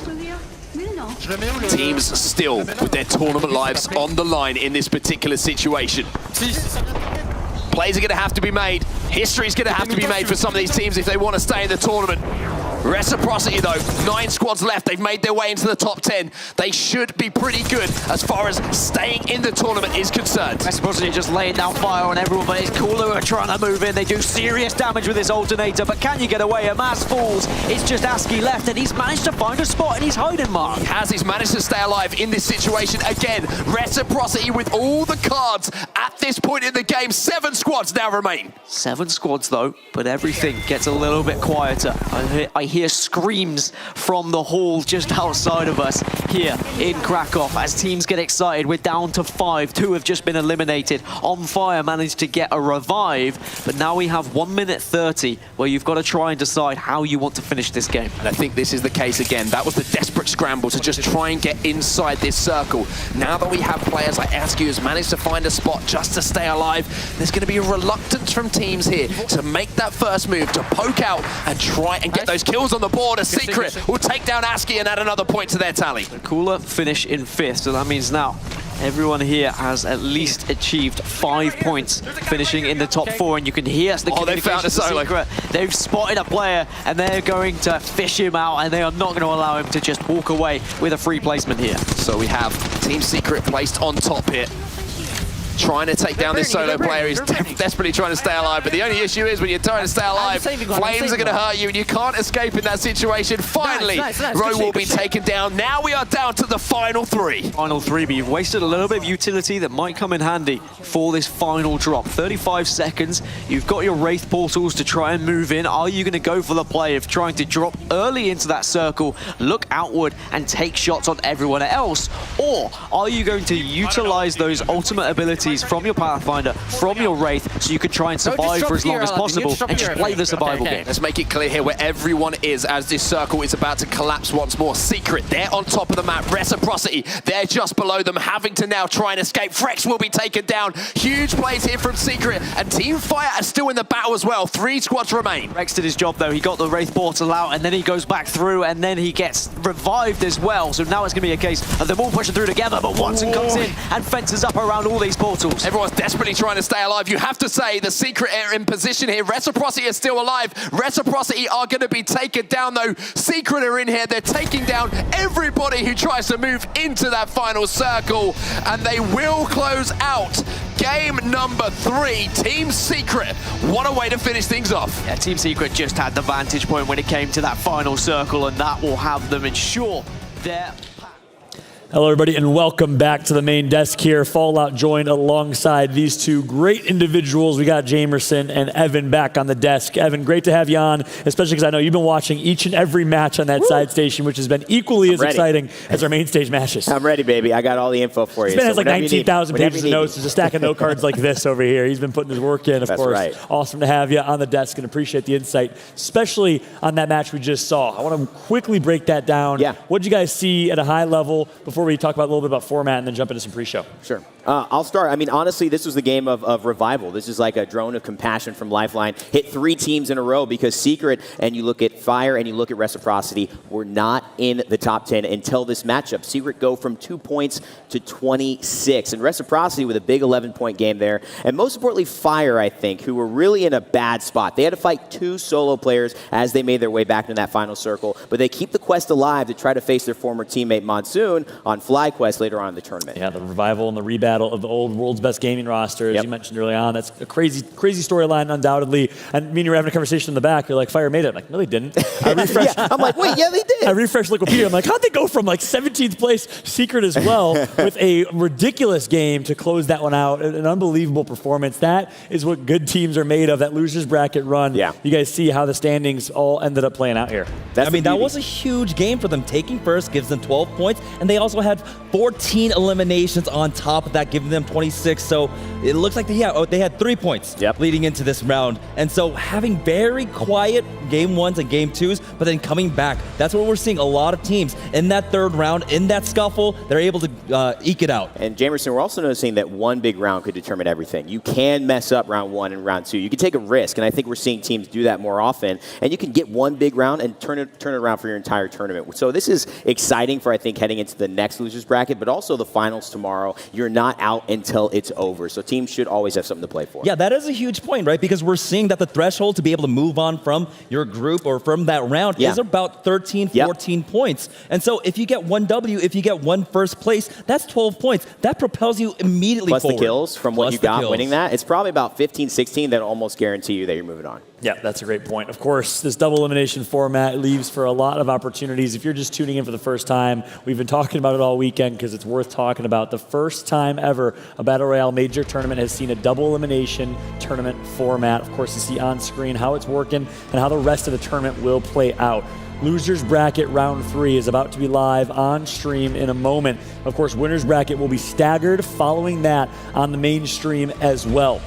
Of course, the teams that lose from Winners Bracket Round 3, the bottom 10, will then move down to Losers Bracket Round 4, aka the Losers Bracket Finals. The top 10 teams that win from this upcoming Losers Bracket Round 3 matchup will meet them in the Losers Bracket Finals. Top 10 teams from there advance to play in our grand finals against the best 10 teams to make it out of the winner's bracket. What a great story that is to add to the amazing story that Battle Royale is in general. And what I love about this format is that we had moments like Justice waiting just off of stage, waiting for the results, and just even though their coach was trying to reassure them, they were still just sitting there waiting, staring at our screens to see the standings. It was amazing. It was a 4-way tie at the end too. One of my very good friends and former people I've cast in an old world of Paladins actually, Puleole on Sinister has made it tied with 14 points. So it just shows you anything can happen in this type of tournament environment. That's what makes it so exciting. I think ultimately it was a 5-way tie. It was a 5, you're right. Yeah, with the 11th team not 4-way making just on the it first page. in. Yeah, crazy. And yeah, to your point on Sinister, the only Argentinians, I believe. Yes, correct? Argentina. From South America. Sinister doing a great job. I had no idea we had Paladins representation. We've been talking so much about Overwatch, Realm Royale, Fortnite, PUBG. I mean, you name it. Great part about Apex. That's the best part about Apex. So many different players, so many different skill StarCraft sets, 2? different scenes. A couple StarCraft 2 Halo pros, plays too. still alive. So yeah. When we get Hearthstone players, I'll be very turning it on. I'll be like, well, how did that transition transfer? happen? Yeah. What in the world? What skill sets come from there? Maybe Intelligent thinking? I don't know. Yeah. Hey, something tells me we got at least one Gotta Hearthstone work out all the player. variables and all the numbers. I I don't know. Yeah, like this guy's been doing on the broadcast the entire time. If we have 1 second to talk about one team in particular, I think Snipe Down and Reciprocity is the team I want to look at in this bracket because this is now 2 days in a row. 2 groups where they were facing elimination on their third game had a big clutch at the end. So I think this is almost a theme of what it's going to take to win this tournament. Somebody with that type of captain idea and mentality to really push through the tough times and have a big game when it matters most. The craziest part about this is that this is a ragtag roster, right? They're bringing in 2 former players from Cloud9, and it looks like the roles haven't been solidified because even though I believe Snipe Down was playing the Wraith yesterday, he did swap off today onto the Watson, and then they were just mixing around the roles. So this is very awkward. We're not used to seeing these kinds of changes being made mid-tournament. Yeah, that's a great point. And I think one big discussion is that big game tournament format or the big game results format like Reciprocity is having one big game versus consistency. You know, we've seen a lot of teams consistently perform. Yeah, Cooler's a great example of that. 3 top 10s, 8, 9, 7 points. That's another viable way to go about this, Jammers. I'm sure we've seen different ways, and we'll still see different ways as the tournament progresses. But what we've seen consistently be the determining factor, can you top 10 multiple times, or can you just get one huge game? Because then it doesn't really matter what you do after that. You still try to mess with people, but you're pretty much secured to the next round. Hitting that top 10 is important, right? Because that's the difference between 1 and 2 points. And if you do that 3 times in a row, that's 6 going into your total, and you just need to get the elimination to close it out. Sinister's got 1 point in that final round. That's what put him into that tie. Wow. That's what put them into the next round. Crazy what it all comes down to. It has been an amazing day so far, of course. We are getting ready to kick off our losers bracket round 3 matchup where we have the likes of CLG, Team Reciprocity, Cooler, even some teams like EBC that have burst out of nowhere, representing Australia actually still alive in the tournament, getting ready to compete against the likes of Fnatic, NA, EU, etc. It's going to be an unbelievable matchup. And to bring you the action, we got Onset and Gaskin. Gentlemen, the floor is yours. Beautiful stuff as always, gentlemen. Thank you so much for the kind introduction. Great stuff on the desk as always. And yes, it is time to get into our next game now. Losers bracket action does continue. We're into our 3rd round of action. And a couple of names that I want to talk about in this group is we have the Battle of Fnatic, Dan. We have North America taking on Europe. It's a battle for the ages, and it also is going to give you those bragging rights moving on to the tournament. Yeah, they're going to have to fight each other again after doing it already in Losers bracket round 2. But look at some of the names in this round. We've got CLG there as well. We've got Reciprocity there. Pittsburgh Knights, who were able to scrape through previously. Luminosity. I mean, I could name all 20 of these in the same tone of voice because they're all incredible and they all have a chance to get to that losers bracket final. And the scariest thing about what you're saying there, you're showing the positive side of it, Dan. You're saying you have the chance to get through. We're going to lose 10 of these teams in this set of games. It is going to be make or break for every single player. And I just feel like we're going to have a few moments in this match that are going to be those clutch factor moments. We've seen it from Reciprocity. We've talked about that on the desk. You heard it from Evan. He was saying, those last games where they had to pull out performances, they were doing it. It's going to be a similar circumstance for other teams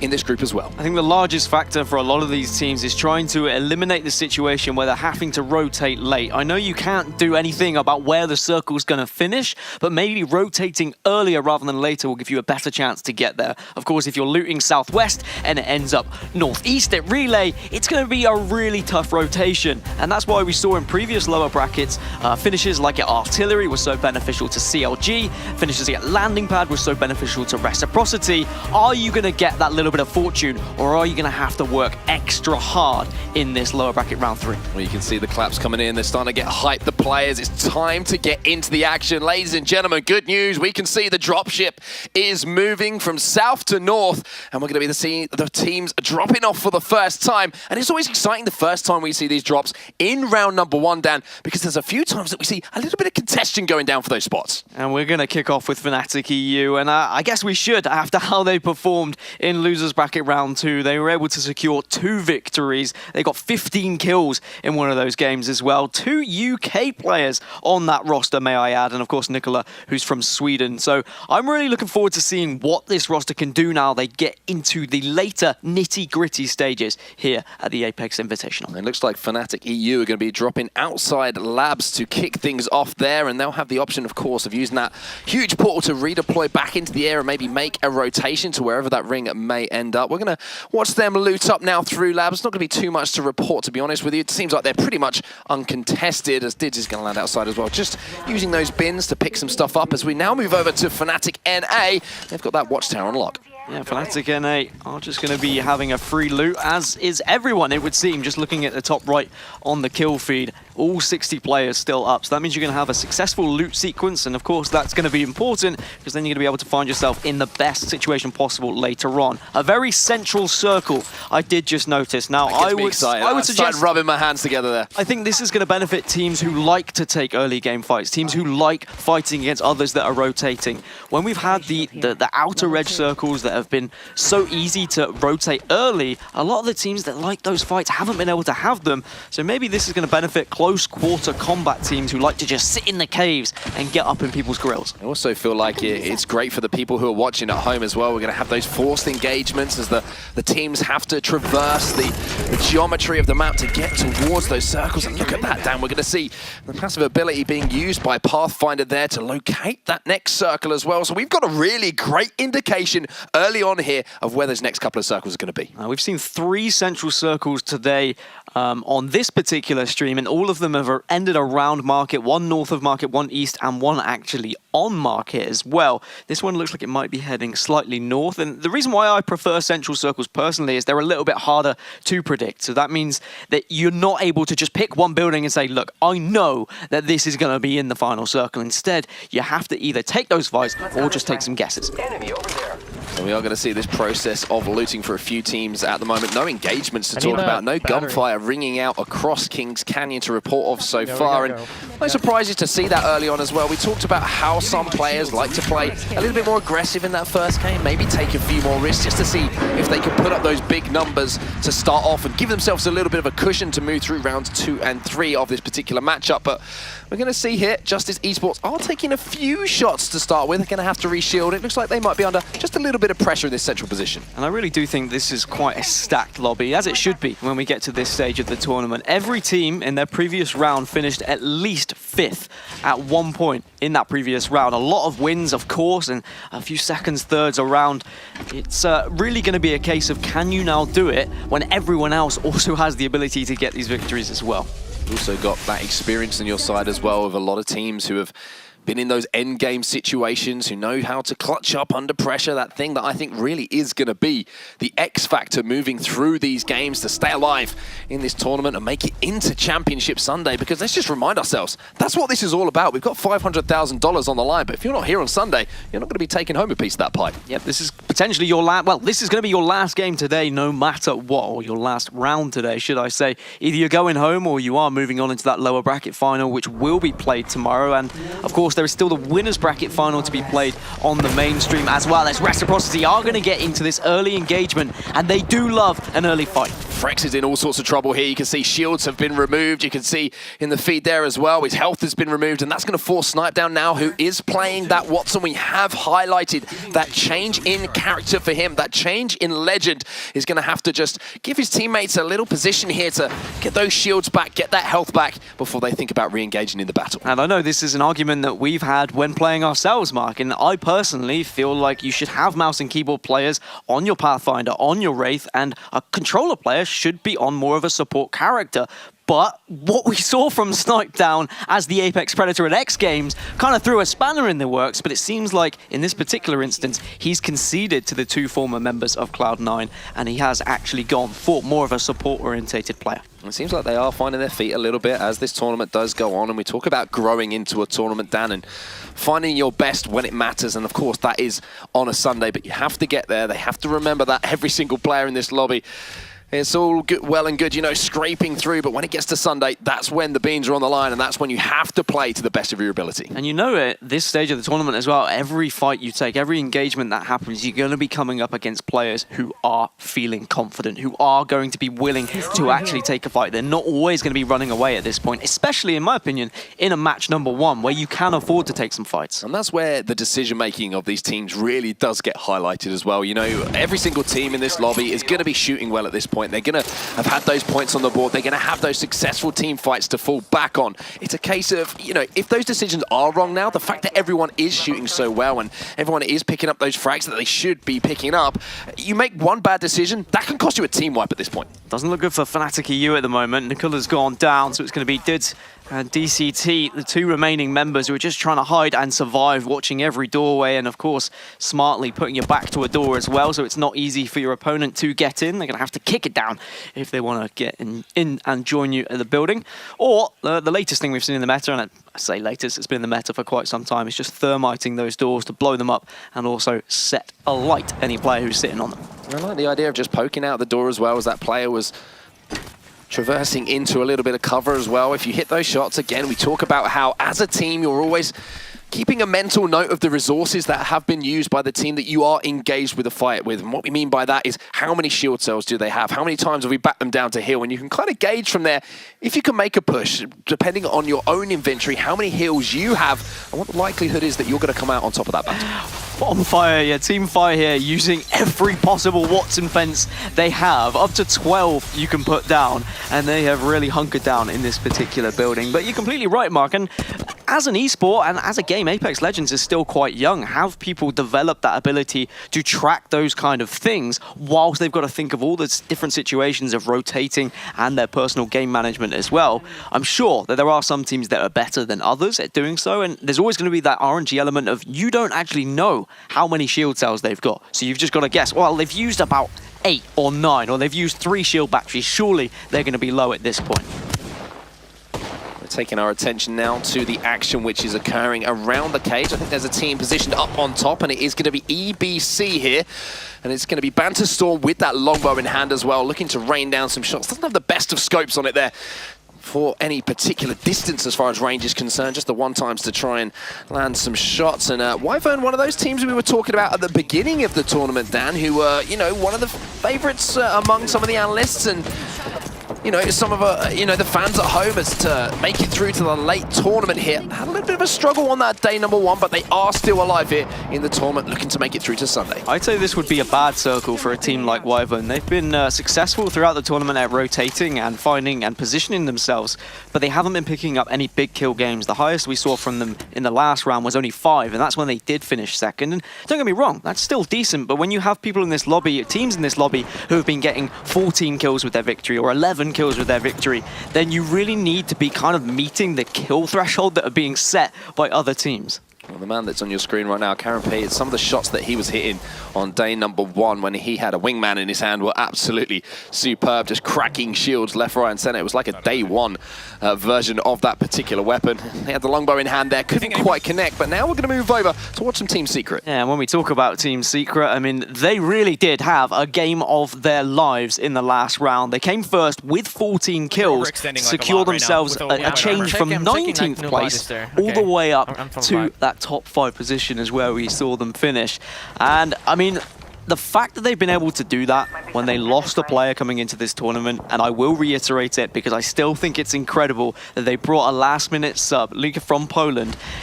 It's just incredible that A, you're giving a player that opportunity, and B, they've been able to gel this well. Find that chemistry. I think that's a great point that you make there. You know, finding that chemistry is something that teams spend, you know, months and years trying to perfect. That's why you see team changes coming in because of that lack of chemistry, and I think they certainly have to be pretty pleased with their performance so far. But of course, as every single player and team in this lobby will want to do, Dan, they need to progress to that next stage. They want to go all the way, and now we're moving towards that third circle with the second one just closing with 43 seconds left until we see that fully collapse. 20 squads still left in the lobby. Only 3 players have been eliminated, and you can see one of them there, post-kill for Lazarus, has gone down.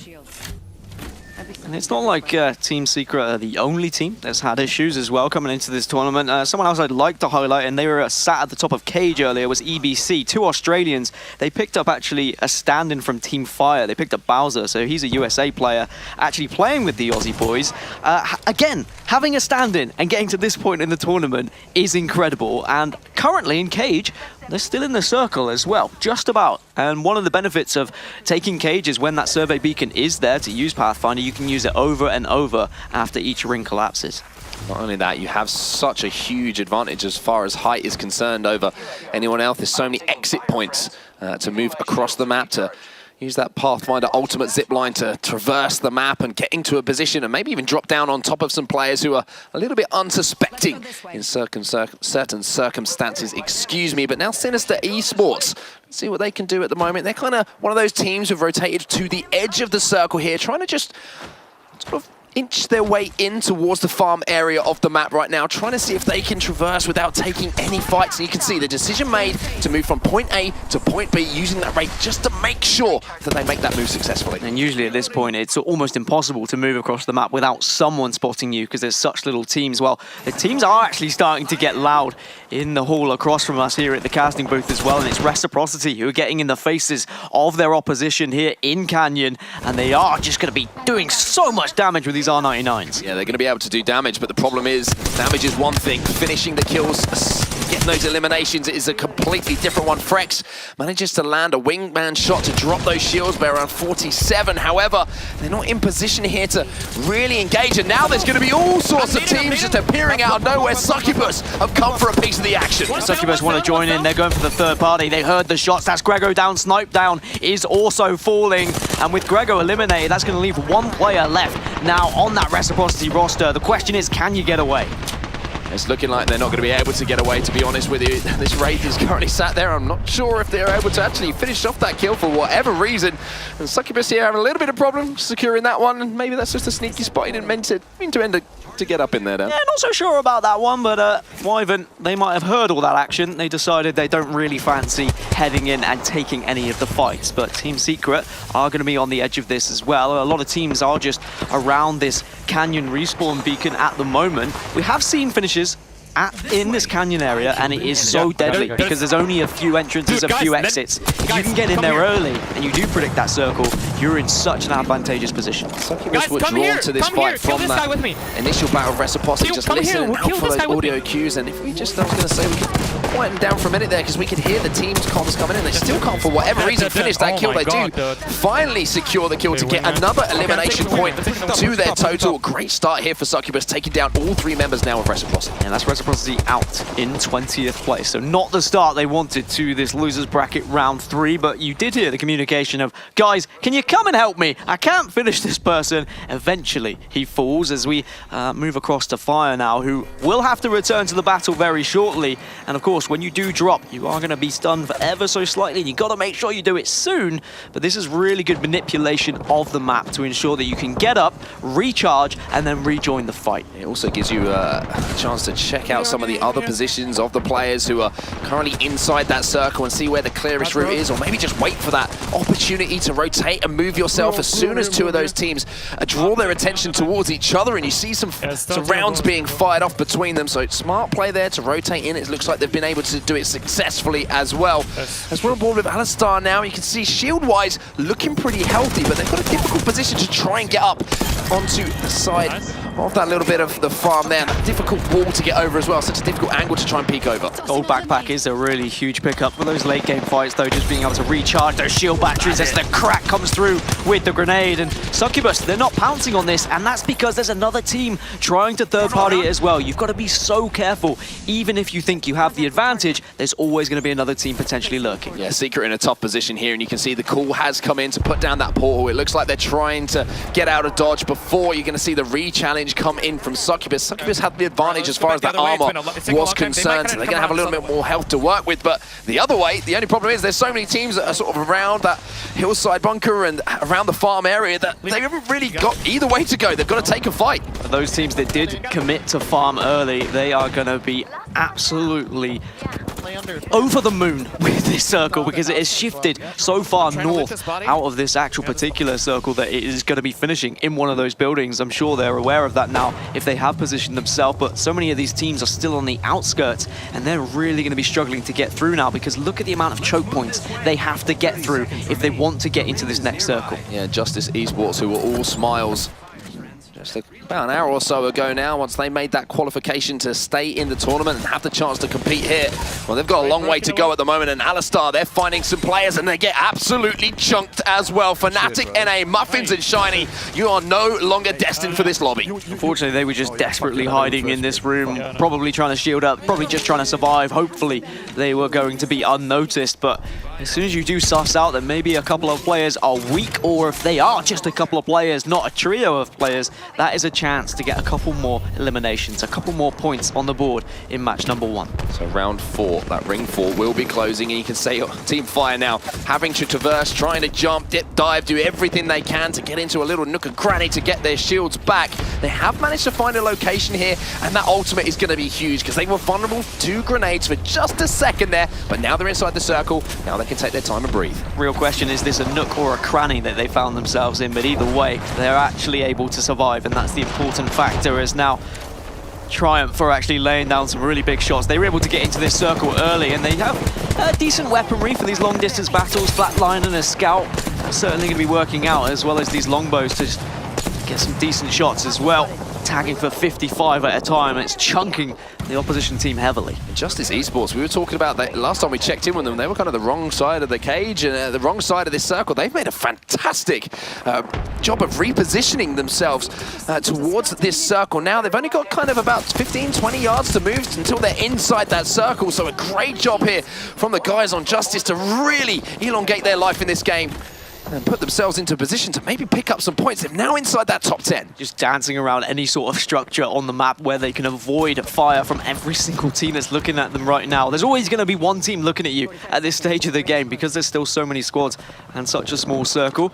Decent weaponry, though, I'd say, on Justice. R301 and Peacekeeper, one of my personal favorites. That's going to be great for both close range and mid-range. Okay, you don't have the longbow, but if you can get up and close and personal in this farm area, which has been taken by the looks of it with all those Watson fences, then you're going to have a bit of fun. Yeah, I'm not sure who the team is that's inside that compound at the moment at farm. It looks like it's Cooler, and they are going to be feeling cool right now, to be honest with you. It's a terrible pun, but it's a great position to be in as we're seeing this circle closing. You can see how important it is, because everyone is making their move now towards this building to try and get control. And it's a good spot to be on top of this building as well from Triumph. Yes, okay, you're very vulnerable, but if you crouch, if you use these little structures that are on top of the building, you can avoid quite a lot of gunfire. And also, at this stage of the game, you can also presume that a lot of people are going to be occupied elsewhere. They're not going to be able to lay down that much fire without being shot by someone else. And I love what I saw there as well from Cooler. They're the team who are below at the moment, and they decided that they were going to peek out while all the carnage is going on, but sort of around them, around the farm areas, everyone is closing in to throw a few thermites up into the sky and just try and clear that roof out. And now you'll see the moves come in from Triumph Gaming. A shot comes in. Cooler having all sorts of problems. They've been flushed out. Yeah, ASCII is going to fall, and so did Empty earlier. Forsaken falls, and that's ASCII eliminated from the competition. There's the knock onto Nauser as well. CLG, we haven't spoken about them, but they have quietly gone about their business. Yeah, quietly, but now they're introducing themselves and they're making a lot of noise in this lobby. 6 squads remaining. iMadness manages to pick up the kill there on Cappy, and that is going to add points to the board here for CLG, as well as a top 6 placement. And Nicewig will desperately want to get that ultimate accelerant, if there is one around, to get that ultimate charged up for Watson, because they're very vulnerable down there below farm. So many grenades can puncture them right now if they don't have that ultimate up to block them.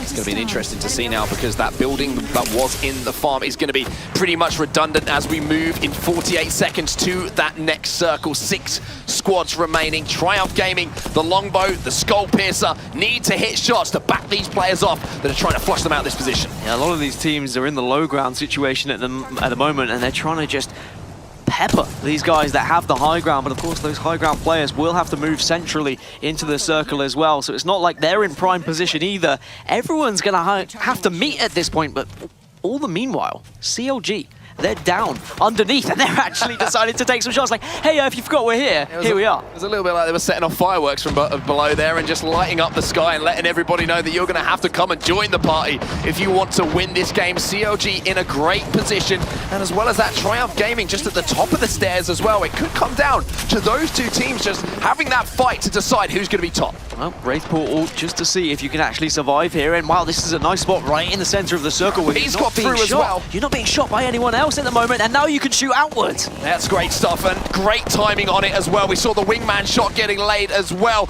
Wyvern doing a great job of timing that rotation, picking up the kills. We're down to our final 3. Justice eliminated. CLG still waiting below at this point. Wyvern are able to shield up. They might be able to get the revive as well. But CLG, they can wait, they can pounce. Can they get out, though, is the real question. Do they have access to actually get up and actually battle who they're going up against, or are they stuck down below? One thing to notice here is Wyvern not only have 2 shields to work with of the golden variety, one of the players also has that gold knockdown shield as well. So CLG now looking to force the pace, looking to make something happen. Yeah, so that one exit where CLG actually can get up, they have to go through the red, but of course you can use Wraith's Portal if that's going to be the decision to try and get out. There's a team waiting on those stairs. That's going to be so tough for them to actually escape. So it's whether they just go for the play of getting to the center of this circle down below and hope that teams are going to drop on them.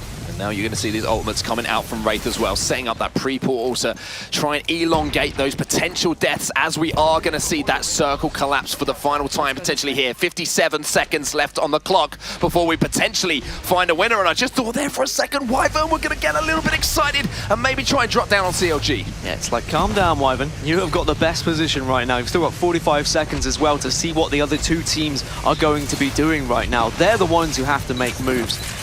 Force the mistakes, wait, be patient, take advantage of the high ground. They know exactly where both these teams are, and they're below them. They just need to watch the exits. Wyvern in a phenomenal position here to potentially close out this first game of Losers Bracket Round 3. It's just a case now of patience, of a little bit of quiet before the moves will be made by one of these teams. CLG, that's who Wyvern are looking at right now. They're below. As well as that, we have Triumph Gaming. They're holding their ground at the moment, but they're right on the edge of that red as well. They're going to be forced to move.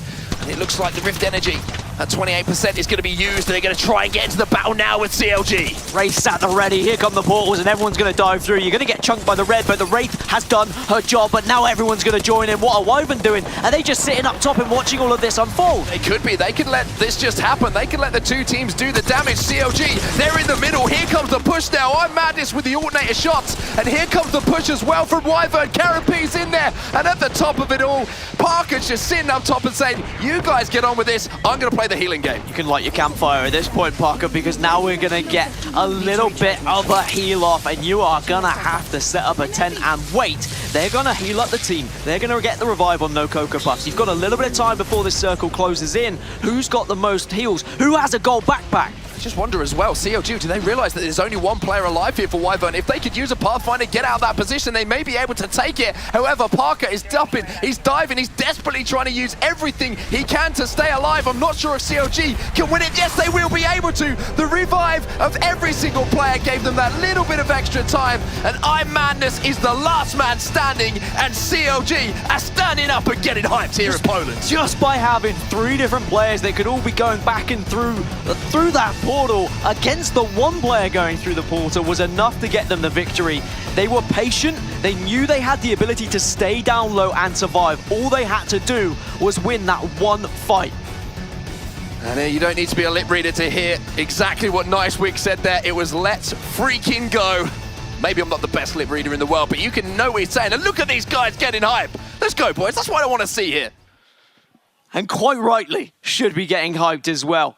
We've alluded to it on the casting booth. We've alluded to it on the desk as well. A victory and a high kill game is usually enough to get you into the next round. And that would be the losers bracket final for CLG. 7 kills they secured as well as that victory. So that will have them on a mammoth 19 points after match number 1. And they were the team I was talking about even before round number 1 kicked off, how they seem to have just been getting better and better as the rounds have gone on here in Poland, as they have moved through the bracket, as they have stayed alive, excuse me.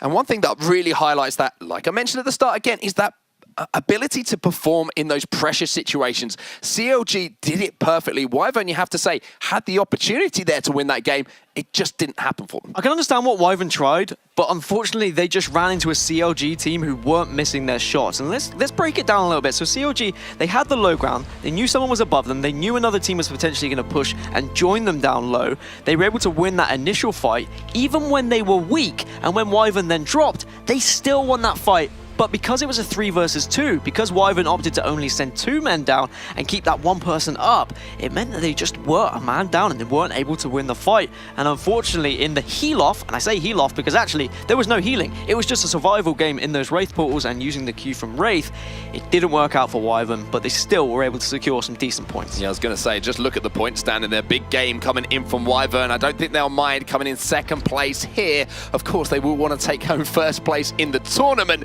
but coming top there with 27 points from our first round of action there. We'll put them top. CLG, they picked up the win. However, 19 points on the board for them and just behind Triumph Gaming. They were your final 3, 10 points on the board. You'd have to imagine Wyvern and CLG through to that lower bracket final. We haven't seen a team eliminated from the competition with 19 points at this point. But then you see the teams at the bottom. Reciprocity, Pittsburgh Knights, Luminosity, Lazarus, all on 0. All teams capable of winning a lobby as well. Bear that in mind.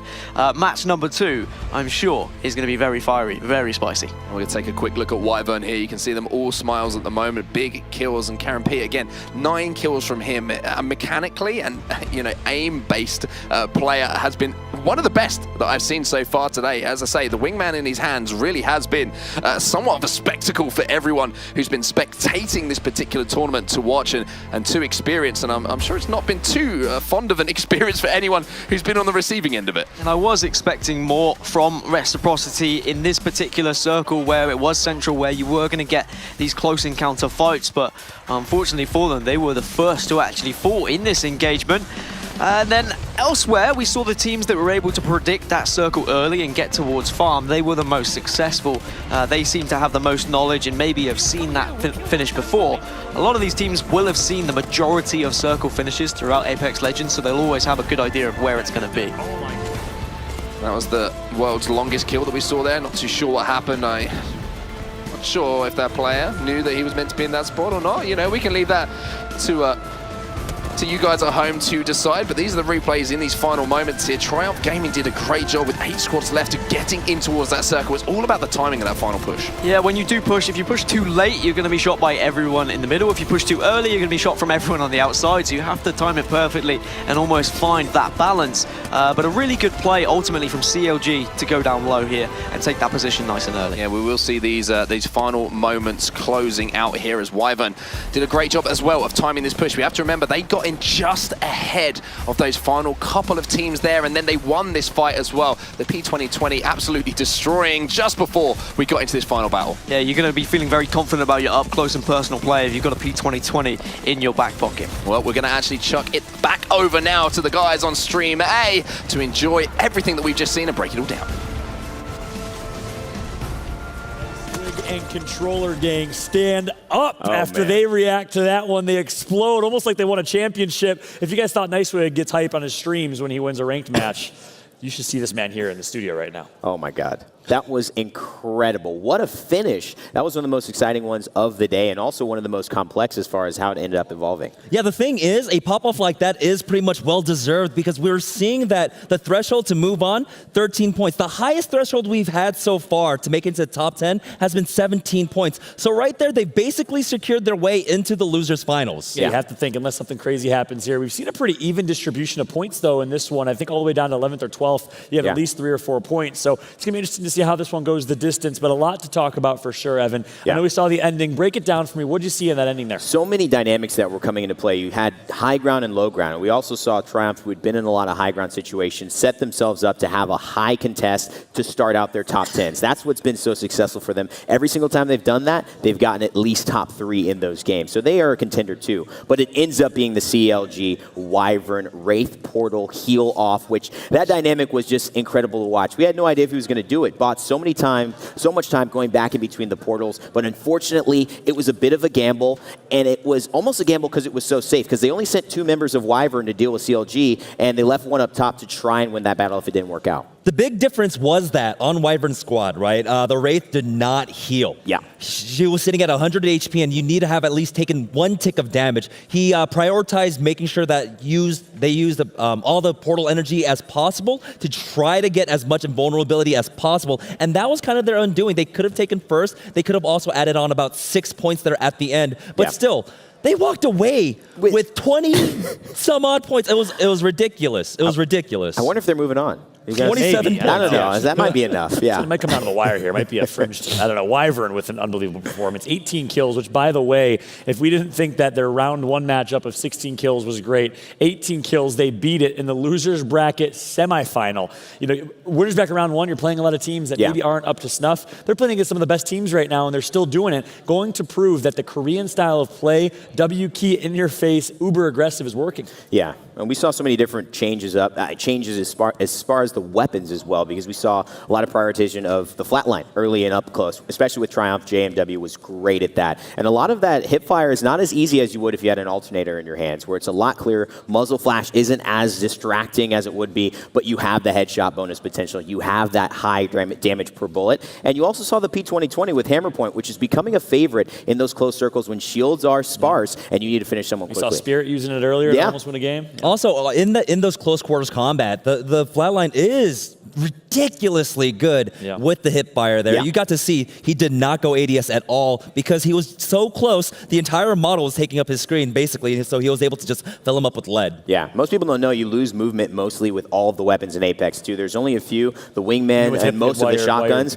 You essentially don't, when you go ADS. So having that hip fire is not only good for the speed of just being able to react, but also being able to dodge as well. Yeah, obviously lose accuracy a little bit, but of course, movement versus accuracy, the age-old debate. Of course, getting a flatline in the hands of someone like Nicewig is always helpful. Controller players, a little bit of aim assist, get that extra oomph. And I'll tell you, he took the most advantage of it with 4 kills, playing great, was Nicewig. No Cocoa Puffs and Madness, his teammates obviously popping off as well. They end up on top with a first place finish. However, in second place on the standings, third place right behind them, your boys Triumph, who I know you called at the beginning of the day today as a dark horse team to watch. Man, they performed the European wonders. Yeah, things were looking great for Triumph. I mean, it came down to a 3v3v3, but they were stuck in that really difficult position. They were just at the end of the corridor with CLG waiting on the opposite end, guns trained right on top of them. Well, part of what we've seen with them, and I've been watching all their games on the B side, it's so funny because they do prioritize deep rotations early. They get high and they wait. And then what that does is it gives them a great spot to not get caught out rotating, like we saw Justice, the other Korean team,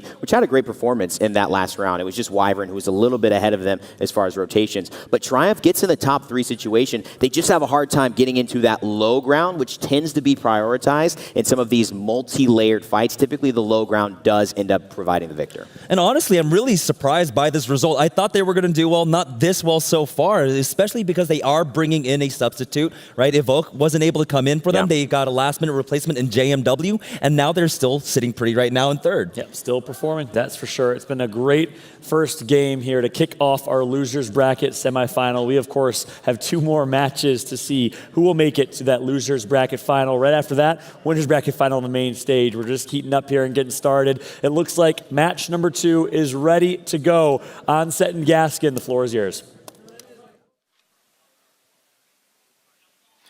Thank you very much, Fallout. Fantastic analysis, as always, from everybody involved on the desk. And Evan had a little bit of spice as well. Really enjoying him being on the desk as well. And some great points about, you know, some of the mechanics in Apex Legends as well that we don't get to highlight sometimes in the middle of commentary with so much that's going on. You know, the debate versus movement and you know, accuracy.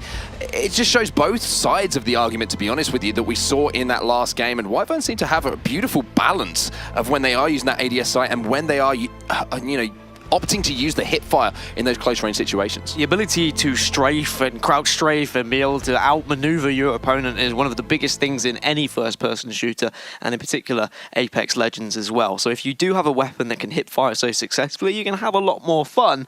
Also, what's this with Fallout calling out controller players saying about all this auto-aim? Isn't Fallout a controller player as well? I think he might be. I'm not saying anything on the debate. The debate will roll on until the end of time. However, let's talk about what we've got coming up in front of us, because we've just seen the standings there. We've seen what teams are feeling pretty good about things. CLG and Wyvern, you know, they're pretty much solidified their place into the next rounds now. And, you know, with those huge performances in game one. But, I mean, Reciprocity, it's becoming the Reciprocity story, to be honest with you right now. Every single time we're seeing them, game one, struggle. Game two, struggle. Leave it all on the line for game three, and they have to pull something out of the bag. And you just wonder, how deep is that well? How many times can you go to the well to pull out a result like that? Is this one step too far? Yeah, I'd like to see them get a result in this match number 2 rather than wait for match number 3, especially in a lobby that is this stacked. And the scary factor is when you've got teams like Wyvern and CLG who know they've secured their spot in the lower bracket final, they're going to be playing with that little bit more pizzazz. They're going to get more aggressive. They're going to look for kills. They're going to want to enjoy themselves. They're going to want to warm up their aim. I say warm up their aim. It's not like they're going to be playing again today, but they just want to be feeling good about themselves. Go into that lower bracket final with a bit of oomph behind you. Here we go then, match number 2 underway. As you can all see at home, we always thank you guys for joining us and being on this fantastic journey with us. The Apex Legends Preseason Invitational here in Krakow, Poland. It has been an absolutely phenomenal event so far, and we're going to see some early aggression. The team drop in here with Wyvern, but they look like they're ready for it. Yeah, it's not really where you want to be dropping, though, with a team that's just finished in second, and their mechanical skill is incredible, but it's going to be Reciprocity. Oh, this could be bad news here for Rec. They have to win this fight, Reciprocity, otherwise they could potentially be eliminated first yet again. But I wonder whether this is on purpose from Wyvern, because they know Reciprocity drop here. This could be very, very interesting indeed. And Grego has gone down, so now Frex and Snipe down. Oh, they are in a world of pain. And it's going to be Parker with a little quick scope round the corner with the longbow to finish off that kill. Reciprocity, this is horrendous news for you. Down and out. What have Wyvern just done? And I'm fairly certain these two faced each other in an earlier group in Winners Bracket Round 1, and we've seen teams do this to Reciprocity because they know they dropped there, and maybe Wyvern were thinking, right, who are potential threats that could be going with us through to the lower bracket? Maybe we should just drop on them. Let's see if they can take a fight. I, of course, can only speculate, and I don't know if that was the thought process, but either way, that is terrible, terrible news for Reciprocity fans. We'll take a moment here. F in the chat for Reciprocity. They've still got one match ahead of them, of course, to maybe make another miraculous comeback. We'll jump over to watch some Game Arena Esports, though, because we haven't really caught up with them too much so far in this particular set of games. Convertible is going to be moving across here through a couple of corridors, just taking our time to loot up at the moment. But I've got to be honest, I might sound a little bit stuttery because I'm just shocked at what we've just seen straight away. Reciprocity, 20th place after game number 1.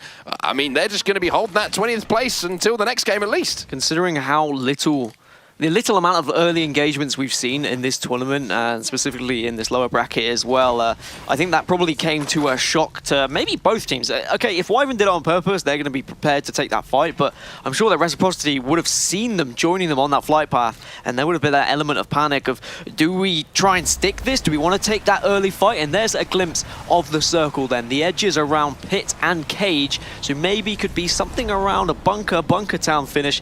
We'll need really a Pathfinder passive to get any more information. And now we are seeing the advantage here for Fnatic EU of, you know, landing in that labs area. You have that ability to traverse the map, as I said previously, to redeploy yourselves using that huge portal that allows you to get so much height and cover so much distance. Now they can get inside, maybe where a couple of teams were looking to rotate. I guess the only downside of using labs is that portal does make one heck of a noise when you exit it, so everyone is going to know where you're going because they'll look up in the sky and they will see your trail. But in a game like this, in a lobby like this where so many are spread out, it shouldn't matter too much. But as I say that, Pittsburgh Knights, it seems like they have spotted the Fnatic players and they're actually griefing them a little bit. Here we go.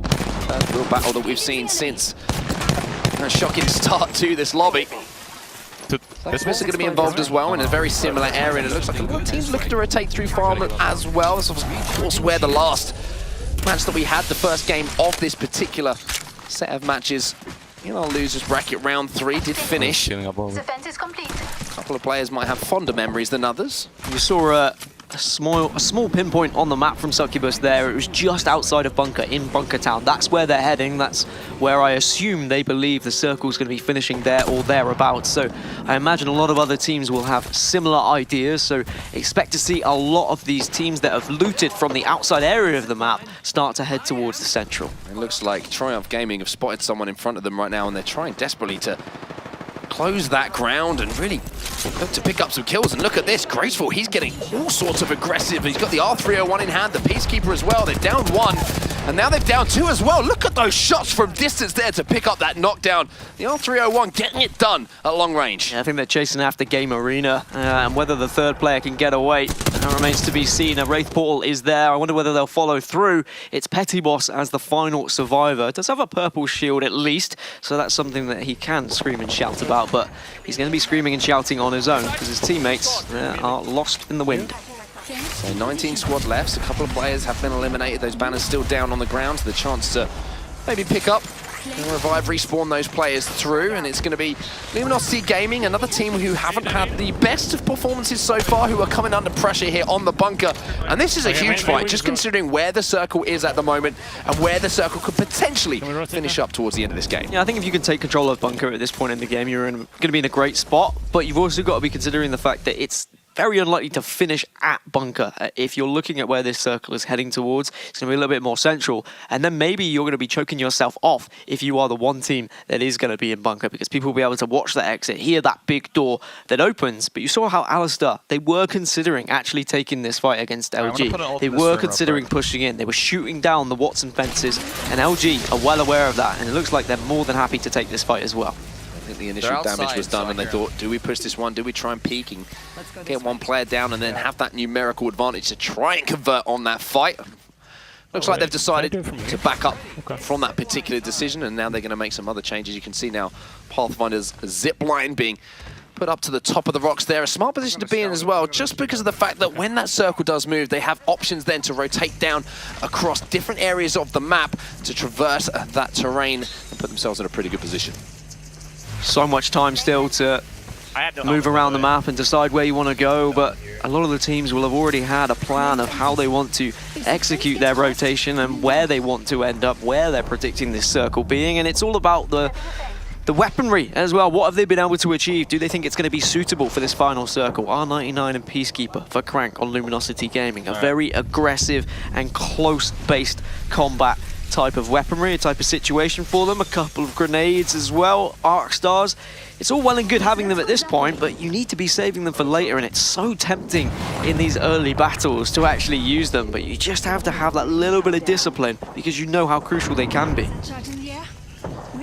Let's get the feeling here from what we're seeing across our screens and what you can see, of course, from your screens at home, is we're going to have quite a sort of touchy-feely part of this map now, in the fact that there's going to be a lot of longbows in play, a lot of players trying to chip away at shields, but nobody really getting aggressive, just to the distance that's obviously still left on this circle and how difficult it is to close down that space once you do land those shots, but also because of what's on the line now. We have to remember now, elimination on the line for these teams.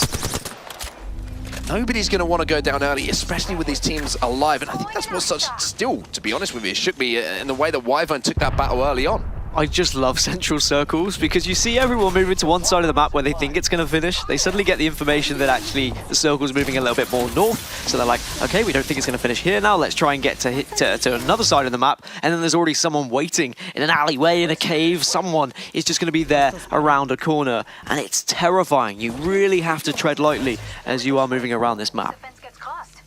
So Sinister Esports I've spotted an enemy.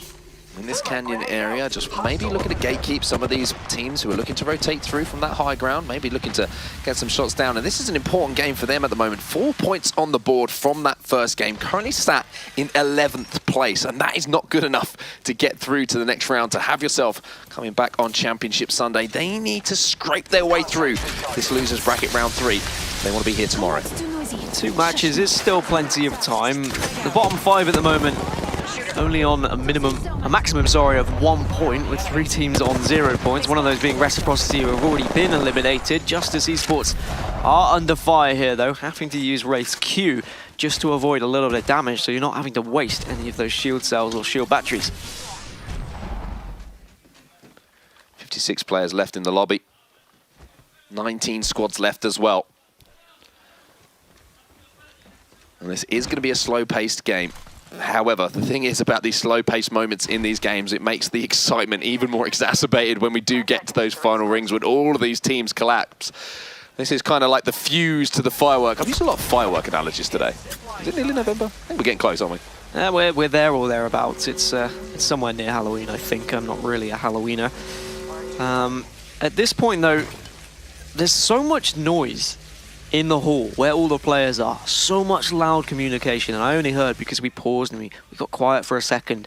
The thing is, when you get to that final circle, that noise either does one of 2 things. It either gets even louder, or everyone just starts screaming at each other, or it gets quieter. Dead silent. Everyone is just focusing on hitting their shots. They've already spoke about the actual execution, and sometimes you need clearer comms rather than just the traditional FPS of screaming at one another. Finally, we are going to see a little bit of action go down as the team now coming in on the flank, trying to beat that circle in, and they're going to have to rotate pretty quickly here. Triumph Gaming won't take too much damage as far as, you know, potential end game damage, as the damage being done that will end their particular game. But the only problem is they're in the eye lines right now of All-Star, and they've got their longbows in hand as well. So although you might be able to get into that circle just about surviving, if someone picks you off with a longbow shot, then, well, that's a completely different kind of situation. Alistar, they set themselves up for this particular scenario. They knew there were going to be teams coming from this way, but look at LG just waiting, hoping there's going to be more shots fired that they can join in on the party, and it will be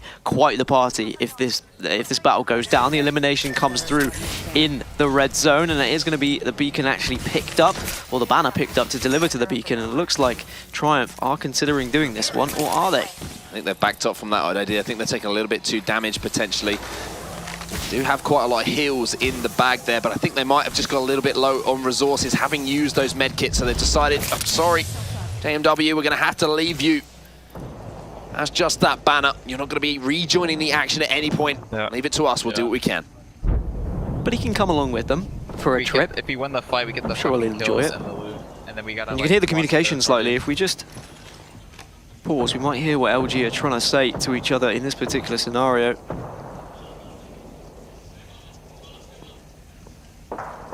You knew that they were going to go quiet at that point. Definitely knew it was going to happen. Just had to leave that. But at least I tried. For comedic effect. Yep. Completely and utterly throw you under the bus. But here we go. Back into the game. But what I did hear from them was they were just kind of saying, look, if we wait patiently, if we wait for the shots, then we can burst out. People are going to be distracted. This is the zip line they set up a little bit earlier that I was discussing. Ways to traverse above a choke point, but, you know, it's very difficult to get around when you have that bunker in the way. You've only got 1 or 2 ways to go, and if you can take yourself away from that, you know, ground level where a lot of those reticles are going to be aiming, a lot of these teams are going to be watching, you can get yourself a smart rotation away, and that's exactly what they did. Great knowledge of Kings Canyon there. Looks like the circle moving towards the destroyed cascades at this point, so this is a really nice spot for Fnatic NA just to take the early high ground, be able to kill any players that are rotating in late. EBC able to pick up a kill, but now they're under fire from another squad. You've got to be careful here. You need to have at least one player attempting to escape, but it's just the Watson left, and that's going to be the full squad eliminated. Guess who it was doing that damage? It was the team who have the hot hand at the moment. They got the most points on the board. They got the most kills on the board in game number 1. It was Wyvern picking up just another couple of eliminations, but look at this. Now they've got to turn around, and look at that team fire coming in from Wyvern. Somehow they survived under all of the pressure coming in on them. Flatline hip fire again, just destroying an opponent, absolutely turning on him, and that is pretty embarrassing, I've got to say. When you fire on someone and they're not even looking at you and they turn around and destroy you, that's always going to be a hard one to take, one that's going to wake you up, I'm sure, at night. Fantastic spray control on that R99 as well. I was looking at the barrel stabilizer, just the blue on there, so not the best you could possibly have. Obviously going to help you out a little bit as far as spray control, but still hitting so many shots, and it's so deadly with that rate of fire. If you're trying to traverse across any kind of open ground at medium to short range, before you know it, your shields are going to get ripped. Parker probably is going to be picked up as well. Looks like they were able to weather the storm, Wyvern, and now they can get inside and just turtle up ever so slightly and get back on track. But Succubus know they're there, and they are going to utilize the scout here to just pop a few shots off. No, they're not from the same team. They're not from the same team, I think. Concentrate on rotation. Concentrate on rotation. Just taking a moment to listen to these comms here from Succubus as well. Headshot Watson in the...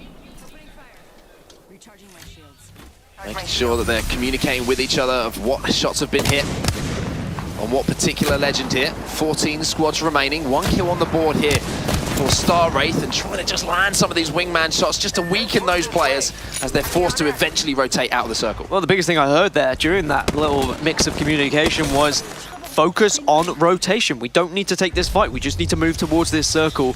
Let's not risk taking this for too long and end up getting third parties or wasting too many resources. Instead, they leave whilst Wyvern are being shot from elsewhere at this point. Yes, okay, they were able to hunker down in this building, but they've got to get out at some point. And Succubus, they've actually stayed. Maybe they sussed out that they might be able to get some free kills here. Yeah, maybe they've sussed out that Wyvern are kind of trapped at the moment in this building in the farm, and they just bide their time and they play this one nicely. They may be able to just catch them rotating out. However, much easier said than done when we've got the players, the mechanical skill and the ability that we've seen on Wyvern so far in this game. And now they are making their exit. They're making a concise decision here to push the team to the, I think it's the northern side, excuse me, the western side of the farm. And now they're pushing out. And look at this again, the communication from Wyvern and the decision making as well as the aim. Beautiful to watch. I mean, the mechanical skill from Wyvern is absolutely nuts. It's crazy. And their aim just adds to it as well. But they're still stuck here, and they've got 15 seconds before this circle moves in, and Succubus are literally on top of them at this point. He hears go now from Succubus there. We had a moment just to hear those comms, and that means that they're going to try and push across, having had that damage done onto Wyvern. The only problem is they've got to traverse down, and Wyvern are going to be chasing them down. And there's one team that you don't want to be going up against in a 1v1 battle at the moment. It is Wyvern. One of the worst things is trying to push into a circle as you take a fight, and this storm is going to chunk you for a lot of damage as fights are going down here, there, and everywhere. It's just Karen P that is left alive. He does have a self-revive, but I don't think it's going to be enough. Yeah, I just wonder if Succubus are going to be able to heal up here. If they are, that will be the end of Wyvern. You can see Selly went down, but look at this. Just take a moment to try and hit that self-revive. It looks like Succubus are far too smart for that.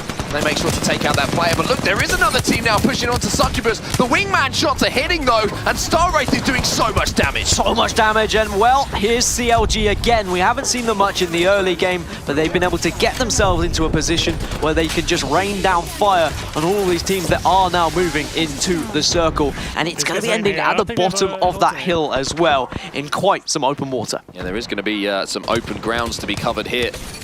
One team who are just outside of that next circle are going to be Alistair, and you can see them trying to ping off some shots, and they will be able to potentially finish off a kill here, which is going to add to their points tally. That's going to be Nauza, sorry, excuse me, going down from those longbow shots. And now we're going to see a couple of players trying to find any kind of cover they are, but the problem is this circle doesn't look like it has potentially any cover whatsoever. Alistair have done really well, though, to move from when we saw them pitching up a tent elsewhere in the map, and they've been able to really rotate successfully towards this final circle. It's a very difficult thing to do, avoiding all the shots from everyone else who's already made it into the circle. And on fire, well, it's a real struggle for them at the moment because the amount of cracks in the structure they've decided to hide behind means they can just be pinged by all these longbows and wingmen. I think Alistar have a great position for now, but in 22 seconds they are going to be forced to move, and I think pretty much every single team is going to be forced to move. You can see those rocks are going to be, you know, pretty much the most expensive real estate on the board. Everyone's going to be trying to find any kind of cover they can possibly find, excuse me, and it's going to be a really, really interesting last circle here.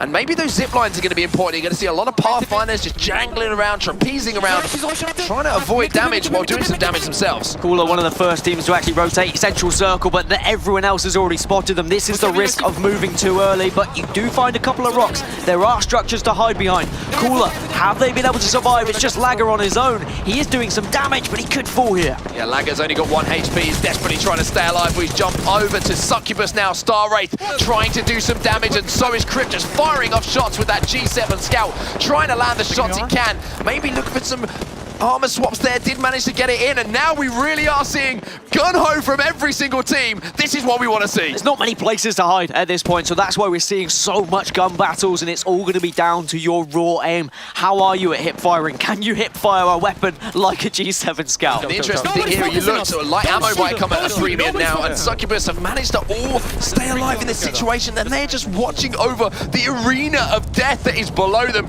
managing to get off those recovery, those medkits, excuse me, and those recoveries as far as shields are concerned. They're going to be able to re-engage in this battle. Circle's getting smaller.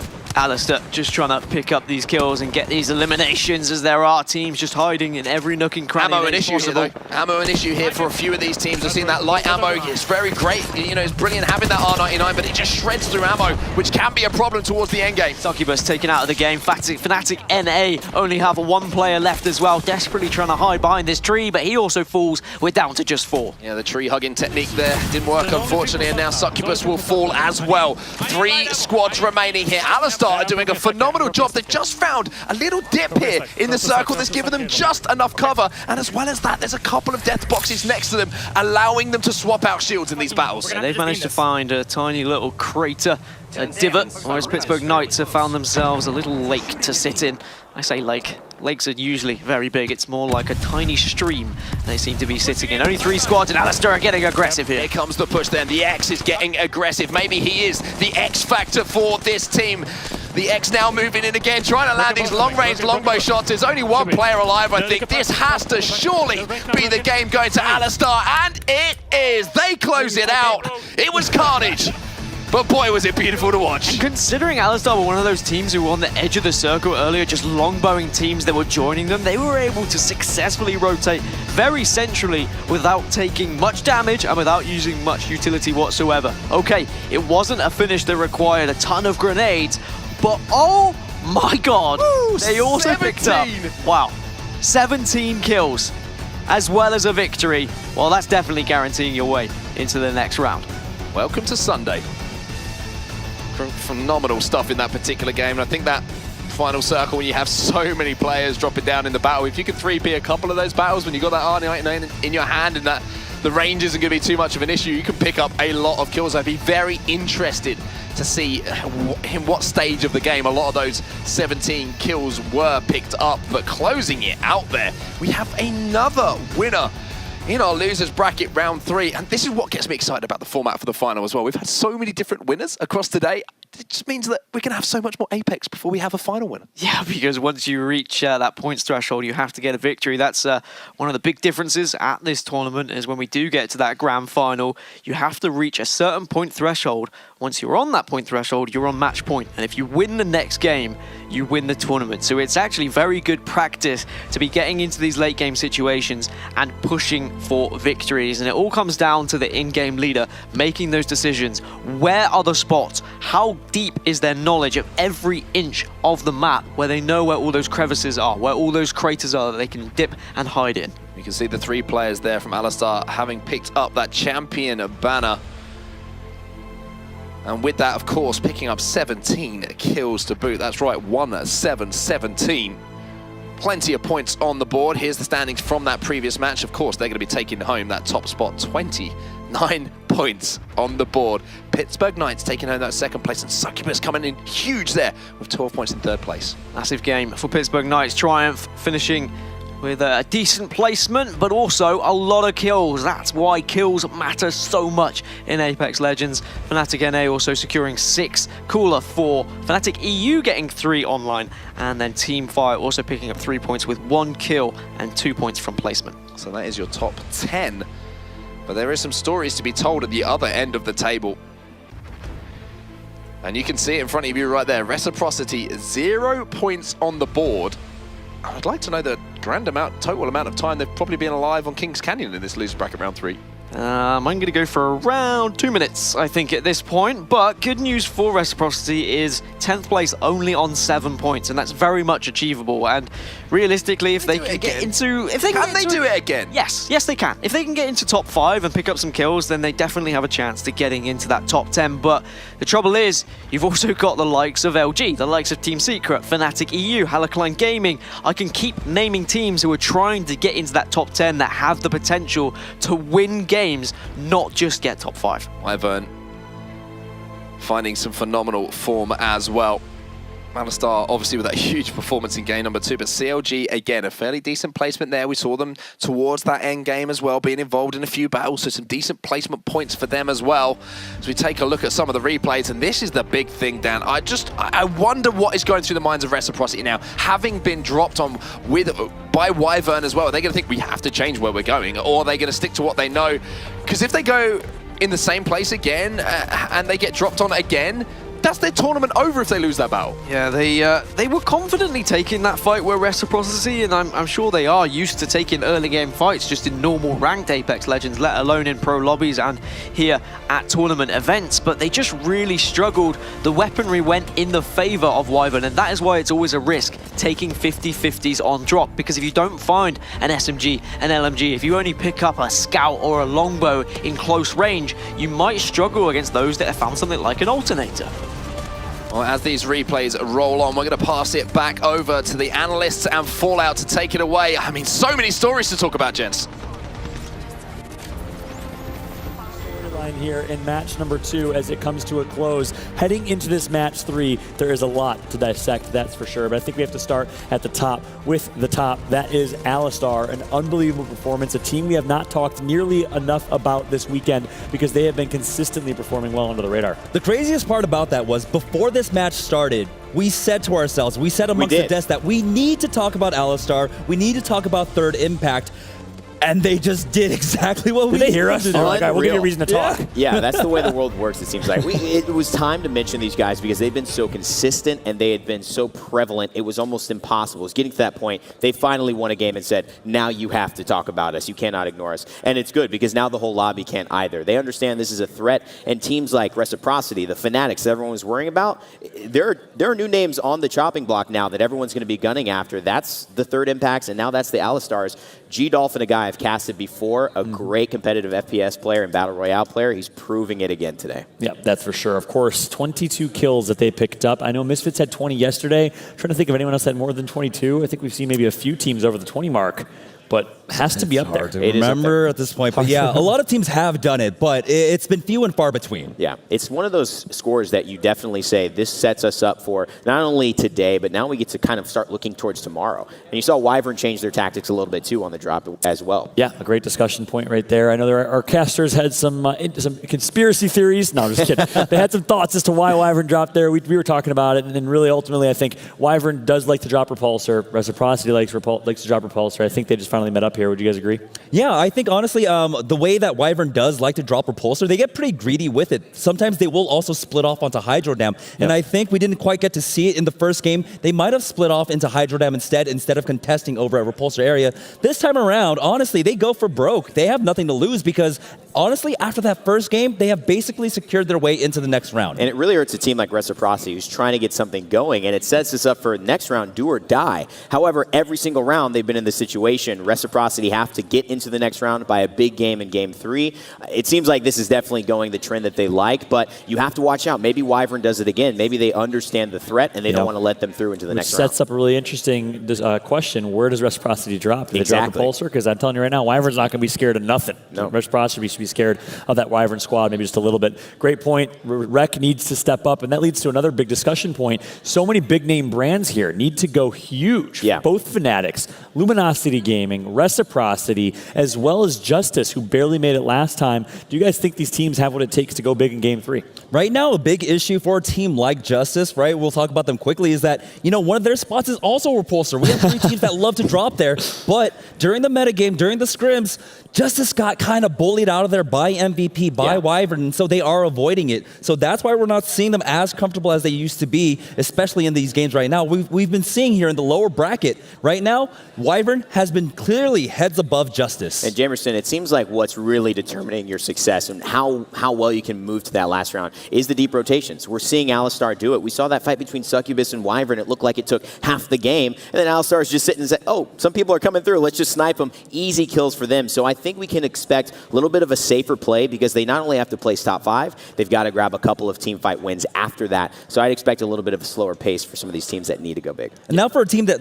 teams that have been consistent, we were talking about Third Impact just beforehand. I mean, they've had a top 6 finish, now a top 3 finish, or I believe, a top 3 finish in that last game. Yeah.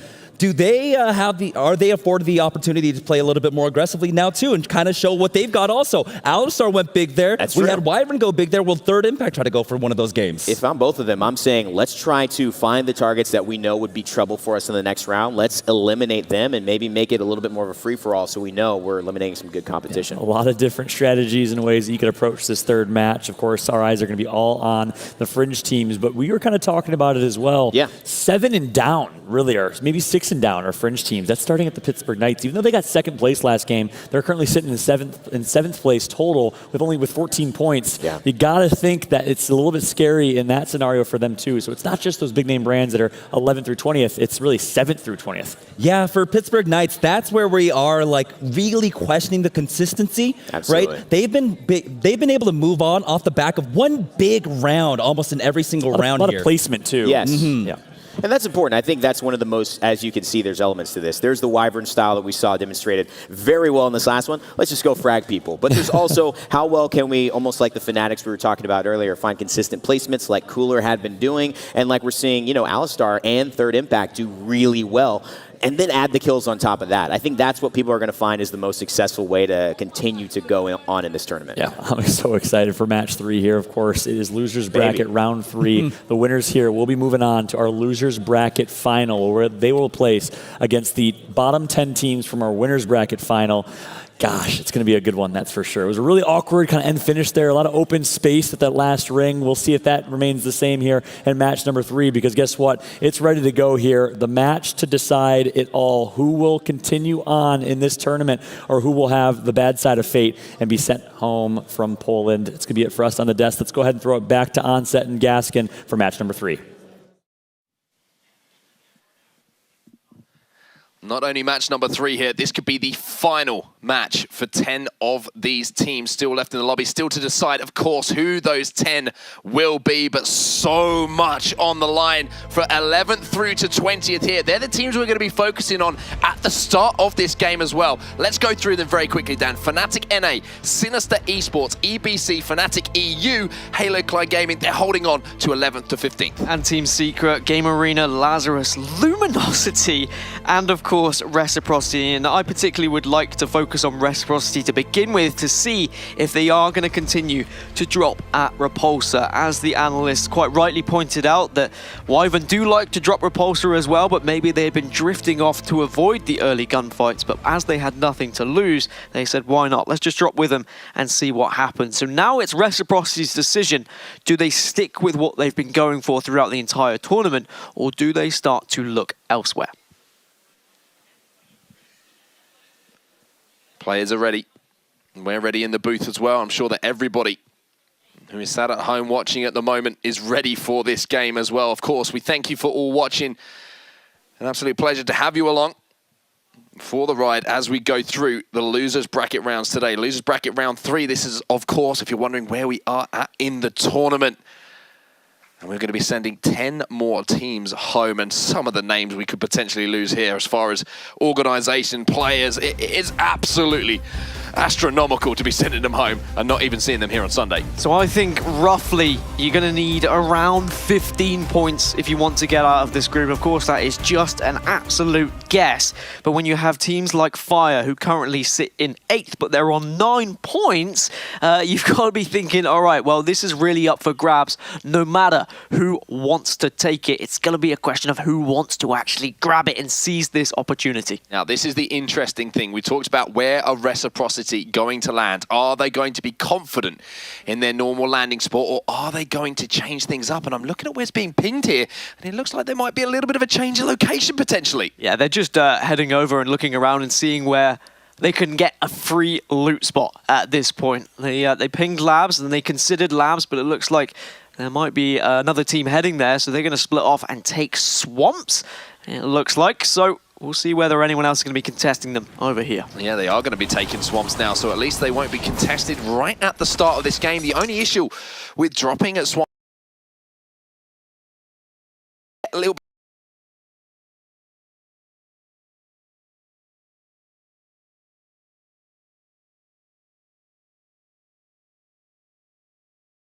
have to change with the way that you have to move across the map. Tough scenes here for Reciprocity, but not as tough as they were in the last round. Yeah, I think that was an extremely central circle. If my eyes did not deceive me when that map just showed up for a second. So it's not going to be the end of the world. At least it's not going to be on the opposite side of the map for them. But we are going to try and focus on the 10 teams that are currently in 11th through 20th at the moment. Luminosity Gaming also, just like Reciprocity, are on 0 points. They dropped over at Airbase. They're uncontested, so they're going to get free loot here as well. Just pinging important items that they can be picking up. Level 3 helmet, of course, extremely important, so you don't get instantly killed by a Kraber headshot, although we've not really seen much, if any, Krabers throughout this tournament. Yeah, a little bit risky to go for those drops with everybody locating their eyes on them. Lazarus now, another team who needs some wins, gonna find themselves a little loot tick there, but not too much to report about what dropped out of there. Who shoots a loot tick? Can you just shoot the loot tick? Hey. You always punch a loot tick. The unwritten rule. Fnatic NA, another team. Both of the Fnatic lineups here, both EU and NA, in those positions where they could potentially have their tournaments ending here. Fnatic EU, I mean, what a performance they put in the previous round. It's amazing how quickly those kind of memories can dissipate and fade as you find yourself in this do or die situation. Yeah, quite a lot of European teams still left in the competition, as Fnatic EU are now going to do their usual flying through the map out of labs. They don't usually fly very far, they usually head towards farm, but the last couple of times they have been greeted by another team, so instead just going to take a little bit of high ground, make sure that no one's around before they decide where exactly they'd like to be pushing.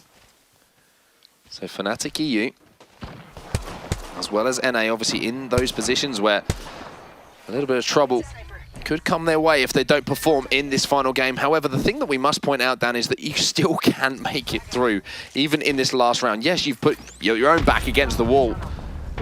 Anything is possible, though. And we are going to see the first down in this game, and it's going to be in the hands of the third Impact. One of their players has fallen. Can they get this revive?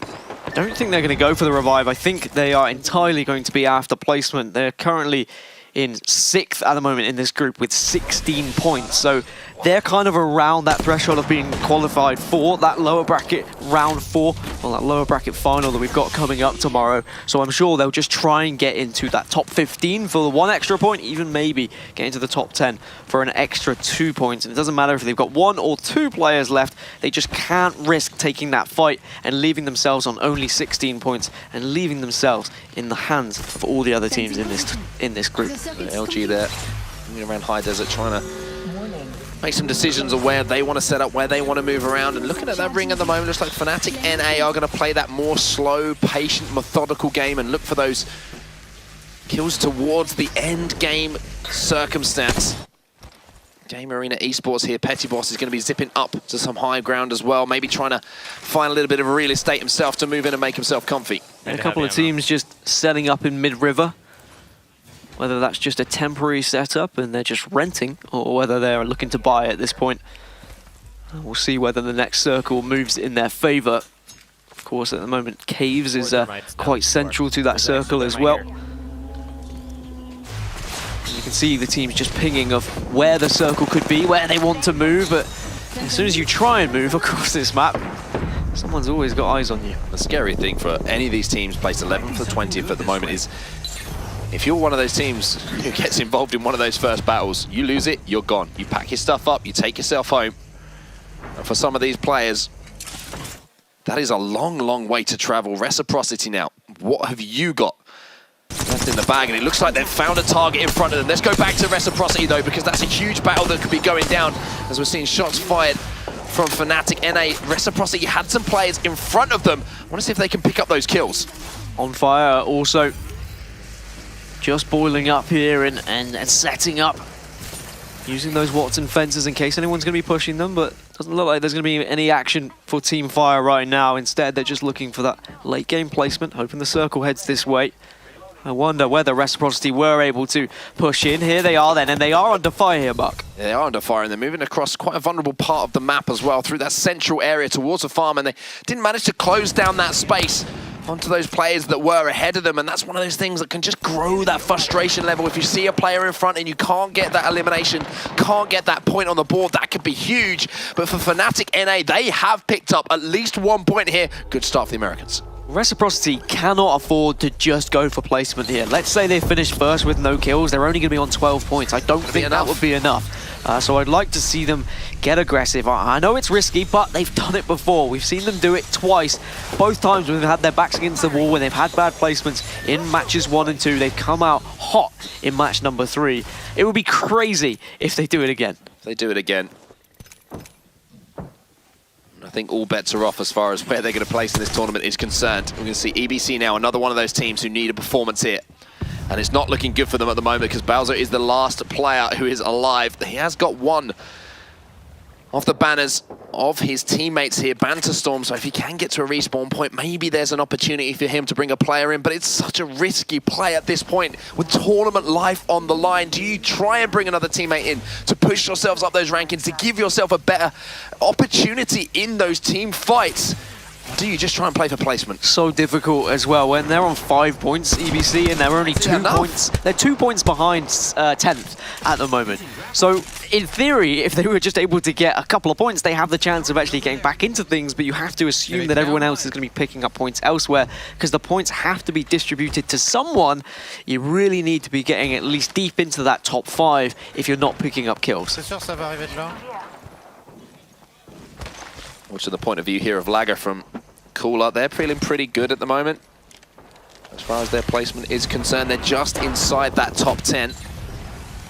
But even so, I mean, we're looking at the point threshold here, and you're looking around sort of 7th, I would say, is one of these teams that could drop out. So even those players who are currently in teams who are holding down those qualification positions to tomorrow, to the next round, to that loser's bracket final, one mistake from them, and then they've got a very, very scary rest of the game to just spectate.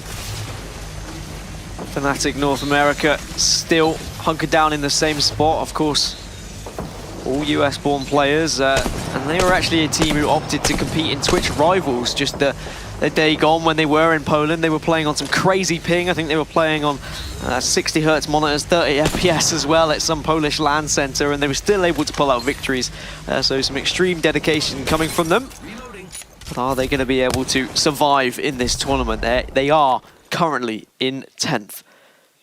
Reciprocity, though, still trying to get more central. They've tried almost every angle. They're inside the circle, though, and it looks like they're trying to get a little bit aggressive here. This could be absolutely massive for Reciprocity. They lose this battle, they are out of the tournament. It is quite simply as simple as that, and that's a great start for Fnatic EU. Now they've got a backup. They're in a horrible position, and Reciprocity could take advantage here. And Fnatic EU are out of there. They do not want any of this fight because they are also in that bottom 10. They only have 5 points as well. So if they were to lose that fight, they would be out of the competition, but that's big for Reciprocity. Just getting 1 point on the board, just to start, just to give you a little bit of confidence. All right, we do want to take fights. We do actually want to try and stay alive in this tournament. Yeah, the moment that you start second-guessing yourself, that's when problems start to happen. And Reciprocity now, you can see, looks like they might be coming under a little bit of pressure from another team, but now they're going to rotate out and take this high ground and just set up for a second, take that deep breath. And in these situations, sometimes just standing still and taking a moment is the best thing you can do.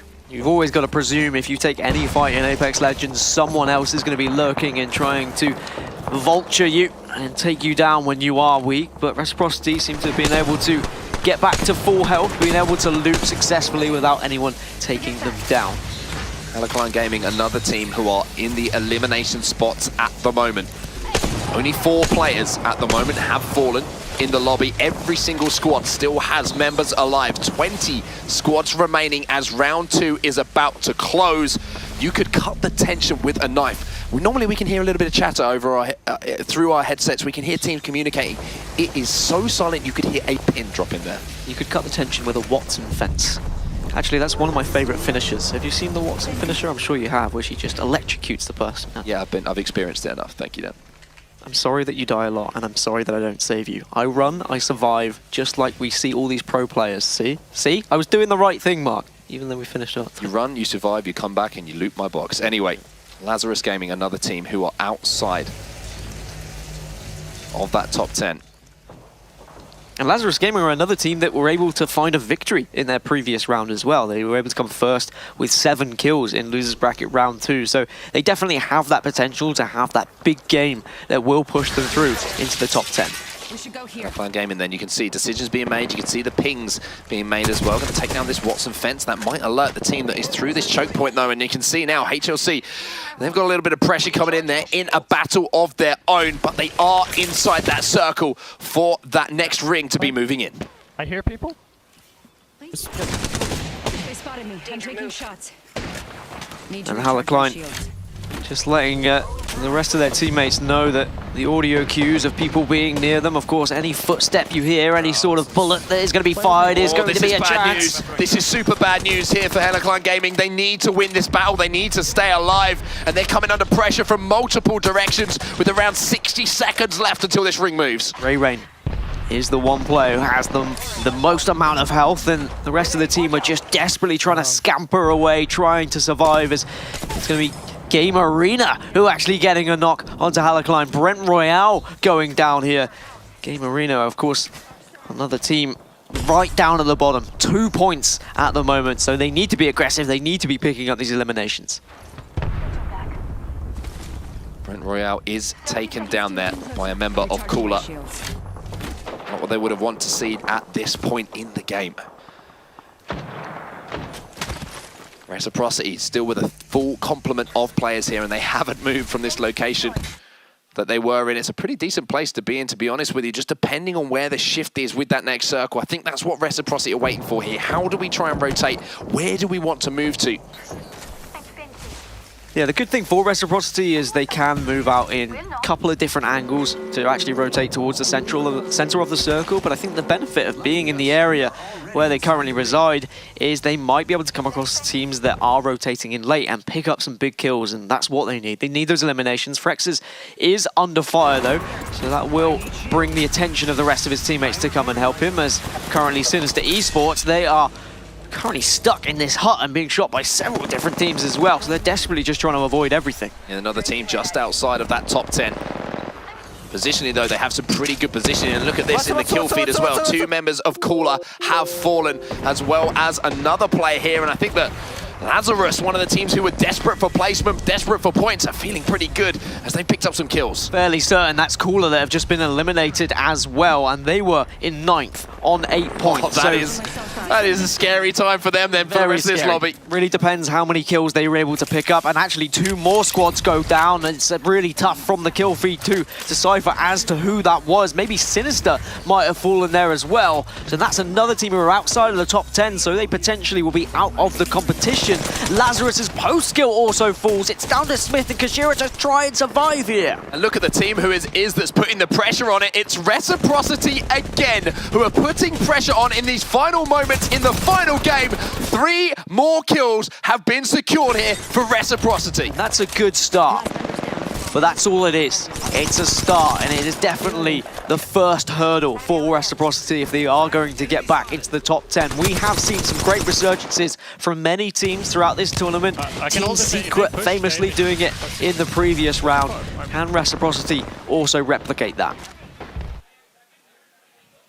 So Reciprocity going to take this second here just to back up, but I'm looking at the circle at the moment, Dan, in 56 seconds. Reciprocity's options as far as rotation a little bit limited here. They've got a couple of choke points they're going to have to work their way through, and to be careful just to not expose themselves in the open for too long.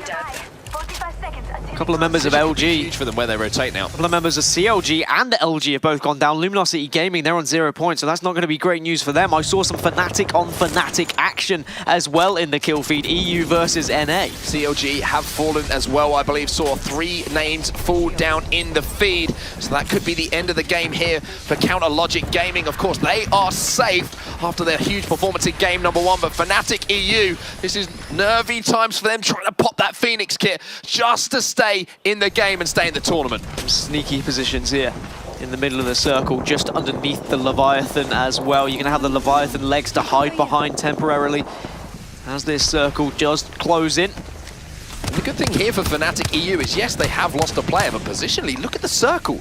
They are in a fantastic position, and they have a couple of kills as well, so Fnatic EU can hold on to this position, as well as Fnatic NA. They could both find their way through here. Yeah, unfortunately, I think they're right next to each other right now, Fnatic EU and Fnatic NA. They're literally shooting each other's pylons at this point.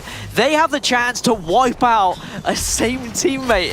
I already saw some kills go one way or another, but are they going to be aggressive? Are they going to push their opposite counterparts? Well, the circle is getting smaller. Round 4 is about to close right now. So now we're going to see the movement from players setting up for that next circle. And look at how far Fnatic EU and Fnatic NA have to move, as well as Reciprocity.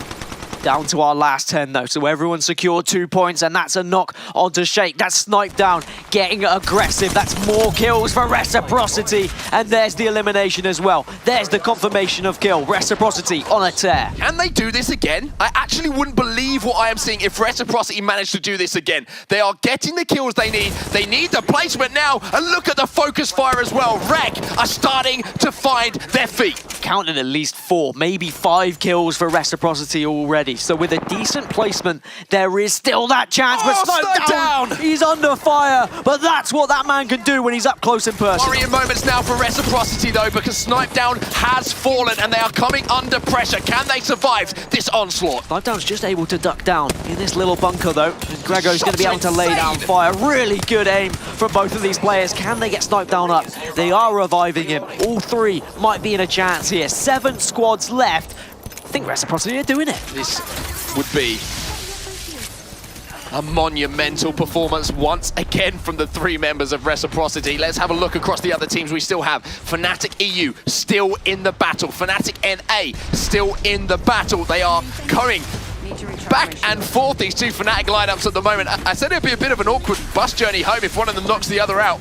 I kind of don't want to be sat in the middle of them. I think realistically, we need to see a top 3 placement from Reciprocity with the kills they currently have. It is the move then from Fnatic NA. The portal goes out. They have to make that move towards the circle. They're looking for that early rotation. 1 player has fallen here. Fnatic NA, Shiny is down. And it's just Muffins left, and it's the Watson, the one legend with the least mobility, but he's been able to dodge and dip and get behind this rock. He's going to pull off the shield battery, but the circle's coming in. And look at this, Reciprocity have picked up more kills now onto Fnatic EU. Somehow they're alive, but Secret have dropped Grego here. That might have been the elimination onto Fnatic and EU. It's just Frex now for Reciprocity. He has to play for this top 3, but they're into top 4, and they have a decent amount of kills. If Frex can get into top 3, this is entirely possible for Reciprocity.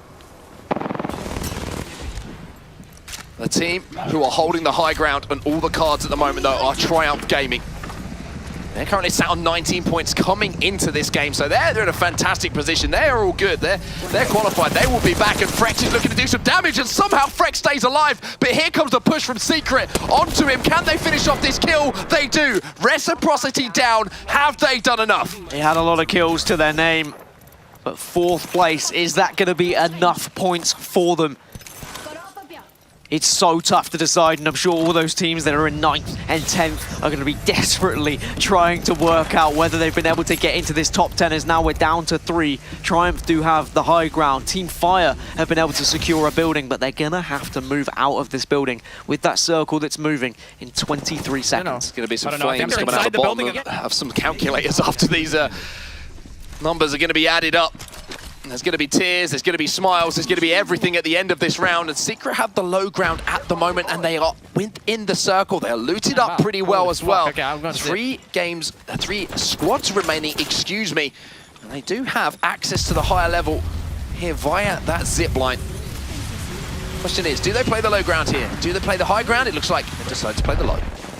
Here comes Fire, though. They're actually getting into this battle, but the grenades everywhere makes it so difficult. You've got to retreat when you're weak, but they just retreat into the red. Here comes the circle then, and a chunk of a Peacekeeper shot there. Urban is doing a great job here for Team Fire to try and close this out. Pushes in now. The slide isn't good enough, though. He will fall. Urban now gets the knock onto Veinless, gets the elimination, goes for the heal as well. I think it's a 1v1 situation.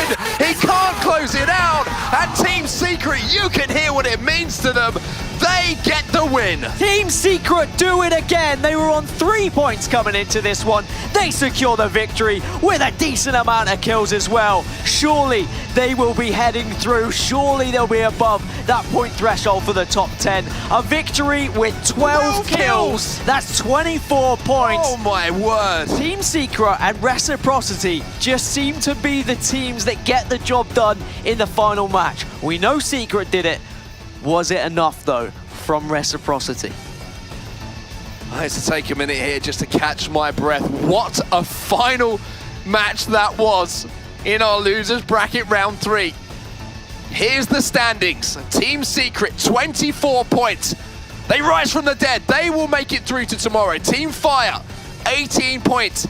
Is 15 enough for Reciprocity? Is it enough? Throughout this tournament, it would suggest around 15 has been that teetering point for the top 10. Reciprocity going to be right on that line. Considering we saw Cooler get eliminated in the early stages, we saw Fnatic NA eliminated late. Fnatic EU picked up 4 points. Fnatic NA picked up 3. So I'm fairly certain Reciprocity leap over Fnatic NA and EU. I don't think Fnatic EU have done enough to get into that top 10, but we'll get confirmation shortly. Either way, wow. Team Secret, they do it again. Incredible resilience, and Reciprocity did make it through. Oh my, how have they done it again? 15 points on the board in the final game to make it through to the top 10. Unbelievable. Unfortunate scenes for Fnatic. Both North America and Europe are out, along with all the other names you see on the right-hand side of your screen.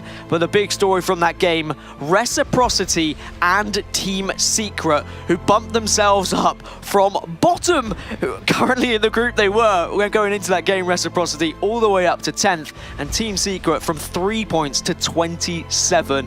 Amazing, amazing stuff. Absolutely unbelievable stuff from, well, here's our final game of the day, losers bracket round 3. I mean, what an absolute pleasure that was to experience. And, you know, we were concentrating in that final lobby of who was making it through, and quite rightly we should. You know, that top 10 placing is so important.